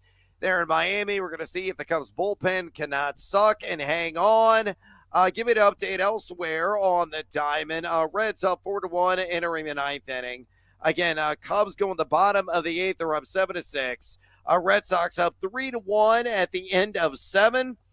Rays are down 4-3 at home to Houston in the bottom of the 7th. Mariners at the end of 6 up 1-0 over the Chicago White Sox. The Brewers up 4-1 over the Orioles in the top of the 6th. The Cardinals up 2-0 in the bottom of the 5th against the Detroit Tigers. The Rockies are winning, but it's only the middle of the 2nd inning, going the bottom of the 2nd. They're up 1-0 right now over the Philadelphia Phillies. And Twins and Guardians still in a lengthy rain delay, which occurred. I think they were they even 3 innings in? I think they were still in the 2nd inning, Horvat, if I remember correctly. 2-1 Twins, Guardians. We'll see if that resumes or will be postponed tonight. And there's your scoreboard rundown there on the diamond. From the diamond, the gridiron, let's talk about some of the news and notes that were of interest over the weekend in the National Football League. And let's start with a guy that you talked about last week, and you're hoping that this domino would fall and you would have some money motivation the entire year, but that's not going to be in play anymore, as ain't he so purty?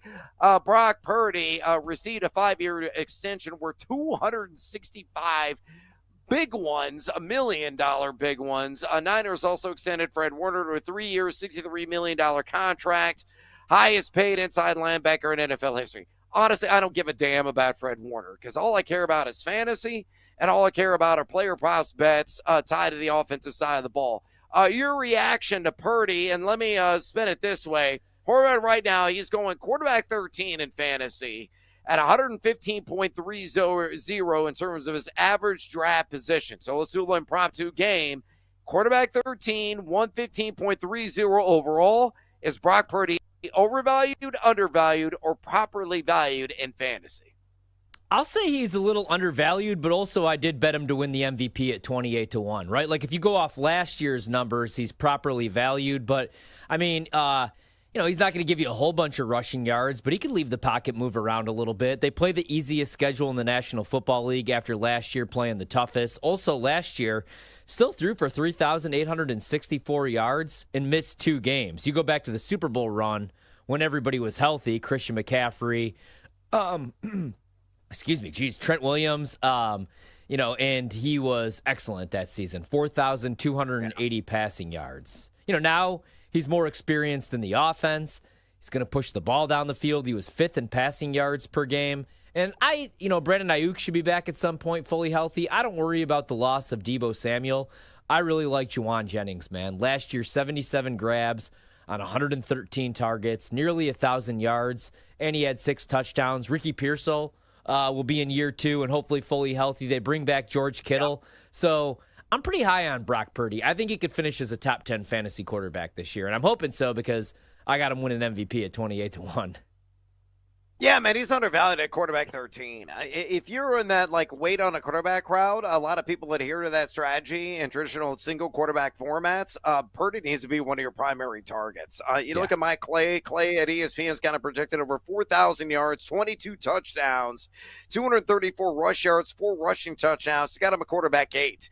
I look at the advanced data last year, and a down year for him, a guy that completed 65.9% of his passes. He was number 8 in deep ball completion percentage. He was number 10 in red zone completion percentage. He was number 4 in total air yards. He was number 10 as well in expected fantasy points per game. So his numbers could have been even better. The strength of schedule, middle of the pack right now in terms of the quarterback position.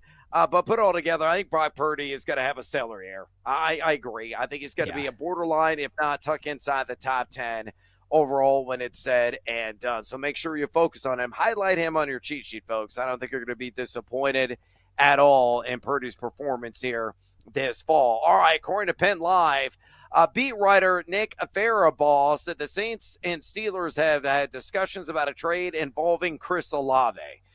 Chris Olave, when he is healthy, he's got elite speed, one of the premier field stretchers in all of the NFL. But right now, he's stuck in purgatory, right? Yeah. And he needs to escape how rubbish and how awful New Orleans is going to be this year. So getting dealt to Pittsburgh makes a ton of sense. Knowing that Aaron Rodgers is likely going to be your quarterback, nothing official yet, but maybe that domino was going to fall here in short order. So what do you think if Chris Olave were shipped out of town and sent to Pittsburgh? Right now, Mike Clay's got to project as wide receiver 40, his ADP at wide receiver 33, 98.86. I think he's grossly overvalued at wide receiver 33 if he stays with the Saints. Yeah. But, of course, that story would very much change if it is indeed with the Pittsburgh Steelers. Totally agree. Overvalued if he stays with the Saints just because we have no clue who the starting quarterback will be come, week 1, let alone week 4, week 8, right? Olave, 2,000-yard seasons last year, dealt with the concussions, which is always scary, but he should be back fully healthy. What I love is what you said, man. He's speedy, and he just knows how to get open. You really have to go back and evaluate him when he was actually playing games with a quarterback that could get him the football. But in 2024, the first 3 weeks of the season, he had an 81.25% separation rate through week 3. Nobody had a higher one. He was right there with, as crazy as it sounds, Dontavian Wicks, who has a 79.55%. So he could get open. And I would really like that fit with the Steelers. That's why they couldn't bring back Pickens. One, you can't have him and DK in the same locker room, but also there's really no reason to have him on the field because they're the same guy. But Olave is a completely different receiver. So I think undervalued if he gets moved anywhere else. But with the Saints, he could be in fantasy hell because that quarterback situation is ugly. Yeah. Yeah, I totally agree. Look, the advanced analytics here already churned out a couple. I'll give you a few more from playerprofiler.com. He was on number 62 in ADOT. That was horrendous to say the least, but he was number 20 in yards per route run. Quite respectable there. Number 16 in route win percentage. Again, that separation talk about. He gets that routinely. And he was also shockingly number 16 in catchable target rate last year. But again, that's with Derek Carr. He'll probably be like bottom barrel with whoever they toss out there, whether it's Shuck, whether it's Spencer Rattler. He has got to escape New Orleans if he is going to have even a serviceable year in fantasy football. So we can monitor the situation, assuming everything comes together and Aaron Rodgers does arrive there in P-Town. I think Chris Olave is very much not only in like the high-end wide receiver 3 conversation, he could be a back-end wide receiver too in Pittsburgh with Aaron Rodgers at the controls. All right.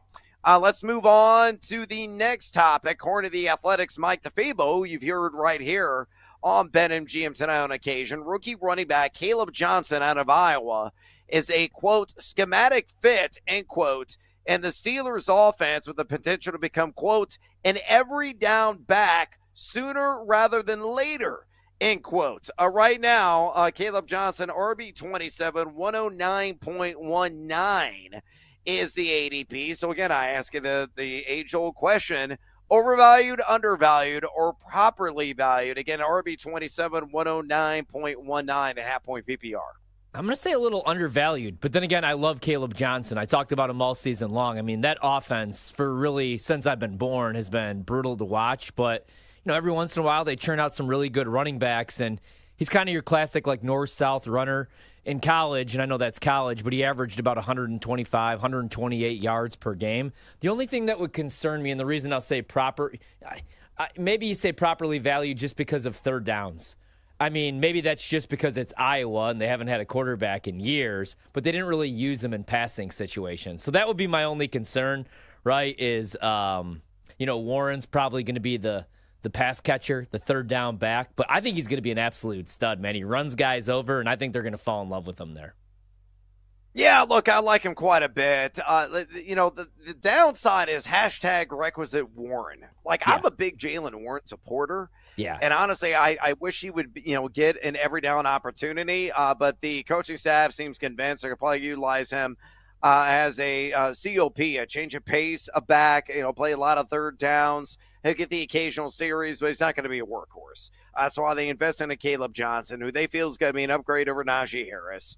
If you look at Johnson, the advanced analytics he had last season, he was number 4 in yak among all FBS running backs, number 6 in missed tackles force, number 3 in breakaway runs. Those are sterling metrics, and those are going to transition quite nicely to the NFL level. I think the Steelers are going to have at least a middle-of-the-pack run blocking efficiency up front. I think he's undervalued right now, RB27. He is one of the premier sleeper picks going after pick 100 in average drafts. And again, let me qualify what a sleeper is. After pick 100, folks, you can't go out and say, oh, yeah, that guy who's going in average drafts like RB14, he ain't a sleeper. Everybody knows about it. It's like the most tired and misused term in all of fantasy football. So we got to find it properly. Anybody available after pick 100 or outside the starter range in a 12-team format in which he is at RB27. Most leagues got to start 2 running backs. He qualifies as a true blue sleeper. All right, let's get one more in.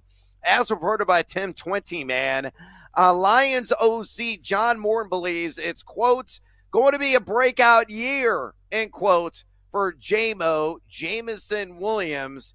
Right now, wide receiver 24, 79.41 overall.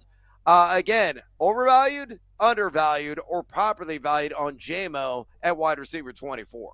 I'm going to say a little undervalued. I think he could crack the top 20. I really do, man. Like last year, granted that was with Ben Johnson calling plays, but Ben Johnson raved about him all season long, talking about his route tree and how much it grew. He was just kind of that downfield threat. Even in college, right? Like his route tree was pretty much the same, mostly like curls, some screens. But last year, they were lining him up all over the place. And also, I don't think their defense is going to be any good. So I think they might be in chase mode. They're going to be in some shootouts. So I kind of like him coming into the season, man. I'm hoping to get my hands on him. So I'm going to say a little bit slightly undervalued, actually. Yeah, I think he's slightly undervalued, too. I mean, he's pretty close to properly valued, I believe, at wide receiver 24. So that's a very back end of the wide receiver 2 class in 12T formats. You look at the ease of strength of schedule. It's not the greatest. Number 22 out of 32 overall there. But you look at, the projection, anywhere from around, 1,000 yards. I've seen upwards of like 1,200 to 7 to 10 touchdowns. I think all those are realistic. He was number 11 in average yard separation per target, number 12 in total yak, number 19 in route win percentage. Look, I think Jameson Williams can certainly grow and be very productive this year. Slightly undervalued, but I wouldn't be extremely bullish on him, especially for those of you that live, I don't know, in the greater Detroit area who are going to extend that go gadget arm to acquire him probably 4 rounds ahead of his ADP. All right, we have got to take a little siesta here on BetMGM tonight. When we come back, another 3-point stance is on the way. We're talking the New York Giants. Don't you go anywhere, fools. This is BetMGM tonight on the BetMGM Network. Don't go anywhere. You're listening to BetMGM tonight on the BetMGM Network.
It's time to place your bets. This is BetMGM Tonight on the BetMGM Network.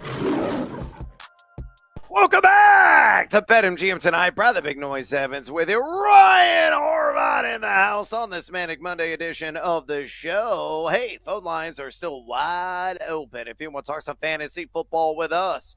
NFL betting with us as well. MLB, NBA, NHL, maybe working a little WNBA.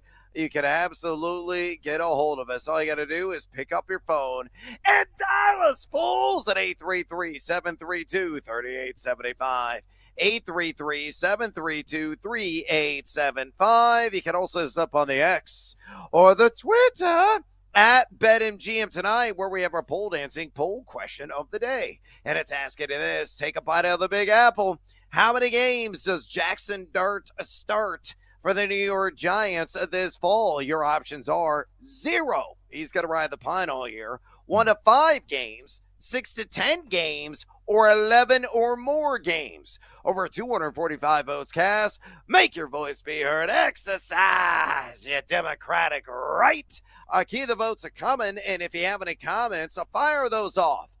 Because we're going to read those and give you a shout out coming up actually in the next segment. So keep bringing the noise on X at BetMGM Tonight. On X at BetMGM Tonight. Cubs up 7-6 right now on the Miami Marlins, going to the bottom of the 9th. I'll keep up to date and make sure, hopefully, this diehard Cubs fan, Horvath also a diehard Cubs fan, the bullpen doesn't swallow a grenade and they slam the door on Miami and get game 1 of that series again. Cubs up 7-6. And we got our eyes on baseball pretty much everywhere right now. The White Sox down 1-0 right now to the Seattle Mariners. Luis Castillo was absolutely dealing in this game for the first time all season long. He didn't walk anybody. Just my luck, because I just needed him to get a couple of walks. Didn't issue a single free pass. 7 innings, 3 hits. That's all he scattered. No walks, 5 strikeouts against the Southsiders. Milwaukee up 4-1 on Baltimore. Minnesota and Cleveland have resumed, and good news for Horvath. His guy Logan Allen was not pulled after the lengthy rain delay. Yeah. So all he needs is one more strikeout there. The Cardinals up 5-0 on Detroit. Sonny Gray's been brilliant. He usually is at home. Colorado still up 1-0 in the bottom of the 3rd inning, and they have a runner on second, though, 2 out against Philadelphia. So there you go. There's your updates on the scoreboard. Pittsburgh lost 7-1 to the Cincinnati Reds. So that is the first completed game of the evening. And a few more games to go. We got Kansas City taking on San Francisco. We got the LA Angels against the Sacramento A's. We got the Arizona Diamondbacks in LA to take on the Dodgers. So if you like some late night action and you miss any of the bets that we locked and loaded, you can always listen to the BetMGM podcast. Subscribe, download wherever you get your podcast, the BetMGM podcast. All right, with that business put aside, we got to get after it with another edition of the 3-Point Stance. Ready, set, hike. Brad Evans and Ryan Horvath are lined up in their 3-point stance to blitz through every NFL team on BetMGM Tonight. All right, this week we're covering the NFC East. We've already done the Dirty South, and the AFC South and the NFC South. Again, you can always listen to those team breakdowns, all fantasy, all betting as well, on the BetMGM Tonight podcast. Tomorrow, the Dallas Cowboys are going to be on the docket. Kind of an exciting team with some of the offseason moves that they have made. And then we're going to talk Washington on Wednesday. And then Thursday, we're going to round things out with the reigning world champions there, the Super Bowl winners last year, and the Philadelphia Eagles. All right, let's go ahead and start off, though, with the New York Giants. And we're going to do things from a fantasy football perspective. And how we always like to break things down, it's all about fantasy value. So we have a discussion on ADP, whether that player is overvalued, undervalued, or properly valued based on the latest data. Let's start at the quarterback position. Again, we don't know when Jackson Dart is going to start. We asked Howard Crosser in the show, and he's like, yeah, we'll see how things go. Really has to break everything the right way in order for New York to rest him, put him on the pine, have him learn behind Russell Wilson and, of course, Jameis Winston. But their hand is likely going to be forced. As we have said, this team just does not have a high win probability overall in very many games this season. So Russell Wilson right now, the highest on the board among the New York Giants quarterbacks. Quarterback 29 early fantasy drafts, 209.70. So, Horvat, I ask you the question, overvalued, undervalued, or properly valued for Russell Wilson, the Danger Witch, at QB 29? I'll say properly valued. I'd probably have him at like 30 or 31, right? But, I mean, it's just like you kind of know what you're going to get from Russ. If he does start double-digit games, probably 16 touchdown passes, 5 picks. That's what he did last year, which he doesn't turn the ball over a whole lot, but he's not even throwing 25, 30 touchdowns. He's not throwing for 3,000, 4,000 yards. And then as a fantasy option, when he was younger, man, he could give you anywhere from 500 rushing yards to 800. He had 849 yards. I believe that was in 2014, one of their better teams. But last year, only 155 rushing yards, doesn't really want to leave the pocket anymore, does not want to get hit. And again, we don't know how long the leash even is. So I'm going to say properly valued for Russ. He can still have some nice weeks. He could still hit the deep ball, the moon ball, but yeah, I'm not there with Russ, man. So I think 29, properly valued, I'll go with. I'm going to say overvalued at 29. I don't think he's going to start like maybe a half dozen games. Their hand is going to get forced. The crowd is going to be screaming there at the Meadowlands. Start the Jackals. Start him now, for the love of God. You traded him for what reason? We got to see him play. He's going to go out there, take his lumps. They got to develop him and try to wash away some of the greenness that is tied to one Jackson Dart. Russell Wilson can still be a serviceable quarterback. Throwing that moon ball right outside the numbers that could be a match made in fantasy heaven at times. One of the league neighbors who gets supreme separation from his assignments. I just don't think this team is going to be all that good. And I know he's got the 5th easiest overall strength of schedule, but 7 games at most, I believe he will start. I think it's going to be 5 or 6.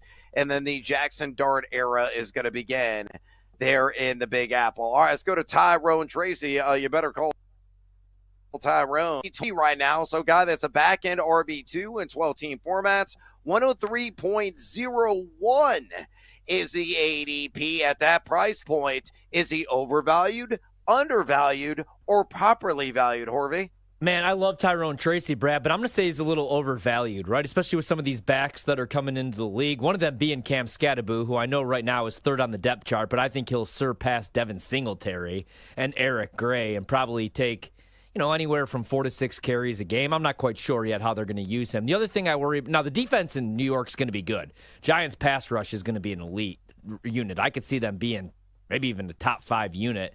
But with Tracy, man, if they are out of games or they're trailing, how often are they going to go to him? What I like is he could give you probably like 40 to 50 receptions. Last year had nearly 900 rushing yards. I like him a lot, but I'm going to say he's a little overvalued, at 23. I'd probably have him, to be honest, maybe at like 30, 31.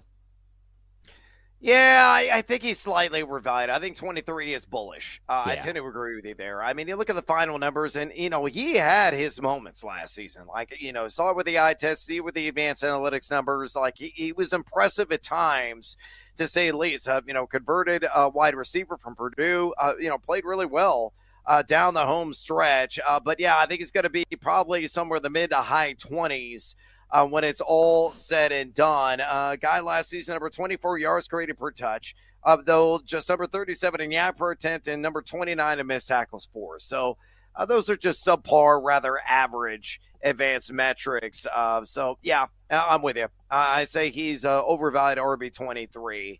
I wouldn't touch him at that price point. Let's go to Malik Neighbors. Wide receiver 6. Wow. 6 is the ADP, 10.57 overall. So knowing the turnstile that could be in order at the quarterback position, what do you say about Malik Neighbors? Ultra-talented dude, to say the least, but is he overvalued, undervalued, or properly valued at WR6? I'll say properly valued, man, right? Like Jamar Chase, obviously, number one. Justin Jefferson, 1B. CeeDee Lamb, Puka, and then St. Brown. Those are probably the only receivers that I would still put over Malik Neighbors, even though it's year 2 and it's a shaky quarterback room, because last year he had like 150 to 160 targets and caught 109 balls, and that was a rookie. You know, there's just certain dudes that I trust, even with crappy quarterback situations. And again, it's Russ, it's Jameis, it's 2 vets that have won games, and then maybe it's Jackson Dart. So I'm still pretty high on him, man. I think 6, I'm going to say properly valued. Yeah, I'll say properly valued as well. I don't feel all that great. Push comes to shove in a draft. Am I going to pay a wide receiver 6 price? Probably not, to be frank with you. But you look at Mike Clay's kind of projected for 150 targets, 95 catches, 1,241 yards, 7 touchdowns, and has him exactly at WR6. He was number 1 in overall target rate with 11.3 per game last season. Number 4 in total air yards. Number 11 in total yak. Number 5 in deep ball targets. Number 8 in total route wins. I mean, he was a stud, and he has the easiest schedule for a fantasy wide receiver this upcoming season. So put all together, yeah, I think wide receiver 6 is about right for Malik Neighbors. Let's do a little prop stop. Let's stick with Neighbors. Over or under 7.5 receiving touchdowns. The over at plus 100, the under at minus 130. What say you? Man, if it was a free bet, I'd probably take the over, right? Like, I could see him having 8 to 10. But again, he had 7 as a rookie. We don't know how good that offense is going to be. We don't know how often they're even going to be in the red zone. So I lean over, but it's definitely nothing that I want to bet. It seems about right. I could see him finishing with 7 again next year. Yeah, a slight lean to the under. I think it's 6 or 7, to be frank. So, yeah, I mean, I think it's a properly priced number. And I understand the even juice on the over at 7.5, but I think the under lean is a right way to go with Malik Neighbors on 7.5 receiving touchdowns at a minus 130 juice. Here's a fun one. Let's go to the week 1 matchup because the line's already out. The Giants over under team total points against the Commanders in the opener, and they're on the road in that one, is at 18.5. Kind of a weird number. Minus 110 on the over, minus 110 on the under. What do you say? Over, under 18.5 team total points for the G-Men in the opener against Washington. Man, I lean under, right? I think that's going to be a lower scoring game, especially with the Giants defense being much improved in that pass rush and Abdul Carter making his debut. The only reason that I would be a little nervous is the Commanders defense was much improved, but they were still outside the top 20 in most metrics. So I could see them scoring exactly 17. So I lean under on the Giants week 1 against the Commanders. I lean under too, but you're right about the Commanders defense. It does give me the heebie-jeebies, to say the least. That is a team that I think is going to be kind of touch and go for them overall and how they can perform. Can they be even a respectable unit, like a top 20 unit? They played that way down the stretch, but overall in the season, they were number 22 a year ago in EPA per play D. Mike Clay's got it projected to be the second worst unit in the entirety of the NFL. I think that's a very bearish projection. I think they're going to be a heck of a lot better than that. And in the 2 games last season, the Giants scored 18 and 22 points against the Commanders with, craptastic quarterbacks at play. And I got, some respectability there with Russell Wilson. Maybe you get like Jackson Dart in the second start. But in the first one, it's going to be tight, but slide under. It could be like 17, 18 right on the nose on that number at a minus 110 juice as the Cubs just, I think, lost the game. Yes, they did. They just blew it. Yep, the Cubs blew it. They had 2 outs in the bottom of the 9th, and Palencia just gave up a double down the line. They lose 8-7. Absolutely brutal way to finish that game. All right, let's do a little team lean. Over under on wins 5.5. The over at plus 120. The under at minus 145. What say you? And I got to collect my thoughts because I'm ticked the Cubs just blew this. I hate this bullpen. Yeah, same here, dude. And I can't even watch it unless I'm watching it on my damn phone in this room. So that sucks as well. Yeah, I'm going to lean over, actually, only because, and I wouldn't bet this, it's the Giants, dude. They could go 2-15. But the only reason I lean over is I do like Brian Daboll and Mike Kafka. They're pretty much coaching for their jobs and that defense. But that schedule for the second straight year is just brutal. 6 of their 8 home games are against teams that made the playoffs. And, I get your division's pretty good, and you have the Eagles and Commanders. But I'll say over only because I think they finish with exactly 6. Oh, exactly 6. All right, I'm going to take the under. I say they finish with exactly 5. I don't know what's used to the under, but this team is going to be not great. The 4th hardest overall strength of schedule is what they have right now. Number 27 in team offense is a projection from Mike Clay. Though the defense, these guys are top 6 unit, and that's going to be the key for them. If they're that good, I'm going to look like a giant boob betting the under, but he only gives them a 50% plus win probability in 3 games. I think 5 wins is all the Giants are going to log this season. All right. We got to exit stage left. Take a little siesta here on BetMGM tonight. When we come back, we're going to view our cards. Don't you go anywhere. This is BetMGM tonight on the BetMGM Network. Stupid Cubs bullpen. Don't go anywhere. Brad Evans and Ryan Horvat will be right back with more Wagertainment on BetMGM tonight on the BetMGM Network.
Place your bets. This is BetMGM Tonight on the BetMGM Network. Noise Evans with Ryan Horvath in the house on this Manic Monday edition of the show. I'm going to be wrapping things up, at least on my end here in this segment. Again, Horvath, make sure you don't change the dial or the station at all. He's going to be sticking around for a bonus time hour of BetMGM Tonight. Following my exit here in this segment, we're going to be breaking down all his various thoughts in the sports betting world. You don't want to miss that, so stay tuned to the rest of the program this evening. Also, phone line still wide open if you want to talk some fantasy football with us. Yeah, we're taking the questions right now, or anything in regards to NFL betting, NBA betting, NHL. Or even Major League Baseball. You can contact Tori and I very easily. All you got to do is pick up the phone and dial us fools at 833-732-3875. 833-732-3875. You can also hit us up on the X or the Twitter at BetMGM Tonight, where we have a pole dancing poll question of the day. Let me go ahead and shut that down because I could hear the results right now. The question was asking to take a Big Apple bite. How many games does Jackson Dart start for the New York Giants this fall? Your options were 0, he sits all year, 1 to 5 games, 6 to 10 games, or 11 or more games. Officially, we had 248 votes cast. Horvath, which range you feel led the way? Oh, man, I got to think about this one for a second just because my brain's broken because of sweating out stupid rain delays, which, by the way, we got to do something about that if you bet a strikeout prop and the guy doesn't come back out because of 2 rain delays. Why would you come back out for 15 minutes? All right, I'm going to go, man, 6 to 10, definitely not it. 1 to 5. 1 to 5 I'll go with. Yeah. Correct! 1 to 5 games led the way at 44%. 6 to 10 was next up at 31%.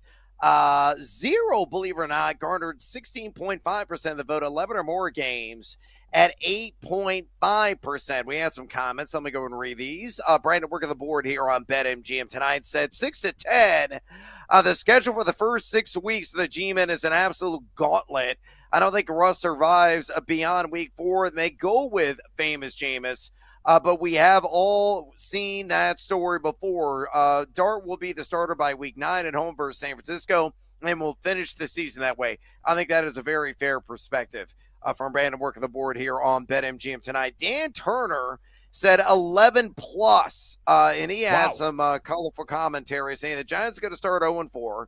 Move Dart for the Saints game to see him ease in. Then he takes his lumps of the rest of the year, and the NFL is ready by year 2 with a new GM and coach. Selling out the entire action plan for Jackson Dart to start, from Dan Turner saying 11 or more games. And Anthony James says the last game of the season with a sub-500 record and 0 chance of the playoffs. So Anthony James says he's only going to get 1 start the entire year in that 1 to 5 range. I'm personally in the 6 to 10 range overall. Yeah. Again, I think Russ is probably going to start 6 or 7 games at most. And then, maybe Jameis gets a start at most. And then Dart's got to get that 6 to 10 range overall. So that makes the most sense to me.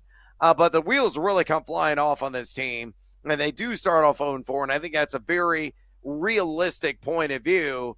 Again, the coaching staff has got to have a very serious decision to make. The fan base is going to be screaming, yelling, clamoring for Dart to get the start. And they may just say, screw it. Let's see what the kid's got. Trot him out there in week 5 and let it rip, and then he'll just start the rest of the season. So that's the scenario you're kind of dealing with Jackson Dart, and that's why I'm a little bit more bearish on Russell Wilson at quarterback 29 as a result.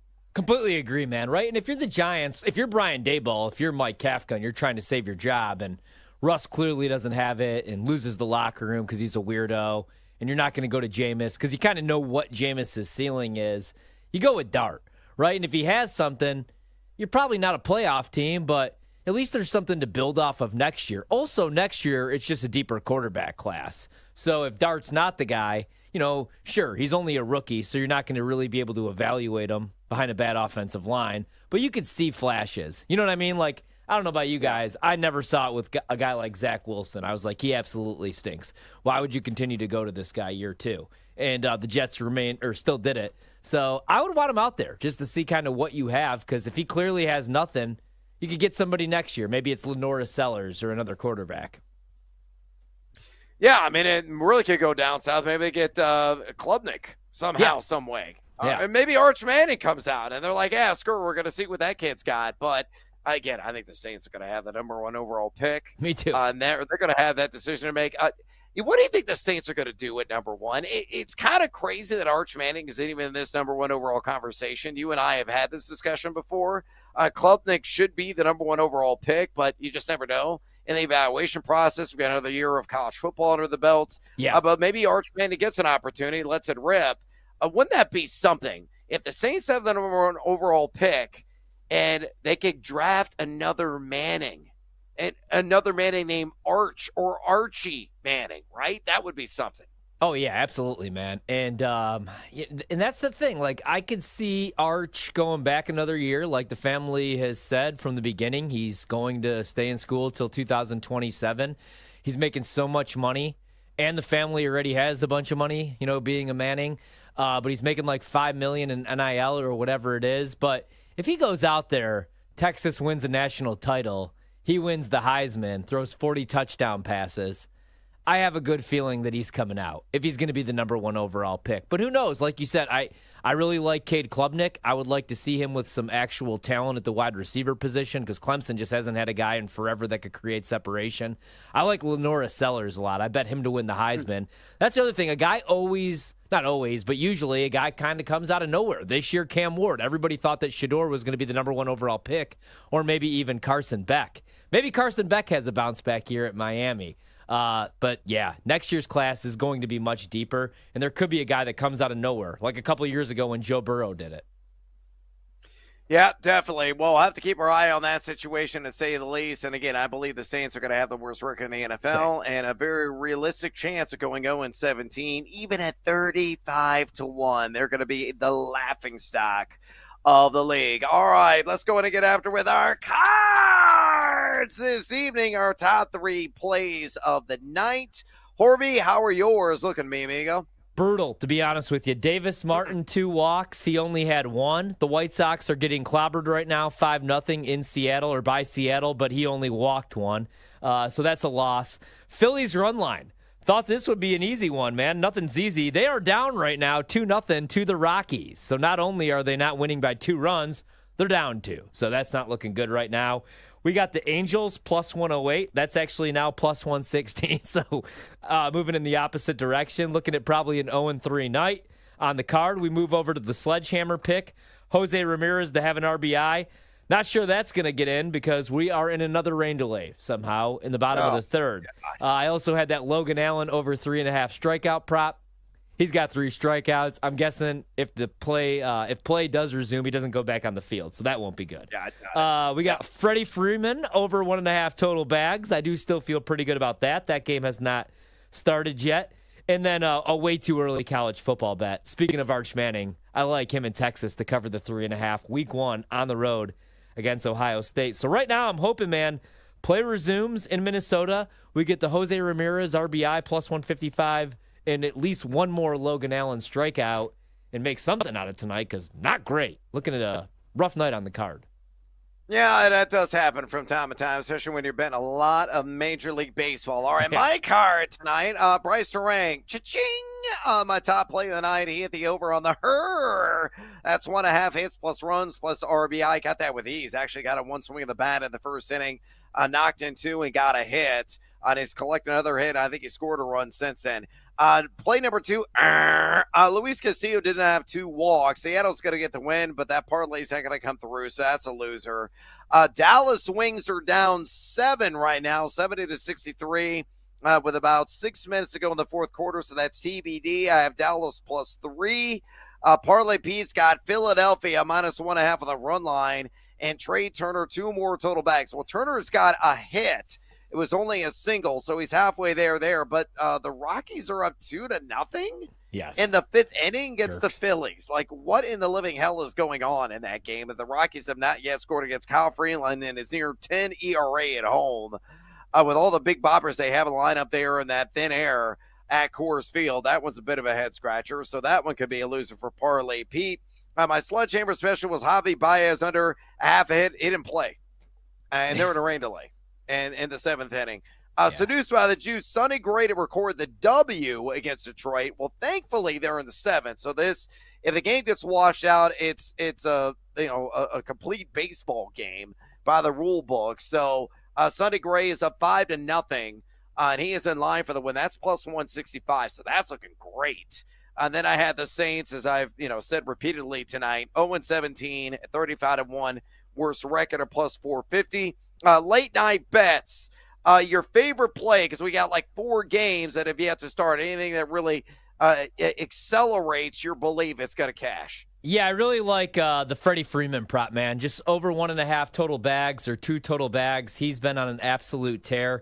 And then I like the Dodgers, over 4.5 on the team total. Although that said, you might want to fade all my baseball picks tonight because none of them are looking very good. But I do like the Dodgers to at least score 5. I was thinking about laying it on the money line, but I would rather just go with the over 4.5 team total runs because you could get that right now, even money. They just got swept by the Angels, man. So they're going to have to show up, score some runs tonight, hopefully. And also, that division, man, the NL West is really damn good. So I know it's early. It's not even June yet, but I don't think you could really sleep right now if you're the Dodgers. So let's go over 4.5 on the team total and then 2 total bases for Freddie Freeman, which is plus 105 right now. Yeah, I love that Freddie Freeman call. I got him in the hot hit parlay tonight to get at least a hit. I love Mookie Betts to get a single tonight. That's all I need out of him at a minus 115. Again, 12 of his 16 hits this month have been of the one bag variety. All right, I'm going to exit stage left. Horvat's sticking around for a bonus hour here at BetMGM tonight. Until tomorrow, adios, amigos. Wake up, Phillies. Wake up! It's Colorado, for the love of the baseball gods! Don't miss out on the action. If you missed the show, you can listen back on the always free Odyssey app. It's BetMGM Tonight, presented by BetMGM.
shirts off, throw them around your head, spin them like a helicopter. It's BetMGM Tonight After Dark with Ryan Horvat. Some zig, I'm going to zag. All right, the theme of the night is all dogs hopefully take us to heaven. Nobody wants to bet Seattle U, except for this guy. Presented by BetMGM, the sports book born in Vegas. With you here for the next 60 minutes. Brandon running the board out in Chicago. Tough Cubs loss, that bullpen. I try not to overreact to regular season losses. Still sucks. What really sucks, though, is that we don't have the Major League Baseball package here in this room for whatever reason, even though we're doing a live sports talk show, so I have to watch it on my phone. And for like the last really 2 innings, I missed pretty much everything. And so that sucked. But I'm not going to go back and watch it when I get home because they lost. So it is what it is. Tough loss for the Chicago Cubs. As I stall, my Wi-Fi is back, which is always good, and I see that the Mariners have a 5-0 lead over the White Sox, who are absolute nonsense. We are in another rain delay out in Minnesota. I actually do care because I have a strikeout prop on Logan Allen. All I needed was 4 strikeouts. He's sitting there with 3, and I believe they're in the 4th inning in a 2-1 game, but this is the second rain delay. So if play does resume, there's no chance he's trotting back out there. I think he's already through like 73 pitches or something like that, too. So that's a bad way. I'm not going to say it's a bad beat, but that's a bad way to lose a bet right there, which is why I'm not a big baseball bettor, to be honest with you guys. We got the Orioles and the Brewers tied up at 4 right now out in Milwaukee, my old stomping grounds at the artist formerly known as Miller Park. Milwaukee, a -175 favorite on the live line. Baltimore absolutely stinks, man, this season. The total in the game, 9.5. St. Louis, they need to go away. They're hot right now. Play suspended, but they're up 5-0 on the Tigers. Phillies do come back and score a run, but they trail right now out in Coors, taking on the Colorado Rockies. 2-1. Rockies are actually favored in a baseball game right now. -120 is the price. Still plenty to go, though. 5th inning. Kansas City and San Francisco getting underway. I like the under in this game. Closed at 7.5. It's still sitting there at 6.5. I like the under at 6.5. Angels A's about to get underway. Soriano on the mound for the A's. I kind of like them +115. Playing pretty good baseball, at least over the weekend when they did take the weekend series over the Dodgers. Speaking of the Dodgers, they're -155 favorites tonight, taking on the Diamondbacks. That one begins in about 7 minutes. First pitch out in Los Angeles. Total in the game is 10.5. WNBA, that's all we got right now. The Storm up 74-67 on the Wings. Nothing currently available to bet. Tomorrow night, we get the Aces laying 12.5 on the road against the Sun. Total 166.5. And we get the Dream catching 8.5 on the road, taking on the Fever. Total in that one, 171.5. NBA action, we had a Game 7 yesterday. Easy bet. Took OKC. I love Denver, man, and I love Jokic, but he gave all that he had, right? Like, he had nothing left in the tank. And Jamal Murray, I like Jamal Murray a lot as well. It was a pretty solid series for him overall. Was dealing with the flu a couple games ago, still, balled out. But other than that, Aaron Gordon was beat up. Michael Porter Jr. was beat up. They don't have a whole lot of depth. They fired their coach with like 2 weeks left to go. And it took OKC 7 games, though, to eliminate Denver, which just shows you how damn awesome Jokic is. You know, like one of the greatest of all time. Not just the best player in the league right now, one of the greatest of all time. But we got a battle of the 2 MVPs, or at least the 2 guys in running to win MVP, and it's most likely going to be SGA. But OKC does get past Denver yesterday. Not a whole lot of rest. Game 1 tomorrow night already, out in OKC. 7.5-point favorites. To back Minnesota at 7.5, it is -115 right now over at BetMGM. Total in the game is 215.5. Minnesota on the money line +260. OKC -325. And the series price, not a whole lot of movement. Thunder big favorites, -350. Minnesota to pull off the slight upset, +280. Correct series price, Thunder in 7 is +375. Minnesota in 7 is 8-1. Mario, I'll bring you on here. Your read on this one, man. I got to be honest. Game 1, I've already bet. I like Minnesota catching 7.5. I'm going to take Ant over 6.5 boards. He's went over this number in all 4 games against OKC. Granted, that's the regular season. He's also had at least 7 rebounds in 7 of the 10 playoff games. And I really do like Minnesota tomorrow catching 7.5. I'm just tempted to sprinkle a little money line and maybe even take the series price. I'm an Ant guy, man, and I know SGA is going to be the best player in this series, but don't sleep on Ant. You know, you got a rim protector in Rudy Gobert, who I do like to slander at times, especially when he's costing me money. But I like this Minnesota team. Obviously very well coached. And I still have some of the same concerns about the Thunder, dude. Not so much like the depth. They have depth, but you know, I kept betting Chet's points props yesterday. All I needed was 15 freaking points, and I think he finished with 13 for like the third consecutive game where he missed by just one. I love Williams, but you know, you can't really afford for him to go 3 for 15 from the floor. I don't know, man. OKC probably wins this series, but 7.5 points, game one. There could be a little bit of rust, but Minnesota took care of business pretty relatively easy against that beat-up Warriors team, man. So I like Minnesota. What are your looks here in not only game one, but the series? Yeah, so I think just based off the price, I'm going to take the Timberwolves to win this series. Just Thunder is coming off a very rough series against the Nuggets that was very limited in what they could do with rotation-wise, very injury-prone, and they themselves just came off a very long series against the Clippers. Now you face the Timberwolves. And the argument against the Timberwolves is people are like, well, have they been battle-tested? Have they? Because, you know, you got the Warriors without Steph. But then you had the Lakers in the first round that you kind of handled pretty easily. Yeah. And we need to, like, keep in mind, this is a Minnesota team that was, you know, in the Western Conference Finals last year that took out the reigning champs and a better Nuggets team than it is this year. So they took them out. They have made these playoff runs before where they've fallen short. And remember last year, after they beat Denver, there was a question that a reporter asked that was like, have you guys, like, pretty much I'm summarizing, but have you taken your licks enough? Have you lost enough in order to win the title? And Ant was like, yeah, we have. You know, we have. And then they lose again, and then you're left wondering, like, have they? This is a team that has the experience. They're playing great basketball, and Julius Randle is the best second option left in the NBA. Yeah, it's better than so good. He's better than anyone the Thunder have in terms of second option scoring, better than what the Knicks have, and better than what the Pacers have. Yeah. All of that makes me kind of really lean towards them. And you mentioned the freshness factor. Just how big of a heavy favorite Thunder are makes sense because they're just so deep, and their ninth guy off the bench is probably a seventh man off the bench for a team like the Thunder. I'm not the Thunder, like the Nuggets, if we're being honest. But Ant's on a different level, and just with what I'm getting, I'm going to bet that. I do think it's a 7-game series, and tomorrow I'm with you that it's going to cover 7.5. And a couple props. I like Randall, 19.5 points. I like a lot. And I think Jalen Williams under 20.5 is something I'm really, really going to like. Because that defense is the second best left in the playoffs, and it's only behind the Oklahoma City Thunder. Yeah, dude, and I know, again, it was the regular season, but the season series was competitive as hell. They played 4 times. Yep. They both won two games. Thunder won on December 31st and February 23rd. Wolves won February 13th and February 24th. So I think the series goes 7, so I might look to play that. By the way, that game where they came back in February, I want to say that was the game where the Wolves, Ant did not play the final 2 minutes, and they came back and won. Yeah, I think that was it, but that sounds about right. It was an insane, it was just so odd. And shout out to Coach Finch for doing this. The lineup was hot, and they were making plays, and he didn't put in his best player, which every other coach would say you're insane. But he was like, these guys are hitting. Yeah. And we're coming back, so I'm not going to play them. Yeah, you go with the hot hand, dude. Now, if you're just, like, sitting, your leading scorer for no reason like Doug Gottlieb was. Maybe don't do that, yeah. But also, to go back to that, remember the Thunder game 1 against the Nuggets? Mark Daigneault was really just kind of throwing lineups together.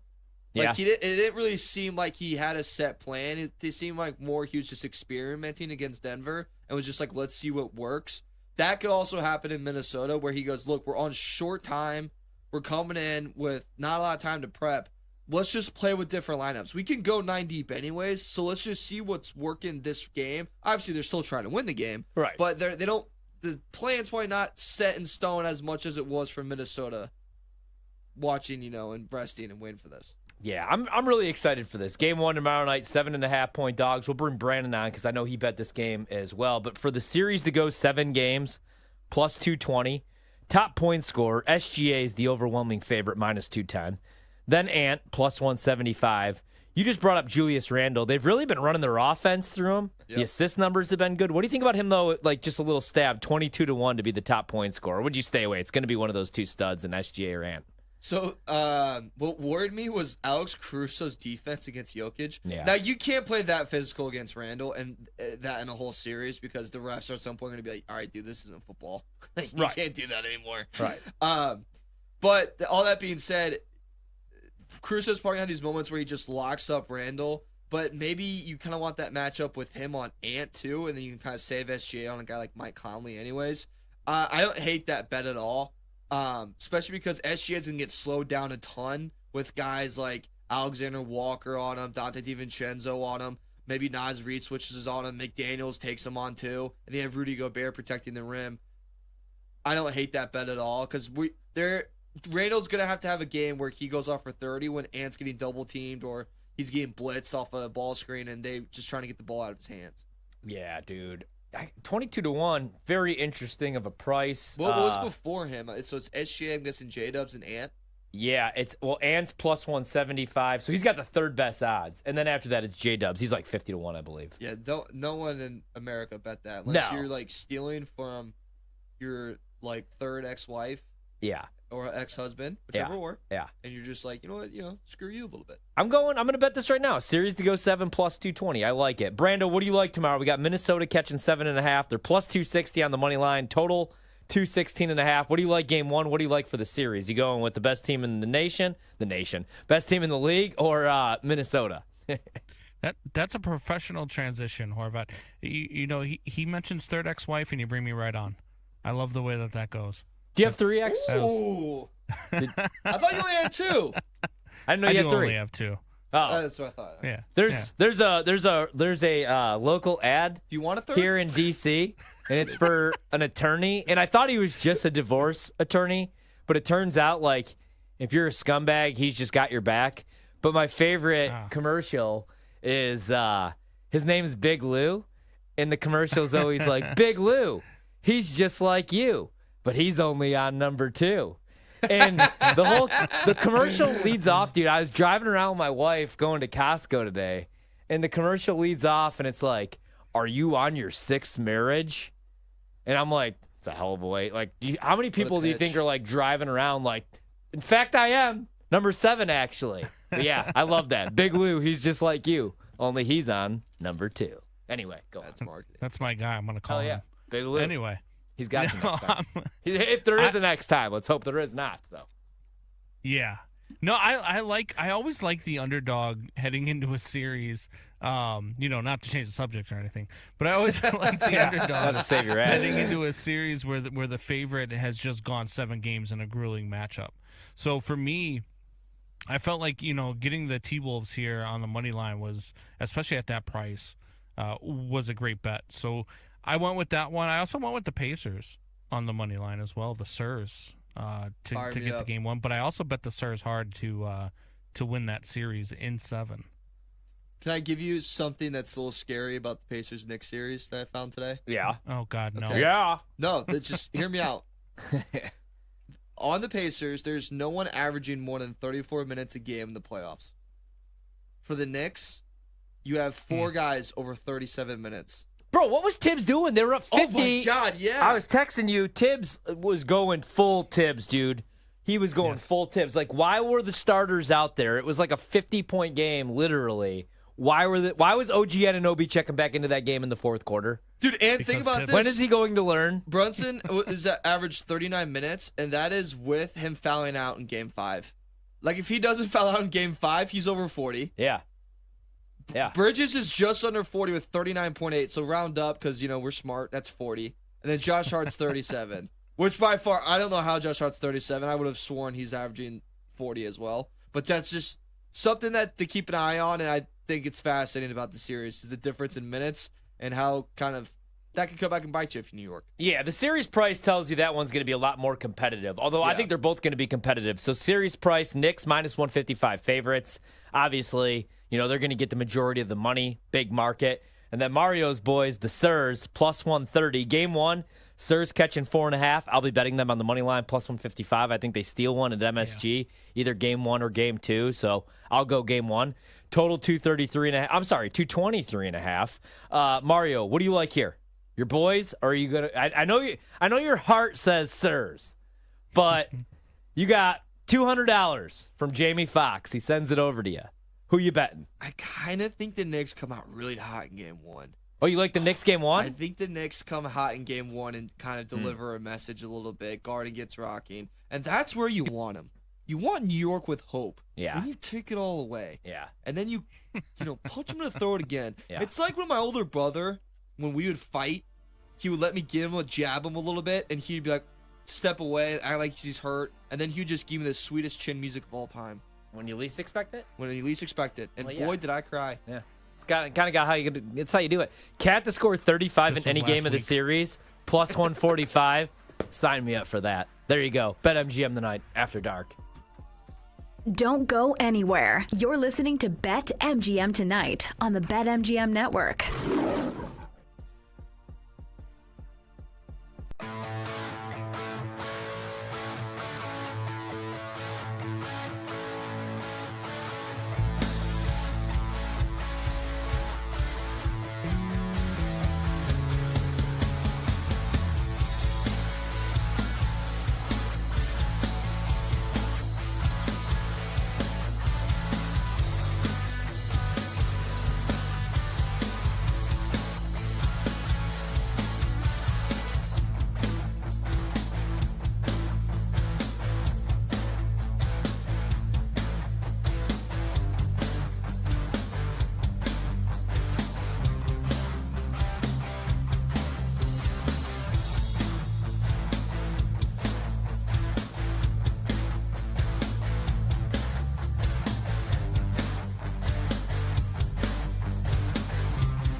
tonight after dark with Ryan Horvat.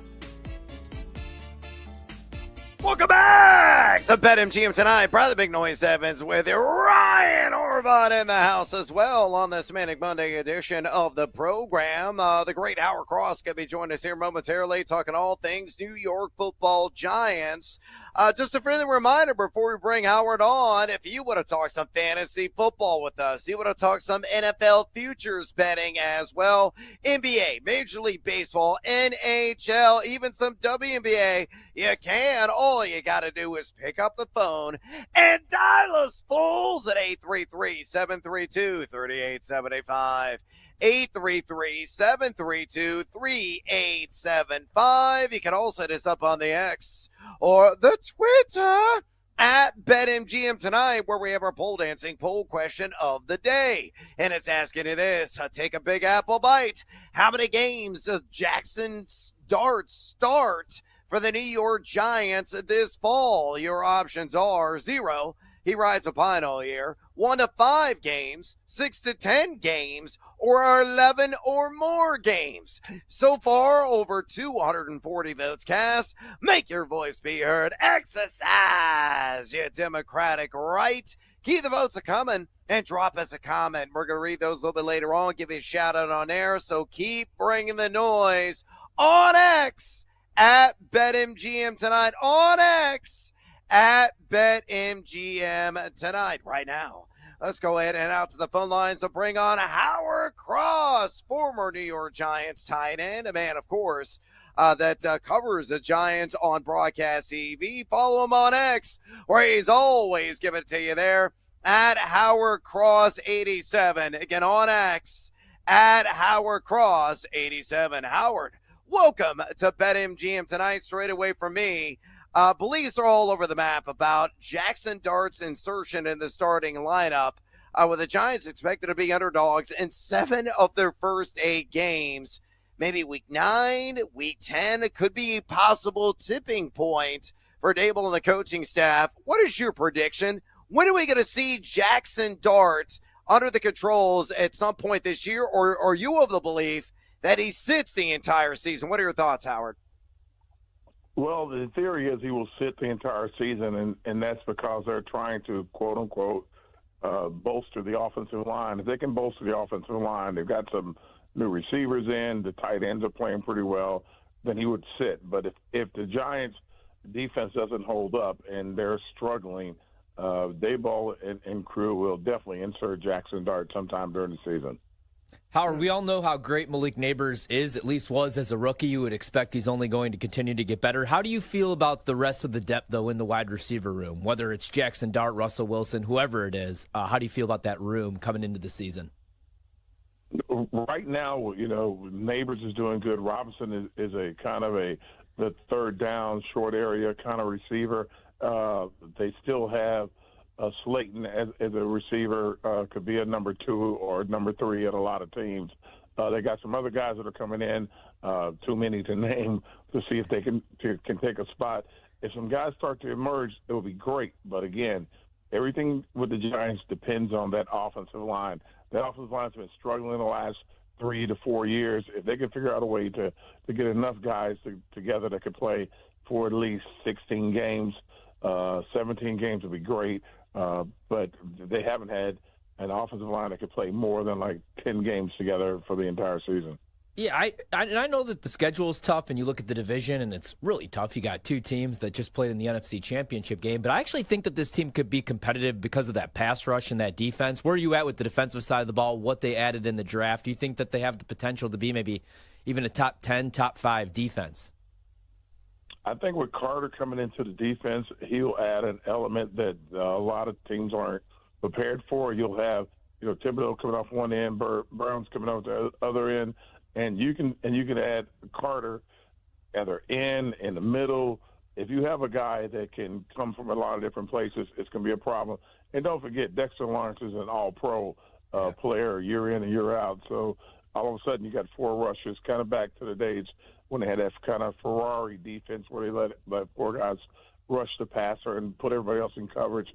That might be the case the Giants might have this year if everybody can stay healthy. We're talking to the great Howard Cross right now, former New York Giants tight end, also a reporter for the Giants broadcast. Follow him on X, which it kindly. He's always giving it to you there at Howard Cross 87. Again, on X at Howard Cross 87. Howard, let's talk about the running back room. Received a boost this offseason, adding Cam Scatterbo via the draft. What is the workload split expectation between the rookie and Tyrone Tracy, who actually finished last year quite strong? How does Scatterbo so far look in rookie minicamp as well? Well, Scatterbo is impressive, but again, no pads, no anything. You got to figure out what he's going to do. His real worth and everything he's going to be to the team is going to start to show up in, I would say, preseason games. I don't think practice is going to really show or tell what kind of player he is. He's going to have to begin in games and see if NFL players are going to be bouncing off of him like college players were. If he can figure out to keep that low center of gravity and run the ball, he can catch the ball out of the backfield. He's pretty dynamic as a player. He has a very I would say a high threshold of either run after the catch, run after contact kind of a player. He can make a big difference in the offense. The problem is like you don't want to be hit in the backfield when you start to run. You want to be able to get to at least, past the line of scrimmage to the second level. If he gets in the second level, then he's going to be a problem. Same thing with Tracy. Tracy's a explosive home run hitter kind of a back. If he has holes, it's hard to bring him down. It's hard to get to him, and that's what the Giants are hoping for. They're hoping, like, again, I hate to keep saying this over and over, but that offensive line is going to be the telltale story of the New York Giants this season. Yeah, no doubt about it. Howard, Ryan and I are huge fantasy football fans. Is there anybody on this roster that may be flying under the radar that could kind of emerge from the shadows and maybe be a shocker special of sorts, somebody that could really take a step forward in their overall development and maybe give those fantasy football players a boost if they invest in his services in the very late rounds? I think that Robinson is going to be the guy that people are going to be looking at because you could have a lot of eyes on Neighbors. The tight end's going to be pretty good. He is a pretty dominant player in his own right. He's going to be picking up a lot more reps, like I said. But as Neighbors and the tight end and some of these other guys start catching balls, look for Robinson, third down back, short, second and short guy, catching the ball and maybe turning it upfield. Because if you have to start paying attention to other guys, Robinson's the kind of a player that you can't, teams are going to overlook him. Small guy, small in stature, but he's very explosive. Used to be a running back when he was in college. Now he's going to be out there making moves, making plays, catching the ball in space, and then you're going to have to figure out what to do with him. Yeah, no question about it. Somebody can certainly rack up the receptions in PPR leagues. Howard, I'll let you go on this. Getting on the record, what is the lean on the Giants' overall wins? Right now at BetMGM, the over-under is set at just 5.5. What say you, over or under 5.5 wins this season? I got them over 5.5 wins this season. I got them over 5.5 because the defense is going to pick it up. I think there are going to be a lot more stops on the defense. I think the secondary is going to play a little bit better. They got the kid out of New Orleans coming in, and he'll lift Banks' play up a little bit on the corner. The safeties are going to play pretty decent, but they already have a decent linebacker crew. The pass rush is going to be the big story, and I think the pass rush is going to be a lot better this year. Excellent stuff. Howard, we appreciate the time. Again, Howard Cross, a former New York Giants tight end. Follow him on the Giants broadcast and follow him on X as well, where he's always giving it to you there at Howard Cross 87. Again, on X at Howard Cross 87. Howard, we appreciate the time. Enjoy your summer. We look forward to some meaningful tackle football upcoming, and good luck to the Giants this season. Hey, appreciate it. Hopefully we do well. Yeah, no question about it. Excellent stuff from the one, the only, Howard Cross, breaking down the New York Giants. Again, a little bit later on the show, we're going to give our opinions. And another edition of the 3-Point Stance, breaking down some fantasy values, overvalued, undervalued, properly valued. Right now, some of the marquee names in the player props market, and our team lean on the over-under 5.5 wins as well. So, again, stick around for that right here tonight on BetMGM tonight. Another 3-point stance on the New York Giants. All right, War Daddy just texted me this while we were conducting an interview with Howard and said we got some news here on the NFL. Now official, this is from Ari Marav there on the X. Now official, NFL owners will vote this week on a proposal to change the playoff seeding format. Teams would be seeded 1 through 7 strictly by regular season record. The NFL's reasoning, competitive equity. I think that's smart reasoning. It rewards the best teams, adds late season excitement, and ensures more. Horvat, your thoughts? I love this idea. I do too, man, right? And I don't understand why anybody would be against it the more that I think about it too. I mean, right, you'll still receive your playoff spot if you win the division, of course. It's like these teams that, remember a couple of years back when, I forgot who it was, somebody went under 500, won 7 games, hosted a playoff game. And that's just what you don't want to see. You know, these 9-win teams get to host the playoff game. Where a team like Minnesota last year, you finish with 13 wins, 14 wins, but Detroit's got 15. So I like this, man, right? It makes complete sense. I'm surprised that, that there's people that are against this. I think it would be huge for the league. I would like it. Yeah, again, it's all about competitive equity. And the NFL's been screaming that for a long time. I totally agree. I think the team you were mentioning was like the Atlanta Falcons, I want to say. It was somebody in the NFC South, which that division, as we know. I mean, last year, it was Seattle. It was the beast mode, the first run, the beast mode run. Yeah, they were under 500, I want to say, that year. They were like 7-9 or something like that. That's before they were like officially the Legion of Boom. And they won the game too. So, yeah. Right. Yeah, it happens. You get those anomalies that happen from time to time in the NFL all the time. And you got to definitely reward the team that wins that division. But after that, in terms of wild card saying, it's got to be based on overall record, period, end of story. Really, I think this adds more competitive balance across the board. So I think it's a phenomenal move going to this equity format. And that's something that, certainly should be voted for, really should be passed unanimously. And we should, restructure how the playoffs really go down. And still, again, as you mentioned, reward those division winners, no matter how repulsive the record may be. And you're still going to get those, weird occasions where you have a 500 team that's 8-8 or, 8-9 now with 17 games overall, or even worse than that. They still deserve that spot if they win division, no matter how rubbish the division may be. But it's after that, the pecking order has got to be done properly, and those teams have got to be seeded properly to ensure that competitive balance, ensure that competitive equity, and that proposal will certainly do that. So I think it's a good move. By the way, the Cubs, during that Howard Cross interview, the wheels have come off. They're all of a sudden down 6-3. Top of the 6th inning, still a lot of time to go. Miami, I got to give the Marlins credit. I mean, if you ask a casual baseball fan on the streets, give me the name of like 3 Miami Marlins presently. Right? They'd be like, I have no idea. Is Harold Ramirez still with that team? They would have no clue at all who's with this Miami Marlins team. Josh Beckett, he's still pitched for them? Yeah. No, that is certainly not the case. But, they are a team that really competed against the Cubs, although the Cubs took the series at Wrigley just a couple of weeks ago. And now the Cubs going into their house are already chasing the scoreboard. Again, down 6-3. Michael Busch at the dish right now, 1-2 count in the top of the 6th, nobody out.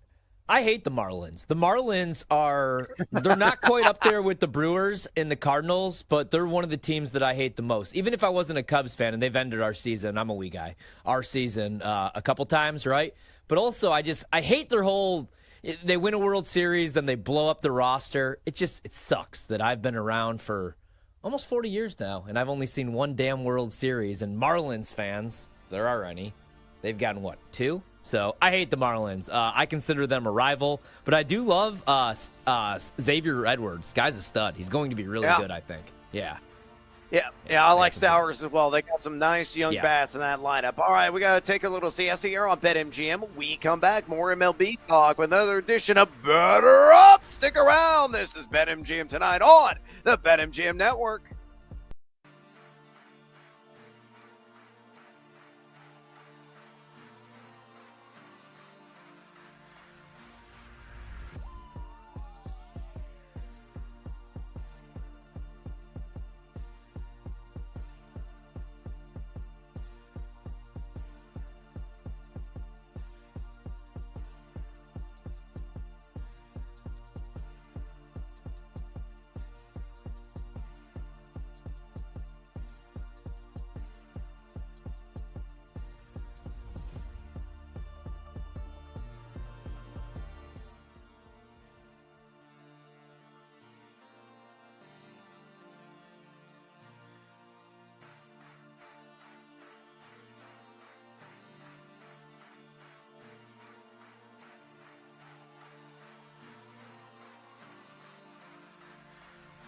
Don't miss out on the action. If you miss the show, you can listen back on the always free Odyssey app. It's BetMGM Tonight, presented by BetMGM.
Let's get back to the madness. It's BetMGM Tonight After Dark with Ryan Horvat.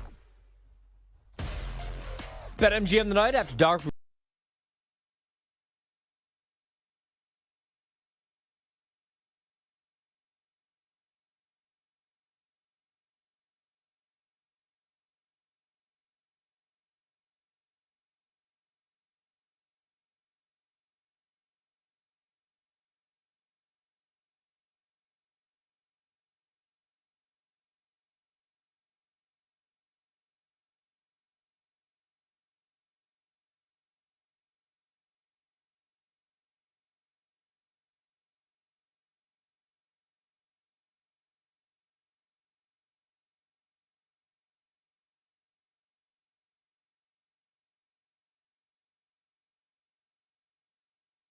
The weekend after the Nuggets lost, Ryan, do you think, or overreaction, Nuggets should trade Michael Porter Jr.? Is this an overreaction, or is this, hey, I'm on your boat, I'm on your team? Isn't he a max player, Michael Porter Jr.? Yeah. How did that happen? Just because they won a championship? I mean, I like Michael Porter Jr. He's never been right? Like, he's never been fully healthy. I feel like every year he's battling some type of injury. I mean, I loved him during that championship run. What do you think you get back from Michael Porter Jr.? I mean, I would move him, but are you just looking to free up some cap space? How much of that do you have to eat? That's the thing. Like, they already don't have a whole lot of depth in Denver, and they rely so much on Jokic and Jamal Murray. If you're taking away a guy that could go out and give you 15 to 16, and you're not getting a whole lot back, that's tough, right? Because, like, what is Jokic going to want here? I mean, we've had multiple people on that cover the team, and they say there's no shot Jokic is leaving. And as a Chicago Bulls fan, I love to believe that that's a possibility, or Giannis, and I know it's never going to be a thing. But I would want – what do you think you get back? That would be my first question. Maybe a dumb team. Maybe you get a first because of his age and his scoring ability, but that's a really hard sell because you're eating a contract. You're eating a pretty heavy contract, too, which isn't the best. Kind of a weird dude. You kind of a weird guy. And also, if you're the Nuggets, you kind of have to make a move. And it was always kind of Gordon or MPJ. I feel like were the two options because both guys, you're paying a lot of money. You got to get a little bit younger. Also, I think kind of helps for Denver. Jokic said after they lost, they're like asking him all the classic questions. Do you want to be here? What do you want to see from, kind of the front office, yada, yada, yada. And Buddy was just like, I'm just going to drink beer. Yeah, a lot of beers. Yeah, that's what he said. He said a lot of beers, and that's not my job. And I was like, I kind of respect that so much of him going, yeah, man, I'm here to just kind of play basketball and score and be really, really good. And when I'm not doing that, if I lose, I'm probably going to get hammered. And it's just like, okay, I kind of respect where this guy's coming from. Yeah. He don't care about Michael Porter Jr., I don't think. I promise you that. I mean, he averaged 18 and 7 this year, so you could get something back for him. But, I mean, he makes a lot of money. He has always been injured. I mean, he's played. Always injured. But the other thing is, man, I usually don't pay attention to stuff like this, but I saw I saw this on Instagram, actually, that Christian Brown, did you see this? He was interviewed, and he was like, yeah, we all went to a big dinner or something like that. And then they asked Michael Porter Jr., and he was like, wait, I wasn't invited to that. I had no idea that even went down. So maybe he's a different guy. Isn't he a flat earther? I don't know if he's a flat. I think he is. Funny enough, he's from my hometown. He's probably an awesome guy, right? Yeah, he moved when he was younger. If he would have stayed in Noblesville, Indiana, we teach that the world is round. Hit me with another one. I think if you get the right package for Michael Porter Jr., you do that in a heartbeat. Yeah. I wouldn't move on from Aaron Gordon the way that he played in the playoffs, dude. And I just love him. Yeah, that's the tough part. Is like Aaron Gordon kind of showed why you should probably keep him around. Doesn't matter really the price. I think Jamal Murray, maybe you can make the case, even though his Game 7 numbers are absolutely amazing, and he kind of carried you in moments where you need carried. But he shows up about a dime a day. You know what I mean? Like I'm moving anybody but Jokic. Yeah. Anything that you can do to improve the roster and keep the big guy happy. Yeah. Happy. That's what I would look to do. And obviously healthy. That too. Maybe some horses for the guy too. Hell yeah. Brando, if you can join us on this next one, my friend. I'll skip to this. Jackson Dart will start by week 5 of the season this year. What do we think here? We talked New York Giants earlier. I know it's kind of off the beaten path, but what do we think here, fellas? I'm starting to think, guys, that we might not see him till week 8. I don't. What if they're winning game? I know this. See, that's the thing. The schedule absolutely sucks. Terrible. But what if that pass rush is just lethal? Like, I'm talking like the best in the league. You know what I mean? And they're scoring enough points. Kind of like the Pittsburgh Steelers last year. I'm not making the case for Russ saying, like, draft him in fantasy or bet him to win MVP or bet the Giants win total or anything like that. But, I mean, like, if he goes out there 18 touchdowns, 5 picks, close to 3,000 yards, and, like, Tyrone Tracy balls out. You know, Malik Neighbors is making enough plays. Wandale Robinson, and that defense is just really good. Maybe he doesn't. Maybe they don't want to see Dart. I don't know. Week 5. I'm gonna say no. I'm gonna say it's a little bit of an overreaction. I think it would go Jameis probably after, because you know everybody in that locker room is gonna love Jameis, dude. Like, he is seriously though. Like, his teammates always freaking love that guy. Remember when he was with the Saints his last game, and he wanted to get Jamal Williams a touchdown, and he just completely just defied the entire coaching staff and Dennis Allen. You know who and then he never played another down there again? You know who doesn't like him is Alvin Kamara. You remember those Hates sidelines? Jameis? Dude, yeah, Jameis would be trying to talk to him on the sideline, and Alvin Kamara would just look at him like, get out of my face. Somehow I don't remember that. I can see it. Brandon, do you know what I'm talking about? Yeah, absolutely. Yeah, it was bad luck. Every time Jameis would go to do something, it was almost like you would feel like it was that. Remember when Tom Brady used to try to high five his teammates and they would just leave him hanging? That's what Alvin Kamara would do to Jameis Winston. Every time. I don't blame him. He looked like, it kind of gave you the vibe of when you watch like a Georgia football game, and it's not trying to be mean, but it's like the skinny white boy that's really trying to high five the star running back for scoring a touchdown. And the guy's like, get out of my face. You know what I mean? Yeah. Like, that's the vibe it kind of gave off. McConkey? Yeah, no, You absolutely. mean Ladd? Your number one wide receiver? Ladd's a dog. Yeah. I think week 5 is an overreaction, though. And here's why. I think that the first 4 weeks, I mean, you go to Washington, you go to Dallas in the first 2 weeks, then you get the Chiefs and the Chargers. And even if that pass rush is as good as a lot of people think that it might be, I still don't think you're going to be able to. I do not trust Russell Wilson to be able to score enough points to beat any of those teams, with the exception of maybe the Cowboys. Maybe they're in that game, and that gives them enough of an excuse to keep Russ in for week 5 against the Saints. But then they go against the Eagles and the Broncos and the Eagles again, and I just think that they just get the floor wiped with them, and that's when I think that they bring in Jackson Dart in week 9.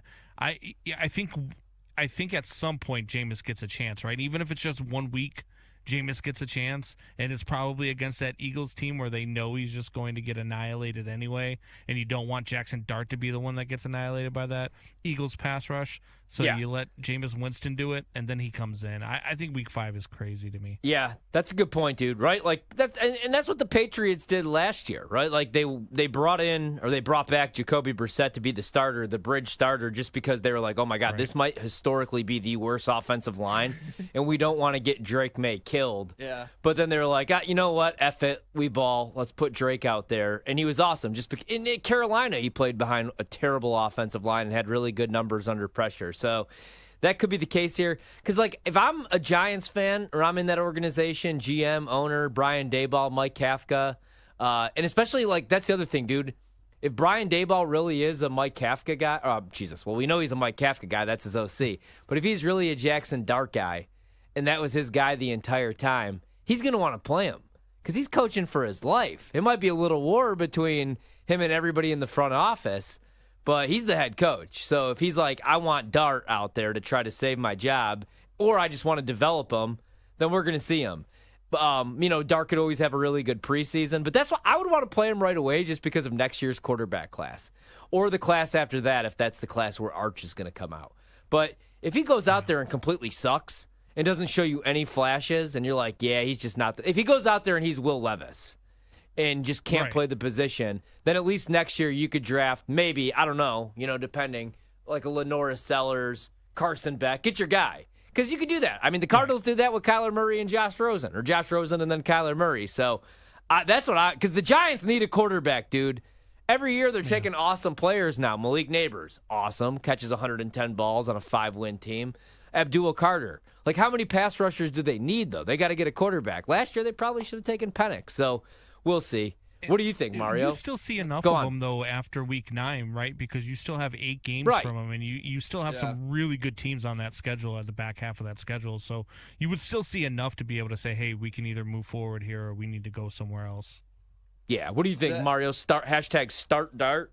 My whole line of thinking was because, like, what you start off with is so brutal. Like, you have Washington, you have Dallas, Kansas City. Right, I'm looking at it right now. Chargers, yeah. Where, like, that Saints game, I guess, is, like, your kind of the only time to not have a layup, but have an easier opponent. So if there's a time to start a rookie, I think earlier in the year, that might be your best option at a game. Because after that, if you're like, yeah, hey, buddy, your first game's going to be against Jalen Carter and the Eagles front, you're like, all right, thanks, man. I'm going to go ahead and kick rocks. Well, you're going to start them against Denver? Yeah, with the throw Russ to the insane, wolves. Yeah, and the That most weirdo. insane secondary you've ever seen.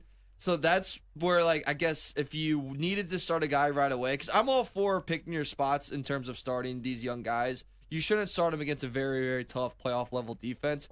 Start them with, the closest thing you can find to a college defense where you can build his confidence up a little bit. Because the last thing he needs is to be banged around by some of the best defensive football players in the NFL, and then his confidence is shot headed into the next week.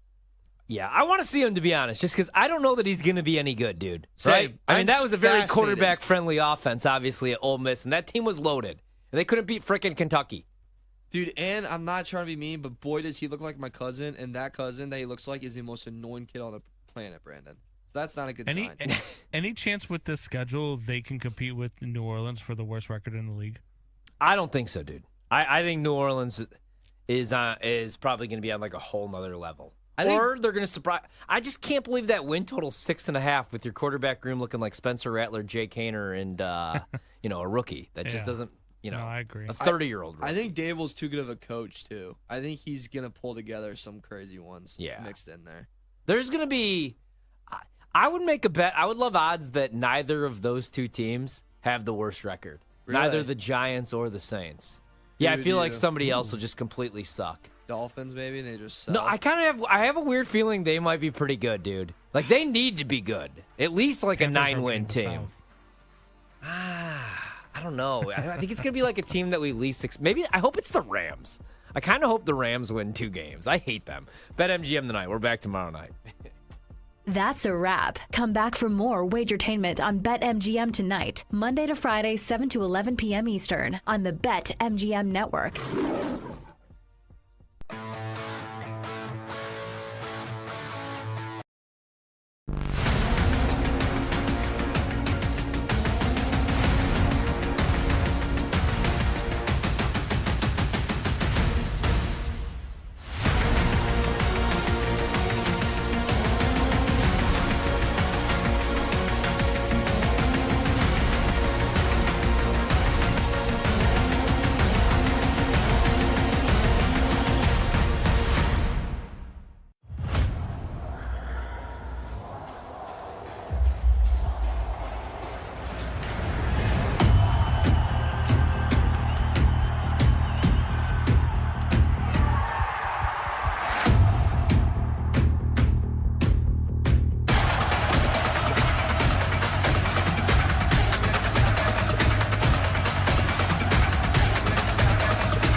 Get ready to experience the ultimate fusion of wagering and entertainment. This is the BetMGM Network. Kicking off your morning with the Daily Tip with Michael Jenkins and Chelsea Messenger. Over. It's a very simple way to look at it. It's the best way to look at it. Followed by the newly branded Bet Sweats with Joe O and Sammy P. When I stop talking, that's when you jump in usually. He said, ring that bell! He said, ring that bell! Then it's You Better You Bet, hosted by Nick Costos and Femi Abebefe. Great teams and great players get a whistle. It's happened forever. It will continue to happen. Capped off every night with the electric Brad Evans and Ryan Horvat on BetMGM tonight. Oh, that's a sexy phrase. Quote Dr. Dre, creep with me and walk with me on this one. Welcome to a new era of Wagertainment. This is the BetMGM Network. Please gamble responsibly.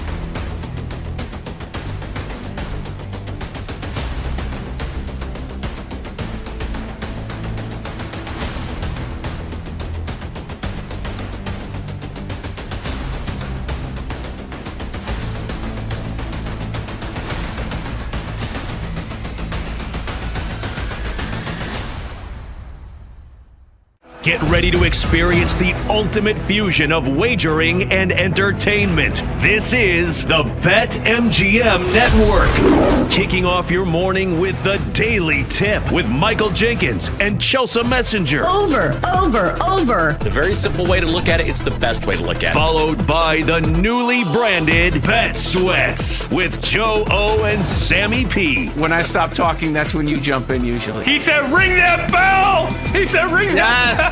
Then it's You Better You Bet, hosted by Nick Costos and Femi Abebefe. Great teams and great players get a whistle. It's happened forever. It will continue to happen. Capped off every night with the electric Brad Evans and Ryan Horvat on BetMGM tonight. Oh, that's a sexy phrase. Quote Dr. Dre, creep with me and walk with me on this one. Welcome to a new era of Wagertainment. This is the BetMGM Network. Please gamble responsibly.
And now it's time for Back to the Futures on the BetMGM Network with Brandon Sprague and Will Ortner. Hey, welcome in. Back to the Futures is back again. Brandon Sprague out here in Portland, Oregon. My great co-host, as always, Will Ortner, the pride of Hockinson High, the 62nd greatest offensive line prospect in Hockinson High School history. Look it up, Google, fact check it. You will find that I am correct. It is good to be with you here this evening on the BetMGM Network. Will, good evening. How was the old gambling weekend? Did we partake much in the gambling? And how you doing? Not doing too bad. Got out on Saturday morning, first golf round of the new summer. Not too bad. You got to start the golf season off with a best ball. I think that's the best way to kind of work your way back in. You need spring training. You can't just go out there and try and shoot your best round ever. You need to be with the buddies, kind of ease your way in. You're going to have some bad shots.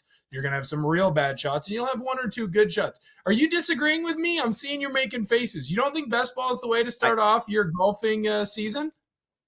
So you guys collectively each hit a tee shot, and then you all just choose the best tee shot and then hit from there? Well, it was a tournament. It was a best ball tournament. I think the best way to sign up. You didn't specify that it was a tournament. You said I got out from my first round of the year, and it's the best way to do it is best ball, which is like if that's just a regular round, that's bullish, man. You got to go out there and golf for yourself, and if you shoot on 110 or you shoot a 90, your score is what your game is at. So, like, you didn't specify it was a tournament. Had you said got out, golf round, good tournament, we did a best ball style, I wouldn't have given you a face, but you made it sound like it was your first round with just your boys with no real stakes. And I'm sitting here going, why would you play best ball? What a ridiculous way to play with a round that doesn't matter. You've never wanted to go out with your boys and tried to shoot a course record? Like, every once in a while, we used to do that all the time. But it's not a record. It's cheating. It's not cheating. It's just a different way of getting to the course record. Like, let's see if we can four of us together beat one guy. Come on, man. If you're in a tournament, sure. That's how we do our radio station tournament out here in Portland. You know that at the Fan Golf Classic. Yes. But if you're just you and your boys at your local muni and it's just a regular foursome at 1 o'clock on a Saturday, I'm screaming at you guys if you're playing best ball if I'm behind you. Like, get this amateur hour stuff out of here. What are we doing? Have some course etiquette. Have some respect for your golf game. That is respect for the course, and it has great course etiquette because we're not searching for balls that are lost in the woods. We're motoring through. We're probably done in less than 4 hours. You're still You know looking what for the this is? ball. No. You know Everybody what looks this for the is? ball. This is the 100 men versus the gorilla, except we're just doing it 4 men versus the golf pro. That's all that it is. It's just, your Tiger Woods or whatever your course record champion is versus us 4. And that's a fun way to get going. It's a nice way to ease into your season. If you're doing it in August, that's different. Probably don't do that then. But if you're doing it at the beginning of like May, end of April, when the golf season just starts, I think that's perfectly fine. Okay, but the problem is you said it was a tournament, but you didn't start it as a tournament. Then it's a tournament, and now you're arguing as if it wasn't a tournament because you know how ridiculous it is if it's not a tournament. So were you in an actual tournament, or are you just saying you played around with your boys and played best ball? Which is it? I was in an actual tournament raising money for my alma mater, the Hawkinson Hawks. Go Hawks. Okay. Then I'll tell you, as a bad golfer who loves to golf, yeah, play best ball. But if it's just you at Tri Mountain on a Saturday at noon and you play best ball, shame. Absolute Game of Thrones, shame on you. Be better than that. I think we're just going to have to agree to disagree. I think sometimes it's okay to go and do a little bit of spring training. Sometimes you need to go to the par 3 course and get warmed up for the year. Kenny asking the important questions. You were 71st last week. How did he move up? Unfortunately, 9 kids died since this last show. So he went up to 62nd because 9 of them perished. So there you go. Sorry, Kenny. That's what happened. We don't have to name names. Let's not talk about this publicly anymore, Will. We don't want to make people feel bad, okay? It's Mother's Day, for God's sakes. We have a lot to get to on the program tonight. Let's start the NBA playoffs as we await the start of Game 4 between Cleveland and Indiana. Indiana stealing 2 on the road. Cleveland coming back with another great Donovan Mitchell Game 3 performance. Legendary, some say, in Cleveland. Tyrese Halliburton was having a good run, and then he went out there and had maybe the worst game of his entire career in Game 3, and the Pacers really just stunk it up. So we'll wait, and we'll keep you updated as Game 4 is just minutes away from tipping off. Let's start with the other game that happened today. Let's start with the big one. At least we thought it was a big one. Maybe it was a big one. It sure didn't feel like it when we watched it. 2 teams shooting 24% from 3. We had the lowest scoring first quarter in NBA playoff history. The Nuggets had an 8. Yes, you heard that correctly. They had 8 total points after the first quarter, and somehow these teams got to the back end of the 90s and the front end of the or back into the 80s, front end of the 90s. 92-87 was the final somehow after like a 16-8 first quarter, 17-8, whatever it was. Just atrocious basketball. But it ended up being a close game and coming down to the wire. And the Thunder, even up the series, they are tied 2-2 as they go back to Denver. Takeaways. Let's start. What were your takeaways from that pivotal Game 4?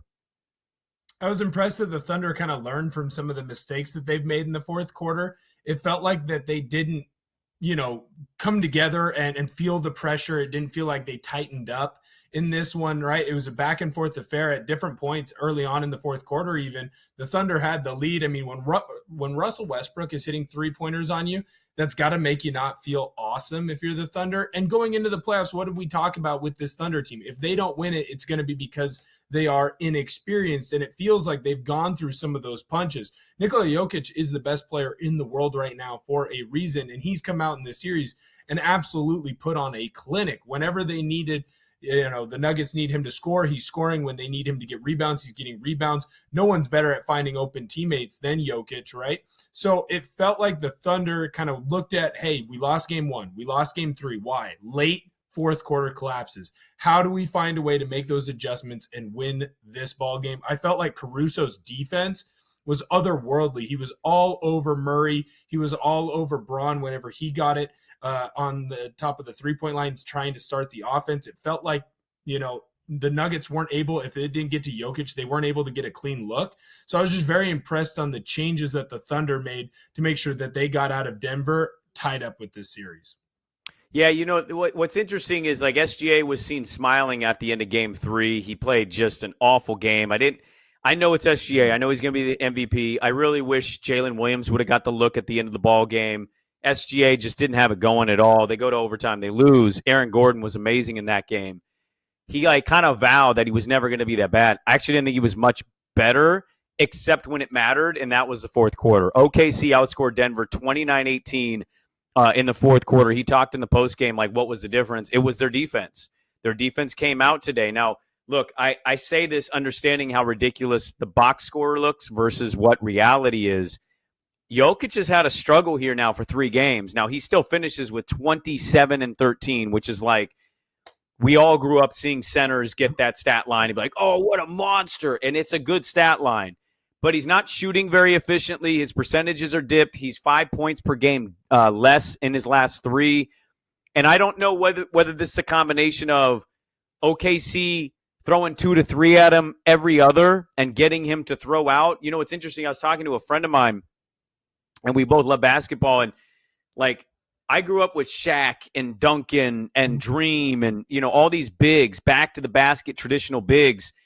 They get that ball on the low block, and sometimes they initially throw 2, and they'll throw it back out. And then sometimes they get that second defender off. They'll throw it right back in, and then the big will operate. Denver's not doing that. I find that very interesting. Jokic should be getting more looks, better looks. He outweighs Chet Holmgren by 380 pounds probably. When he gets rid of it the first time, Denver doesn't go back to him. And I find that odd because, that seems like a recipe that should work. And they went away, and you know what? He was awful. They were collectively awful. It was finally the bad Russell Westbrook game. Christian Brown wasn't really efficient for them. Watson couldn't do much of anything. Porter had a big game 3, couldn't do much in game 4. And, Jamal Murray was inefficient as well. So it's a combination of stuff, and I don't know how to exactly pinpoint the Jokic stuff other than to say maybe it's the combo of great team defense, swarming, mixed with this dude's 7'1", 300 pounds. It's just natural for these guys to wear down, especially playing the style that he plays. Yeah, I think the other thing, too, with the Thunder is the amount of bodies that they have. I mean, you go through the stat line, and it's SGA has 25 points, but then it's you get a little bit from Hartenstein, right? He's got 8 points, 14 boards. You go to Chet, he's got 8 points. He's got 13 boards. Wiggins had a big 3, right? When it seemed like Denver was coming back at the end of that fourth quarter. You're going through Jalen Williams, the smaller one. While he's not having his typical, what people were hoping he would step up to and being that second scoring option, it still feels like when he needs to get a bucket, he has the opportunities to go get him. Alex Caruso gets a steal late in the game that leads to a foul, right? That gets Denver in the bonus early. So it just feels like, too, the Thunder, well, maybe it's not one player truly asserting themselves up above everyone else. It's that depth that we always talk about with this team of everyone is doing a little bit more of their part. Now, I understand that, hey, this could all flip back on its head in game 5 if Jokic goes off, or you have another big Aaron Gordon game where it just seems like whenever their back's against the wall, he makes a big crucial play late to help push them to victory. But I wonder too if not just the bodies that are being thrown at Jokic is wearing down Jokic, but it's the bodies that are being thrown at the Nuggets as a whole. Because right now, I mean, you've got half of a Michael Porter Jr. and then everybody else. Yeah, Russ is back from his injury, but he's not at 100%. Murray's had moments where he looks like he's healthy again. He has moments where he looks like he's not. I just wonder if the depth of the Thunder is just going to overwhelm this Nuggets team, and that's going to be the difference in who wins the series and who doesn't. Yeah, I mean, I've looked at this series a million different ways, and everybody can come to similar or if not slightly different conclusions, and I'm like, OKC probably should have won game 1, choked it away, Aaron Gordon 3. All right, they blow him out in game 2. And SGA just was all-time bad. That's one of the worst games I've seen him play this season. I'd say one of the worst games I've seen him play the last 2 years. In game 3, blown opportunity to lose. This one, it felt like they were trending towards that loss. And then in the fourth quarter, the updated series odds are Thunder minus 620, Nuggets plus 460. I just want to add before I ask you where you lean, because this is a no-brainer decision for me. I thought everything that those role guys did that you named off, their numbers won't jump out. It was when they did it, at the moment they did it, right? So, Jalen Williams did not have a great game by Jalen Williams standards. I thought he made a lot of plays, though, without scoring and even necessarily getting the technical assist. I thought Cason Wallace and Joe, and they come out there. They're not afraid to shoot a three. They let it fly. You mentioned Caruso and his help side defense and ripping Murray a couple times. I thought it was kind of the collective throughout that ended up wearing out. Chet also at the end of the first quarter was like, kind of a short rest. It feels like a back-to-back for them because they had a late overtime game 2 days ago. Then they turn and burn, and they get the early game on Sunday. And it's like it physically looks like everybody was kind of going through it. And the Thunder are younger. They're deeper, as you mentioned. Now, the series odds are Thunder minus 620 again, and the Nuggets plus 460 at BetMGM. I personally think this is going 7 games. I know what I would do if I was to have to lay a bet now. What would you do? I bet the Thunder before the playoffs started to win the whole thing. I put money on the Thunder to beat Memphis, and I put money on the Thunder in a couple different parlays to beat the Nuggets, and that's where I'm going to stick with my money. I understand why the Nuggets could force this to Game 7. You have the best player in the world right now on one side, and it feels like whenever there's a close game, Aaron Gordon seems to take a big step up. This is the one game in the playoffs this entire season where he hasn't taken that gigantic step up. And as far as Russell Westbrook goes, look, this is probably his first bad Russell Westbrook game in a crucial game in this playoffs. It felt like in that first series against the Clippers, like when they needed a big play, he found a way to make it. In this game, he didn't. I'm not saying that good Russ is going to come to stay and we should bet on Russell Westbrook being good. The only worse bet than that is James Harden in an elimination game being good.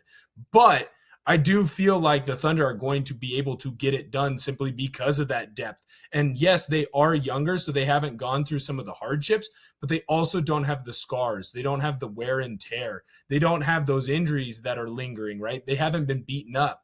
So I think that the Thunder are going to be able to use their youth to get steals, to make big plays, to make hustle plays. And then I think with their depth, they are going to be able to overwhelm this Denver team.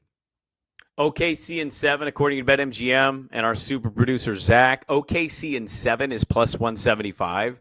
I have the Thunder in this series. I took them before it started. I have the Thunder getting to the Western Conference Finals. I think they're going to take on the Timberwolves, which we'll get to because, unfortunately there's an injury in that series that's kind of changed the landscape of it. I still think Thunder can get to the finals. Now, that being said, this is a show where we talk about futures. And if you want to talk about futures and you want to talk about value, I don't know how you don't toy with Nuggets plus 460 to win the series. I just don't. I feel like those numbers are a bit high both ways. Like OKC in 7 or even in 6, maybe it happens. They're so playoff and championship tested. And I think OKC in a lot of moments in this series are still looking like that young team that are figuring this out. And so if the other team has the best player in the world and then other veterans that know how to get it done, I think plus 460 is insane value. We got a lot to get to here, Will. Give you an update on this Indiana-Cleveland game as it's already had a timeout for one team. And we'll get some NFL stuff today and some of the other playoff conversations to be had. It is a loaded show. Back to the Future's back with more on the BetMGM Network.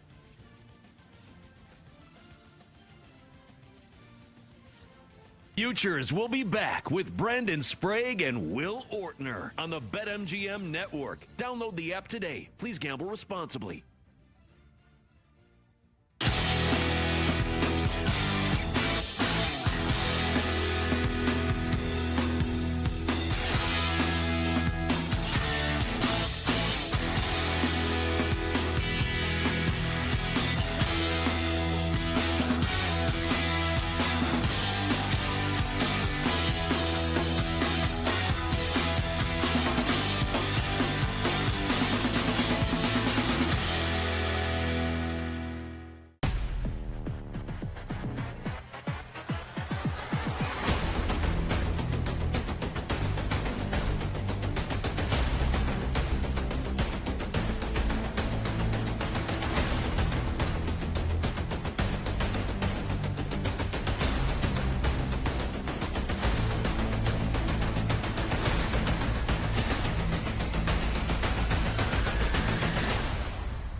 Get ready to experience the ultimate fusion of wagering and entertainment. This is the BetMGM Network. Kicking off your morning with the Daily Tip with Michael Jenkins and Chelsea Messenger. Over. It's a very simple way to look at it. It's the best way to look at it. Followed by the newly branded Bet Sweats with Joe O and Sammy P. When I stop talking, that's when you jump in usually. He said, ring that bell! He said, ring that bell!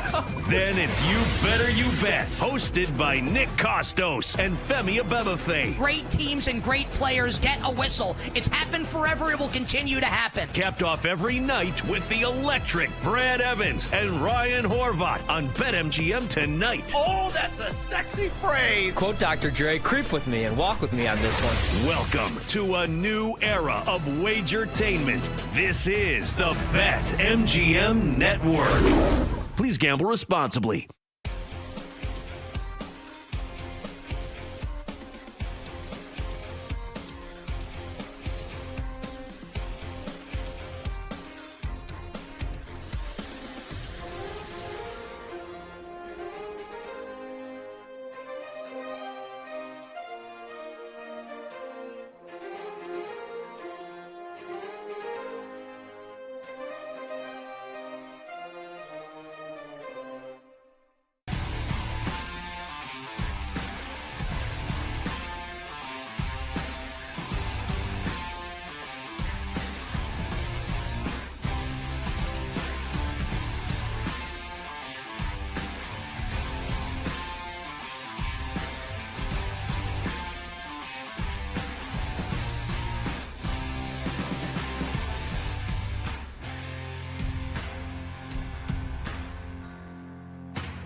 Get ready to experience the ultimate fusion of wagering and entertainment. This is the BetMGM Network. Kicking off your morning with the Daily Tip with Michael Jenkins and Chelsea Messenger. Over. It's a very simple way to look at it. It's the best way to look at it. Followed by the newly branded Bet Sweats with Joe O and Sammy P. When I stop talking, that's when you jump in usually. He said, ring that bell! He said, ring that bell! Then it's You Better You Bet, hosted by Nick Costos and Femi Abebefe. Great teams and great players get a whistle. It's happened forever. It will continue to happen. Capped off every night with the electric Brad Evans and Ryan Horvat on BetMGM tonight. Oh, that's a sexy phrase. Quote Dr. Dre, creep with me and walk with me on this one. Welcome to a new era of Wagertainment. This is the BetMGM Network. Please gamble responsibly.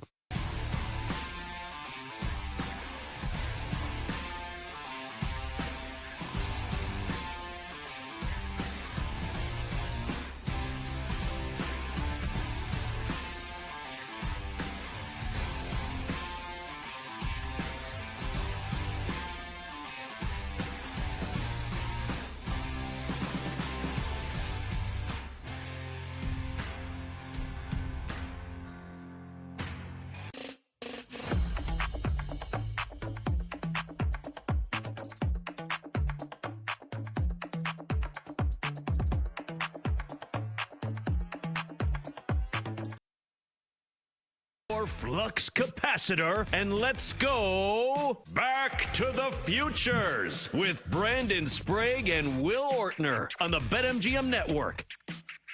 Hey, welcome back in.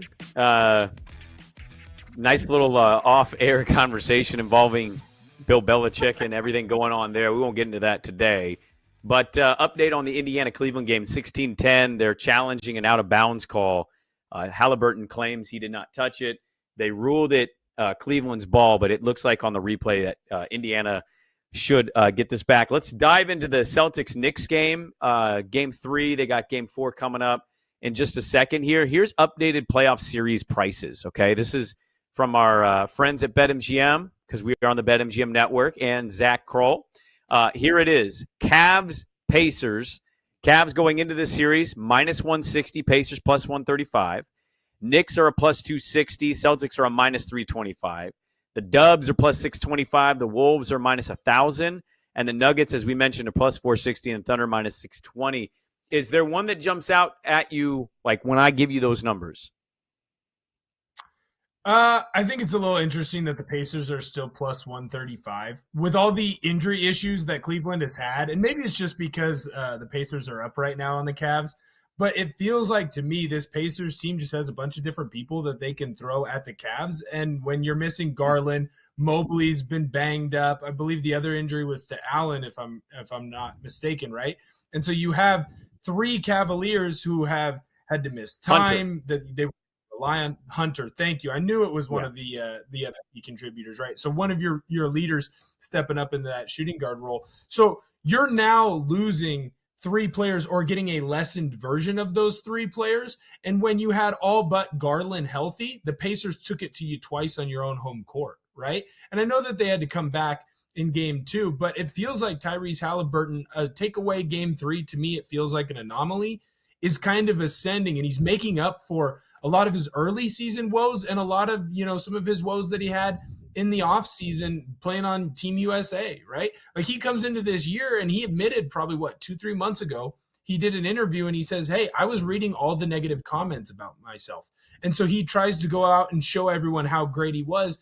And it really detracted from his game. He got into a funk. He was in a bad mental headspace. And he finally just stopped reading all the press clippings. He stopped going through Twitter like Kevin Durant and trying to see who loves him and who hates him. And he just started playing basketball again. And you can tell that he has a lot of joy. He finds it fun.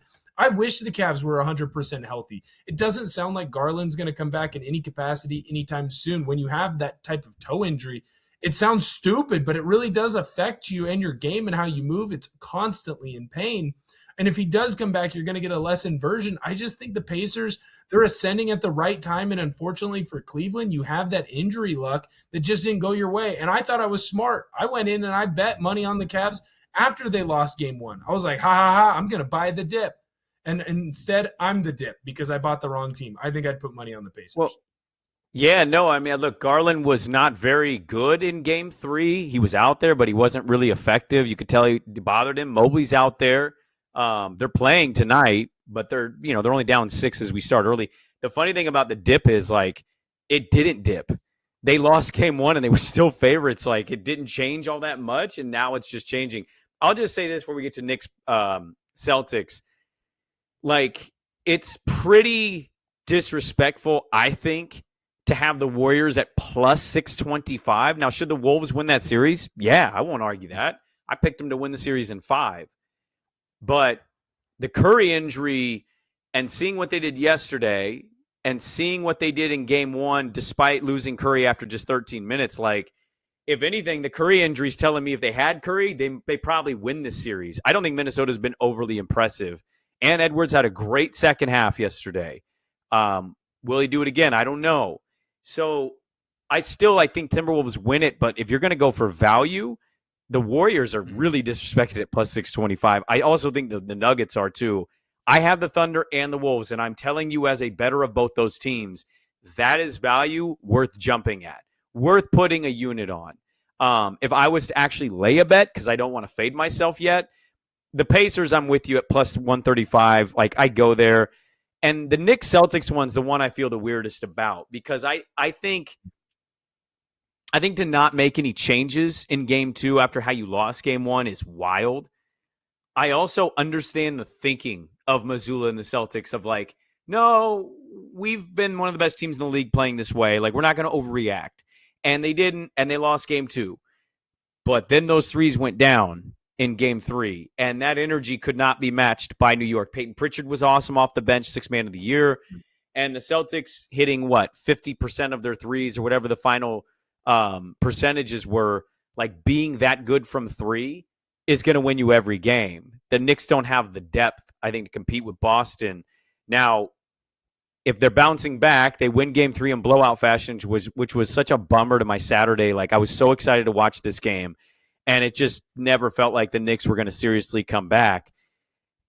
Boston was, 50% from 3. They were 20 of 40, so that finally switched sides.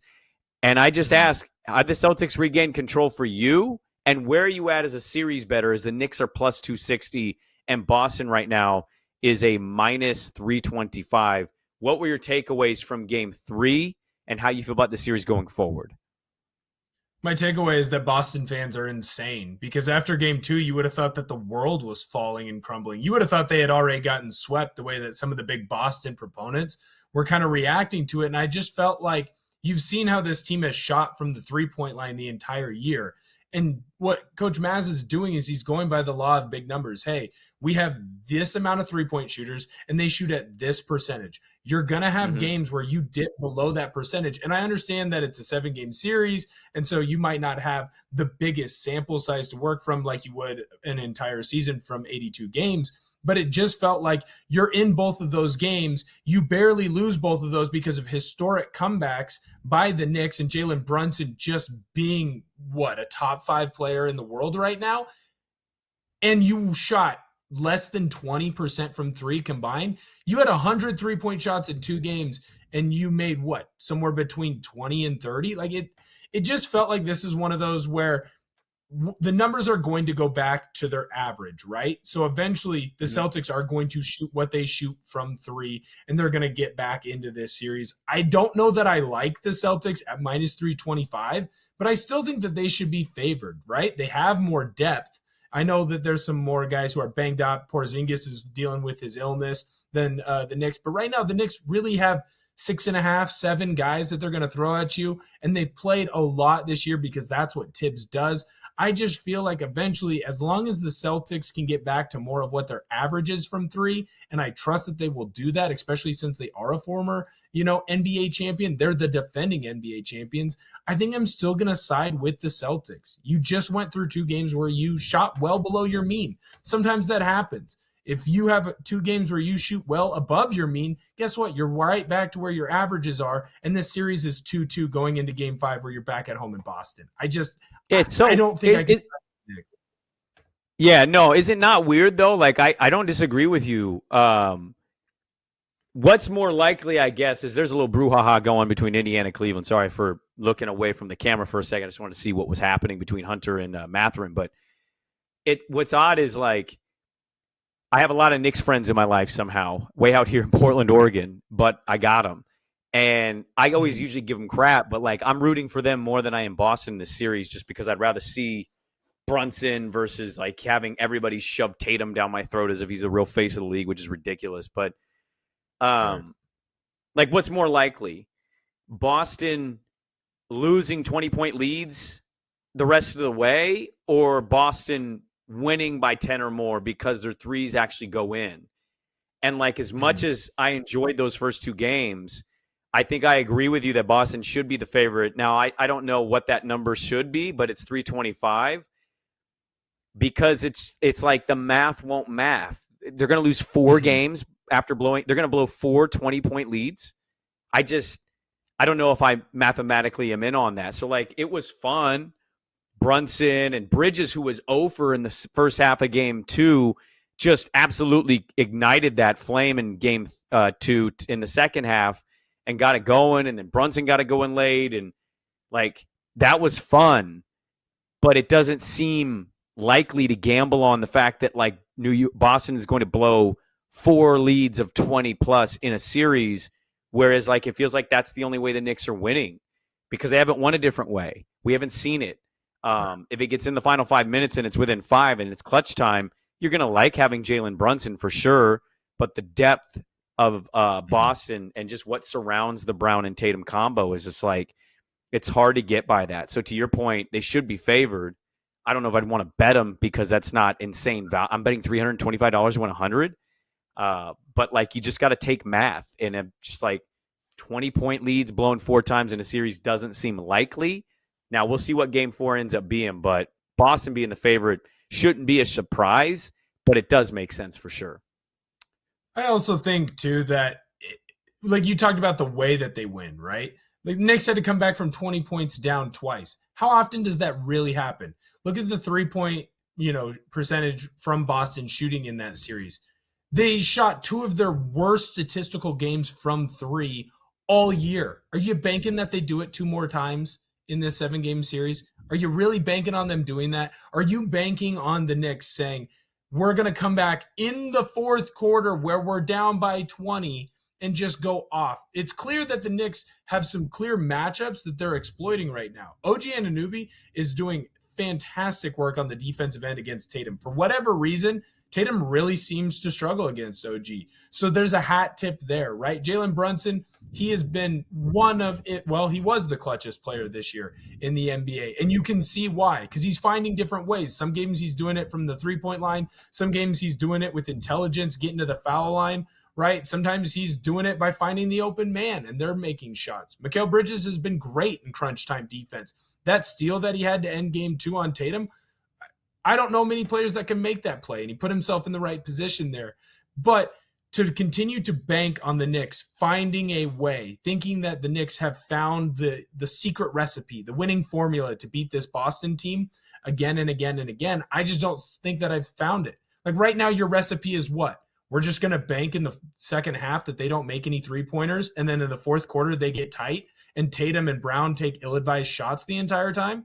I just don't see that being a winning formula for the rest of this series. It doesn't make sense in my head. Maybe it happens. It just doesn't make sense in my head.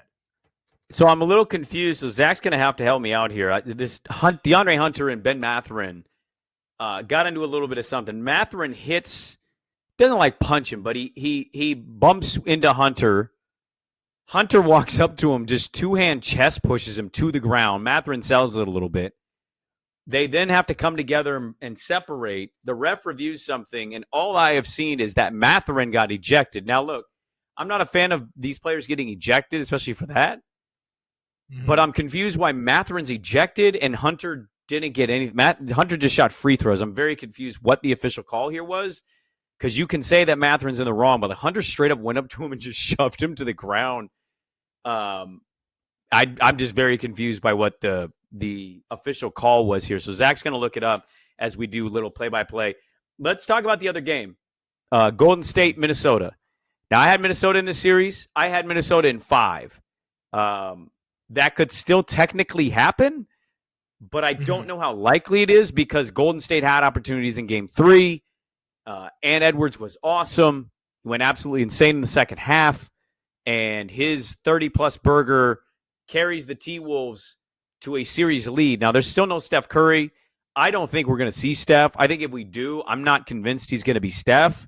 So, if anything, he's a distraction that Minnesota will quickly figure out as a distraction. But where are you at on Minnesota? They're a minus 1,000 to win this series now, and Golden State's a plus 625. What did you think of game 3? And are you expecting Minnesota to win this in 5? What do you expect for game 4? Monetarily, I'd like this game to get to game 6 just because I have this series going over 5.5. But I also bet that before Steph Curry got hurt. And not to be, the fat out of shape sportscaster who's going to tell you how long an injury is going to make an elite athlete sit out of a series. It's going to be a lot longer than we think. And even if he does come back, like I had a grade 1 strain of my hamstring, right? It bothers me to this day, and I did it when I was 20 years old. And I understand that, I'm not Steph Curry, and Steph Curry isn't me. What's Steph Curry? I'm glad you understand that. Right. Well, I'm a little bit taller, so you know what I figured out? I'm not Steph Curry. Yeah, and a shocking development. Guess what? We're a little different. But he's known for his ability to run around the court and use his speed and his quickness to get open looks. He's not going to have that ability with the hamstring, right? And so he's going to turn into more of that distraction, like you said, or a spot-up shooter. And that just completely changes what this Warriors team is. Now, I do worry about the Wolves playing with their food, right? Like it took Ant Edwards waking up and going off for 28 in the second half for that Wolves team to get going and win this game. And it was much closer than it should have been. And the Wolves seem to do this, right? They play up or down to their opponent. So I just worry about the Wolves playing with their food a little bit, making this series go long. I still think the Wolves win. I think they're the surest bet of anyone. I get why they're minus 1,000, but I worry about playing with their food. I want to carry something over on that series, and then we got some NFL to talk about, give you a score update as well. Our last segment of the show, Back to the Futures, Will Orton and Brandon Sprague. We're back with more on the BetMGM Network.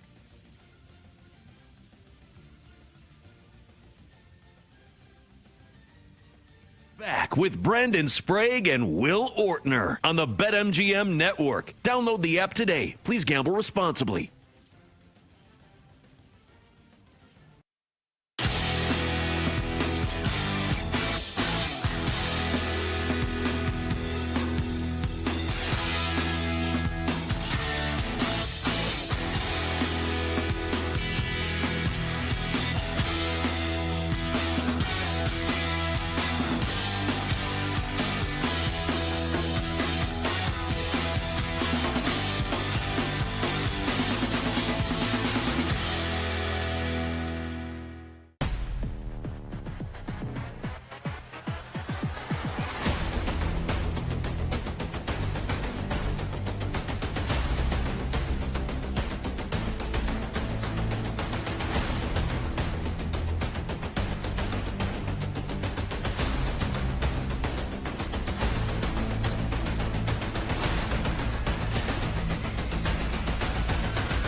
Get ready to experience the ultimate fusion of wagering and entertainment. This is the BetMGM Network. Kicking off your morning with the Daily Tip with Michael Jenkins and Chelsea Messenger. Over. It's a very simple way to look at it. It's the best way to look at it. Followed by the newly branded Bet Sweats with Joe O and Sammy P. When I stop talking, that's when you jump in usually. He said, ring that bell! He said, ring that bell!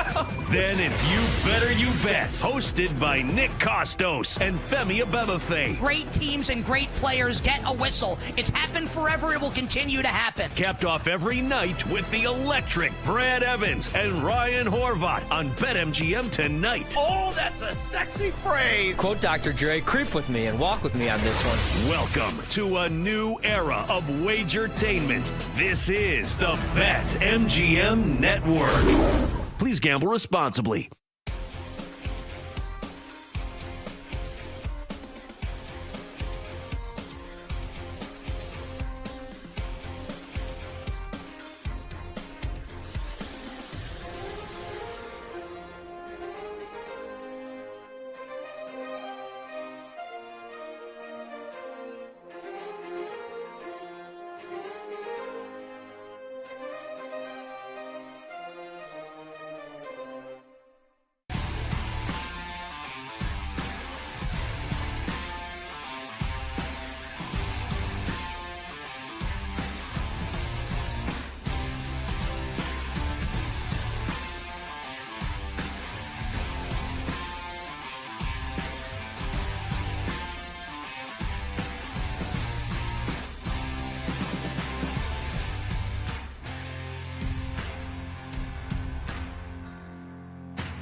Get ready to experience the ultimate fusion of wagering and entertainment. This is the BetMGM Network. Kicking off your morning with the Daily Tip with Michael Jenkins and Chelsea Messenger. Over. It's a very simple way to look at it. It's the best way to look at it. Followed by the newly branded Bet Sweats with Joe O and Sammy P. When I stop talking, that's when you jump in usually. He said, ring that bell! He said, ring that bell! Then it's You Better You Bet, hosted by Nick Costos and Femi Abebefe. Great teams and great players get a whistle. It's happened forever. It will continue to happen. Capped off every night with the electric Brad Evans and Ryan Horvat on BetMGM tonight. Oh, that's a sexy phrase. Quote Dr. Dre, creep with me and walk with me on this one. Welcome to a new era of Wagertainment. This is the BetMGM Network. Please gamble responsibly.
Grab your flux capacitor and let's go back to the futures with Brandon Sprague and Will Ortner on the BetMGM Network.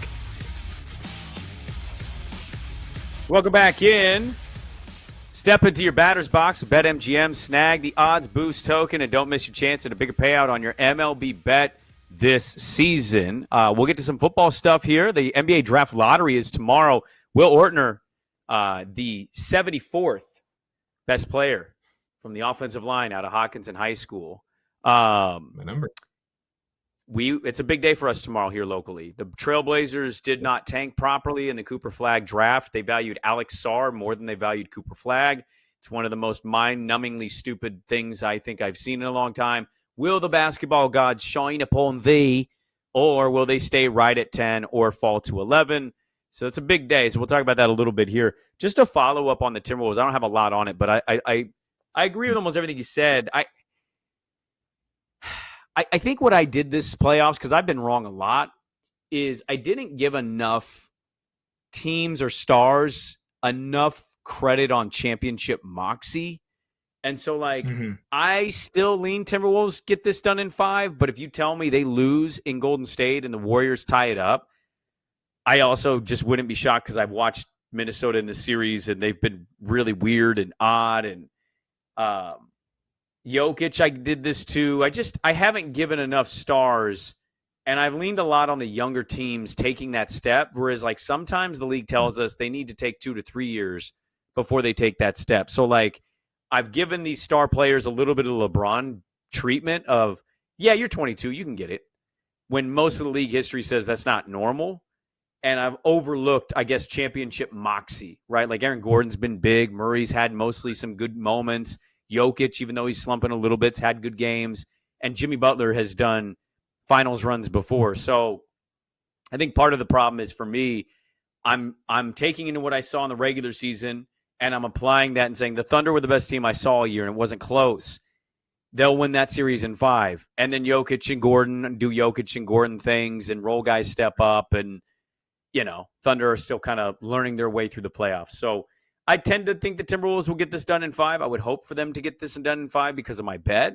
But I'm not going to overlook Golden State and the idea that they could tie the series, send it back to Minnesota, and maybe your bet cashes. Or maybe Steph Curry miraculously comes back with that hamstring. So, that's just kind of my only follow-up I have on Minnesota is maybe they're, to your point, playing with the food a little bit, but also to credit to Golden State, their culture, Steve Kerr, they've been here a million times, so they're not rattled by this moment. Let's get to some NFL news and notes here.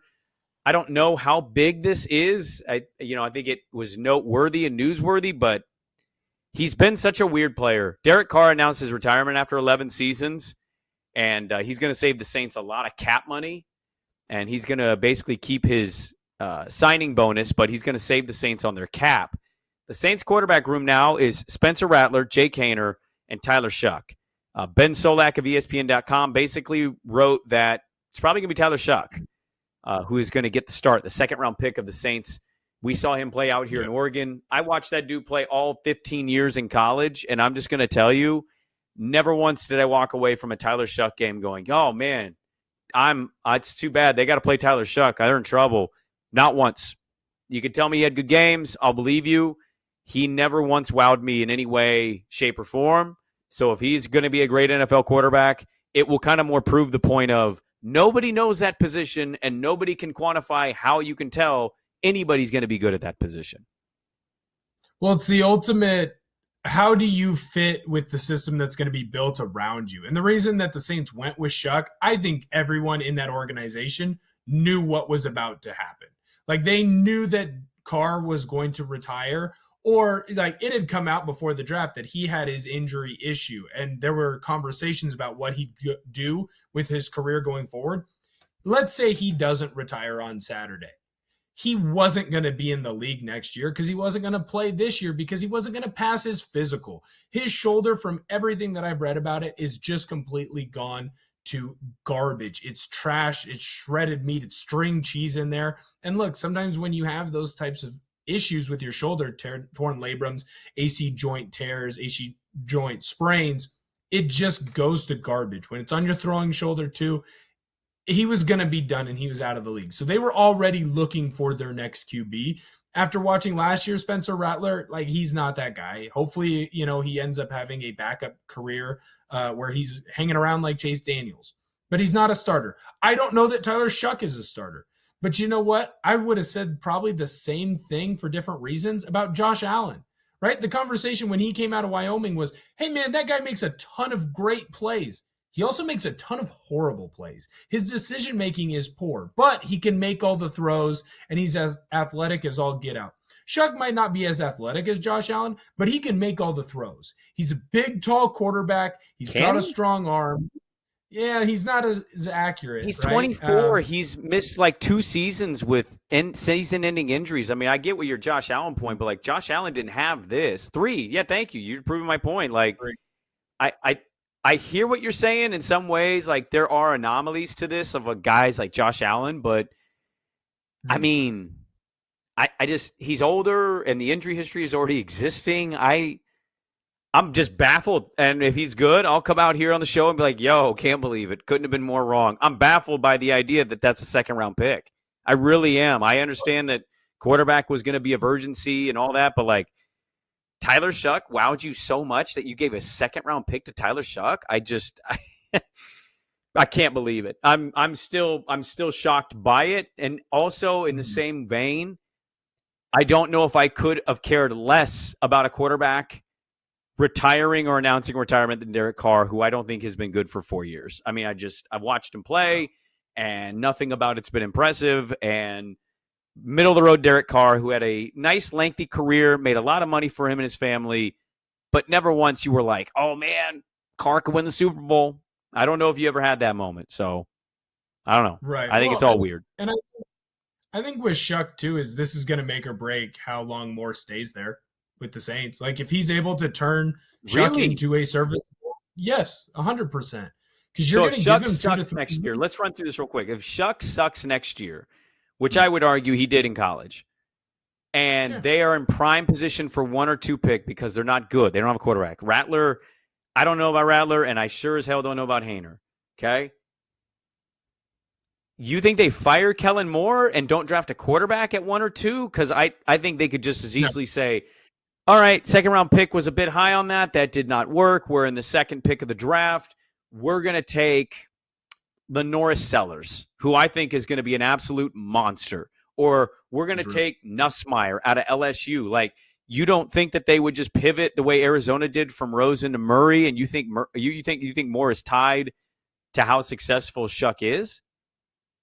No, not in that scenario. If your scenario is they are the worst or second worst team, then no, they're not tied. But in my scenario, they're not the worst, right? They're in the top 10 area. And I think that Kellen Moore is going to design an offense, and he's shown that he has the ability to do this, where there's going to be moments and flashes of Tyler Shuck. Remember, they're also in cap hell, right? So they have to get younger. This helped them a lot, actually, this Carr announcement. It did, 100%. But they still have a bunch of guys like Cam Jordan on the defensive side, Alvin Kamara on the offensive side that have clearly taken a step back. And so they're going to have to move on from those guys. Now, if the Saints look at this and that front office and they say, hey, there's a little bit of signs of growth from Tyler Shuck. We want to keep Kellen Moore around with Tyler Shuck and continue to try and grow our team around him. Then, yes, I do think he's going to be tied to him, much like Brian Daboll was for the most part with Daniel Jones. Like, the only reason that Daboll isn't completely tied to Daniel Jones is because he was so horrific in the last 2 years after the 1 year when Daboll got brought in. Because remember, Daboll was brought in to make Daniel Jones become a star or at least a serviceable starting quarterback, and he did for a year. But last year, Daboll doesn't get fired. They're able to get rid of Daniel Jones, but if it doesn't work this year, Brian Daboll will be fired. If they go 0-4 to start the year, Daboll will be fired. And I think that Kellen Moore could have this same thing if Shuck shows growth. Like, remember, this is the same league that drafted Christian Hackenberg. Christian Hackenberg was horrible in college, way worse than Tyler Shuck. But he was a big kid with a strong arm, and NFL teams loved him. That's what Tyler Shuck is. And if he shows any signs of being halfway decent, and this Saints team isn't, a bottom 5 team, I think they will stay with Shuck. I don't think they'll draft a QB. And then it will completely depend on Kellen Moore and his time in his career with the Saints on how Tyler Shuck goes. He was brought in as a QB whisperer, and he went out and he said, Tyler Shuck is the QB that I want. So unless it is a Josh Rosen historically bad pick, and you get to be a 1 or 2 pick next year, he will be tied to Tyler Shuck. Very quickly, Pickens got traded. Pittsburgh traded him to Dallas. Dallas gave a 2026 third-round pick and a 2027 fifth-round pick to the Steelers for Pickens and a 2027 sixth. I don't know about you. I just thought this was a big nothing burger story. It's only newsy because of the team that traded for the player and the player being kind of polarizing. Is he good? Is he really good? Is he overrated? I just, I kind of thought it was a nothing burger. I don't think this is going to be amazing for Dallas, and I still don't know who the hell is throwing the football for Pittsburgh. Though I talked to a Pittsburgh guy this week, and he maintains Pittsburgh knows they're getting Aaron Rodgers. Like, that was his takeaway, basically.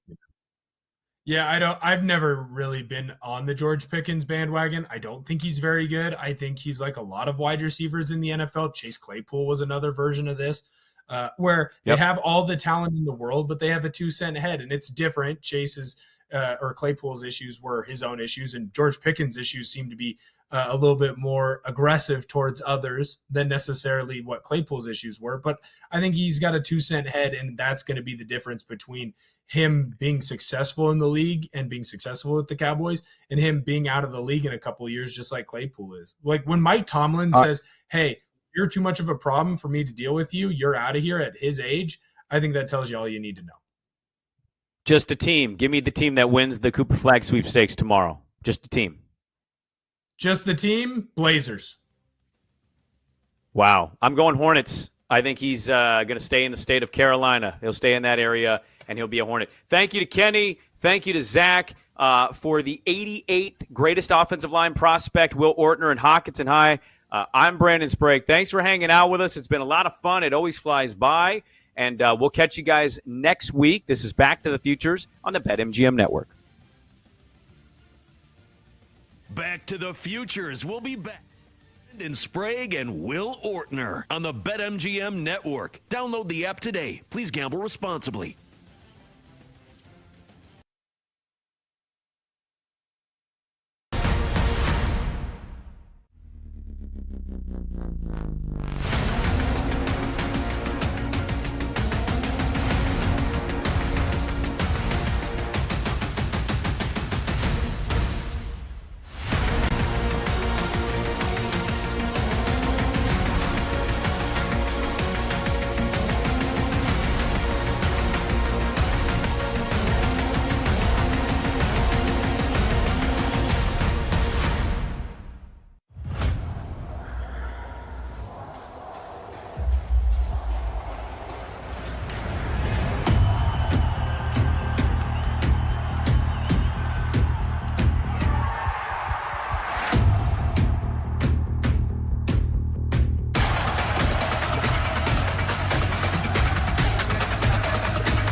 Get ready to experience the ultimate fusion of wagering and entertainment. This is the BetMGM Network. Kicking off your morning with the Daily Tip with Michael Jenkins and Chelsea Messenger. Over.